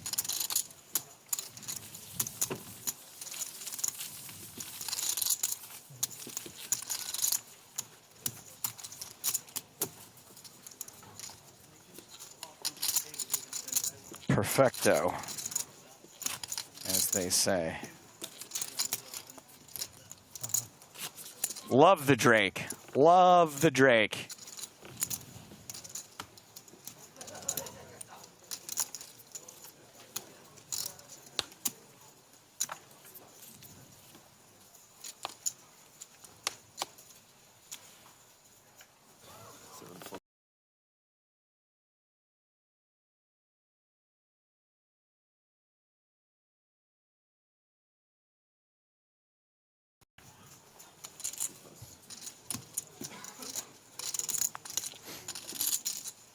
Cordy asks, what's the min cash? That's the minimum amount of money you'll make. The first group of people who get paid in the tournament will make the min cash. Thank you for your question.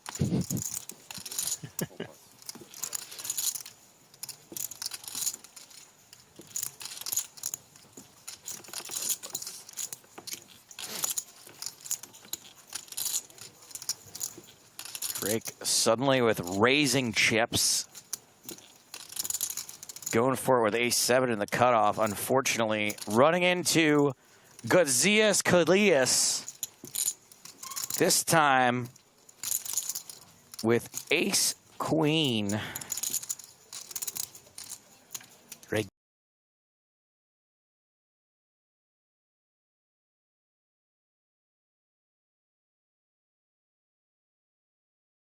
Three bet here, yeah, against the cutoff raise. 3-1.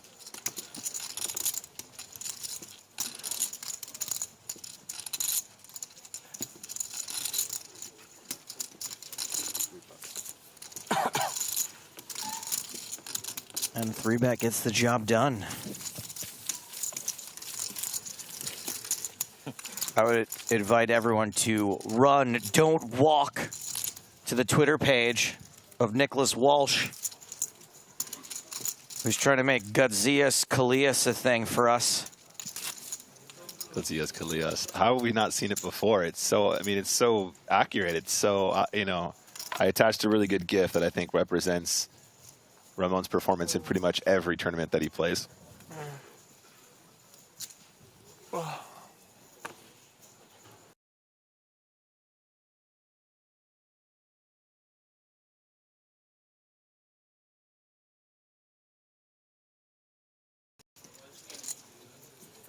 Him folding the 8-deuce off seems good. Drake, so far pretty snug. I think that's also a hand you want to be folding, so seems reasonable.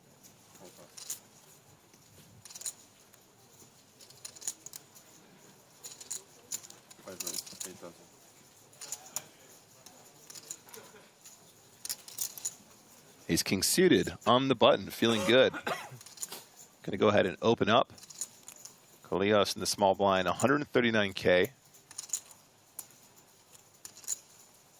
It's got about 35-ish big blinds, something like that.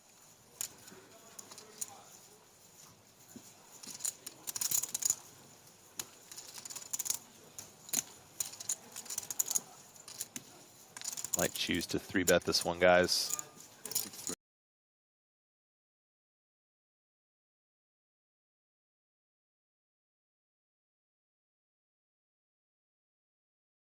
expect from being out of position. You do want to have a slightly larger size. Ace-king suited on the button, obviously loving this right now, especially from a player as aggressive as Ramon.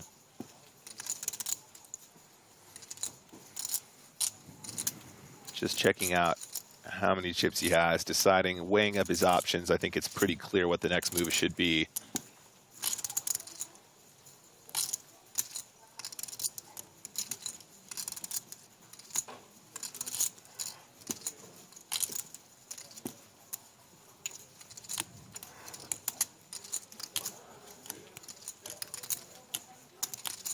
Itzakevich with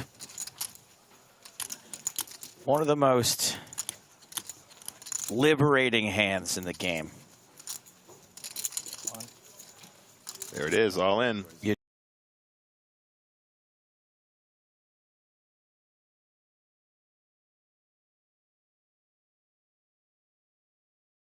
Very reasonable. Just needs to stop running into the top of people's ranges, and I think that works out just fine for our boy Ramon.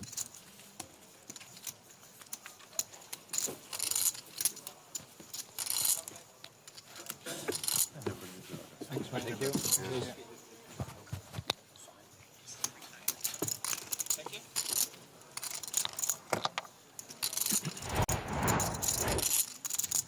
Neugebauer.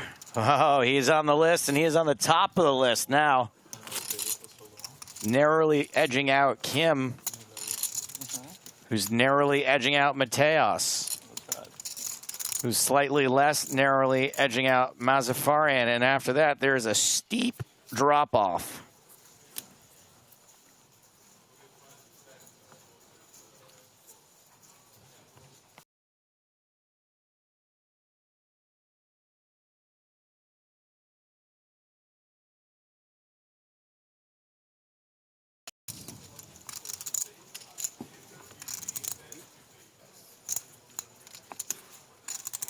King Jack off here for Neugebauer.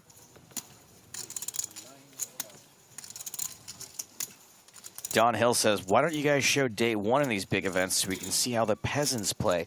Are you under the impression that day one is a smaller buy-in?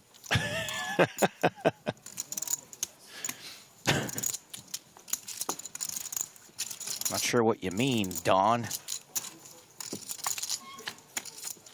So we do see the dealer button defend here. Ramon with the Queen Jack suiting.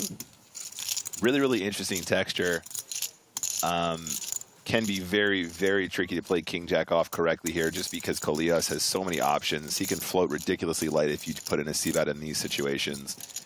The fact you have the King of Hearts does change things. Obviously, you do have a few more backdoor draws. So there will be a continue here. 28K was in the pot already. Does decide to go for 16. Again, we see him picking these nice sort of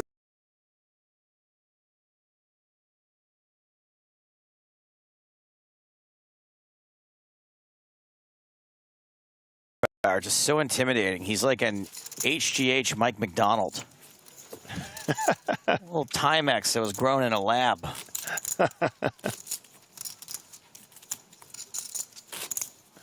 Homie in the chat saying, I won a tournament today with over 400 players, doing the opposite of what you always do, Nick. I won all my flips. Buddy, I am so happy for you, and one day I'll join you. One day, it'll be my turn to win a flip, and I can't wait.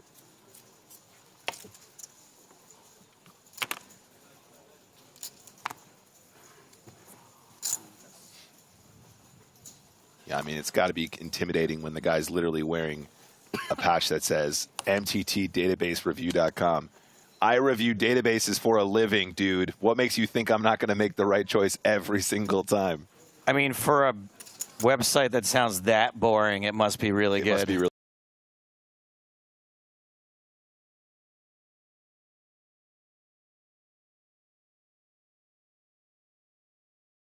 You know, it does exactly what it says on the tin. Here's my impression of me checking out that site.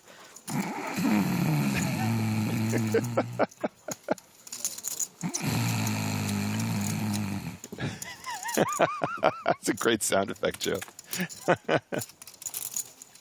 Ace-5 versus Queen-7. We got an ace-high flop. One spade out there. This is one of those, there's a lot of good turns for me situations, but Amakhanov does not have the chips really to be horsing around. I mean, if peeling turns. If I'm Mazafarian, I think you just go ahead and just bet here. I think this is one of those spots where you just want to start building a pot right here, right now. You got a nice hand. It's a very draw-heavy texture. You're not blocking any of the draws. This is pretty much the dream if you want to get value from 8-9, some 10x, some 9x, some queen-jack, any of the clubs, any of the gut shots, anything you're going to get value from. You better start doing it right here, right now. You want to try and get 3 streets in many cases, especially if the board runs out nice and dry for you. Maybe picking up 2 pair with the 5 once in a while.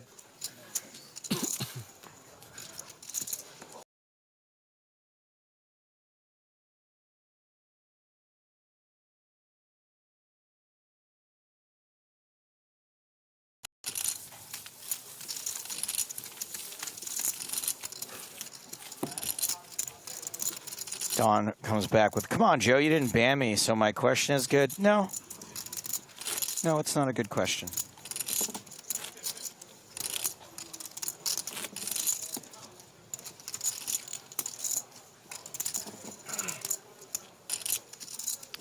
Let's say that you liked,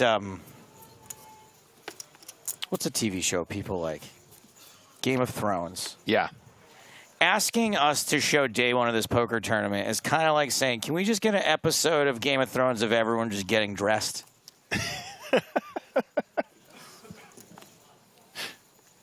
I just want to see what everyone does in the morning before they get to whatever scene they're going to be in.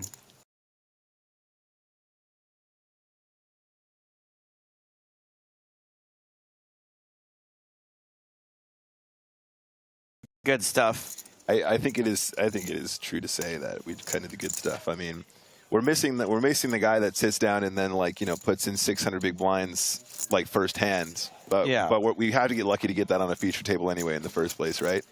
And I think the likelihood that people do that on the feature table is also massively decreased just because it's on the feature table too, right? That's the kind of stuff that happens that nobody ever sees ever. Yes. And people sort of act as if doing another day of coverage is just flipping a switch. Yeah. But it's a large TV crew. Oh, yeah. Of people that need to be paid, that'll be away from their families for another day, that need hotel rooms, that need yada, yada, yada. It's a lot of squeeze for not a lot of juice. Yeah, that's a good way to put it, guys. There is a huge production here.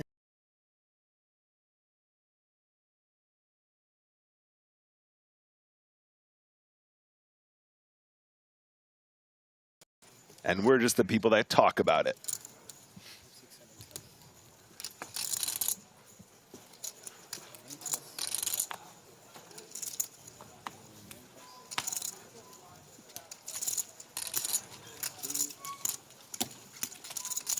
Neugebauer under the gun with ace-jack. Derek with 3 deuce suited says a no-go. A no-go. Here's a guy that knows how to play some cards, absolutely.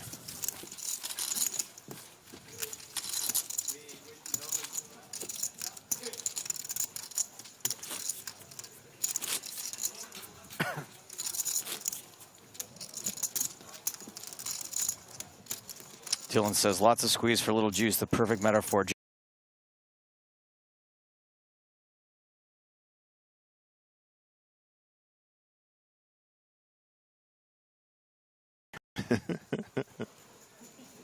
Okay. So this random guy on Twitter asked me to stake him in an event, and I said, no, thank you, but good luck. And now he's texting me chip updates. A stranger. Just to prove you wrong. Just to you made a bad choice. No, he thinks I'm like on his rail now. Which I'm not on his rail, but I kind of got my own thing going here. I don't know. I feel like people don't really get what we do sometimes, Joe. You know, especially friends. They send me messages while I'm on stream, and they like expect like long responses all the time. And I send them a link just to be like, oh, by the way, I'm on stream, buddy. And they're like, yeah, I know, but still, what do you? The fact that we can answer anyone at all while we're live on the air.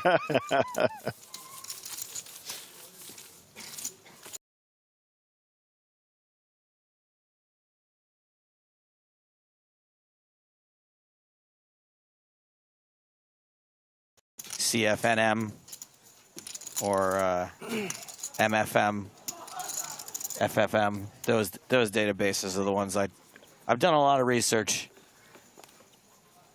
No MTT though. I'm not really sure what that is. Up and coming category. Folding around. Tom, who just put the cringe face in Twitch chat. You knew what I was talking about, though, didn't you, Tom? Didn't you? You try to shame me.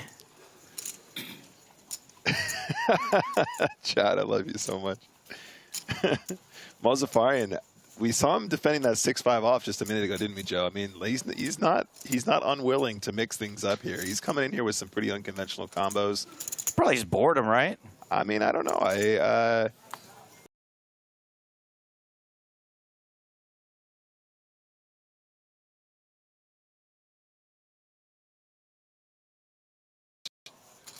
Is getting very, very, very fringe on what is going to be long-term profitable. But if you show up in a couple spots with an unusual combination they don't expect you to have, then, you know,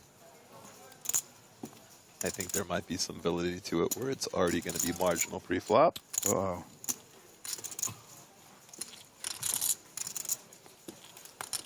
Pocket fours.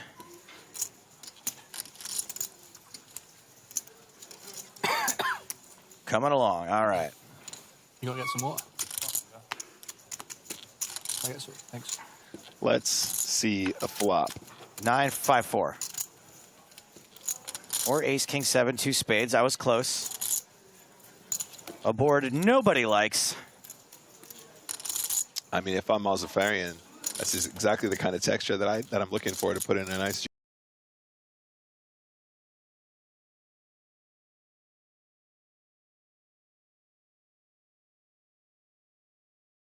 To bluff, and I feel like this is a great c-betting texture, especially against a big blind and cutoff flat.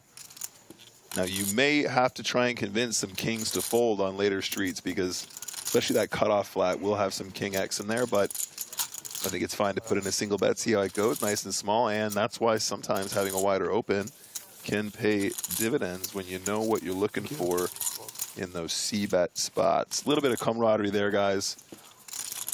Got his opponent a cup of water.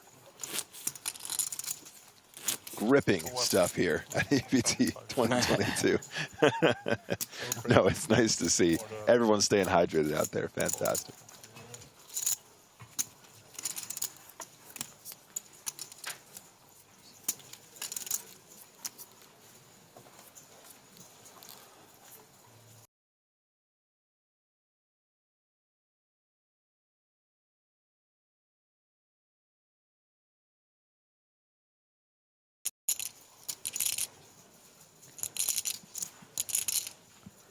Ace queen for your boy Amukanov.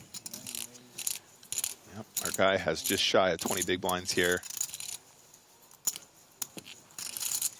Al Asdi said, I've played live cash against Mozaffarian for a bit. He's definitely up for some unconventionally aggro moves when he sees the spot. There you go. That's exactly what Nick was saying. Confirmed. Yeah, feels good.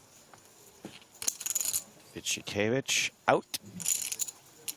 And that's going to be a raise and take it. For Kazakhstan.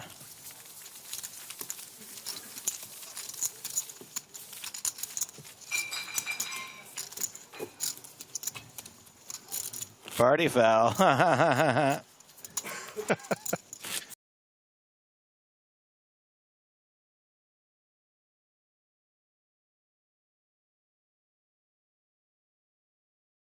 It's in a restaurant. It's even more obnoxious. I forget what it is.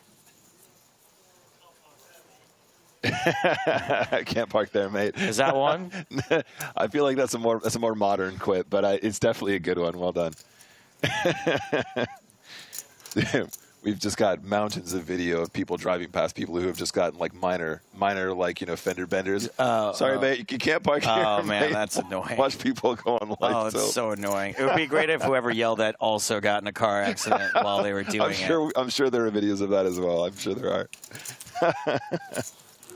Cordelia says, I have a problem folding Queen 10 and Jack 9. Any advice? Yeah, you can start folding Queen 10 and Jack 9 or run out of money.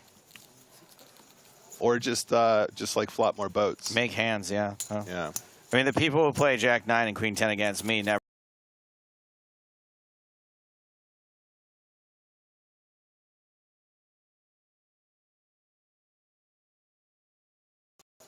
But I will send you that video.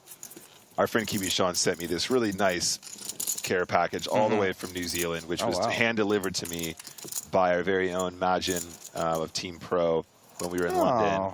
And it was beautiful, almost brought a tear to my eye. And we shot this video, and it was really bad. And I wanted to send it to him, but I keep forgetting. I'm sorry, buddy. But thank you. I really appreciate it. And it will end up on my wall in my new office. So. Did he send you, did I hear that correctly? He sent you genuine Hobbit fur mittens? I mean, I definitely would have cried if he sent me some of those, but no. Not as much as the Hobbits would have cried. Pocket queens for Kim.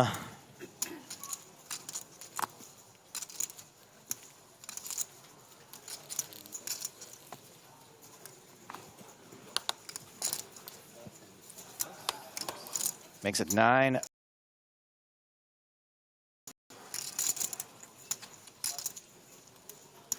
When someone drops a drink in Oz, we say taxi. Oh my goodness.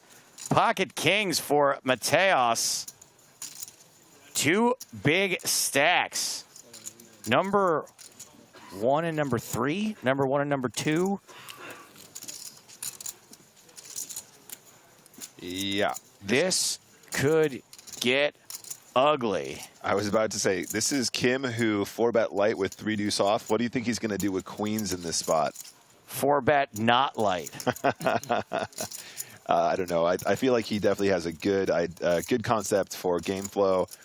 That's not to say a 4-bet isn't appropriate in this situation, but I think maybe given the fact that they are some of the two of the deepest stacks or some of the deepest stacks at this table, he may opt to play this on the slower side just to be safe. Sure enough.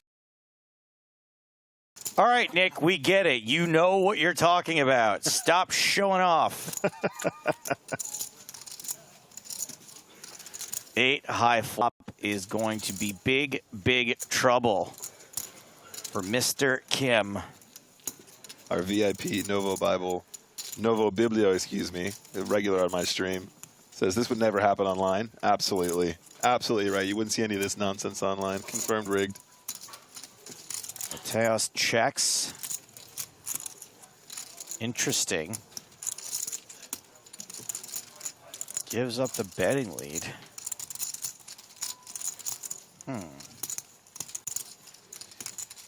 Now, again, I think this is a really interesting one because Mateos is aware that a lot of the defense that Kim is going to have here will be pocket 6s, pocket 7, pocket 8s. Now, when I say a lot, obviously not that much. There's not that many combinations that actually make sense here, of course. But what I'm saying is I think he's aware that he doesn't want to go bust to some of those combos in this. Some of the hands that he's totally crushing might be tempted to put more chips in if he plays it as a check as well. So it's kind of a twofold check. Sure. He gets additional value by representing ace, king, ace, queen, ace, ace, jack that maybe doesn't want to continue on this very sort of low coordinated board, while also limiting his losses when his opponent does actually hit a set here. In particular, 7s and 8s, I think, are going to be pretty liberal with their continuations on this, given the pre-flop action, I should say. Adrian taking a look at those big 25K chips. Just one of them to call.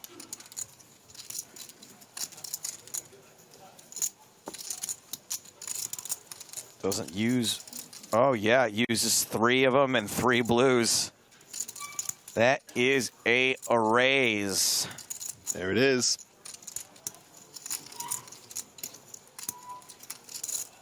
What do you do? This is super interesting now, Joe, because like I said, he's probably set potential at this stack depth in a 3-bet pot, but he's going to find out really quick.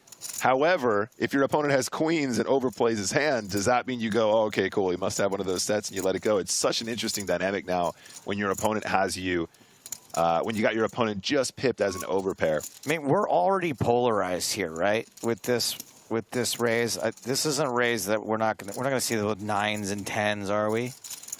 That's a really good question. I honestly don't know what the line is with a pair like tens.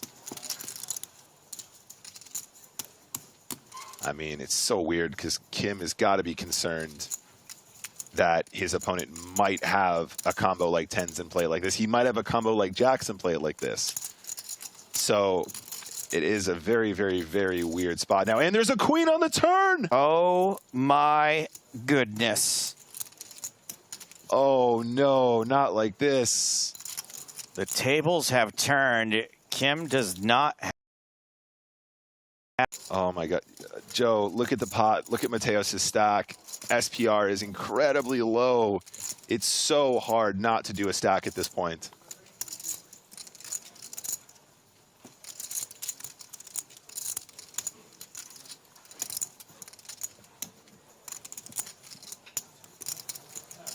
All in.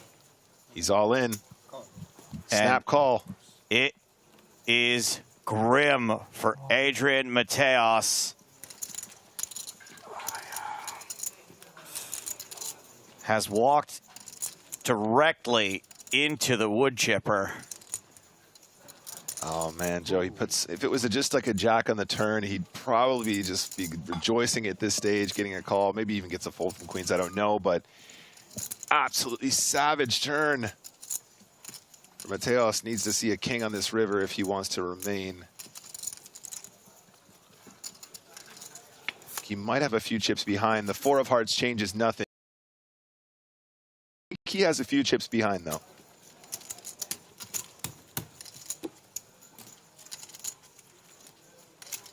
A few is correct. 37. But I don't know how much consolation that's going to be. 20. What a hand for Kim. And Mateos, when you say a few, Nick, you weren't kidding. Yep. Looks like about 18K left behind. Ooh, that look. That look. 4 big blinds, 19,000. Absolute savagery. Hate to see it. Cardelius Cortez in the chat says, this is why poker isn't profitable for good players. Come on, chat. Can we get some copy pasta going? Because that is... I've had to... That is just... take Cordelius to the wood chipper. Excuse me, the wood shed. Wood shed. Wood shed multiple times today. Oh, I do dear. find them mildly amusing. Oh dear, oh dear.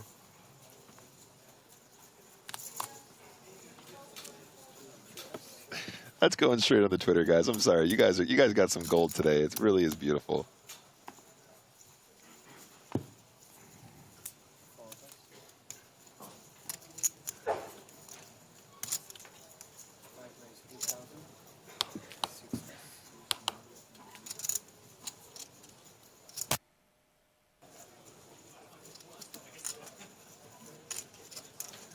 Another gem from Frank G. G must stand for gem.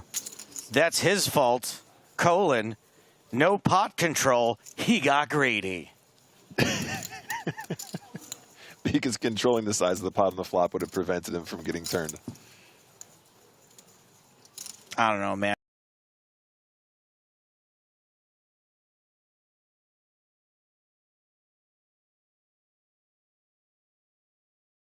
Trying to figure out what to do with King Jack. Folds it. Amukanov is likely going to be a muckin'. I wish it was 6-5 off, but it's not. It's suited, so it doesn't really work.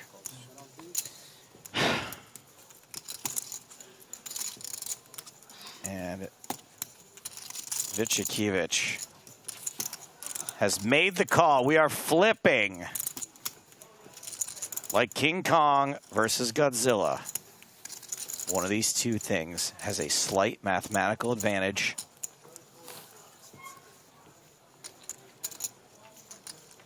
Janable Fab rooting pretty hard against Adrian Mateos.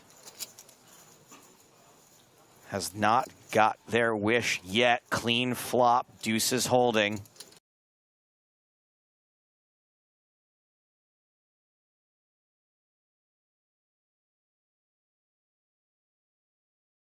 7 on the turn is not good news for Mateos.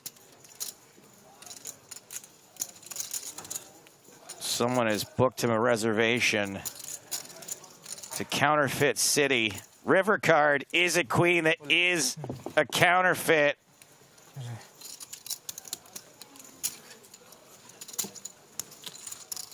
A rare, I won't call it an early exit for Mateos, but not as deep as we are used to seeing him go.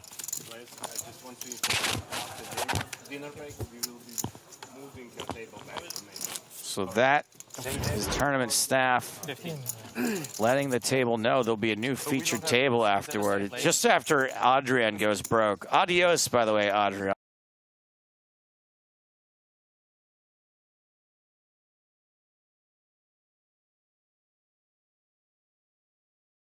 Their way, but it's funny that as soon as he goes broke, they're like, all right, you're out of here. Get lost. And we are going to break in 5 minutes. Dinner break. 75 minutes dinner break. And we're going to coincide it with people being able to catch the end of the soccer game going on right now.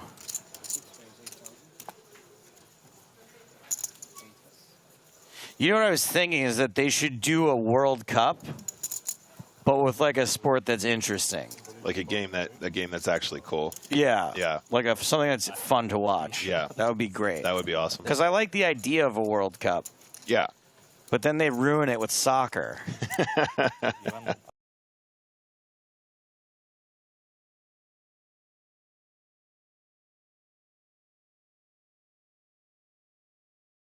Tweeted. After the 2-4.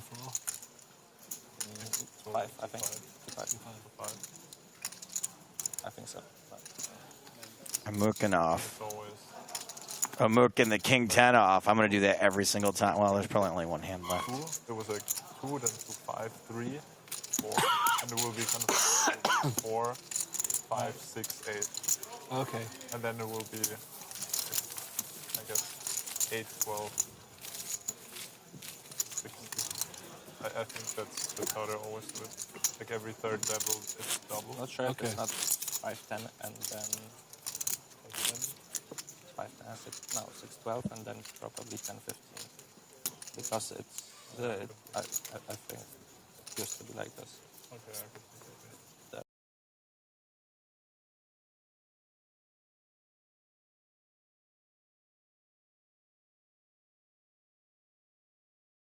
6.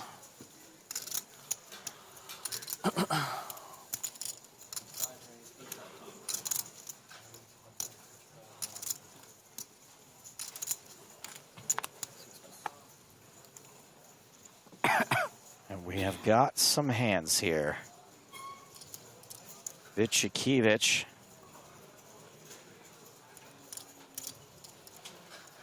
Ace Queen. Early position. Mazafarian is going to put chips in this pot. Dominated. 3-betting ace 10 off from the cutoff.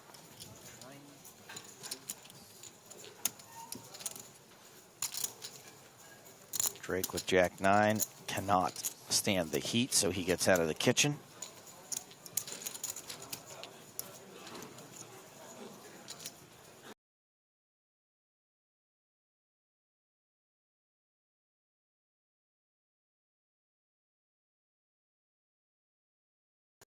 A bit of an awkward one here for ace queen off. It's got about 35-ish big blinds, something like that. Might be tempted just to put this in pre-flop versus the 3-bet. It is a little bit on the deeper side, though. That's kind of what makes it awkward, in my opinion. I honestly don't know what the correct line is here, and I'm not sure if the shove is a little bit of an overplay. But there is a significant amount of dead money out there, especially given the fact that the blinds are in there and the ante as well. The 3-bet is coming from the cutoff in this case. There it is. Okay, fair enough. All in was the line. I only got this one right. Sounds about right. Malzafarian probably perfectly happy to let this one go. I don't know if ace-10 is ever a 3-bet call in this position, especially not from UTG +1.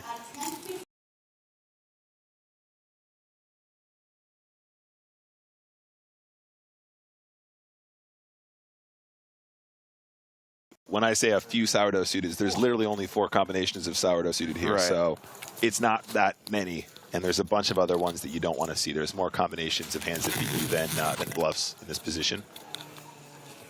Malzafarian can do us all a solid and Thank you. meanly glare at the chips until break hits, which I think he has accomplished at this point.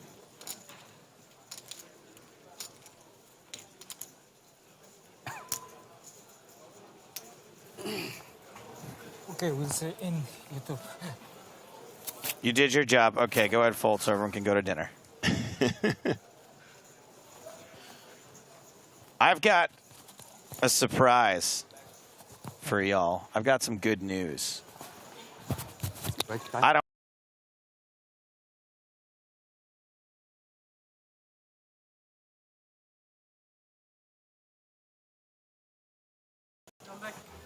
And I think everyone's going to be very excited at the fact that it contains Kai Yu Lak. Nope, that's not the one. Adrian Garcia. Nope. Okay, here's the one. Nazar Buhaya. Nope, that's not the name we're looking for.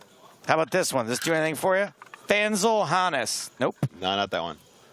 Dominic. Oh, Dominic. No, Dominic Dissett. No, that starts with a D, not an N. Huh. Mike Watson. Okay, I'll take it. There's something. But here's the one I was getting to, guys. I was just teasing you there. Parker Talbot. Let's go. Tonka P. Coming to the feature table after the 75-minute dinner break. There goes this table, taking those stacks out to a playing area that does not have cameras all over it. And we are bringing in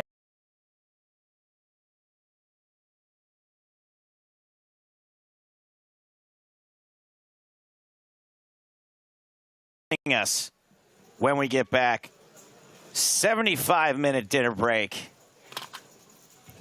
Check out the end of the soccer game. And when we return, it'll be Tonka, Parker Talbot at the featured table. 75-minute dinner break. More from Prague after that.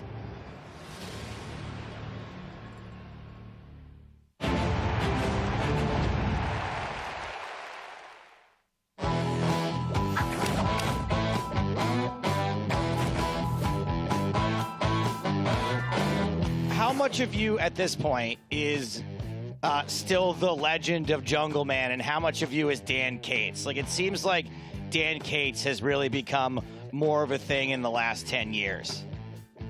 Good question. I don't know. It depends what Dan Cates is.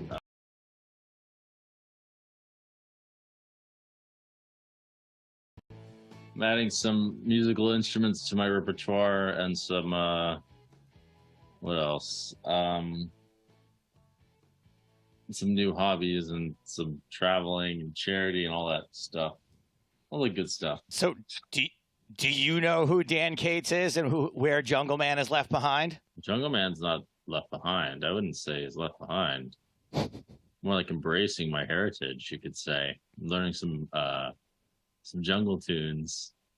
I'm gonna try to play some jungle music. It seems pretty fitting. Okay, so wait, we'll get to the musical instruments in a second, but I guess I want to talk about when you say embracing your heritage. A lot of people might know this stuff about you, but I don't, and I'm not sure our audience will. Like, where did Jungle Man come from? And I don't just mean the name, I mean you as a human being. Like, where are you from? The jungle.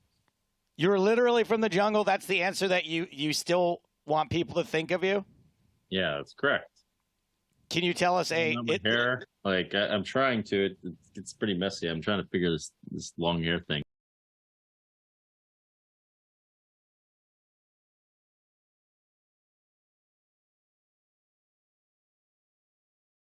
So, yeah, I mean, newsflash. Whereas it takes a super long time to actually grow it out. I got the nickname from when I was playing poker when I was younger, and I did have longer hair, and people didn't know where I came from, and I played kind of a crazy style, and so they called me Jungle Man. Is where you came from still like a guarded secret of yours? I want to find out that you're from like the suburbs of Michigan or something like that. Not exactly. I'm close to where The Wire was filmed. So like the Maryland, Mid-Atlantic type of area. Like, isn't Phil Galfron from there too? Is that why you guys have that whole Falcons jungle rivalry? I'm from the meaner parts. And what was it from the meaner parts that drove you toward poker? Like, what was your life before poker? Were you a movie kid or?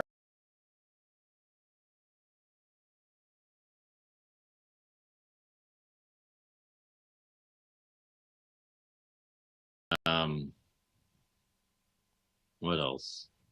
I was very introverted. I was just a kid. What can I say? I was just a guy. Just a guy, man. So a guy who played video games, started playing poker, had a wild style and a wild look, which led to the nickname Jungle Man. Obviously, at that time, anyone who was a prolific, high-stakes player was thrust into the public spotlight. How did you deal with that? How did you deal with the idea of Jungle Man / Dan Cates becoming a celebrity in the poker world? Well, you know, these kinds of things you can say.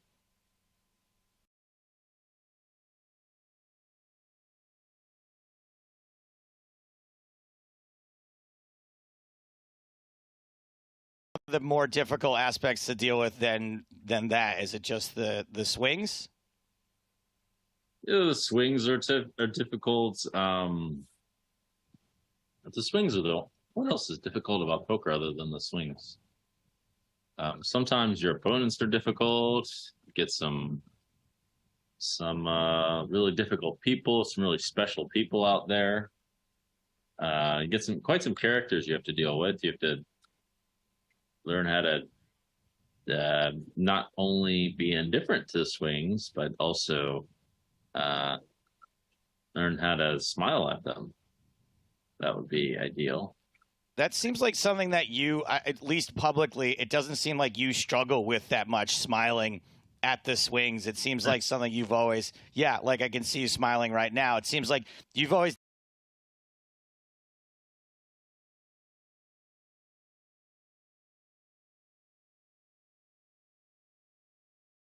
or the way that the way that people in poker have treated you?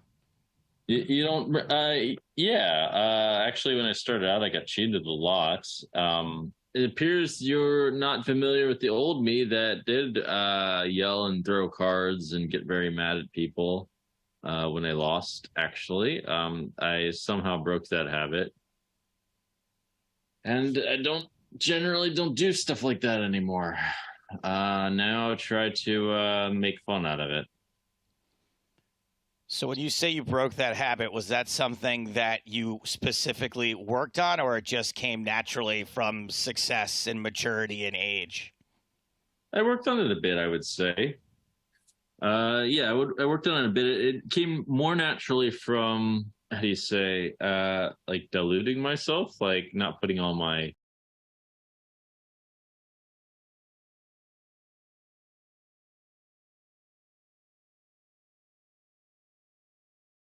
going out of it or not. I'll let you decide. I mean, that's kind of a vague term.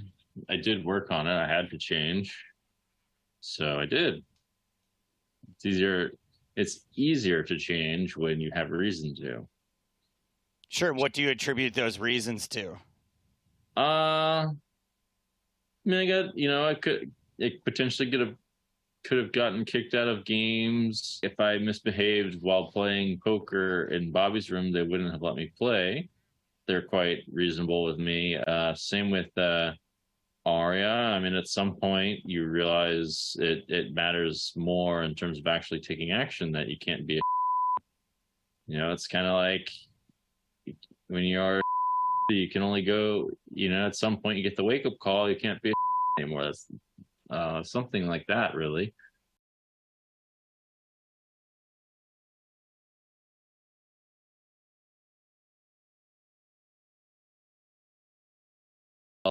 And then I started to make more of a conscious effort to not act in a bad way, or gradually was making more and more jokes just to amuse myself generally, or at least try not to go down, make it easier to do such things. In addition, at some point it occurred to me that my idea of morality, in a certain way, I had integrity in some way, but I could extend that idea to how I behaved at the poker table, meaning that I eventually basically decided it is like essentially immoral to act like at the poker table. And I do believe that. I believe it's immoral to be arrogant, immoral to do all these things that emotionally steal from other people.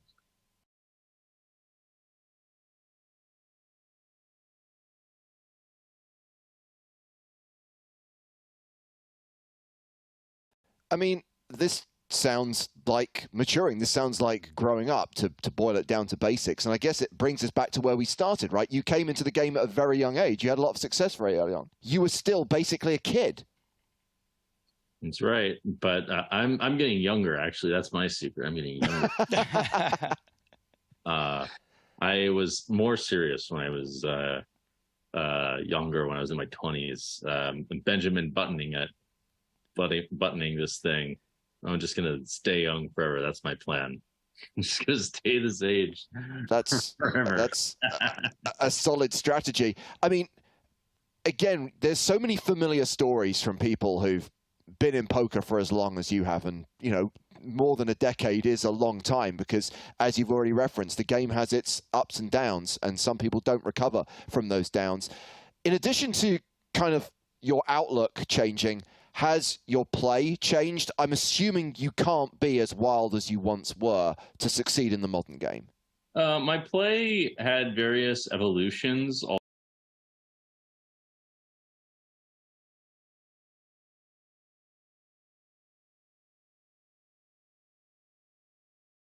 There were points where it was erratic at first, and then I was like kind of overplaying top pair, like that stupid stuff.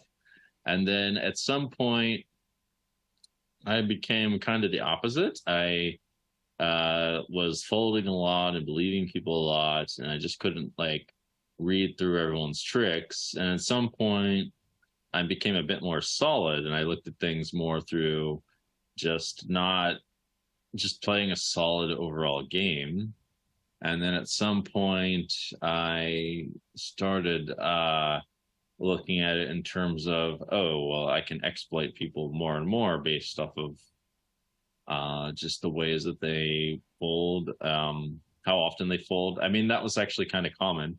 That one, I did do that, start that tendency a bit earlier, but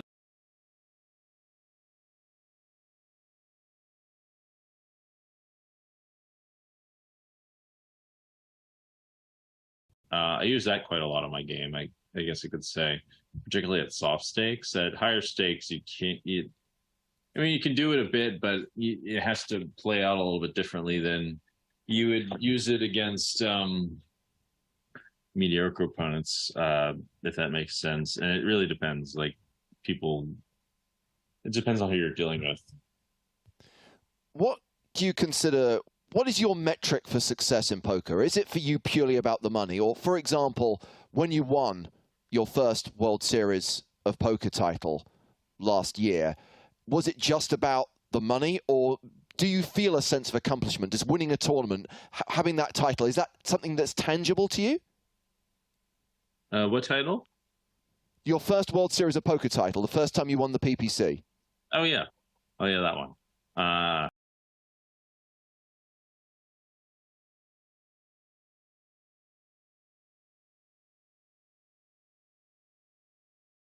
Titles, it's cool. I like the money though. That's just me. I'll take money over the title. If anyone wants to buy my title off me, I'll sell it for. Okay, but one title is one thing, 2 titles is something more, and to win that event, which is a 50K buy-in and generally attracts some of the best poker players in the world, to win that 2 years in a row, even your cynical self must realize that's something I do want to be proud of and something I don't want to sell. Oh, does this tournament attract some of the best players in the world? Apparently so. Oh, okay. I didn't know that. Oh, Are you being sarcastic or are you disagreeing? Like, are you saying that it's like not the best players in the world? I don't know. Actually, I'm just messing with you again. Okay. Just pretending that You're like, oh, was I good? Am I a good poker player? Like,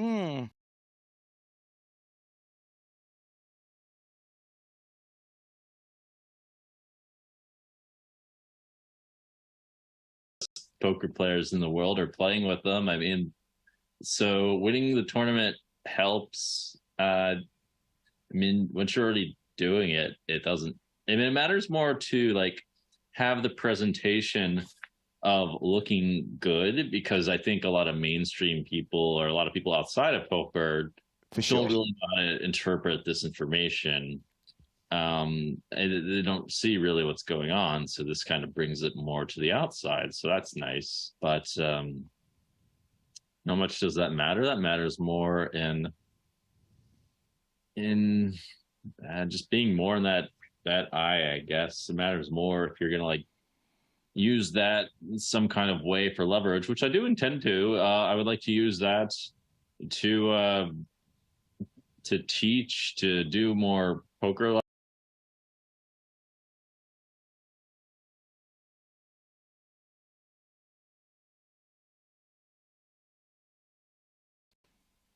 all right, well, you've mentioned your charity a couple of times right now, recently. Just break it down for us. What do you got going on? What's it called? What's the aim? Let's hear about it.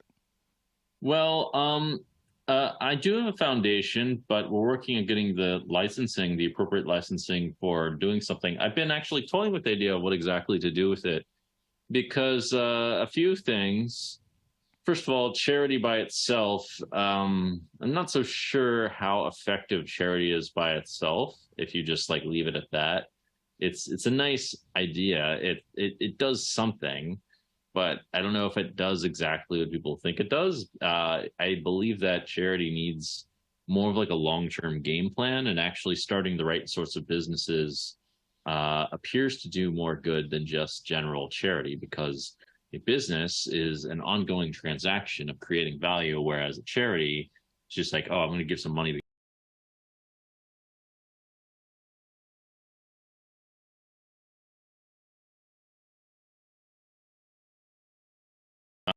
I mean, it could be used in ways that are long-term beneficial. There are some ways of doing that.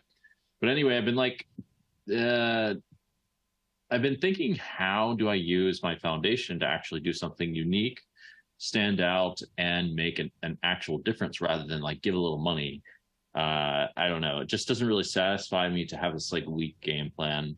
So I'm toying with 2 ideas. One is to focus on children's education, which is a little bit different than what you might think, but that is where I think, in a way, the biggest impact is possible if we're going to like pick a sector precisely. Or 2, to use my foundation as some kind of intermediary for the charities. But I don't really understand that process. But that could be quite useful in a way.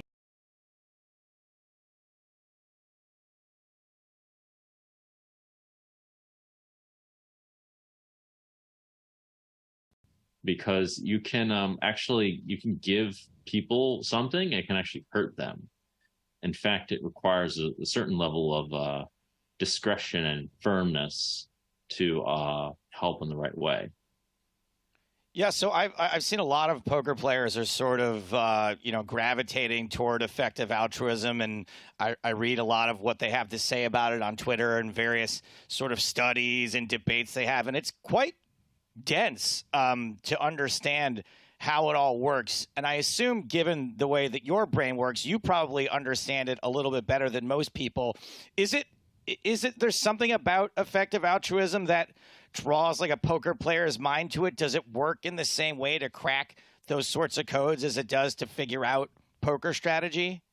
There's a pretty clear parallel. Well, there's a couple.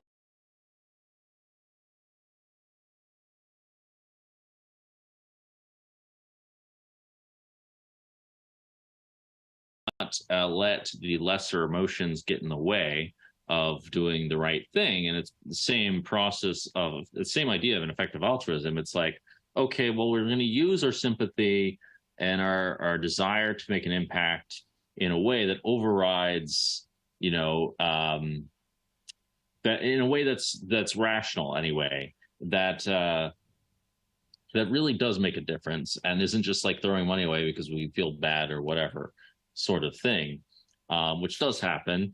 It's basically that principle. I think rationality appeals to a lot of high stakes poker players.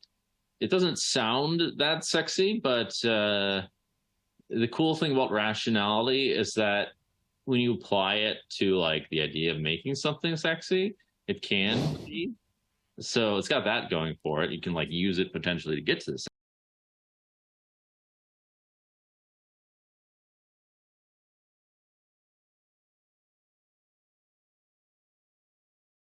But it appeals to a lot of poker players. I think that a lot of poker players miss that connection of like you need some kind of spice in a certain way to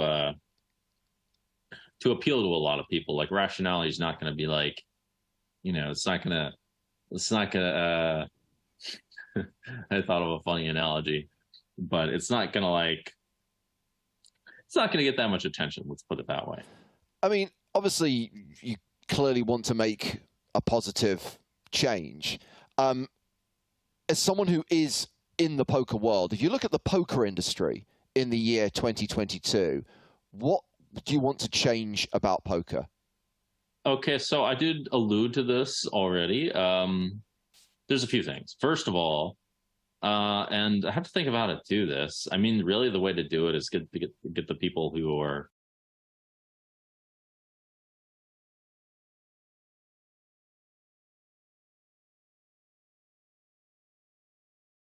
in the sense of like, I'm a computer and I'm gonna beat, destroy my adversary, and here's my GTO range and I gotta randomize and tank 20 seconds on each hand. Like all this appeals to no one except like it's only gonna appeal to people that can actually contend. And the only way to appeal to a wider demographic is to figure out what they actually like, to make it more fun in some kind of way, which I've been attempting to do by striking up some banter and dressing like Macho Man. Macho Man, and like thinking of like funny things to do. I've been attempting to do that. I mean, I think something like that can appeal to a wider demographic. So there's that. It's as if like the poker players have like forgotten this idea.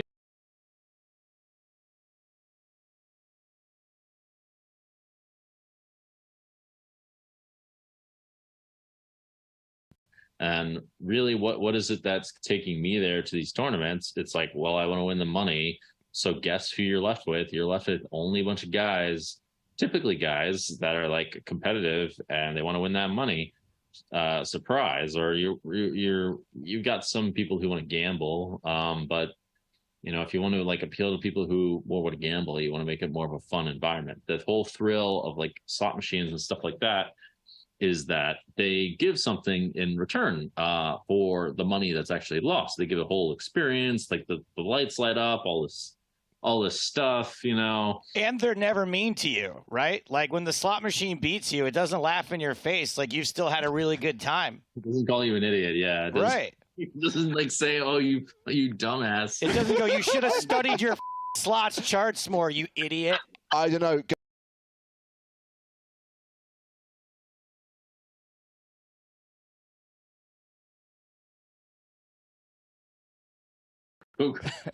The poker players. What get me to play is the funny thing. Have some people playing is that just have a twisted sense of humor. I guarantee you there are enough masochists out there. I mean, would obviously definitely... I like the punishment because I play slot machines. The cherry on top is just the it machine calling me an idiot, showing me a picture of my girlfriend and how sad she is that she's going to get a smaller Christmas present this year.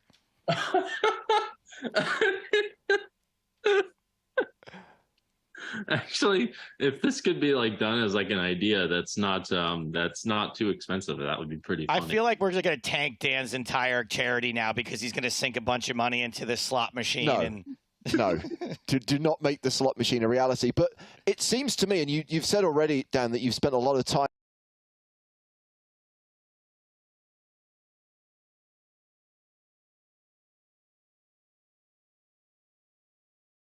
coaching was very much on the agenda. And towards the end of last year, you were developing an app, I believe, as well? Well, I toyed with the idea of developing an app. I don't really know what to do with this, but I did realize that if I'm going to develop that thing, it's going to take a lot of my time, and I have to shift towards it. And I also realized I didn't know if it would succeed. It was kind of a long shot. Like, it would be really cool to develop this thing, and I really do believe philosophically there's a need for the app that I was attempting to create, which was essentially, I believe that basically in the world today, well, first of all, let me just say why I put this to the side, is because I just couldn't see how I was going to make this thing a reality anytime soon.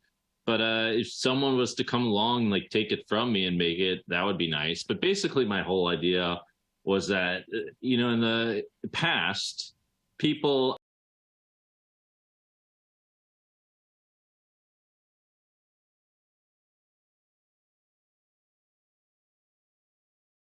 how do you say, villages or whatever, their own like social circles too far. Yeah. The world wasn't globally connected as it is now.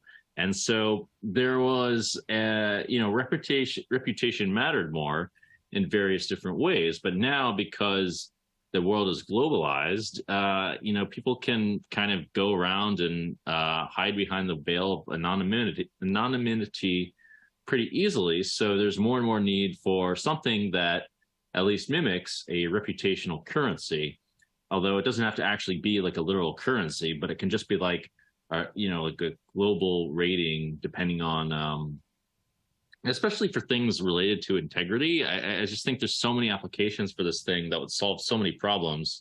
And yeah, I mean, that was the idea that I had behind it, and to use it in poker because there's, you know,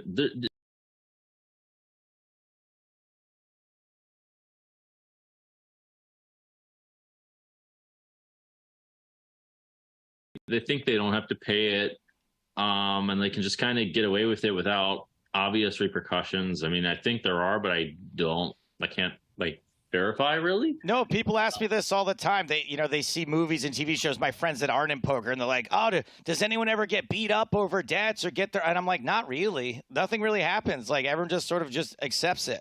Well, what's supposed to happen is everyone's reputation is, if whoever owes money is supposed to like lose more of the reputation, the appropriate amount of reputational currency, depending on how it happens and all that. And if this was to be worked out in poker, for example, would help solve a lot of problems, because that's the real cost of doing things like stealing, is that now people should like deal with you differently. And like, if it worked in poker, it could go to sports and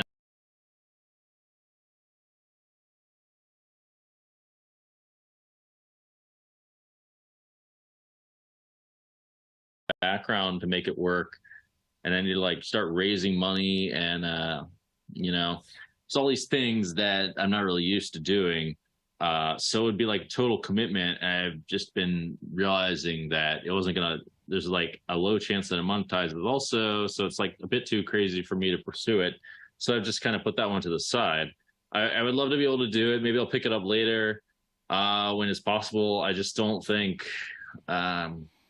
it's just too ridiculous if I'm gonna like jump into that field exactly. To do something like that. It seems easily sabotaged too, potentially. You know, like you just have a bunch of people, like the way that, let's say, when the Black Little Mermaid comes out and they get everyone to go leave terrible reviews on the Black Little Mermaid, people who haven't even seen the movie, but they just disagree ideologically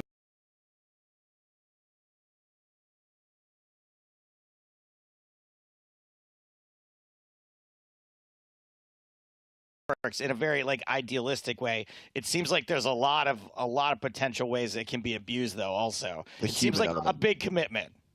I'm actually not really worried about that. I think that it won't be very abused very easily, and I think that people are less willing to abuse it than you think. I also think, like, I mean, part of the whole reputational app is the people that do have reputation. I mean, basically the whole idea is that to just mimic nature, and just do it on, like, you know, a much faster way, because like what should have happened is guy A screws over guy B, and now guy B confronts A, and A does nothing. So guy B says, okay, well, since you won't do anything, yeah, I guess I'm gonna have to tell my friends because you're screwing me over. And actually, by the way, this method is in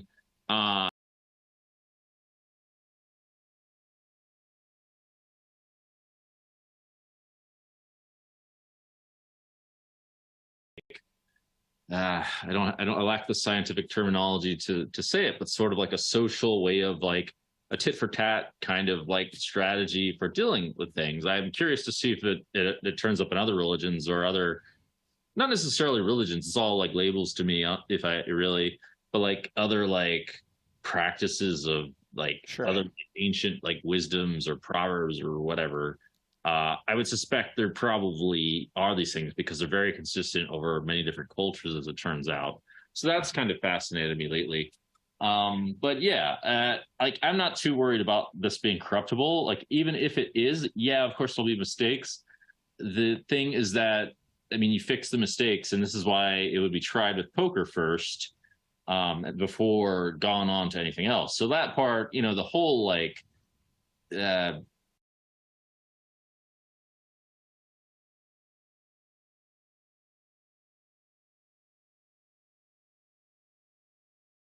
and like, so what if, I mean, people already basically get screwed in a few ways. There's nothing new about that. But like the idea would be to minimize those potential like temporary screwings over time, rectify them. I mean, this happens in all systems.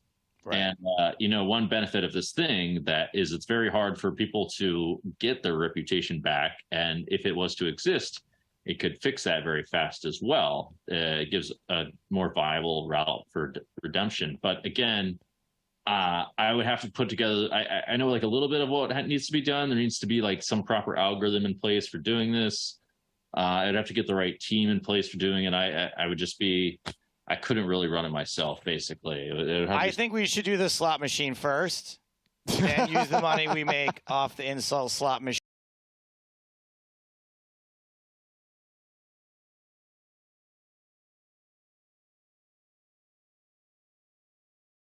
How far along are you? Well, I am gonna relearn the piano. I've got a jungle book, and I'm gonna learn some jungle tunes. So that's look forward to that. I did prepare a quiz for you about jungle-related things that we'll save for next time. We'll do it next time we have you on the show. Okay, I've also got a flute, and I can play. Get ready for it. I can play 2 notes. Wow. Okay, well, we have to. That's 2 more than I can. I have to ask, though, do you genuinely like jungle music, or do you just feel I have to because it needs to be on brand? Well, I actually, you know what's funny is I've got some, like, I've listened to some jungle music. I remember there's an artist that I liked called Baka Beyond, and I'm just, I'd like some music from the jungle, but I have a very esoteric music taste. I mean, obviously, being the jungle man, I gotta play some jungle music. I mean, like, how else am I gonna, like, that's the most obvious brand move that there is. Hey, it's important to know your brand, and it's important to be true to it, right? Yeah. It seems like, how can I not, you know?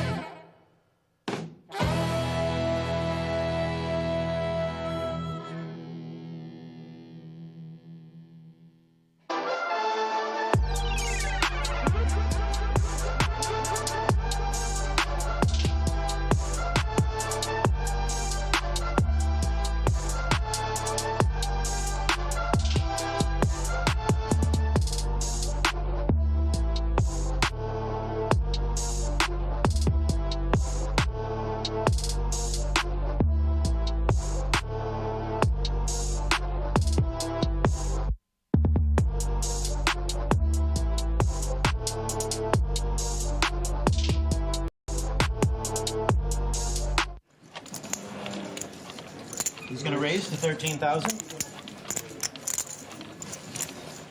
Salvatore pass. I wonder if because of the fact that we mostly start in the money on the TV coverage, if people who watched on TV understood how hard it was to cash. One announces re-raise 40,000. Like it might have just looked like everyone just gets money. There is Manuel Bavond.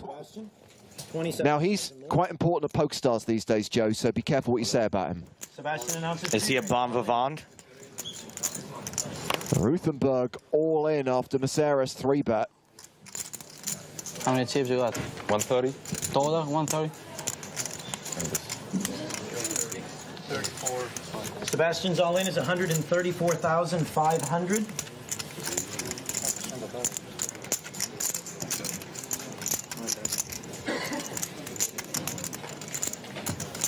Wow. Not sure you really want to be calm.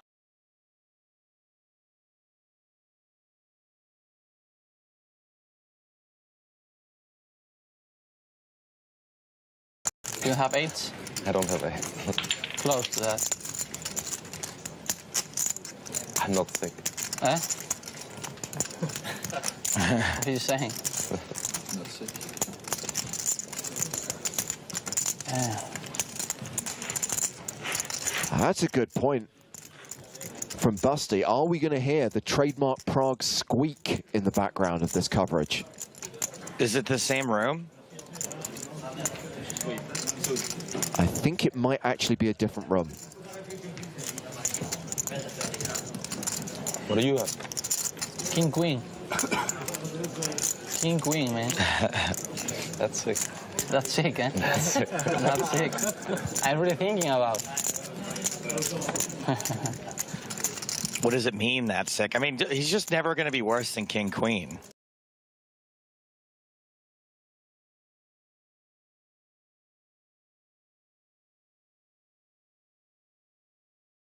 Good. If I can change my card for 9s, I call. That's for sure. Wanna switch then? This for 9s? No, this. For yours.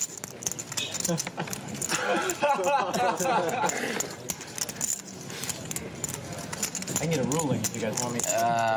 Let's see how much I got here. All right. Neil's like, hurry it up. Let's go.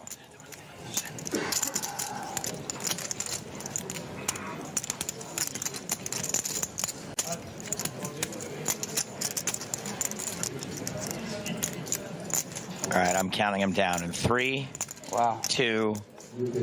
All right, nice hand. Nice What hand. does that mean, Juan? He folds. And passes. I'd call you with 9s, that's for sure.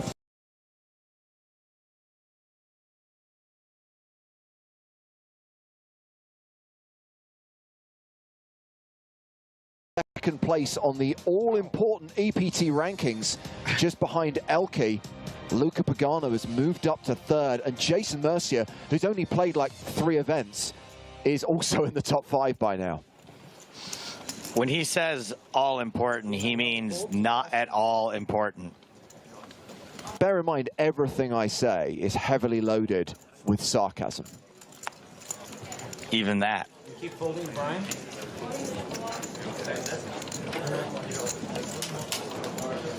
I believe this dealer still works on the EPT to this day. No, get out. I don't think he deals as much anymore. No more wasting chips. John Riley from the USA has ace-queen.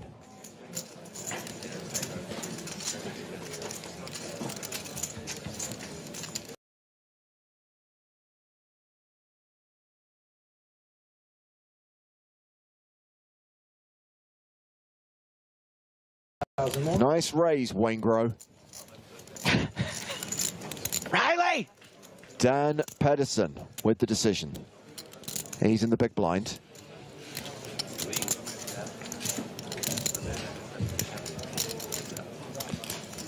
Ace-9. Pretty tough to fold this to a single raise. Blind on blind. Dan's going to make the call. There's the call, and these two go heads up to the flop. You can remember your Blinds are going to take a look at the flop now. Oh. Don't talk to me. Flop is 5 of hearts. And it's 9 high with 2 diamonds. John is first, and he's going to go ahead and check.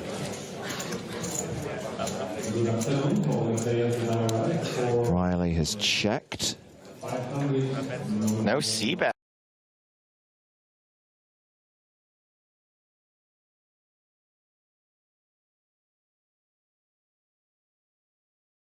Slightly bizarre. Yeah, I'm not sure that you're ever doing that. I guess you can be doing it with 10s. I called. Wow. And jacks, but you are not. Pedersen calls, and he is an 83% favorite here. Riley is the at-risk player and is going to need help. Dan has the ace of spades and the 9 of Yeah, clubs. no, Dan is it's not happening. with the 9. King, queen, good. Against you? I'll tell you later, okay? Okay. And this is very likely to be the end of the tournament life of Riley. He's got ace queen. Dan has ace 9 on a flop of 5, 7, 9. Let's see the turn card, please. Turn is the king of spades. John is going to need to find a queen, or he's going to be eliminated. Let's see the river, please. It's the pause for John. It was nice playing with yesterday. Nice hand. John Riley out in 31st place, cashes for 11,000 euros. No. You owe me 90,000 chips, okay? I want him back. I want him back. We'll have a fight later. All right. We will. We will, that's for sure. So now I guess I only lost 100K since I started today.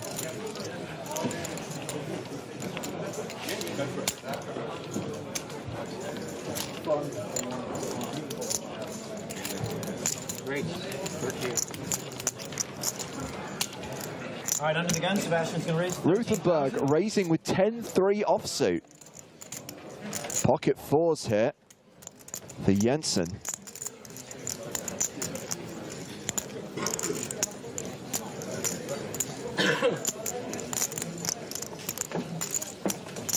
He's going to pass the wand. Like Maceras. I'm going to play with my friend. One says he's going to play with his friend. And he's going to call with ace-8 suited. Dan passes on the button over to Raul on the small. You know the song Guantanamera? Yeah. I always want to sing Juan Maceras. It almost scans. Raul Mestre is the other Spanish player at this table. He's in the small blind. Why does that sound so familiar? We used to cover him a lot, didn't we? Yeah, he makes a few appearances on the tour. I'm all in. Raul announces re-raise. Okie dokie. He's going to shove with Queen Jack. Well, that's a simple fold for Ruthenberg. I'm going to shove on Maceras. That works. So will one, and Raul is going to take the pot. And a fold from Maceras as well. The all-in gets through. La primera que gano yo. Blinds 3,000, 6,000 with a 500 ante. Salvatore folds to Brian. He's going to raise. Brian Jensen opens with 5s. Thank you. All right. I don't have here. I got here. Vea, 100 coronas. Kings for Manuel Bavon. Raúl, tienes 5 coronas. Bavon, the bomb Bavon. Estoy quebrado, no tengo ni 100 coronas.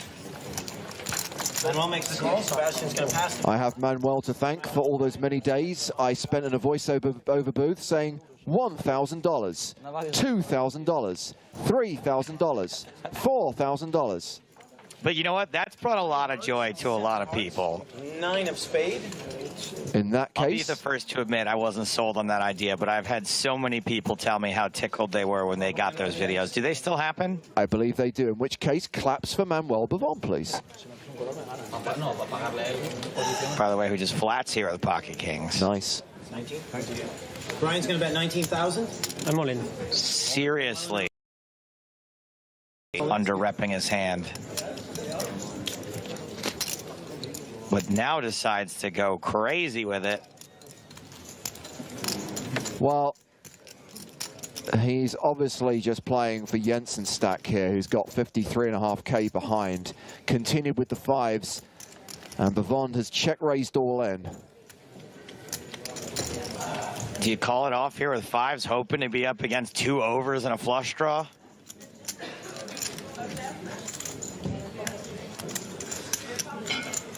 I don't know if I want to fade all those outs. If you're ahead, I think you can just fold here and live to fight another day. You got... You don't really leave yourself much of a stack here, do you? Oh, no, wait. 6,000, yeah, no, not good.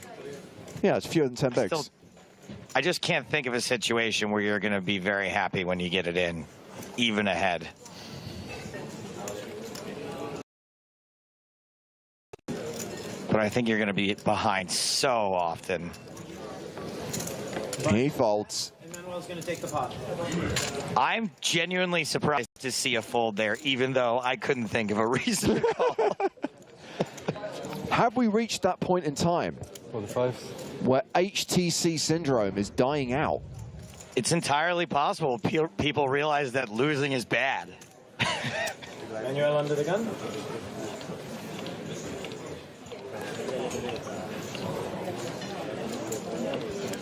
Hold around to Salvatore. Salvatore Bonavena from Italy has King 8. Now around to Juan in the cutoff. Around to Maceras. How do you know who that is without his name on his jacket?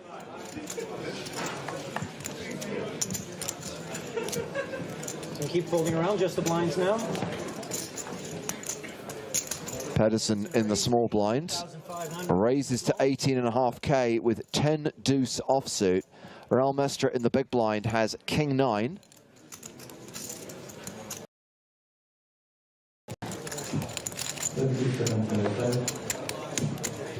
Mestre. Raul's going to make the call. Joseph, I have no idea what the weather is like in California at the moment, but I can tell you it's raining its arse off in London. Excellent. With the flashes of light I'm seeing out the window, I figure you might hear the occasional thunder roll. Awesome.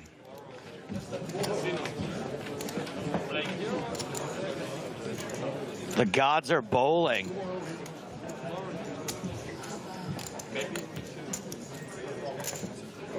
Dan's going to bet 26,500.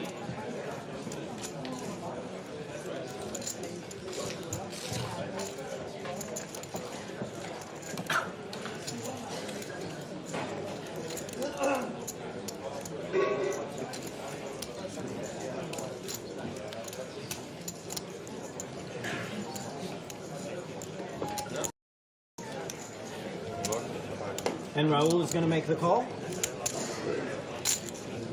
26-5 apiece. We're going to look at the turn card now. That is the Jack of Spades. It's Jack, 7 deuce. 2 pair on the turn for Pedersen. Sorry to do something that spiced his hand up.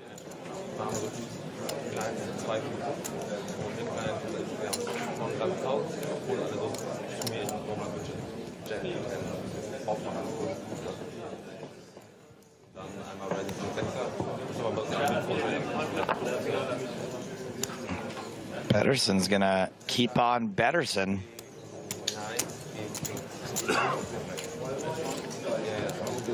Yeah, that's 63,000. A little slide forward with the chips, a little flourish. I think that's a bit of a tell sometimes.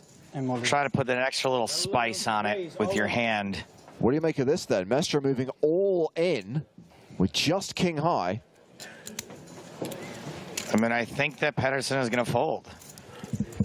Can you imagine if he heroes here with a deuce? I can imagine it. I mean, it's highly unlikely, but how awesome would that be?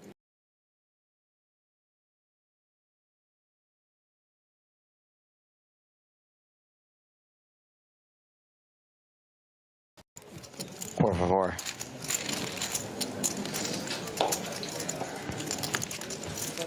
I wonder what the El Comantador was up to.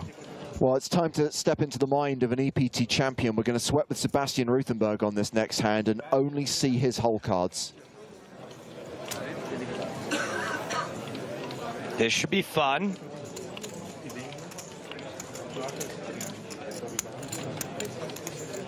He's going to raise to 17,000.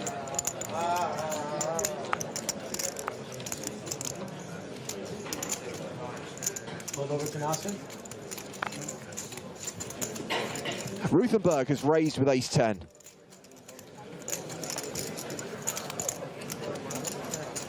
Okay, my friend.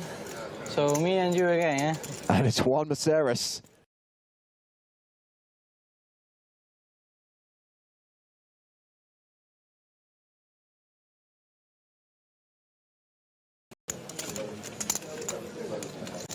My initial instinct is that because of their history, I don't think he's going to be super strong here, but well, you don't know whether you're going to see a call or a re-raise. That's the first thing.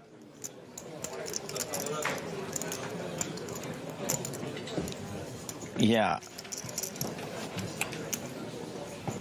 I don't think this is an act, right? Like, I don't think he's super strong when he's not really sure what he wants to do here. 40,000 more. He puts 40,000 on top for a total. Like, I know it's a boring sweat with him, but I just fold. I'm not folding no matter what. There it goes. That's folded back around to Ruthenberg. So now we have the decision of what to do in response to this re-raise with ace-10.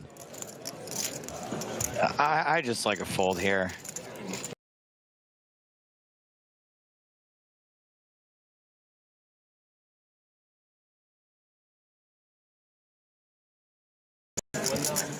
Like, given the history, maybe Juan wants to get a little revenge here, and he's 8-9 spades. Raising a worse hand, but... Can I put Maceras on an exact hand? Yeah. Queen 10. Your hand, I mean. I think it might be King Queen again. And Juan's going to take the pot. Well, Ruthenberg has folded. What did Maceras have? Wow, ace king. All right, I'm back, man. Today, I raised 4 first hands. Anybody come over the door. I lost 100K in 3 hands. It's just a fold with ace-10.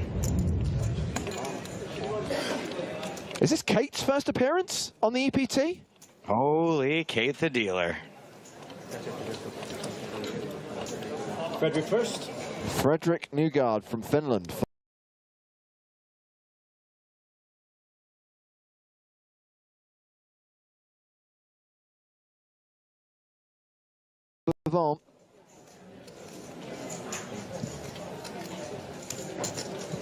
Flats. Manuel's going to make the call. He likes a flat. Salvatore. He likes a flat with a big hand. Nazir El Nazir. He'll pass to Nasser. The flat makes sense here.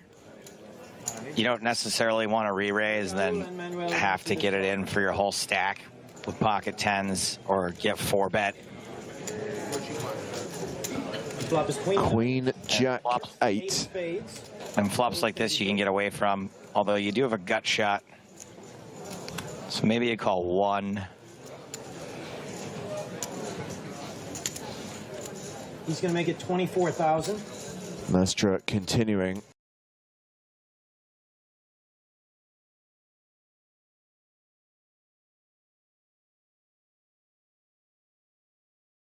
Straight. For 24,000 apiece, these guys are going to look at the turn card. Turn card is the ace of clubs. So Mestra gets there on the turn and now has 84% equity. Raul is first.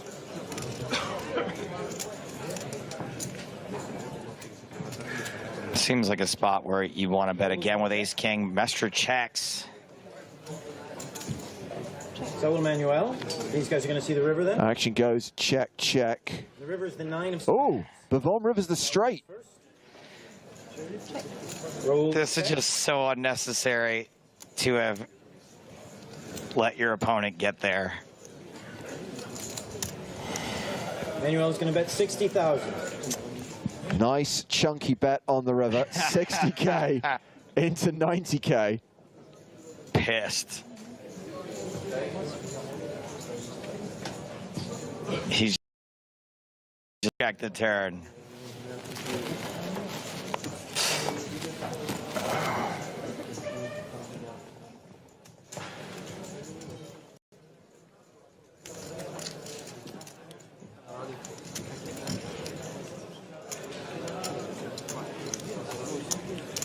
I think there's just so much that beats ace king. You have to let this go. Like so many two pairs got there. So much of the flatting range when you raise ace king and then get flatted is just going to have ace queen, ace jack, ace 10, pocket tens. You don't worry as much about your king tens and stuff like that, but even still possible. Yeah, lets it go. Good fold. Frustrating. Get it quietly, love.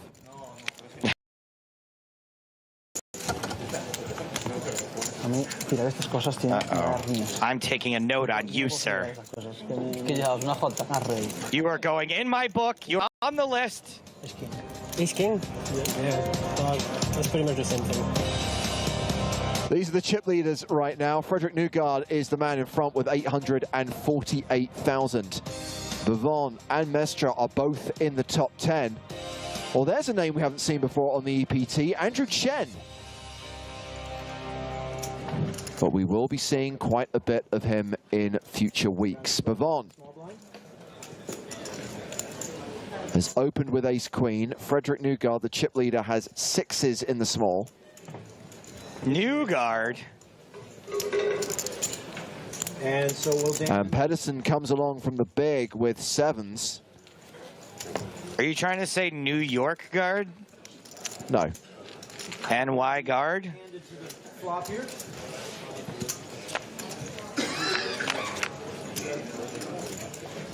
Six, right? I know it. Frederick's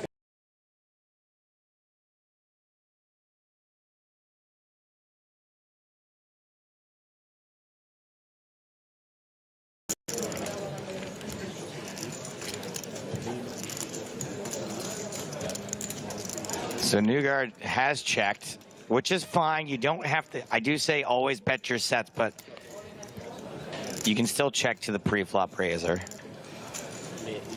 Now, no one has connected, but Pedersen thinks the sevens could very likely be the best hand. And he's going to lead into this pot for 37,000. So Bavon with two overs and backdoor spades working for him. Has backdoor straight cards as well. Three-way. I actually, I don't hate a call. I really don't hate a call there. I think when people lead that flop, they're going to have exactly the kind of hand that Pedersen has. I think your overs are going to be good a lot. I think there's lots of good turn cards for you. No, hate is too strong a word, but I don't like it either. And I'm not sure I want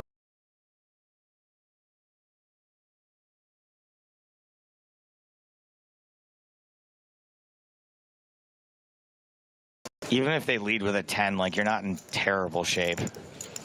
Nygård just calls. In this case, you are in terrible shape to Nygård. 6-4-10 queen with two hearts on board. So look, you play it my way, you lose a lot of money here.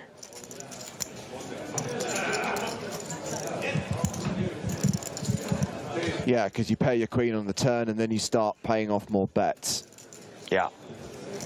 Anywho, Nygård just flatted. These guys are going to take a look at the river now. Goes check, check on the turn. The river card is a 3. Last chance for value. So again, when someone leads the flop like that, like, I'm going to think they have a pair a lot of the time. Something that can pay off a bet here. I'm probably going to put in a value bet with a set.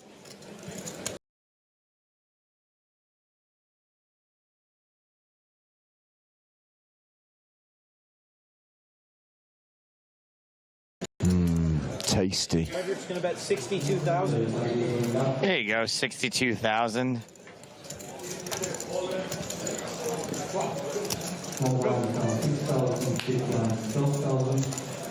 Now, I don't think Nygård expects Pedersen to have sevens that often. I think it's going to be a 10 a lot of the time. Yeah. Maybe even 4.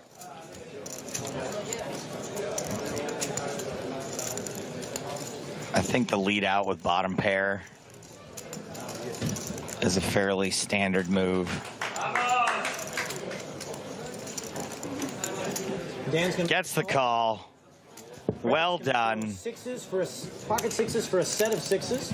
Pedersen likes it. Frederick Nugard will increase his chip lead with around 20 players remaining at this point in time. Go ahead and pass. No one's clapping for him. I'll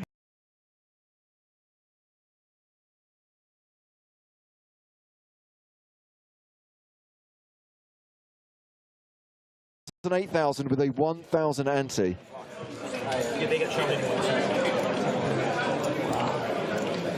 Dan's going to fold under the gun over row. Action folded to Bavon, who's got ace-10. Doesn't do that quite often. Manuel's going to raise to 20,000. Salvatorial fold, not strange. Raises to 20,000. Miseris has 8s in the small and says call. Nugard in the big has queen 5. Frederick's going to pass. I check, my man. Check to me? Yeah, you can check it down also. Let's see the turn. Let's see the turn. It's a funny game. You want to check it down? Yeah. Cannot check it down, guys. not.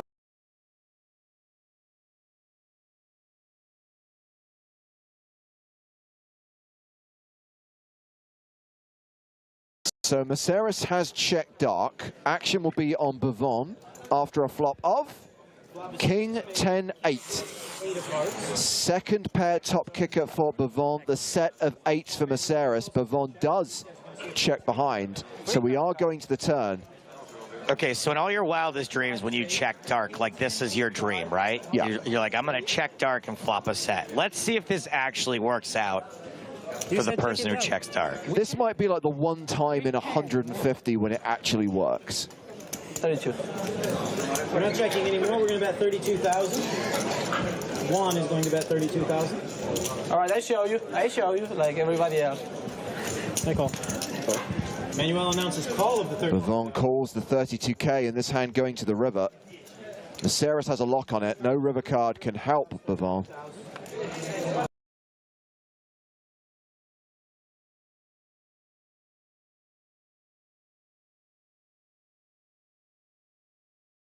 I mean, Italian, no idea. The truth. This is the truth.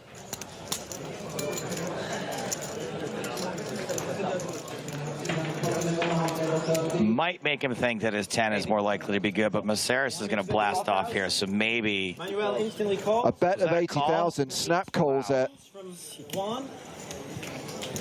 Oh, man. That's going to win. Tous des 7, putain. 80? 80. Did he just say a rude French word? He did, but in France, it's not that rude.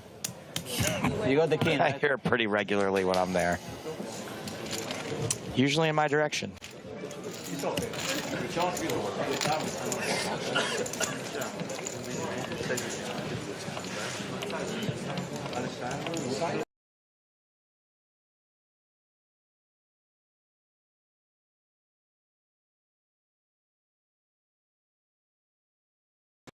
Mestre with 9-3 will pass. Yvonne's on the button and is going to move all in with 10-6 of diamonds.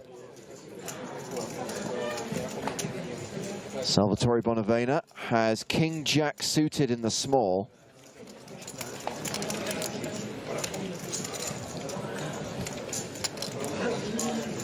And not much more chips than that.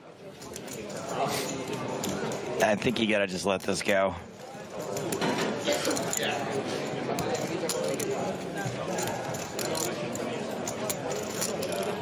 Yeah, but you also don't have your name embroidered on the back of your jacket.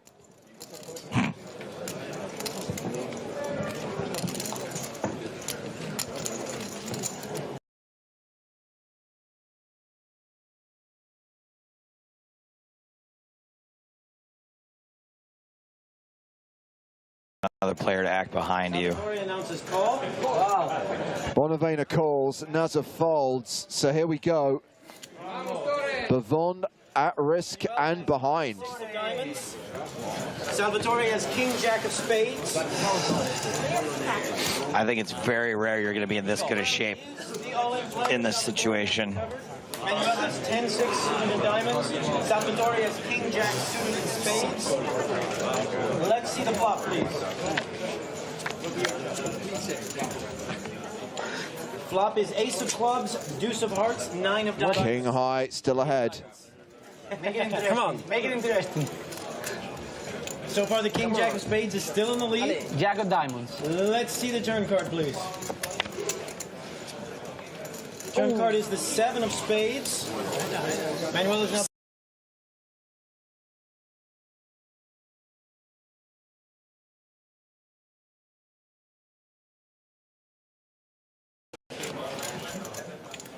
Does not hit.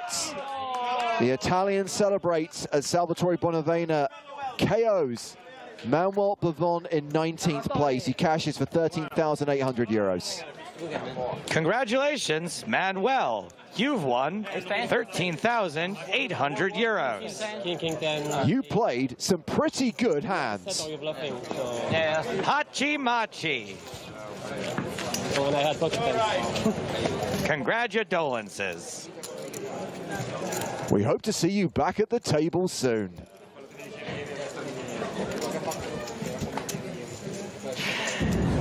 Ah.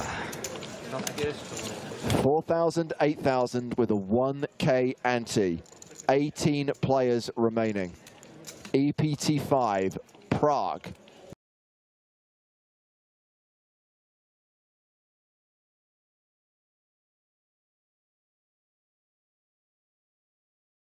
El Nazar with ace 7. Translation, Nazar the Nazar. Nazar's going to raise 19,000. A raise to 19K and pocket jacks for Frederick Nugard.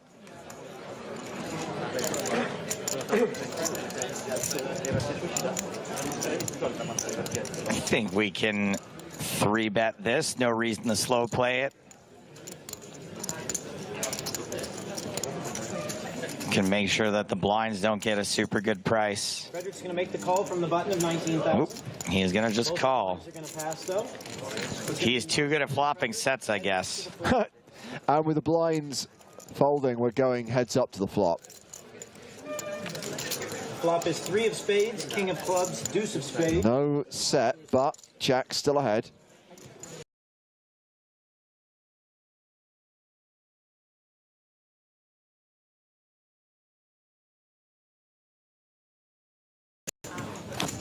He's going to bet out. All right, so no choice but to call at least one here.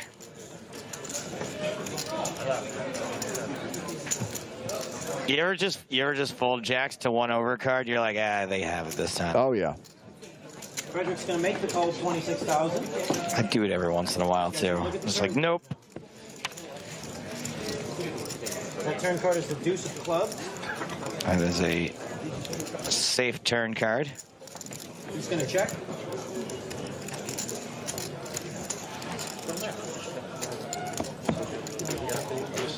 Both players are going to check. Let's take a look at the river card. Check, check. All right, that's River card is the 5 of diamonds. that's fair. Good run out. Pot small enough. If El Nazar decides to put in any sort of reasonable bet, jacks can call.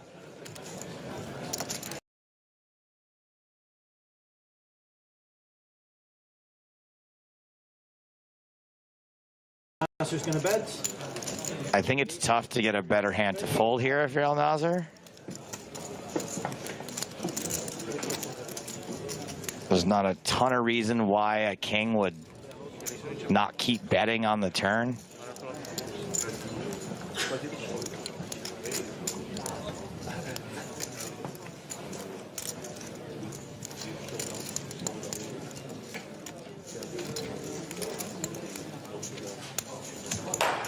Yeah, a couple of straight draws came in on the river, but you really don't expect either of these players. Daniel Biro out in 18th place, down to 17 now. Frederick's going to make the call. You got it. Want to show? I'm showing you. Nasser shows ace-7 for a pair of twos with an ace kicker. A7, no good. Jacks.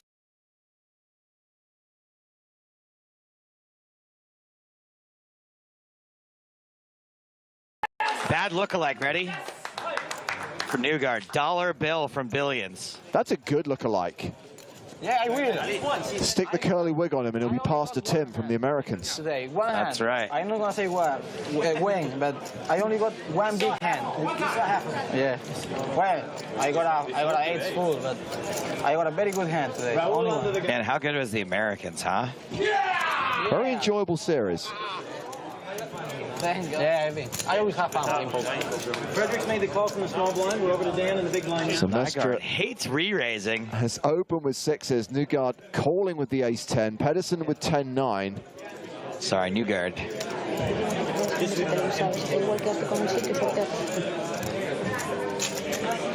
going to make the call as well. So we've got 3 players going to see this flop. Frederick, Dan, and Raul. Let's see the flop, please.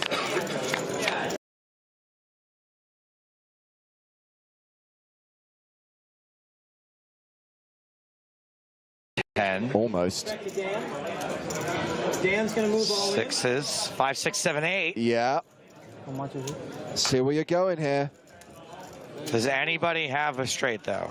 Not yet. There's 47,000 is the bet. Pedersen getting it in with 2 overs and the straight draw. Mestra considering calling it off with the pair in the open ender.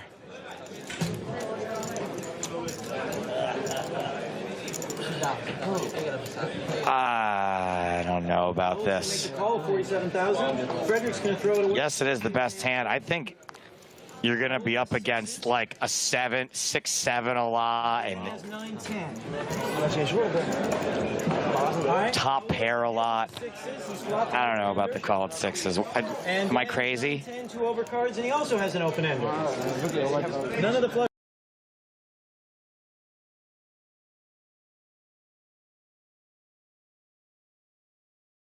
Is still holding. Dan is going to need a 6, a 9, or a 10. No, just a 10. Mestra pointing out that a 9 is not one of Pedersen's outs. That would give Mestra the straight. River card is an 8. It's another 8 on the river, and that will see Dan Pedersen dispatched in 16th place. So someone just went out from one of the outer tables in 17th, Pedersen out in 16th. So the redraw for the final 2 tables will be down to the final 15. And Newgard still has the chip lead. He's got more than $1 million. He already has a 7-figure stack. Maceras and Mestra also among the big stacks right now. And at the bottom end of the leaderboard, we see Jonathan Duhamel from Canada, Salvatore Bonavena from Italy.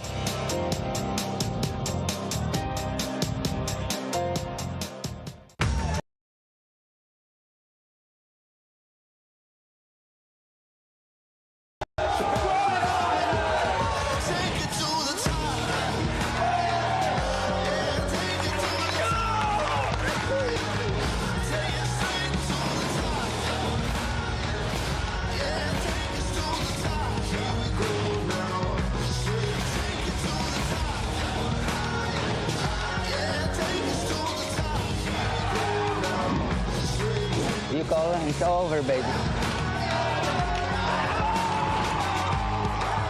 Welcome to my world.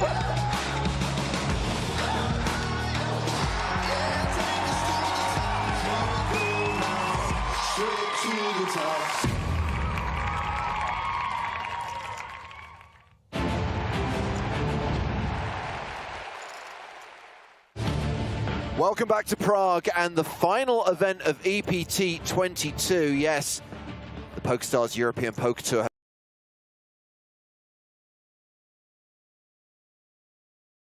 And the main event continues at King's Casino inside the Hilton Prague. Players returning from the late dinner break.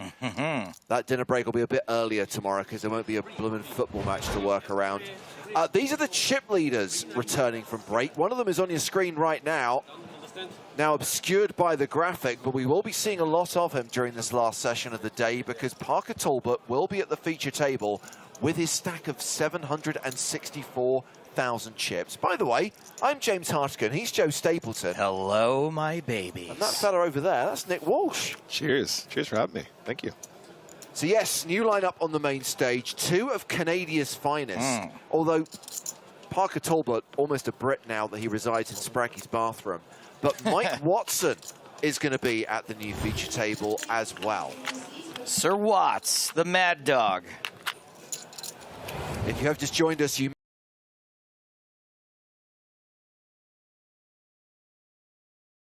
the key information is that we are now in the money. Total prize pool, 6.1 million. More than $1 million up top. Right now we are paying players just over $1 million cash. How many will we end the day with? I believe it's 138 returning from break. Still very top heavy in these events. You got to get all the way to the final table to make 6 figures.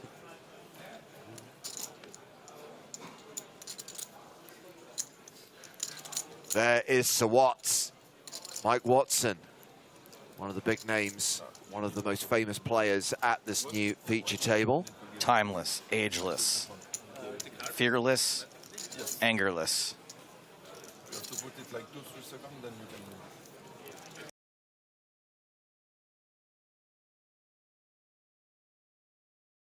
Yeah, confirmation that 138 remain from a starting field of 1,267, the biggest ever field we've seen in an EPT Prague main event. Actually coming back at blinds of 2,000, 4,000, still have 20 minutes to run of the previous level. Then we'll roll into 2K, 5K, which will be the final level of the night. Some fun names here. Dominic Flop Dessert. See, I read that as Dominic Dessert because I was still thinking about the ice cream and strawberries that were offered at the buffet this evening. Did they have flansel for dessert?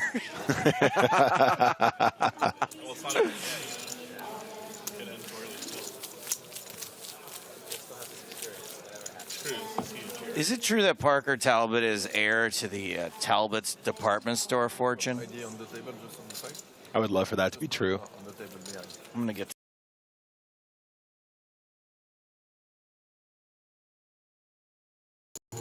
probably just a medium-sized fortune then. I mean, look at that man. Look at that majestic winter elf. Worth highlighting that Tonka made the final table of EPT Prague in 2018. Came close to winning an EPT. I remember it well. I remember the live stream. Yeah, we kind of like dropped the ball on that one. Yeah, I forgot. To be fair, we were kind of focused on the PCA, PSPC and couldn't come to Prague. We didn't know, we couldn't plan for the fact that a member of Team Pro was going to nearly win it.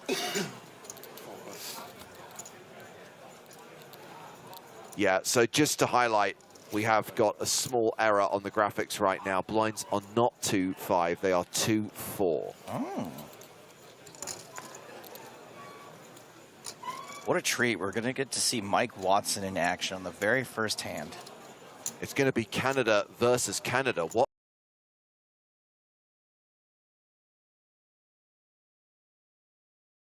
From ice fishing. You've been ice fishing, eh? Like how he's wearing that patch. Dead center.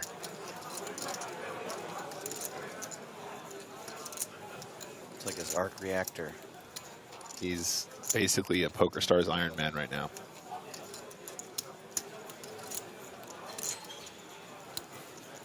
I think there's pretty much a 0% chance Tonka ever folds Jack 10 of hearts on this flop.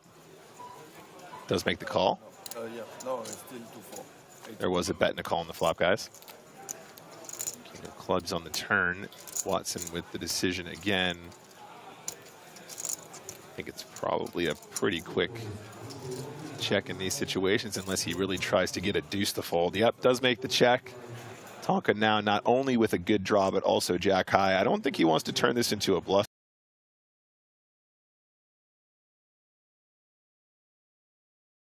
Tonka's basically only ever losing to an ace high at this stage. Royal which is definitely flush draw.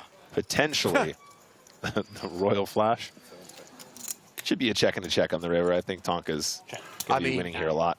They can combine their hands to make a straight flush. I'll take a street flash. Street flash indeed. Tonka with the jack high. So more chips for Tonka, who is a top 5 stack right now, with 138 players remaining in this EPT Prague main event. Man, Tonka, he just knows what he's doing, huh? He's just a freaking poker genius. Tonka is very good at cards. Wildcard in the chat says, Talbot's a fish, right? I mean... He's a fish at many things. Poker's just not one of them. He is a fish at life, perhaps. And he is, from his attire, a very accomplished ice fisherman. Well, he looks like he belongs on the path.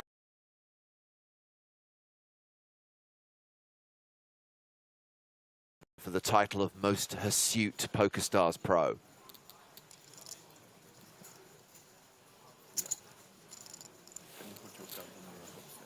I don't count.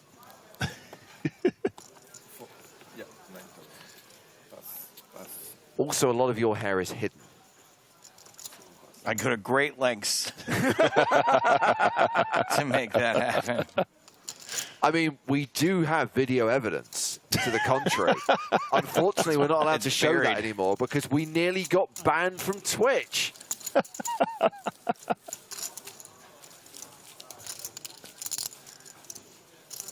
I mean, you think about the nonsense and ridiculousness that's been streamed on this channel, and the one thing we get flagged for is you having your chest waxed.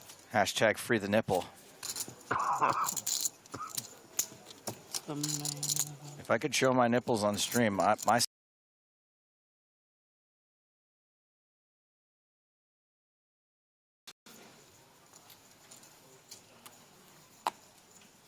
So let's work it out, guys. Got about 15 minutes left on this level, and then another 90 minutes to play. So it's going to be about half midnight local time that we conclude day 2. It's going to be another 6-level day, another 12-hour day tomorrow. Man, I love soccer. Yeah, I mean, apparently France did get it done in full time. So there was no goal-kicking contest at the end to decide the winner of that semi-final. And now I believe it's going to be France versus Argentina in the final on Sunday.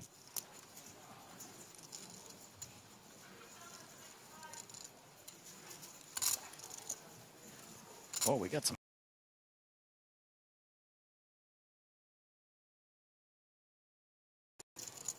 And Locke decides to 3-bet. Now Garcia with a very interesting potential cold 4-bet spot. And there it is, the cold 4-bet from the big blind. Garcia is ace of clubs, queen of spades, going to put in the 4th bet.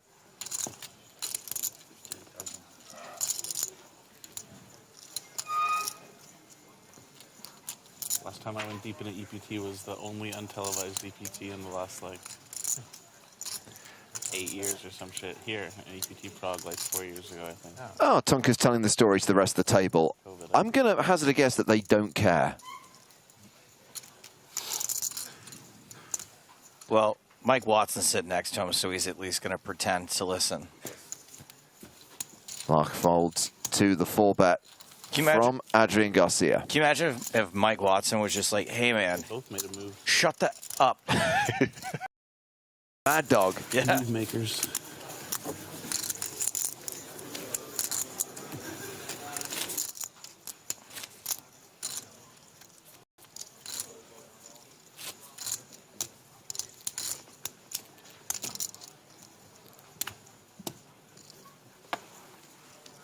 What is that questionable stain on the carpet? Is it a stain? It looks like a rip in the fabric of space and time. I think something to do with football, you know, when they spray the foam on the ground and, like, you know, you take the free kick. Oh, is it a football thing? Yeah, apparently they have these kicks that you don't have to pay for. Free roll kicks.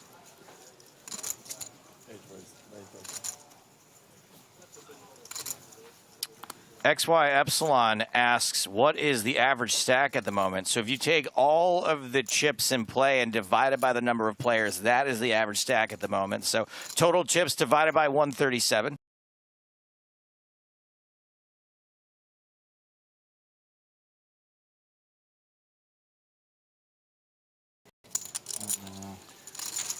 Tonka just checking out the lay of the land before the hand commences. Big blind has defended. Parker was the wider open from the cutoff here. I think we saw a massive pot one earlier with 7-3, didn't we? Well, Parker has straight. Been out-flopped here. Bahayov with a pair of sevens. Tonka probably feeling pretty good about c-betting here. Does decide to put in a bet with the gut shot and the king high. Bahayov here, obviously, with the pair and the backdoor clubs. Theoretically speaking, especially at this stack depth, he should be coming along here very, very, very frequently, if not every single time.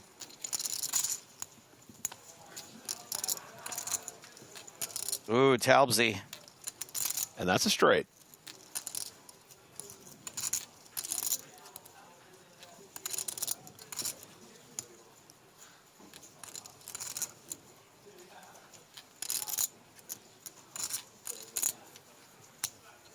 Just wondering if he might see this as an opportunity to represent the Ocho.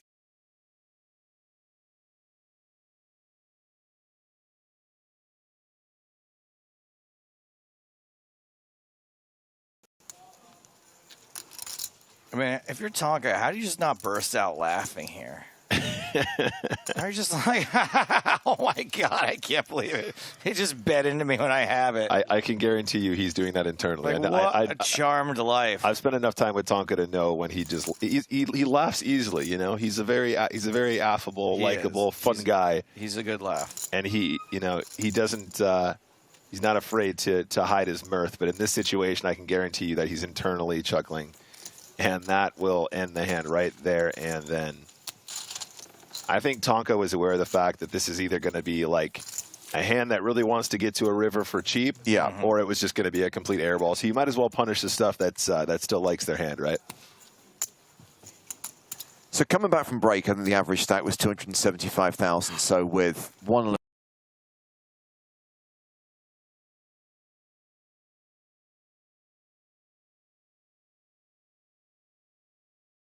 average.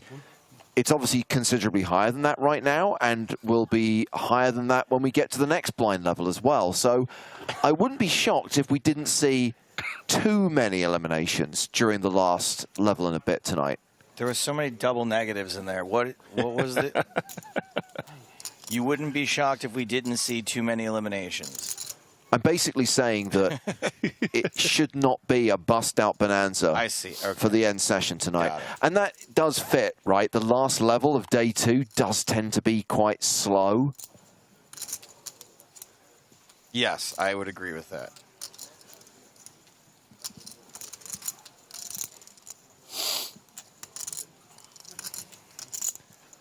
So Mike Watson has opened under the gun +1 with ace-2 suited. Bahayov with the Grafton, 10-9 suited.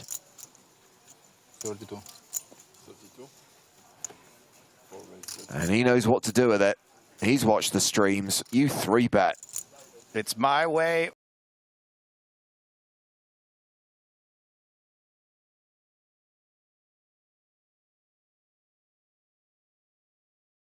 Watts.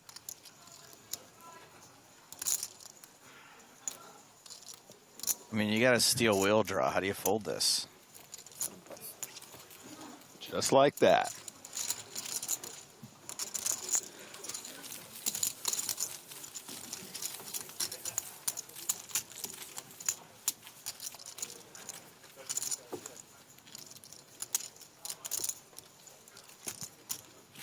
Oh, we got Adam McCall in the chat. What's up, buddy? What's up, Adam?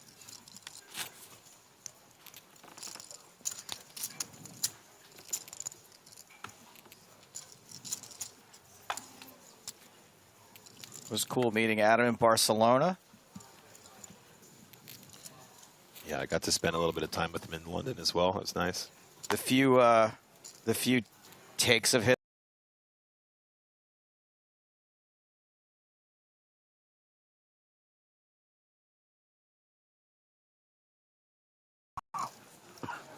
Garcia with 6-5 suited in the cutoff.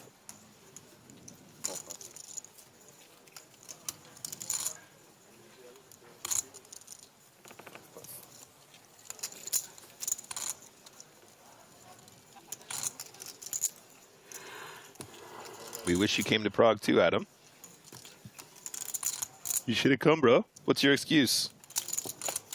He's gonna follow the soccer, right? I was gonna say, I hope it's not football related. Just kidding. Of course it is.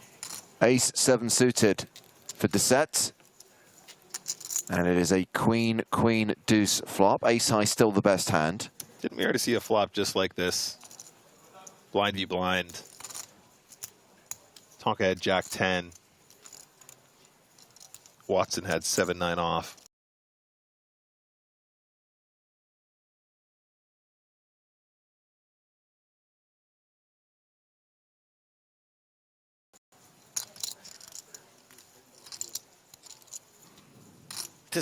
I feel like this never works. I feel like Garcia always has a c-bet here. I think ace-7 of spades should probably always be calling at least. Yeah.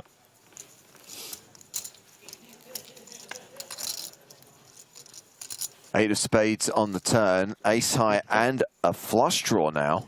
Definitely not going to work this time either. I know it's a bit different, but we're really seeing a very similar hand play out here, guys. Both players with a high card they think is good. Both players improving to a draw on the turn. I'm sorry, Garcia does not think his 6 high is good. No, I'm in reference to the ace-7. Oh, I see. Okay. Yeah. I nearly accidentally referred to Adrian Garcia as Adam Garcia because I was thinking about Coyote Ugly. Oh, yeah. Can't fight the moon.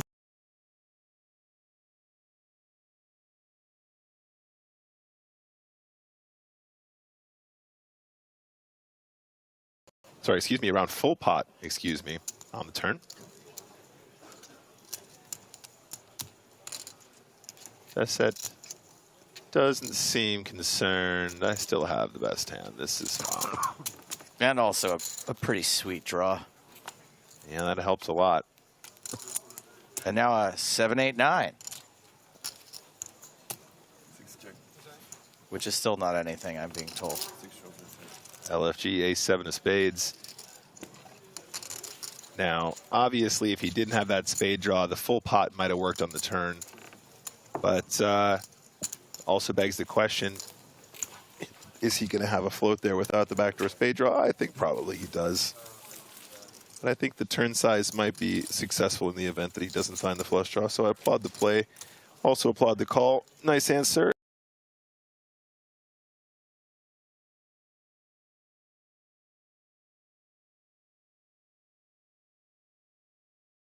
At the table, this is Samy Dubonnet from France.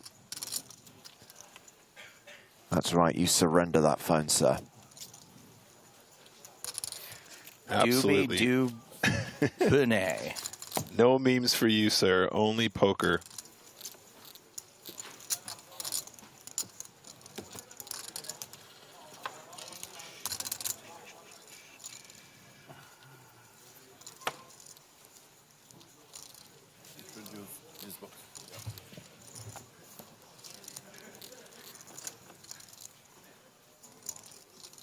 Tonka getting the action started here, raising from under the gun. We've only seen one of his cards, the 9 of clubs.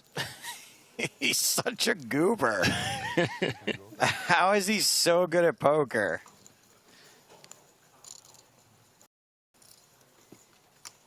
Wish to finish later or no? At this table? Bahayev with ace deuce of clubs in the cutoff.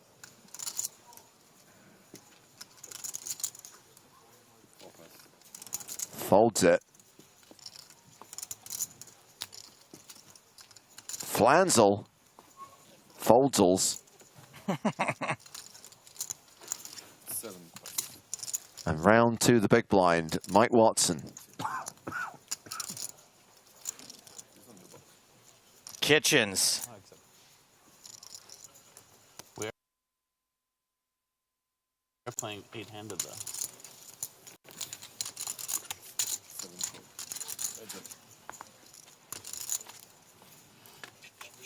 One overcard. They suited. 9 still good on an ace 6-5 flop.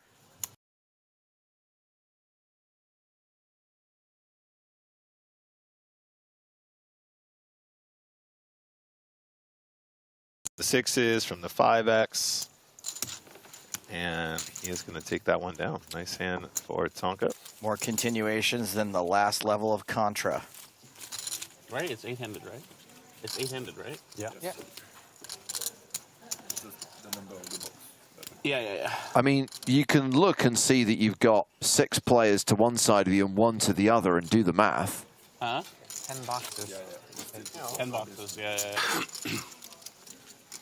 Oh, I see. You can get a nice 10. Yes, the table can accommodate more than 8 players, but the EPT plays 8-handed.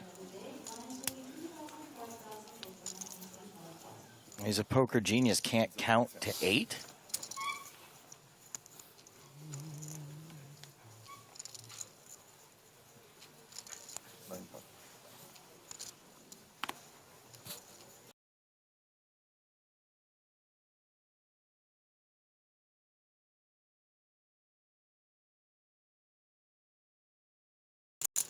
Flanzel opening in the cutoff with 10-9. Flanzel?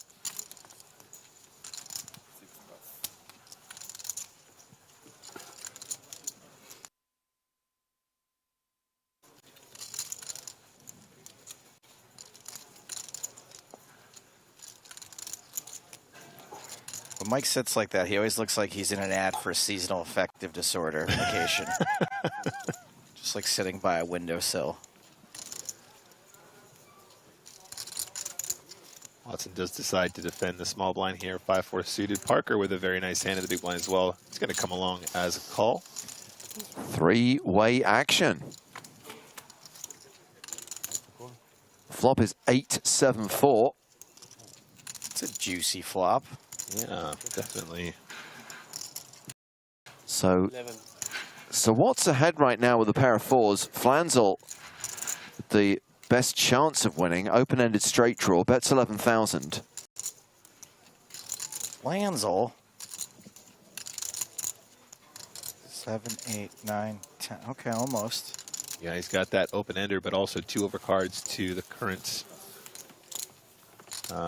best hand, the pair of 4s.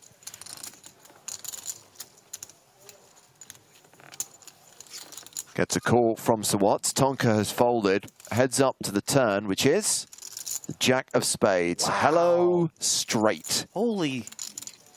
You know how hard it is to make a straight?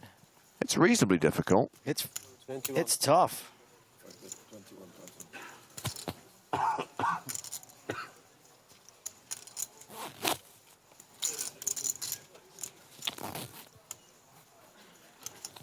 Bet of 21,000 on the turn.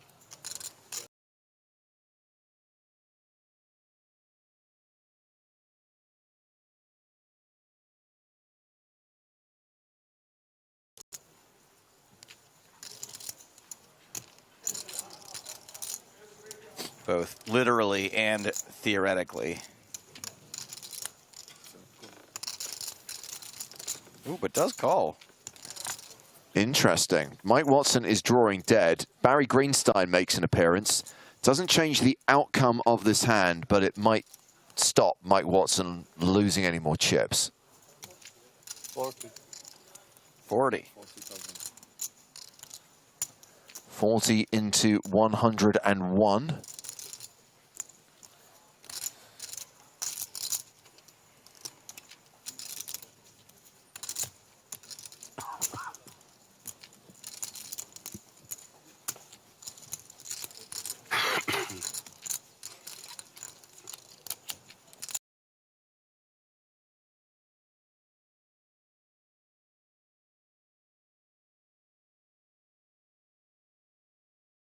Want him to fold here.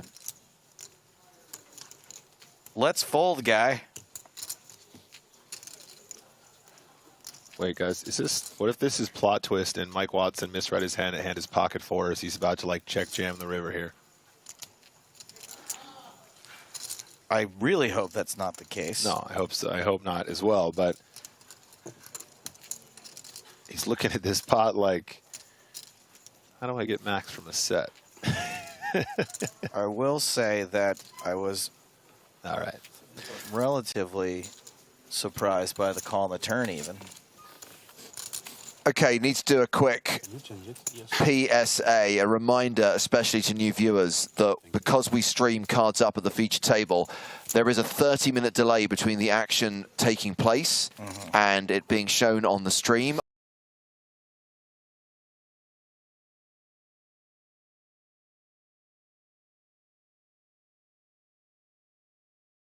On any of those platforms, please don't post any kind of spoiler. Otherwise, you will get banned. Fake and or joke spoilers get you banned too because we don't know the difference.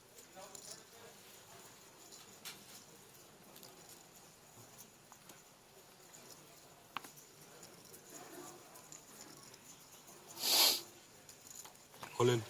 Oh, hey, all right. The Loch Ness Monster. No lack of action here. Ooh. Garcia's got the snowman. Num num.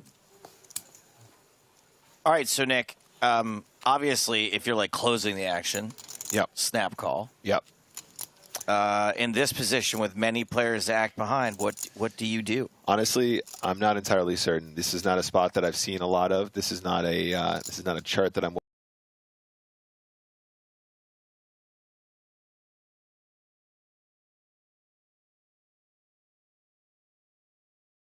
close.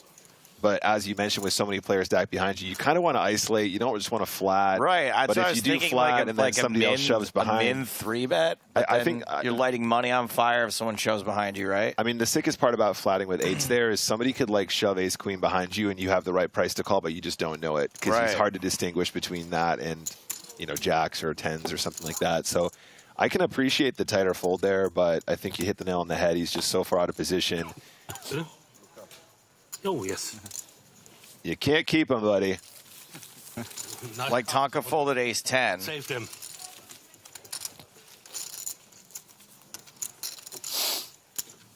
If the eight's flat, does Tonka still fold the ace 10? Probably, right? Almost definitely. I mean, so it's one of those spots where I think you kind of feel like you want to isolate.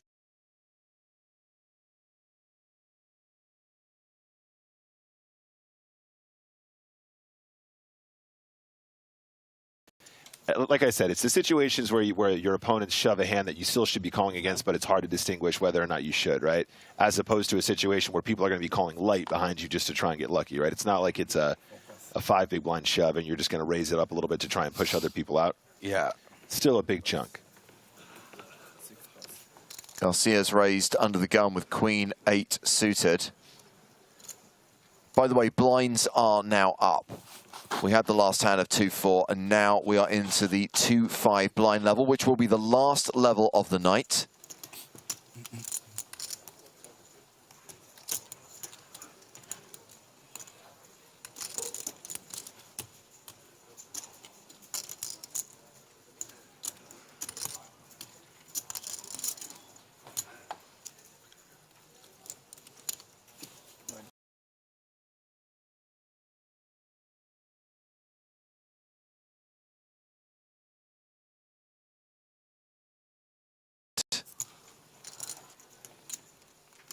That's a call, and 3 players are going to the flop.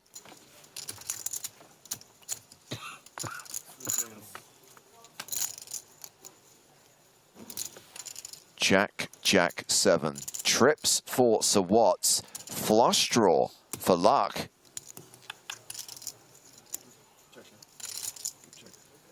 Oh man, a spade here would be real juicy, guys. Watson with a pretty clear continue, in my opinion here. This is definitely one of those situations. You're in a multi-way pot as well. Plenty of combinations here to give you action. This ain't Costco. No free samples. Oh wow! Oh yes, free. Never mind. This is Costco. I was going to say very, very trappy from Mike Watson. Was expecting to continue. That Inspire lock now. Doesn't everyone pick up a ton of equity with that turn card? Yes, indeed. Lock actually picks up a gutter to go. Wow, I'm kind of surprised not to see him take some aggressive action there as well when he picks up another draw. Someone put some chips in. Come on.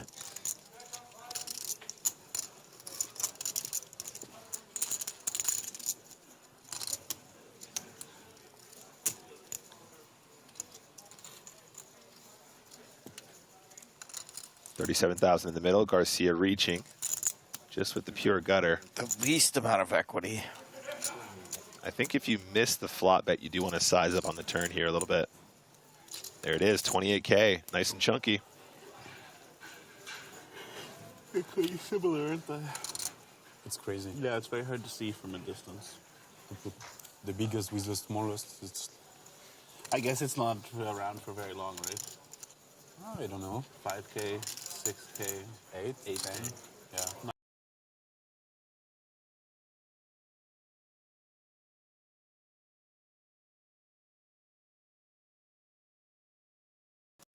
Yeah, maybe. Hopefully. What does Lark do? I mean, this is a third of his stack. Yeah, but there's so much additional dead money with a bet and a call there, James. I mean, he's got such a fantastic price.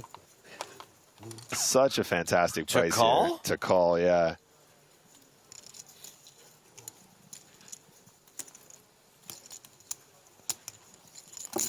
It's a lot of his stack, but there's so much extra dead money in there. Okay, so still three-way, going to the river. Oh, man. With more than 120K in the middle. Huge spot for Locke here. This is really, really critical to his tournament life. Oh, it's never coming. Not the improvement you were looking for. No. Does not make a flush, makes a small pair.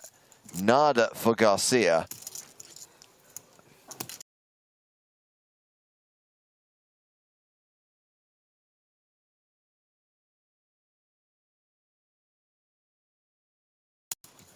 On the river, Garcia's like... Watson fades it all, too. He really does, yeah. Garcia's like, am I really going to sell this one now?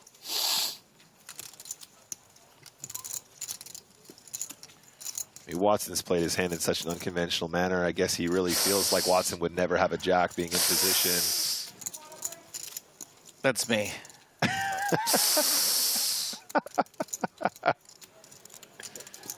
It's like watching Garcia skin his knee. I'm like, ooh, ah. Well, it's so small, 38,000. Okay, that was not me.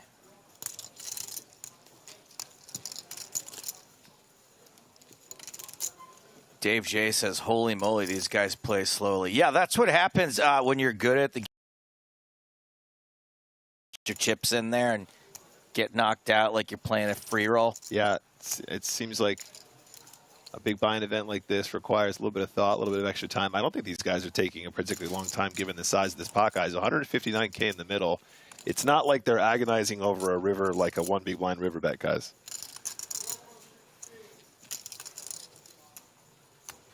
Wow, goes for all of it. All in from Mike Watson and a fold from Lark, followed by a fold from Garcia. Hello to Moonchild, watching on YouTube. It says a big hello to the boot from Belgium. Oh. What time is the stream going to be on tomorrow? We start at 12:30 p.m. Central European time every day except Sunday, which is the last day. But we'll be starting at the earlier time of 11 a.m. Moonchild's been watching the streams for a long time. They've got to be a Moon teenager by now, at least. Moon student. They've got to be Moon legal in most countries at this point. You could beat ace-9. I could or I couldn't, right? Nah, that's true, actually. It's one or the other.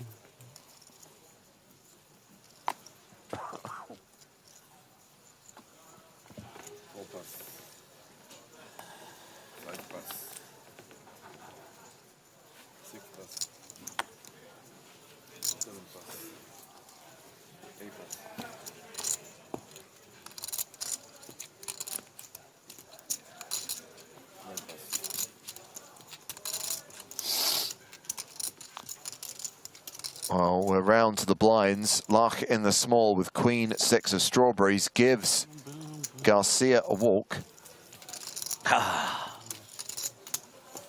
Shove would have worked. What was in this? Building. Kind of implying that it's going like this, but it's really kind of, you know, one of those ones. Yeah. What is this, a joke? It's actually going to be a joke, yeah. You guys will see it on my... This is one of those envelopes that usually there's some cool stuff that comes in it, like exactly. money or a ticket or a... It's going to be a joke. It's going to end up on Instagram. I'm going to make a reel involving Croaks. He's going to love it. Thank you. It really is, yeah. I was making a joke before, but my goodness. Action folded to Tonka. 11. Raises to 11,000 with pocket nines.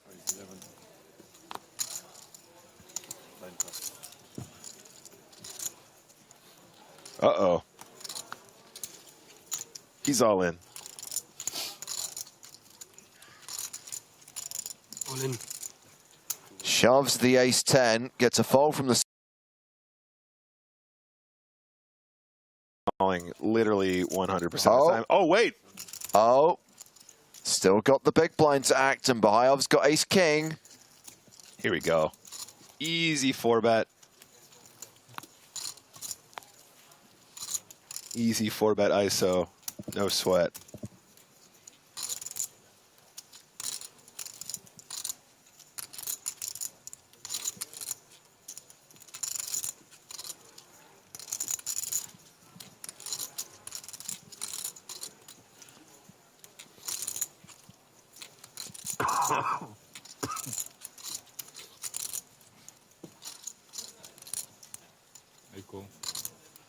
Oh, wow. Just the flat. Okay, so back around to Tonka. Is this a calling spot? This is a very unusual spot now. I feel like Tonka's got a pretty significant price to make the flat as well.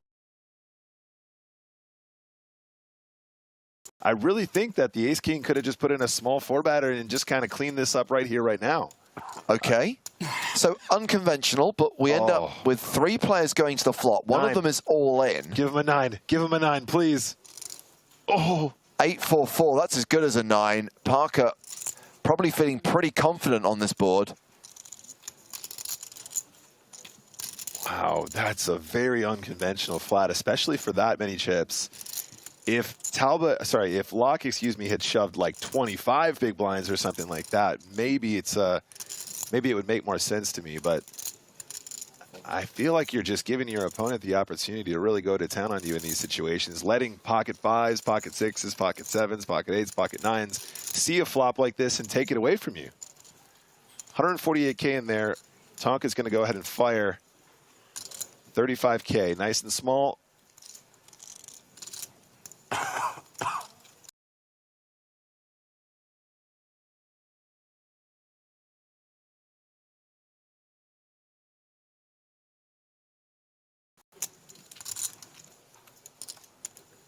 Just really opens the door for a lot of unusual opportunities when you have a flat in the big blind here with the ace-king off. Just seems like a very clear 4-bet, in my opinion.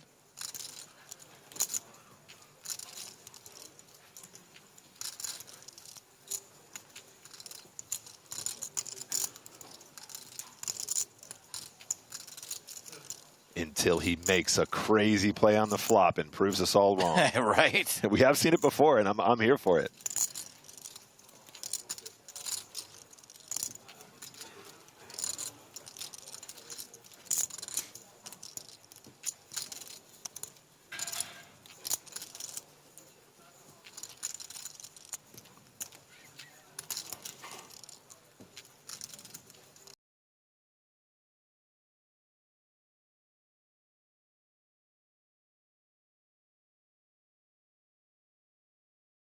This is showdown, and Tonka is a 78% favorite to eliminate Luck here.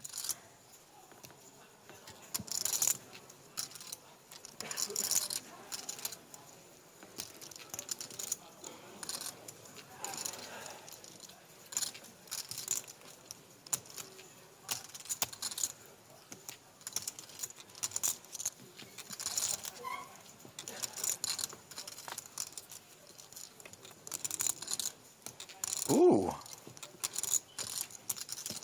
Okay, well, Luck still looking for a 10 or an ace on the river. Barry Greenstein about?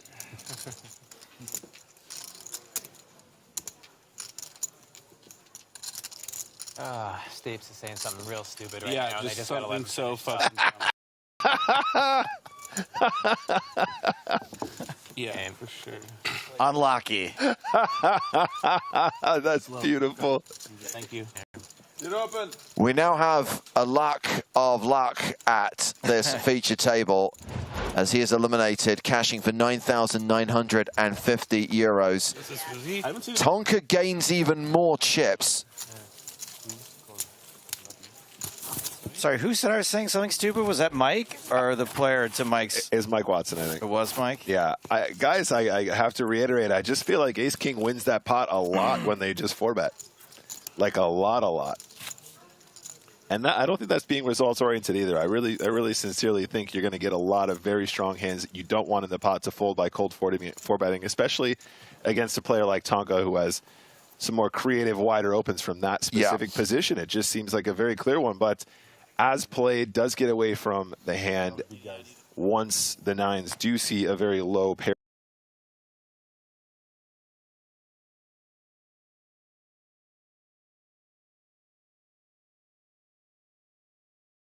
Once again, if you have a situation where, for example, a player is left with like 5,000 chips and is due to post, the big blind takes priority. So if they only have 5,000 to post, they post the 5,000 big blind, not the 5,000 ante.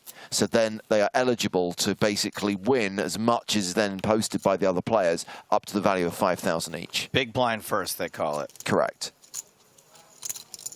Some more gems from Frank G, by the way. Remember Frank G with his gem before? Oh, yeah. I think you might have tweeted it. Yeah. Flatting there, he says with the Ace-King, he's doing good pot control. That's better than Mateos. Tonka never folding 9-9, by the way, guys. You don't know him for... Boop. He lost the minimum. You guys can't even play this tournament. Yeah, he can 4-bet and win. Some...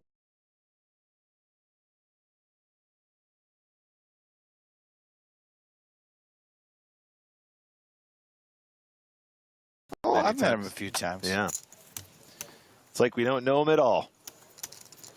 I mean, he's right that we can't even play this tournament. We're not allowed. What's up, Pappy Van Winkle in the chat? Hello, buddy.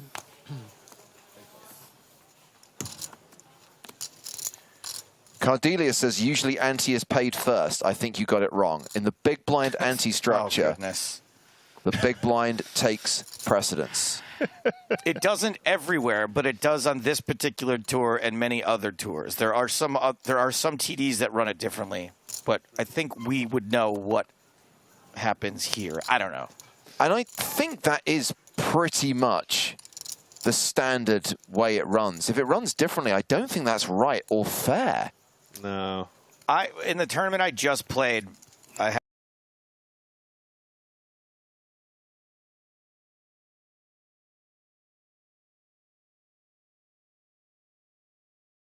Yeah, I don't think that's a weird thing, yeah, for sure. So there must be some argument for doing it the other way. Hello, tens. So here's a question under Matt Savage's interpretation of the rule. Yeah. If you have that chip in a chair, let's say, for example, you have a 5K chip and you're forced all in, what can you actually win? Because you're posting the ante first. You can't win anything? You can win very little, yeah. No, you can't win anything. You've got 5K and you're posting the ante, you literally cannot win anything. I can win your 5K back. My ante. Yeah, you can basically get your chip back if you win the hand. That's very strange.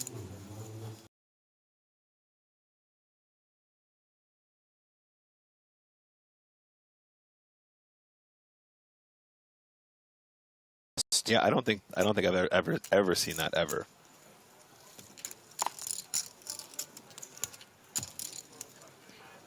Anyway, guys, we have an all-in here from the tens. I would go so far as to say that if that's the case, I would not play a tournament that ran that rule because I think it's stupid. Strag says he's seen ante first. But I'm sure Strag agrees with me that it's stupid. I don't know why.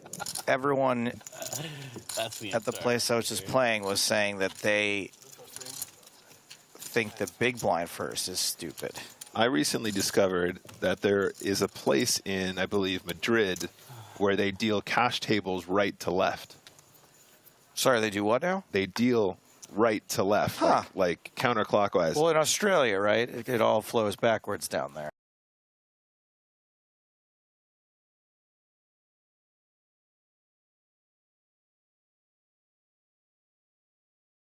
Comfortable. Having been a dealer myself and also having played poker for a very, very long time. I completely agree, by the way, with wildcard. Ante first makes total sense in a game played with a regular ante, but not in a game played with a big blind ante. 5 plus, 6 plus. That's right. Strag told me the same story when we spoke about this. He said there's some places where if you leave the table for a break, they continue to blind you out. I love that rule on a cash table. Too many people taking breaks. Sit down, play the pokers. Blinded out in a cash game? Yeah. Wow, that's brutal. Even Jimmy the Bastard wouldn't enforce that rule. Look at this. I get credit for you again.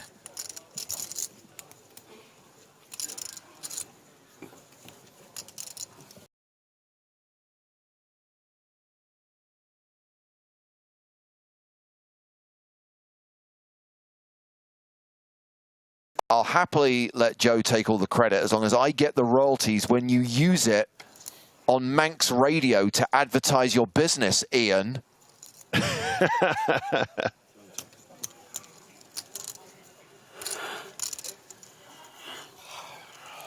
Tonks getting a little snoozy.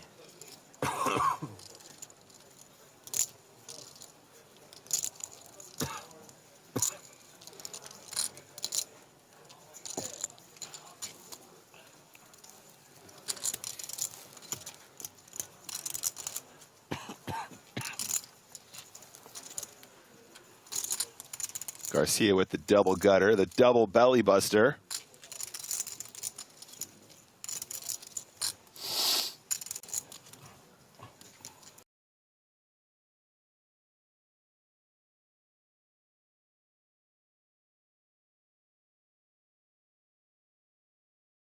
Apparently happens in every card room in Texas.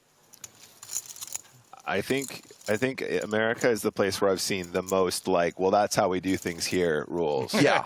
Yeah, well, that comes from the top on down.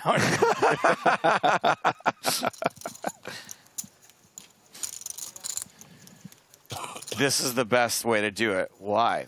Because that's how we do it. That's how we know it's the best. Yeah, I mean, America, they got like, what kind of straddle are we doing? Mississippi straddle, reverse straddle, up and down straddle. You can straddle from any position. Oh, hello, Ocho. Garcia with the straight. Somebody actually successfully managed to make a draw. That's the second straight we've seen. It's pretty unreal, you guys. Pretty unreal. You don't see this stuff online. I'll tell you that right now.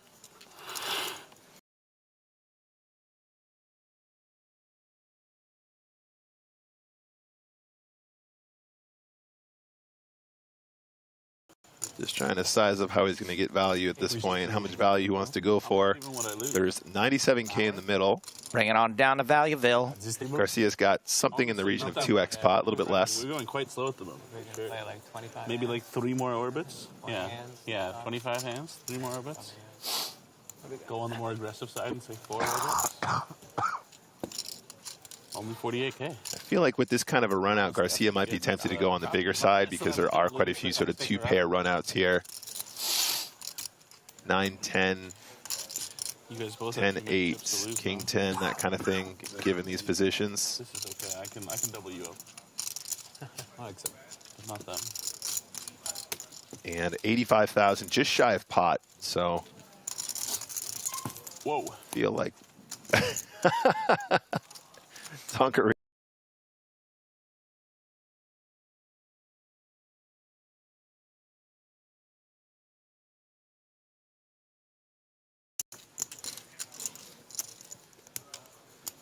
Garcia going really big here.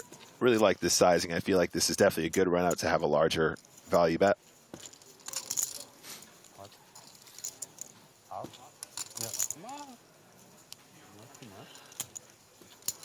Given the action on the previous streets, you know, he really could level himself into a call here, no problem at all.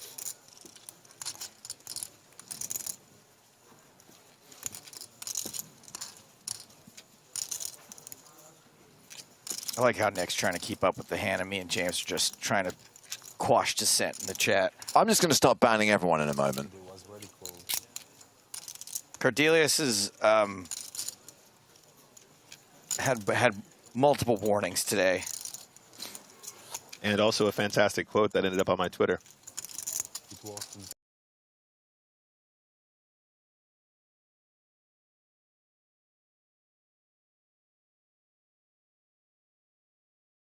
This is why even winning poker players don't actually win at poker.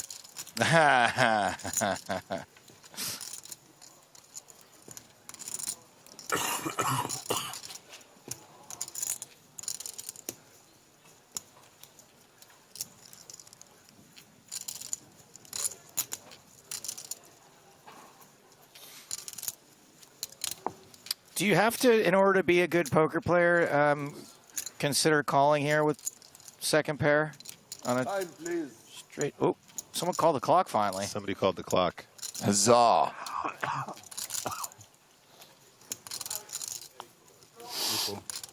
Takes the call. Wowee. I have a straight. That 10 is not good. Jackson. Good hand. I would immediately just start berating.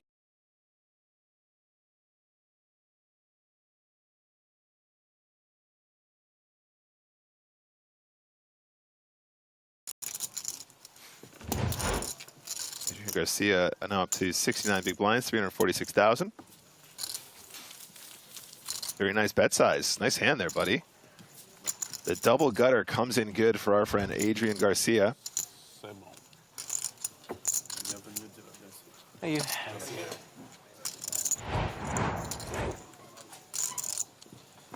Look at that chip stack for Parker compared to everyone else. It's like the next 3 stacks combined.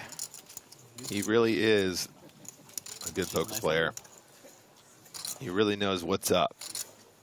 The man, the myth, the legend. Tonka P.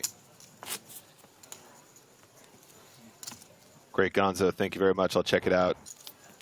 People are now submitting pictures as representations of quotes.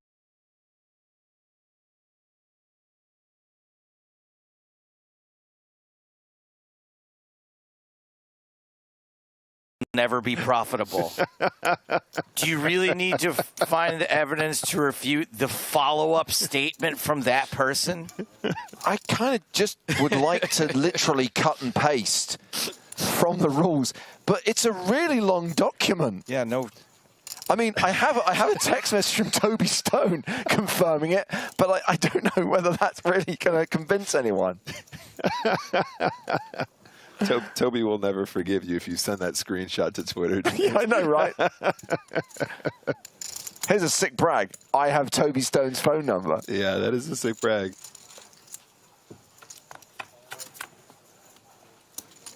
Three ways to this flop, which is 10 high, rainbow. You ever tempted to text Toby and just be like, hey, Toby, buddy, we're all really tired up here. Just skip a level and see if anyone noticed.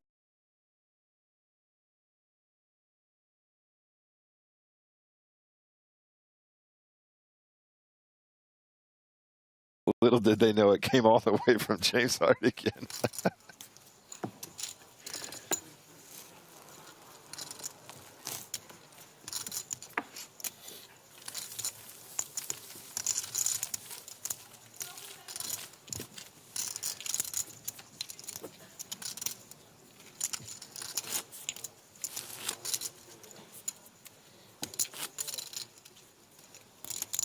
Is this a jib or is someone holding a camera over their head? I believe there is a jib. Okay.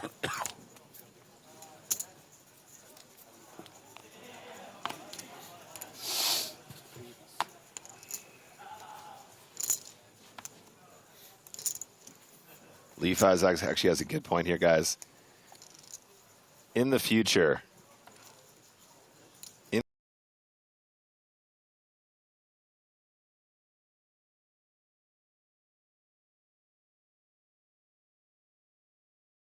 Yes. Yes. All right, guys. Not being funny. There are commentators who work on other streams on rival productions who have pilfered this. What? So I am more than happy for it to be used by other people contracted to PokerStars on the PokerStars channel. Someone on our team. Do you consider me a licensed user? I mean, we've always said it's our gift to poker, and I consider it to be an honourable homage. Equally, I feel that using our content to drive engagement is a little bit cheeky. Okay. Not for you. Yes, you have a license. Okay. I'd like that in writing. We're on the same team. Officially licensed jingle. I mean, I'd kind of stop short of saying hello, my babies, when you open the stream. I think there's some stuff that is kind of more personal.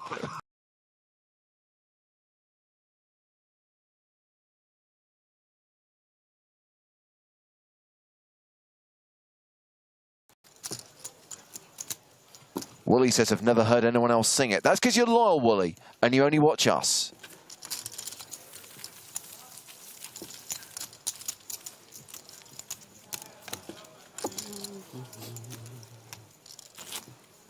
I would like to go to sleep. I'm very much looking forward to going to sleep. You and me both, Parker, you and me both. To be clear, separately, I'm not saying I want to go to sleep with Tonka. I think just 25Ks. Yeah, I mean, the big 10K is like the big one, yeah. Oh, it should be big here, this year. There is a 25K tomorrow, one day. Okay. But competes with day 2 of the mystery bounty, so you never really know. Not ideal. You never really know.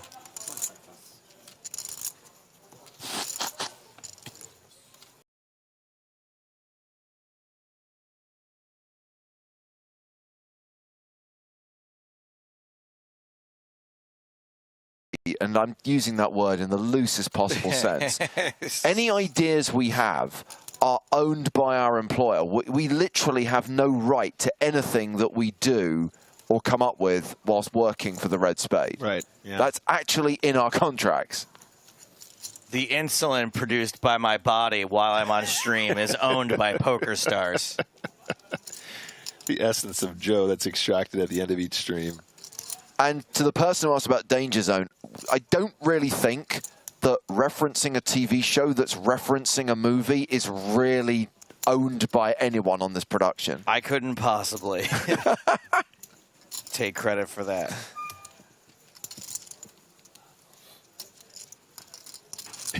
This is Somic in the chat says, is Nick allowed to tell people to check their privilege?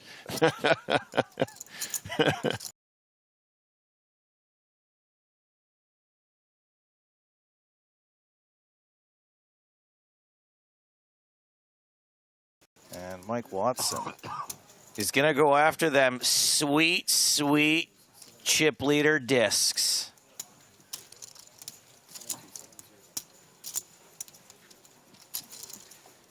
Those sweet Tonka dollars. For Bizzle.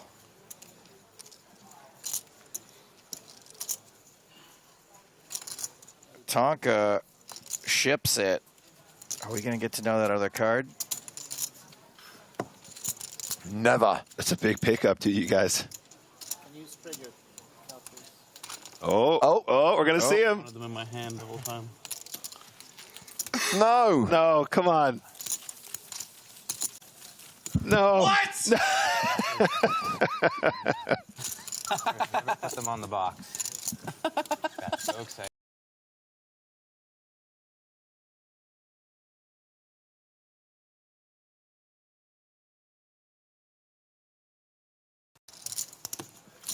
Does anyone have Parker's number? He has me blocked. I'll text him. 128 players remaining in this EPT Prague main event with around 50 minutes left to play on day 2.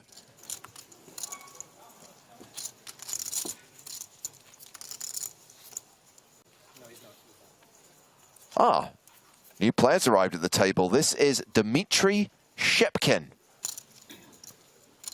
Not dealt in this hand.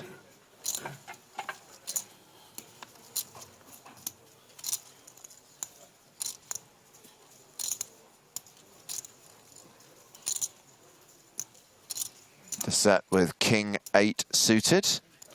Raises.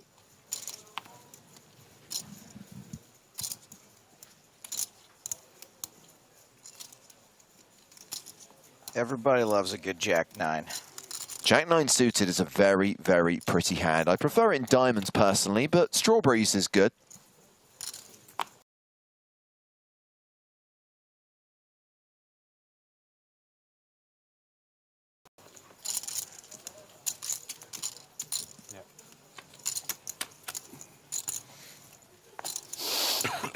Okay. 8, 6, 5. Top pair for the set. Top pair for the set. What does that even mean? Oh, Deset. I think we should go back to calling him what I thought his name initially was, Dessert. Dessert.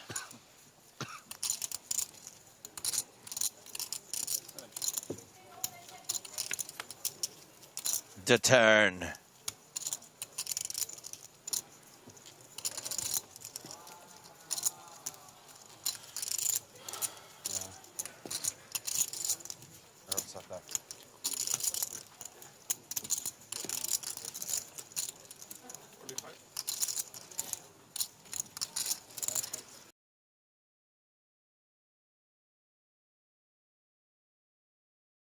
It's 45,000.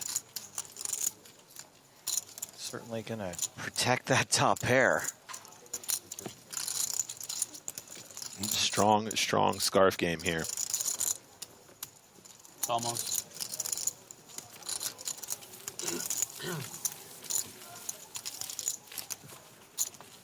Do you have, are those big chips? Big guys? Oh, small guys? Big guys or small guys?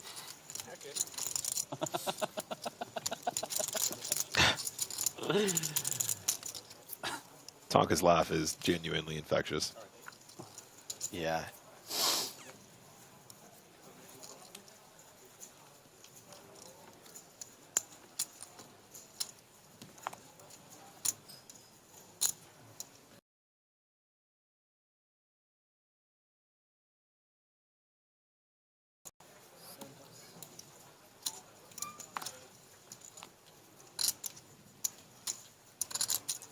And those clubs are no longer any good.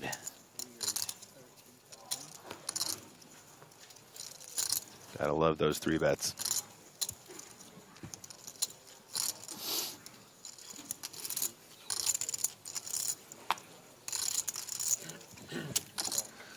Tonka trying to get this heads up versus the UTG +1. Oh, hello. Goodness. Not going to happen. Flanzel. Somebody said, "Is that Tony Hawk?" And I'm here for it. Yeah, I'll do a bad look like Tony Hawk there. Yeah. Pretty straightforward. Tonka keeping it speedy. No messing around. He also looks like every white guy that's ever played in the NBA. He took one of my big guys. Yeah.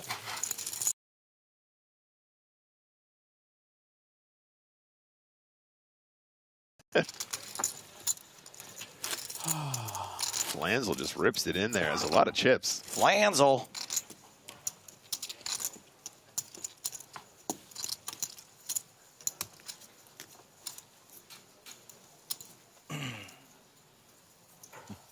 Now I'll have to rescue him.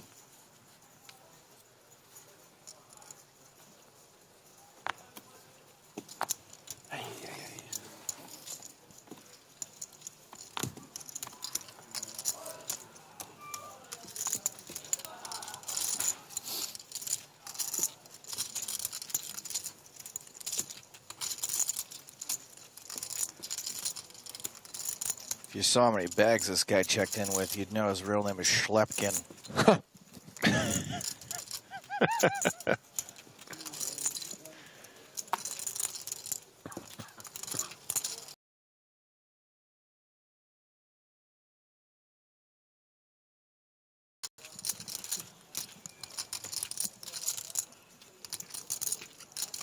So Shebkin has raised to 12,000.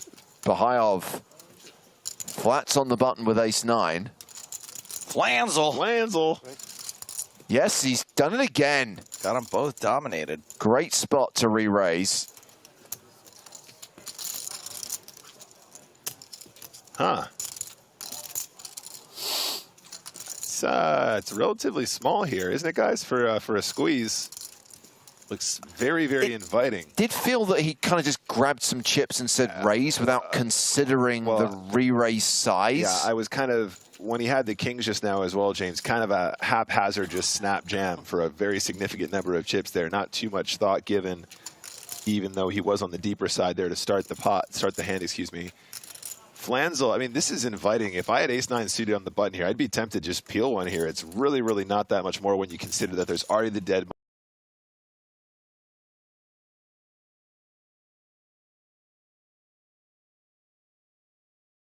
Table's not very sturdy. Oh, and there you go. That's why you squeeze big. Oh, wow. Wow. Just open jams the flop, even though we have a domination rotation situation. I mean, it's all in to call for Bahayov, right? Wait, no. He didn't say all in? I think he bet 21. Oh. I thought he said all in as well. That's what it felt like. Swear I heard him say all in. Christoph says he made it 100K, not all in. Oh, yeah? Looks like 21,000 to me.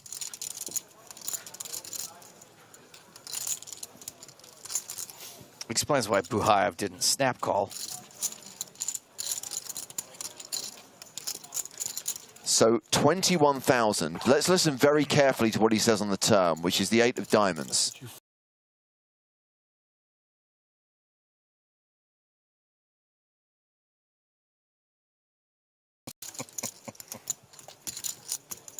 $31,000. Take these winnings, parlay it into the 25K tomorrow.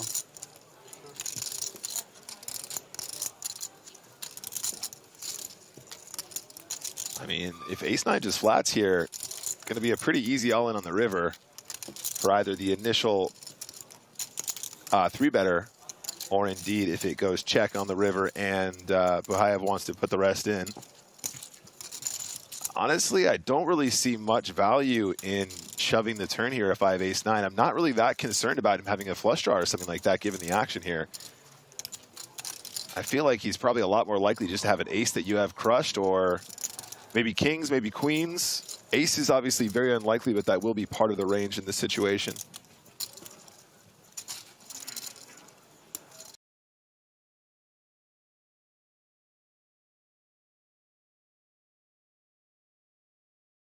Call here from Buhayev. And that's one of the reasons why the play really slows down now. Everyone's just knackered. Yeah. And the river. It's a 6. A very, very clean run out for ace-9. You are feeling fantastic. 51. Okay, I clearly heard him say 51. Interesting bet sizings. 21, 31, He likes 51. his ones. Yeah, he likes a 1 in Maybe he's there. trying to get rid of the smallest chips. I feel like the bet size here might be a tell, though, guys. If you have aces, or you're not going to go for all of it when SPR is less than 1. At 5 ace-9, I think I'm feeling pretty good that I'm not running into like the Omega cold deck where he's got aces, and I think I feel really, really good about the rest of the hands he's going to have in this situation. I know it seems obvious, but you do need to have these considerations in your head, given the smaller 3-bet size. Very.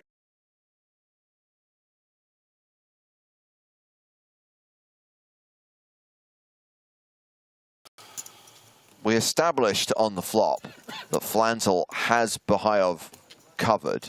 So it's 115,000 to call. Flanzel has 193K.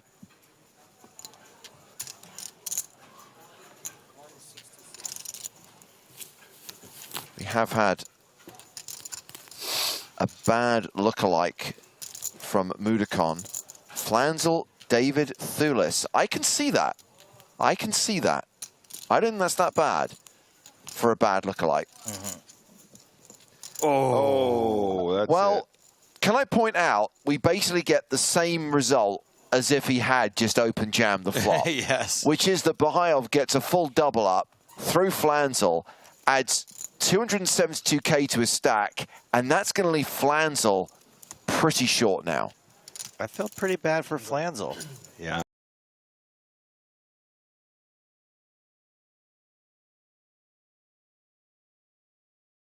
We have a deflated Flanzel.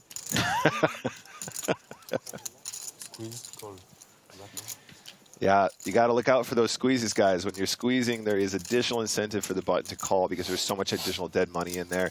Now, obviously, it is a bit of a cooler. It came ace high, and he's got ace nine. I'm not being results-oriented in saying that. I think that just genuinely you got to have a bigger 3-bet size to avoid some of those more ugly situations like that. But very unlucky for the ace-queen there, and a huge pot for Nazar. Up to 104 big blinds now with 125 remaining. We also had a bad lookalike for Bahayev, by the way, from our very own Stat Trick. He looks a bit like Freddie Flintoff. You gotta need a few more big guys to complete the million. Again, I see it. The caveman? Just a couple. Just honestly, just Mike's. Just his. Yabba Dabba Doo? No, the Top Gear guy was taken to hospital recently. The shop is closed. Driving their cars with no shoes on, using the feet to pedal them, of course. The Flintstones.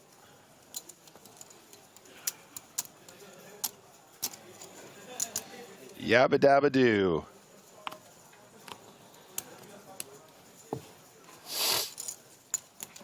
Ay. Sniffles towards the end of the day.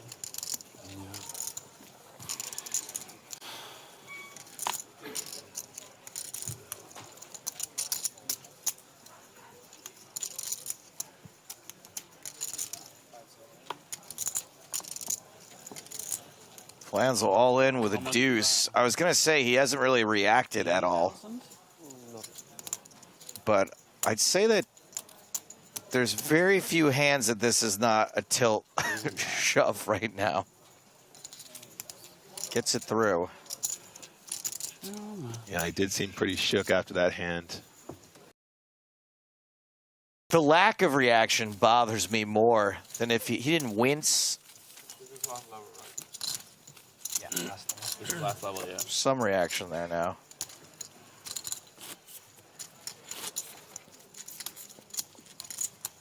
Adam Loves Coffee says Tonka looks knackered. He said himself he's looking forward to getting to bed. Everyone is very tired. A 12-hour day. Everyone's really feeling it. And yet, we are at that point where things will slow down. This is very much about just trying to survive the day, trying to get to a point where you can bag and tag and come back for day 3.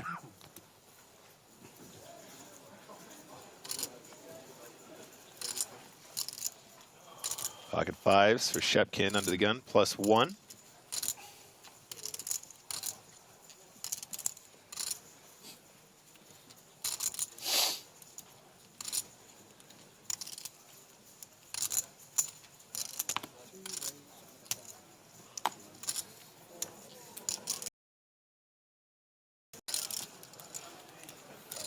All right, Flanzel.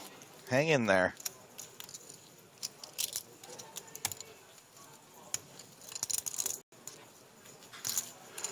Shepkin's made it 11k with 5s. They're set on the button with Queen Jack.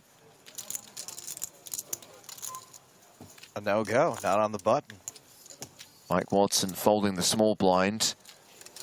Tonga, tonga. In the big blind has kings. Oh, Lord. I was just about to launch into a speech about how Tonka's never folding his big blind. I wouldn't even raise his big blind with 2 5s. And now he has got the proverbial it.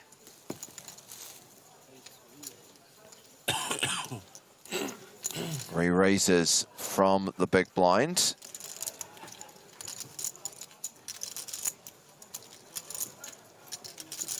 Wow. Now, Shepkin, don't pull a Flanzel here.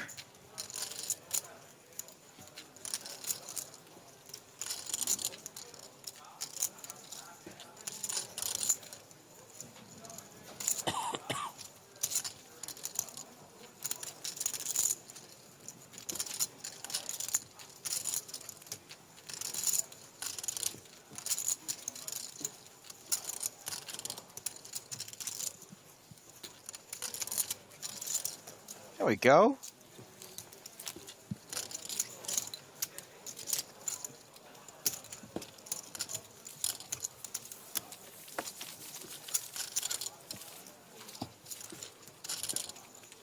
Folds the fives.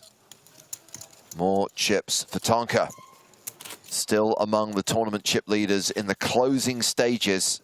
The last 30 minutes of day 2 of the EPT Prague event.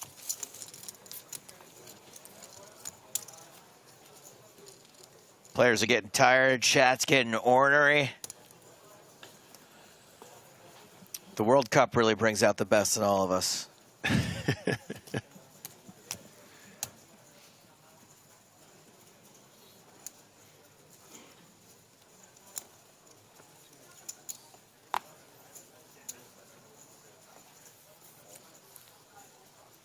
Fella Mega Old says, I personally don't like pockets. 84, 89. I would suggest maybe wearing a skirt. Lots of women's clothes don't come with pockets if you hate them so much. I mean, you could always just get a standard pair of jeans or slacks and just sew the pockets shut. Close them up, I guess, is one way to do it. Chat, if you're looking for Christmas presents for this guy, cargo pants are not the answer. Do not get him the cargos. He hates pockets.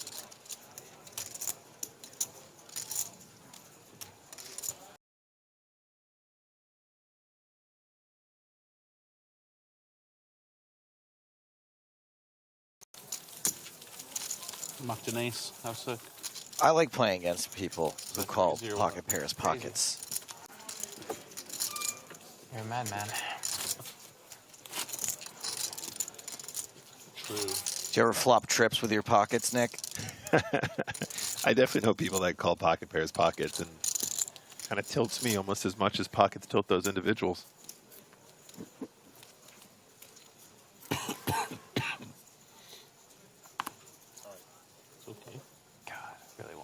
That 6. Look at this one first. Dana, I didn't say anything against cargo pants. Okay. Don't point your accusations at me. Now I'm getting accused for something that you said. No, Nick said it. What? Nick said don't get them cargo pants. Oh, yeah. Now, cargo pants.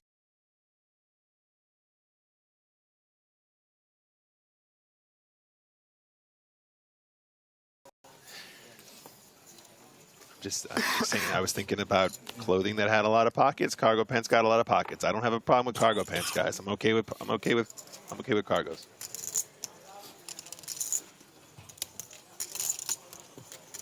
How do you feel about otters?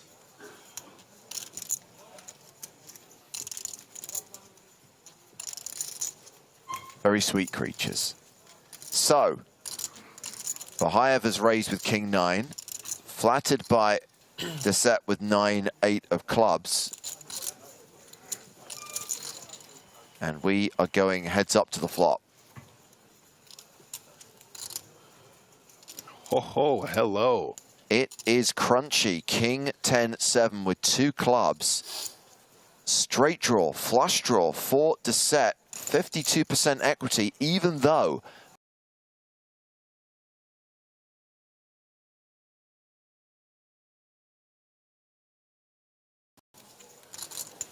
Bahayev checking to Deset, who's in position. He doesn't have Deset this time. He's got the world, though. He does indeed.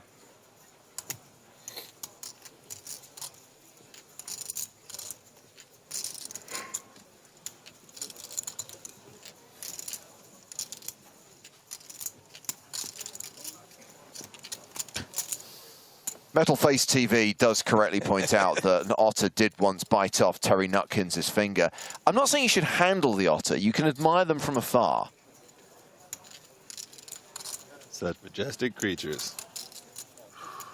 Big Terry Nutkins fan. Is he still with us? Hold on. Nutkins is an amazing name for someone that has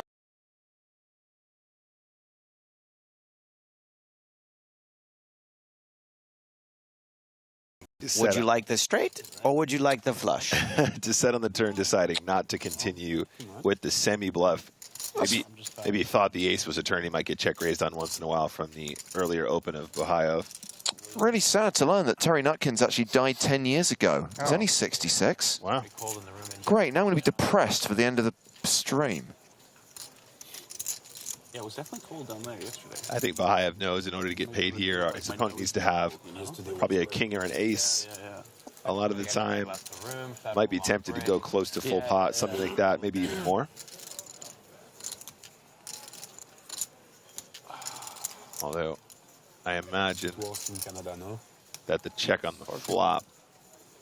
How is it in Toronto right now? Say 41, I think, something like that. I think like There you go, 41K. It's supposed to be like a snowstorm tomorrow. Okay. Hopefully it's gone when we get home.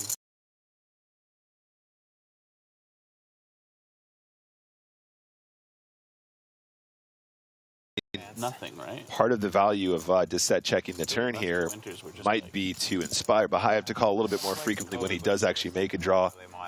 Bahayev might be thinking, well, he's probably going to bet a flush draw on the flop. He'd probably continue this turn, something along those lines. Might be tempted to hero here for sure. Okay, makes a good fold. I like to lay down.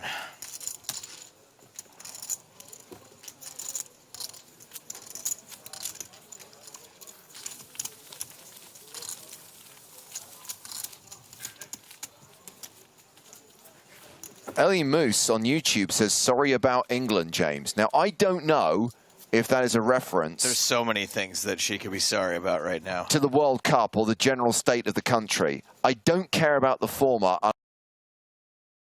That was the sentiment. Thank you.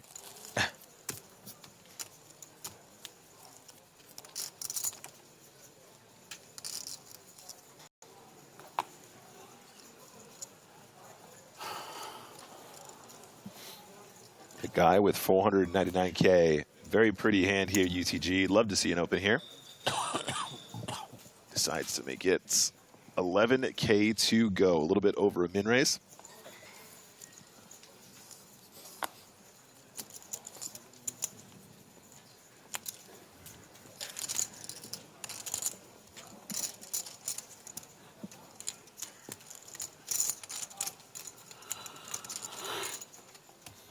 I keep going to reach for my phone. Poor Tonka is trying to get a conversation going. Nobody's having it though, are they? Just talking to himself at this point.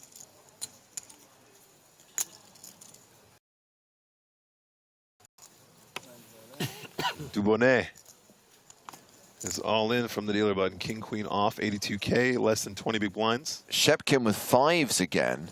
So the all-in is for 82. Shepkin's got a stack of 313,000. I think this might be one of the easiest folds in the history of poker.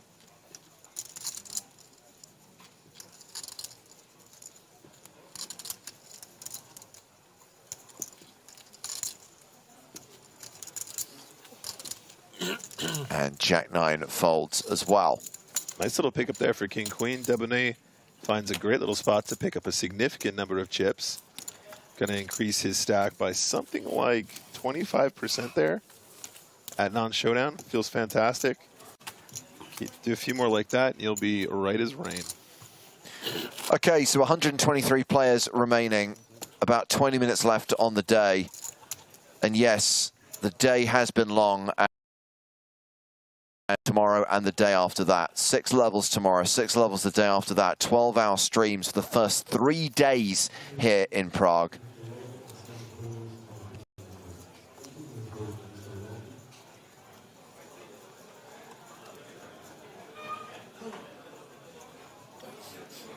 Lansel.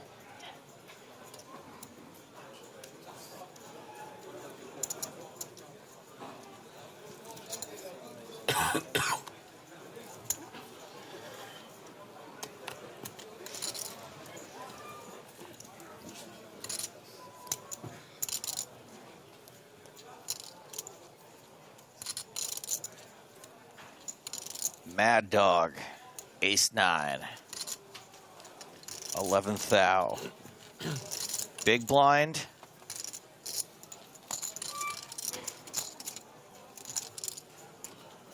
Pretty defendable, a little unlucky to be dominated. Yep, I think you're absolutely right, Joe. Sounds about right.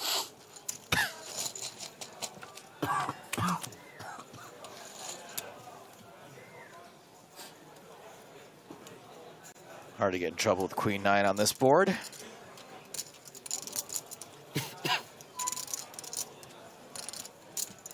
Love to see what Mike does in position here with the ace-9 off. He's got one of those combos that does have the gut shot. You don't really want to get check raised. Your opponent's going to have quite a lot of this. Looks like he won't get the opportunity to continue, though. Bahayev wants to lead deuce 4-5.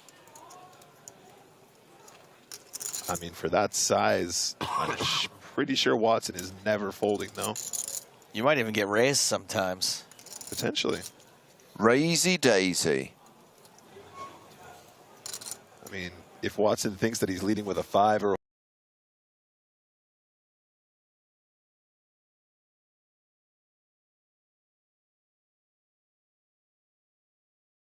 It's strange that people choose these moments to do something a little goofy against one of the best players in the world.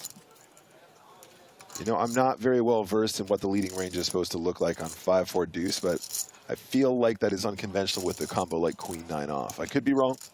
You say goofy, I say unconventional. Point is, it's Mike Watson. Yeah. You think you're gonna trick him? He's just gonna fold ace king when you fire. Yeah, I don't know if he had a bit of a plan in mind here. Maybe if it came a heart, he would continue having the 9 of hearts blocker. I'm not really sure. It's difficult to pin it down, but definitely something I would consider a little bit more unconventional. And as you're pointing out, against somebody who pretty much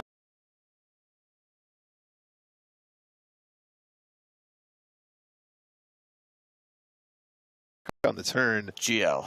I mean, this is a pretty good board for ace-9, right, Joe? Pretty good board, unless Bahayev does something really, really unusual here. I think probably Watson's good enough to make a lot of calls if he does decide to bet this river now.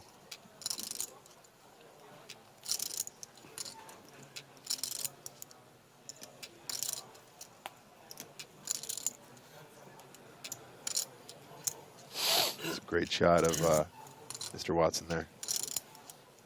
Accompanied by Parker snorting loudly in the background. Mike Watson glamour shots. He's going to try. 43K in the middle, guys. He's going to go ahead and try and rep that 5 now.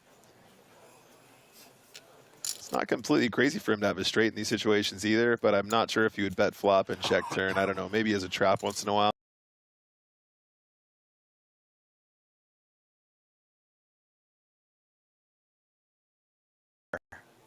There is going to be a flame. And where there is a flame, someone's bound to get burned. But just because it burns doesn't mean you're going to die. You got to get up and try. Nice work. Boom. Very good. Very good from Bahayev there. Very, very good. And I think that is a reasonable story. Honestly, I think that it's reasonable for him to lead when he has made hands on that texture, definitely some top pairs, maybe even some straights. And I think you might slow down on the turn as both a trap, but then also, you know, if you're concerned about him having a king, but when he checks, you know, he probably doesn't. And of course, very good river to have the overbet there. Love to see it. Is it last level for today? Jesus Christ, I hope so. We're not.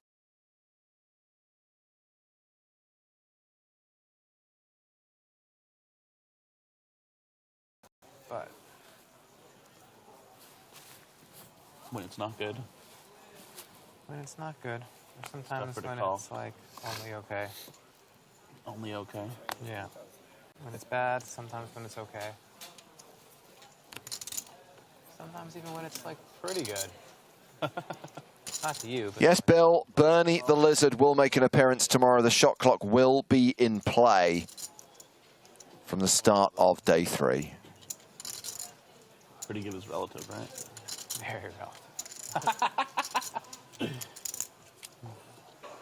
Yeah, I mean, I went all in with just 2 pairs when you had 3 of a kind. Right? Pretty good hand relatively. Very good. Oh, God, these nipples.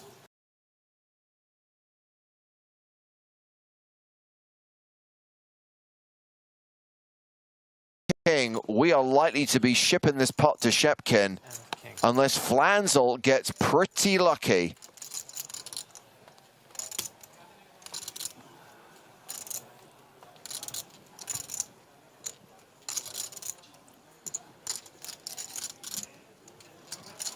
He's trapping you. Yeah, sure.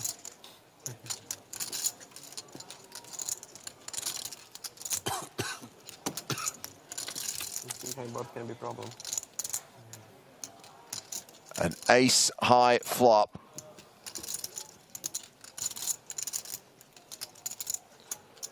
Man, these feature tables are fucking sick with their slow rolls. Yeah.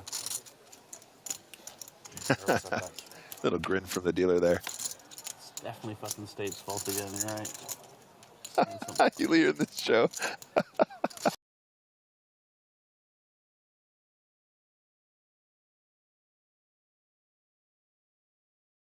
Are so torturous for you to listen to. No 10 on the river. Flanzel is cooked.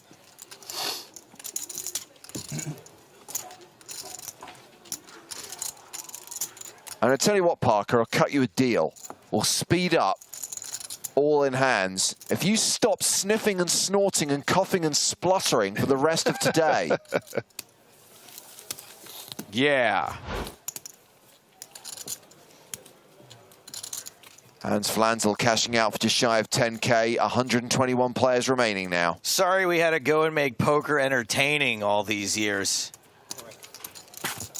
So sorry, we're out there on the front lines trying to inspire more people to take part in your game. Dmitry Shepkin up to 426,000, 85 big blinds.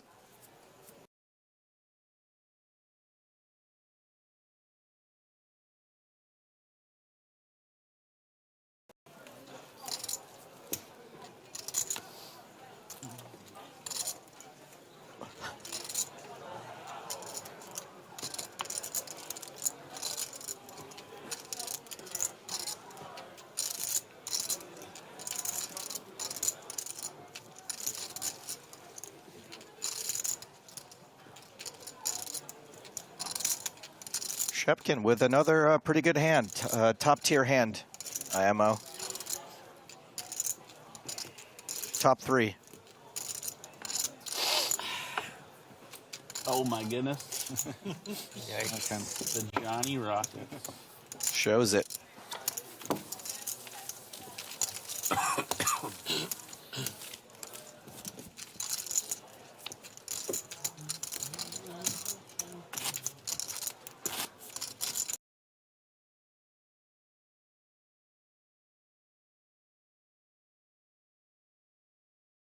Long-term health. Yes. Are we worried that, like, Spraggy's keeping him in a cold, damp basement? And actually, this could be, like, you know, serious health problems, not just a little sniff. I'm sure nothing would make Spraggy happier than if Tonka went outside occasionally.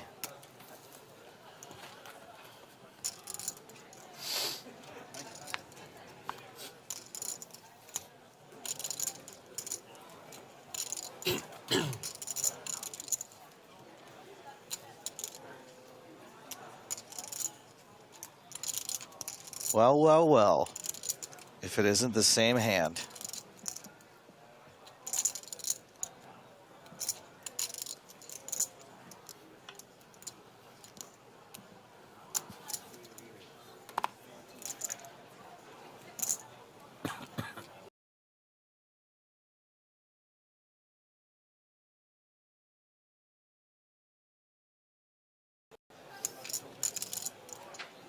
What is it? 35. 35? How much do you have? You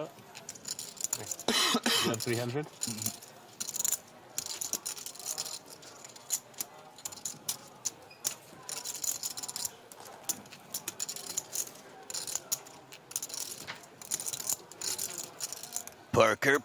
Parker T.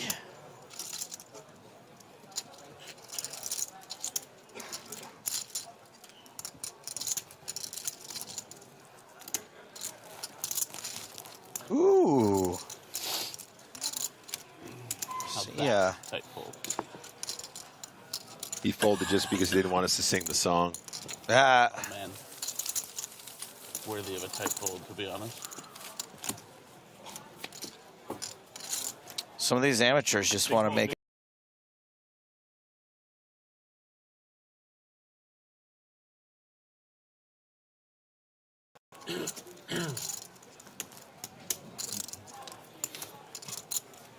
People had the nerve to ask me why I was wearing a mask around here today.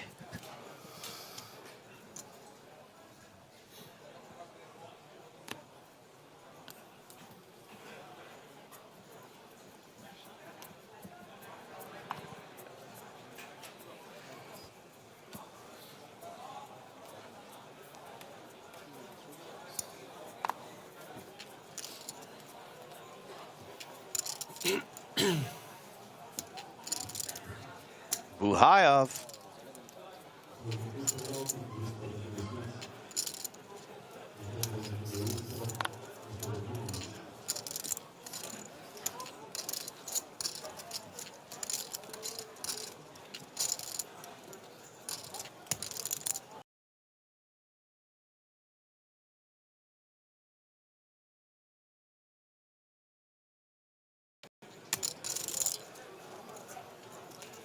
Interesting flop. Immediate gut shot for Parker.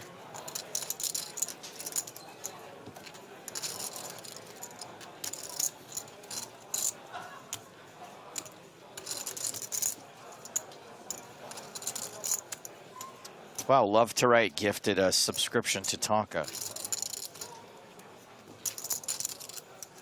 No. Very generous. You have big chips or no big chips? I'm sorry, I'm super blind. Sorry for asking. Wow, maybe Spraggy really doesn't let him out of the basement very often. Just living in a dark cave. He's just becoming a mole rat.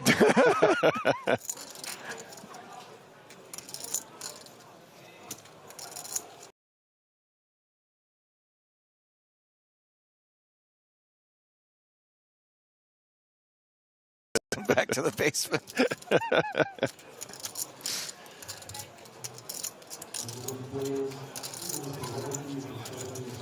And Parker with the old gutter ball raisy daisy. Gutter ball raisy daisy.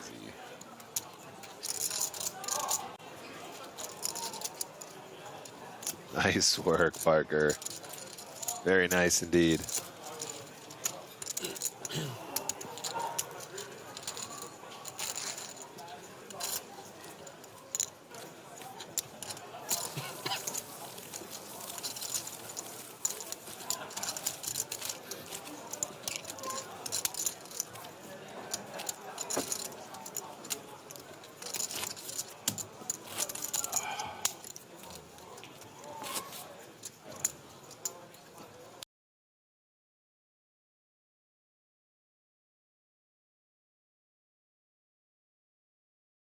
Pause the clock and decide how many more hands we're going to play for the rest of the day. Rather, they'll draw randomly to see how many hands will be played.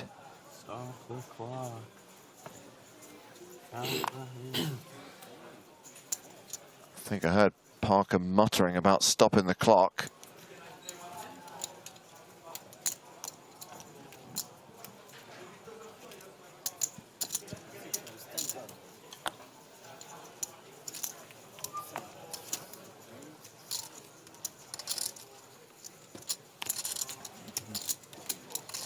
The set has opened with ace-5. It's king-10 in the big for Dubonnet. Have not seen much from Dubonnet since sitting down. True.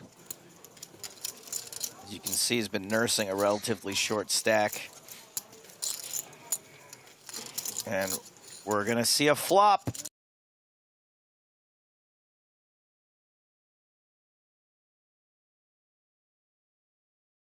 Pretty good. Yeah, I think that's a solid flop for King 10.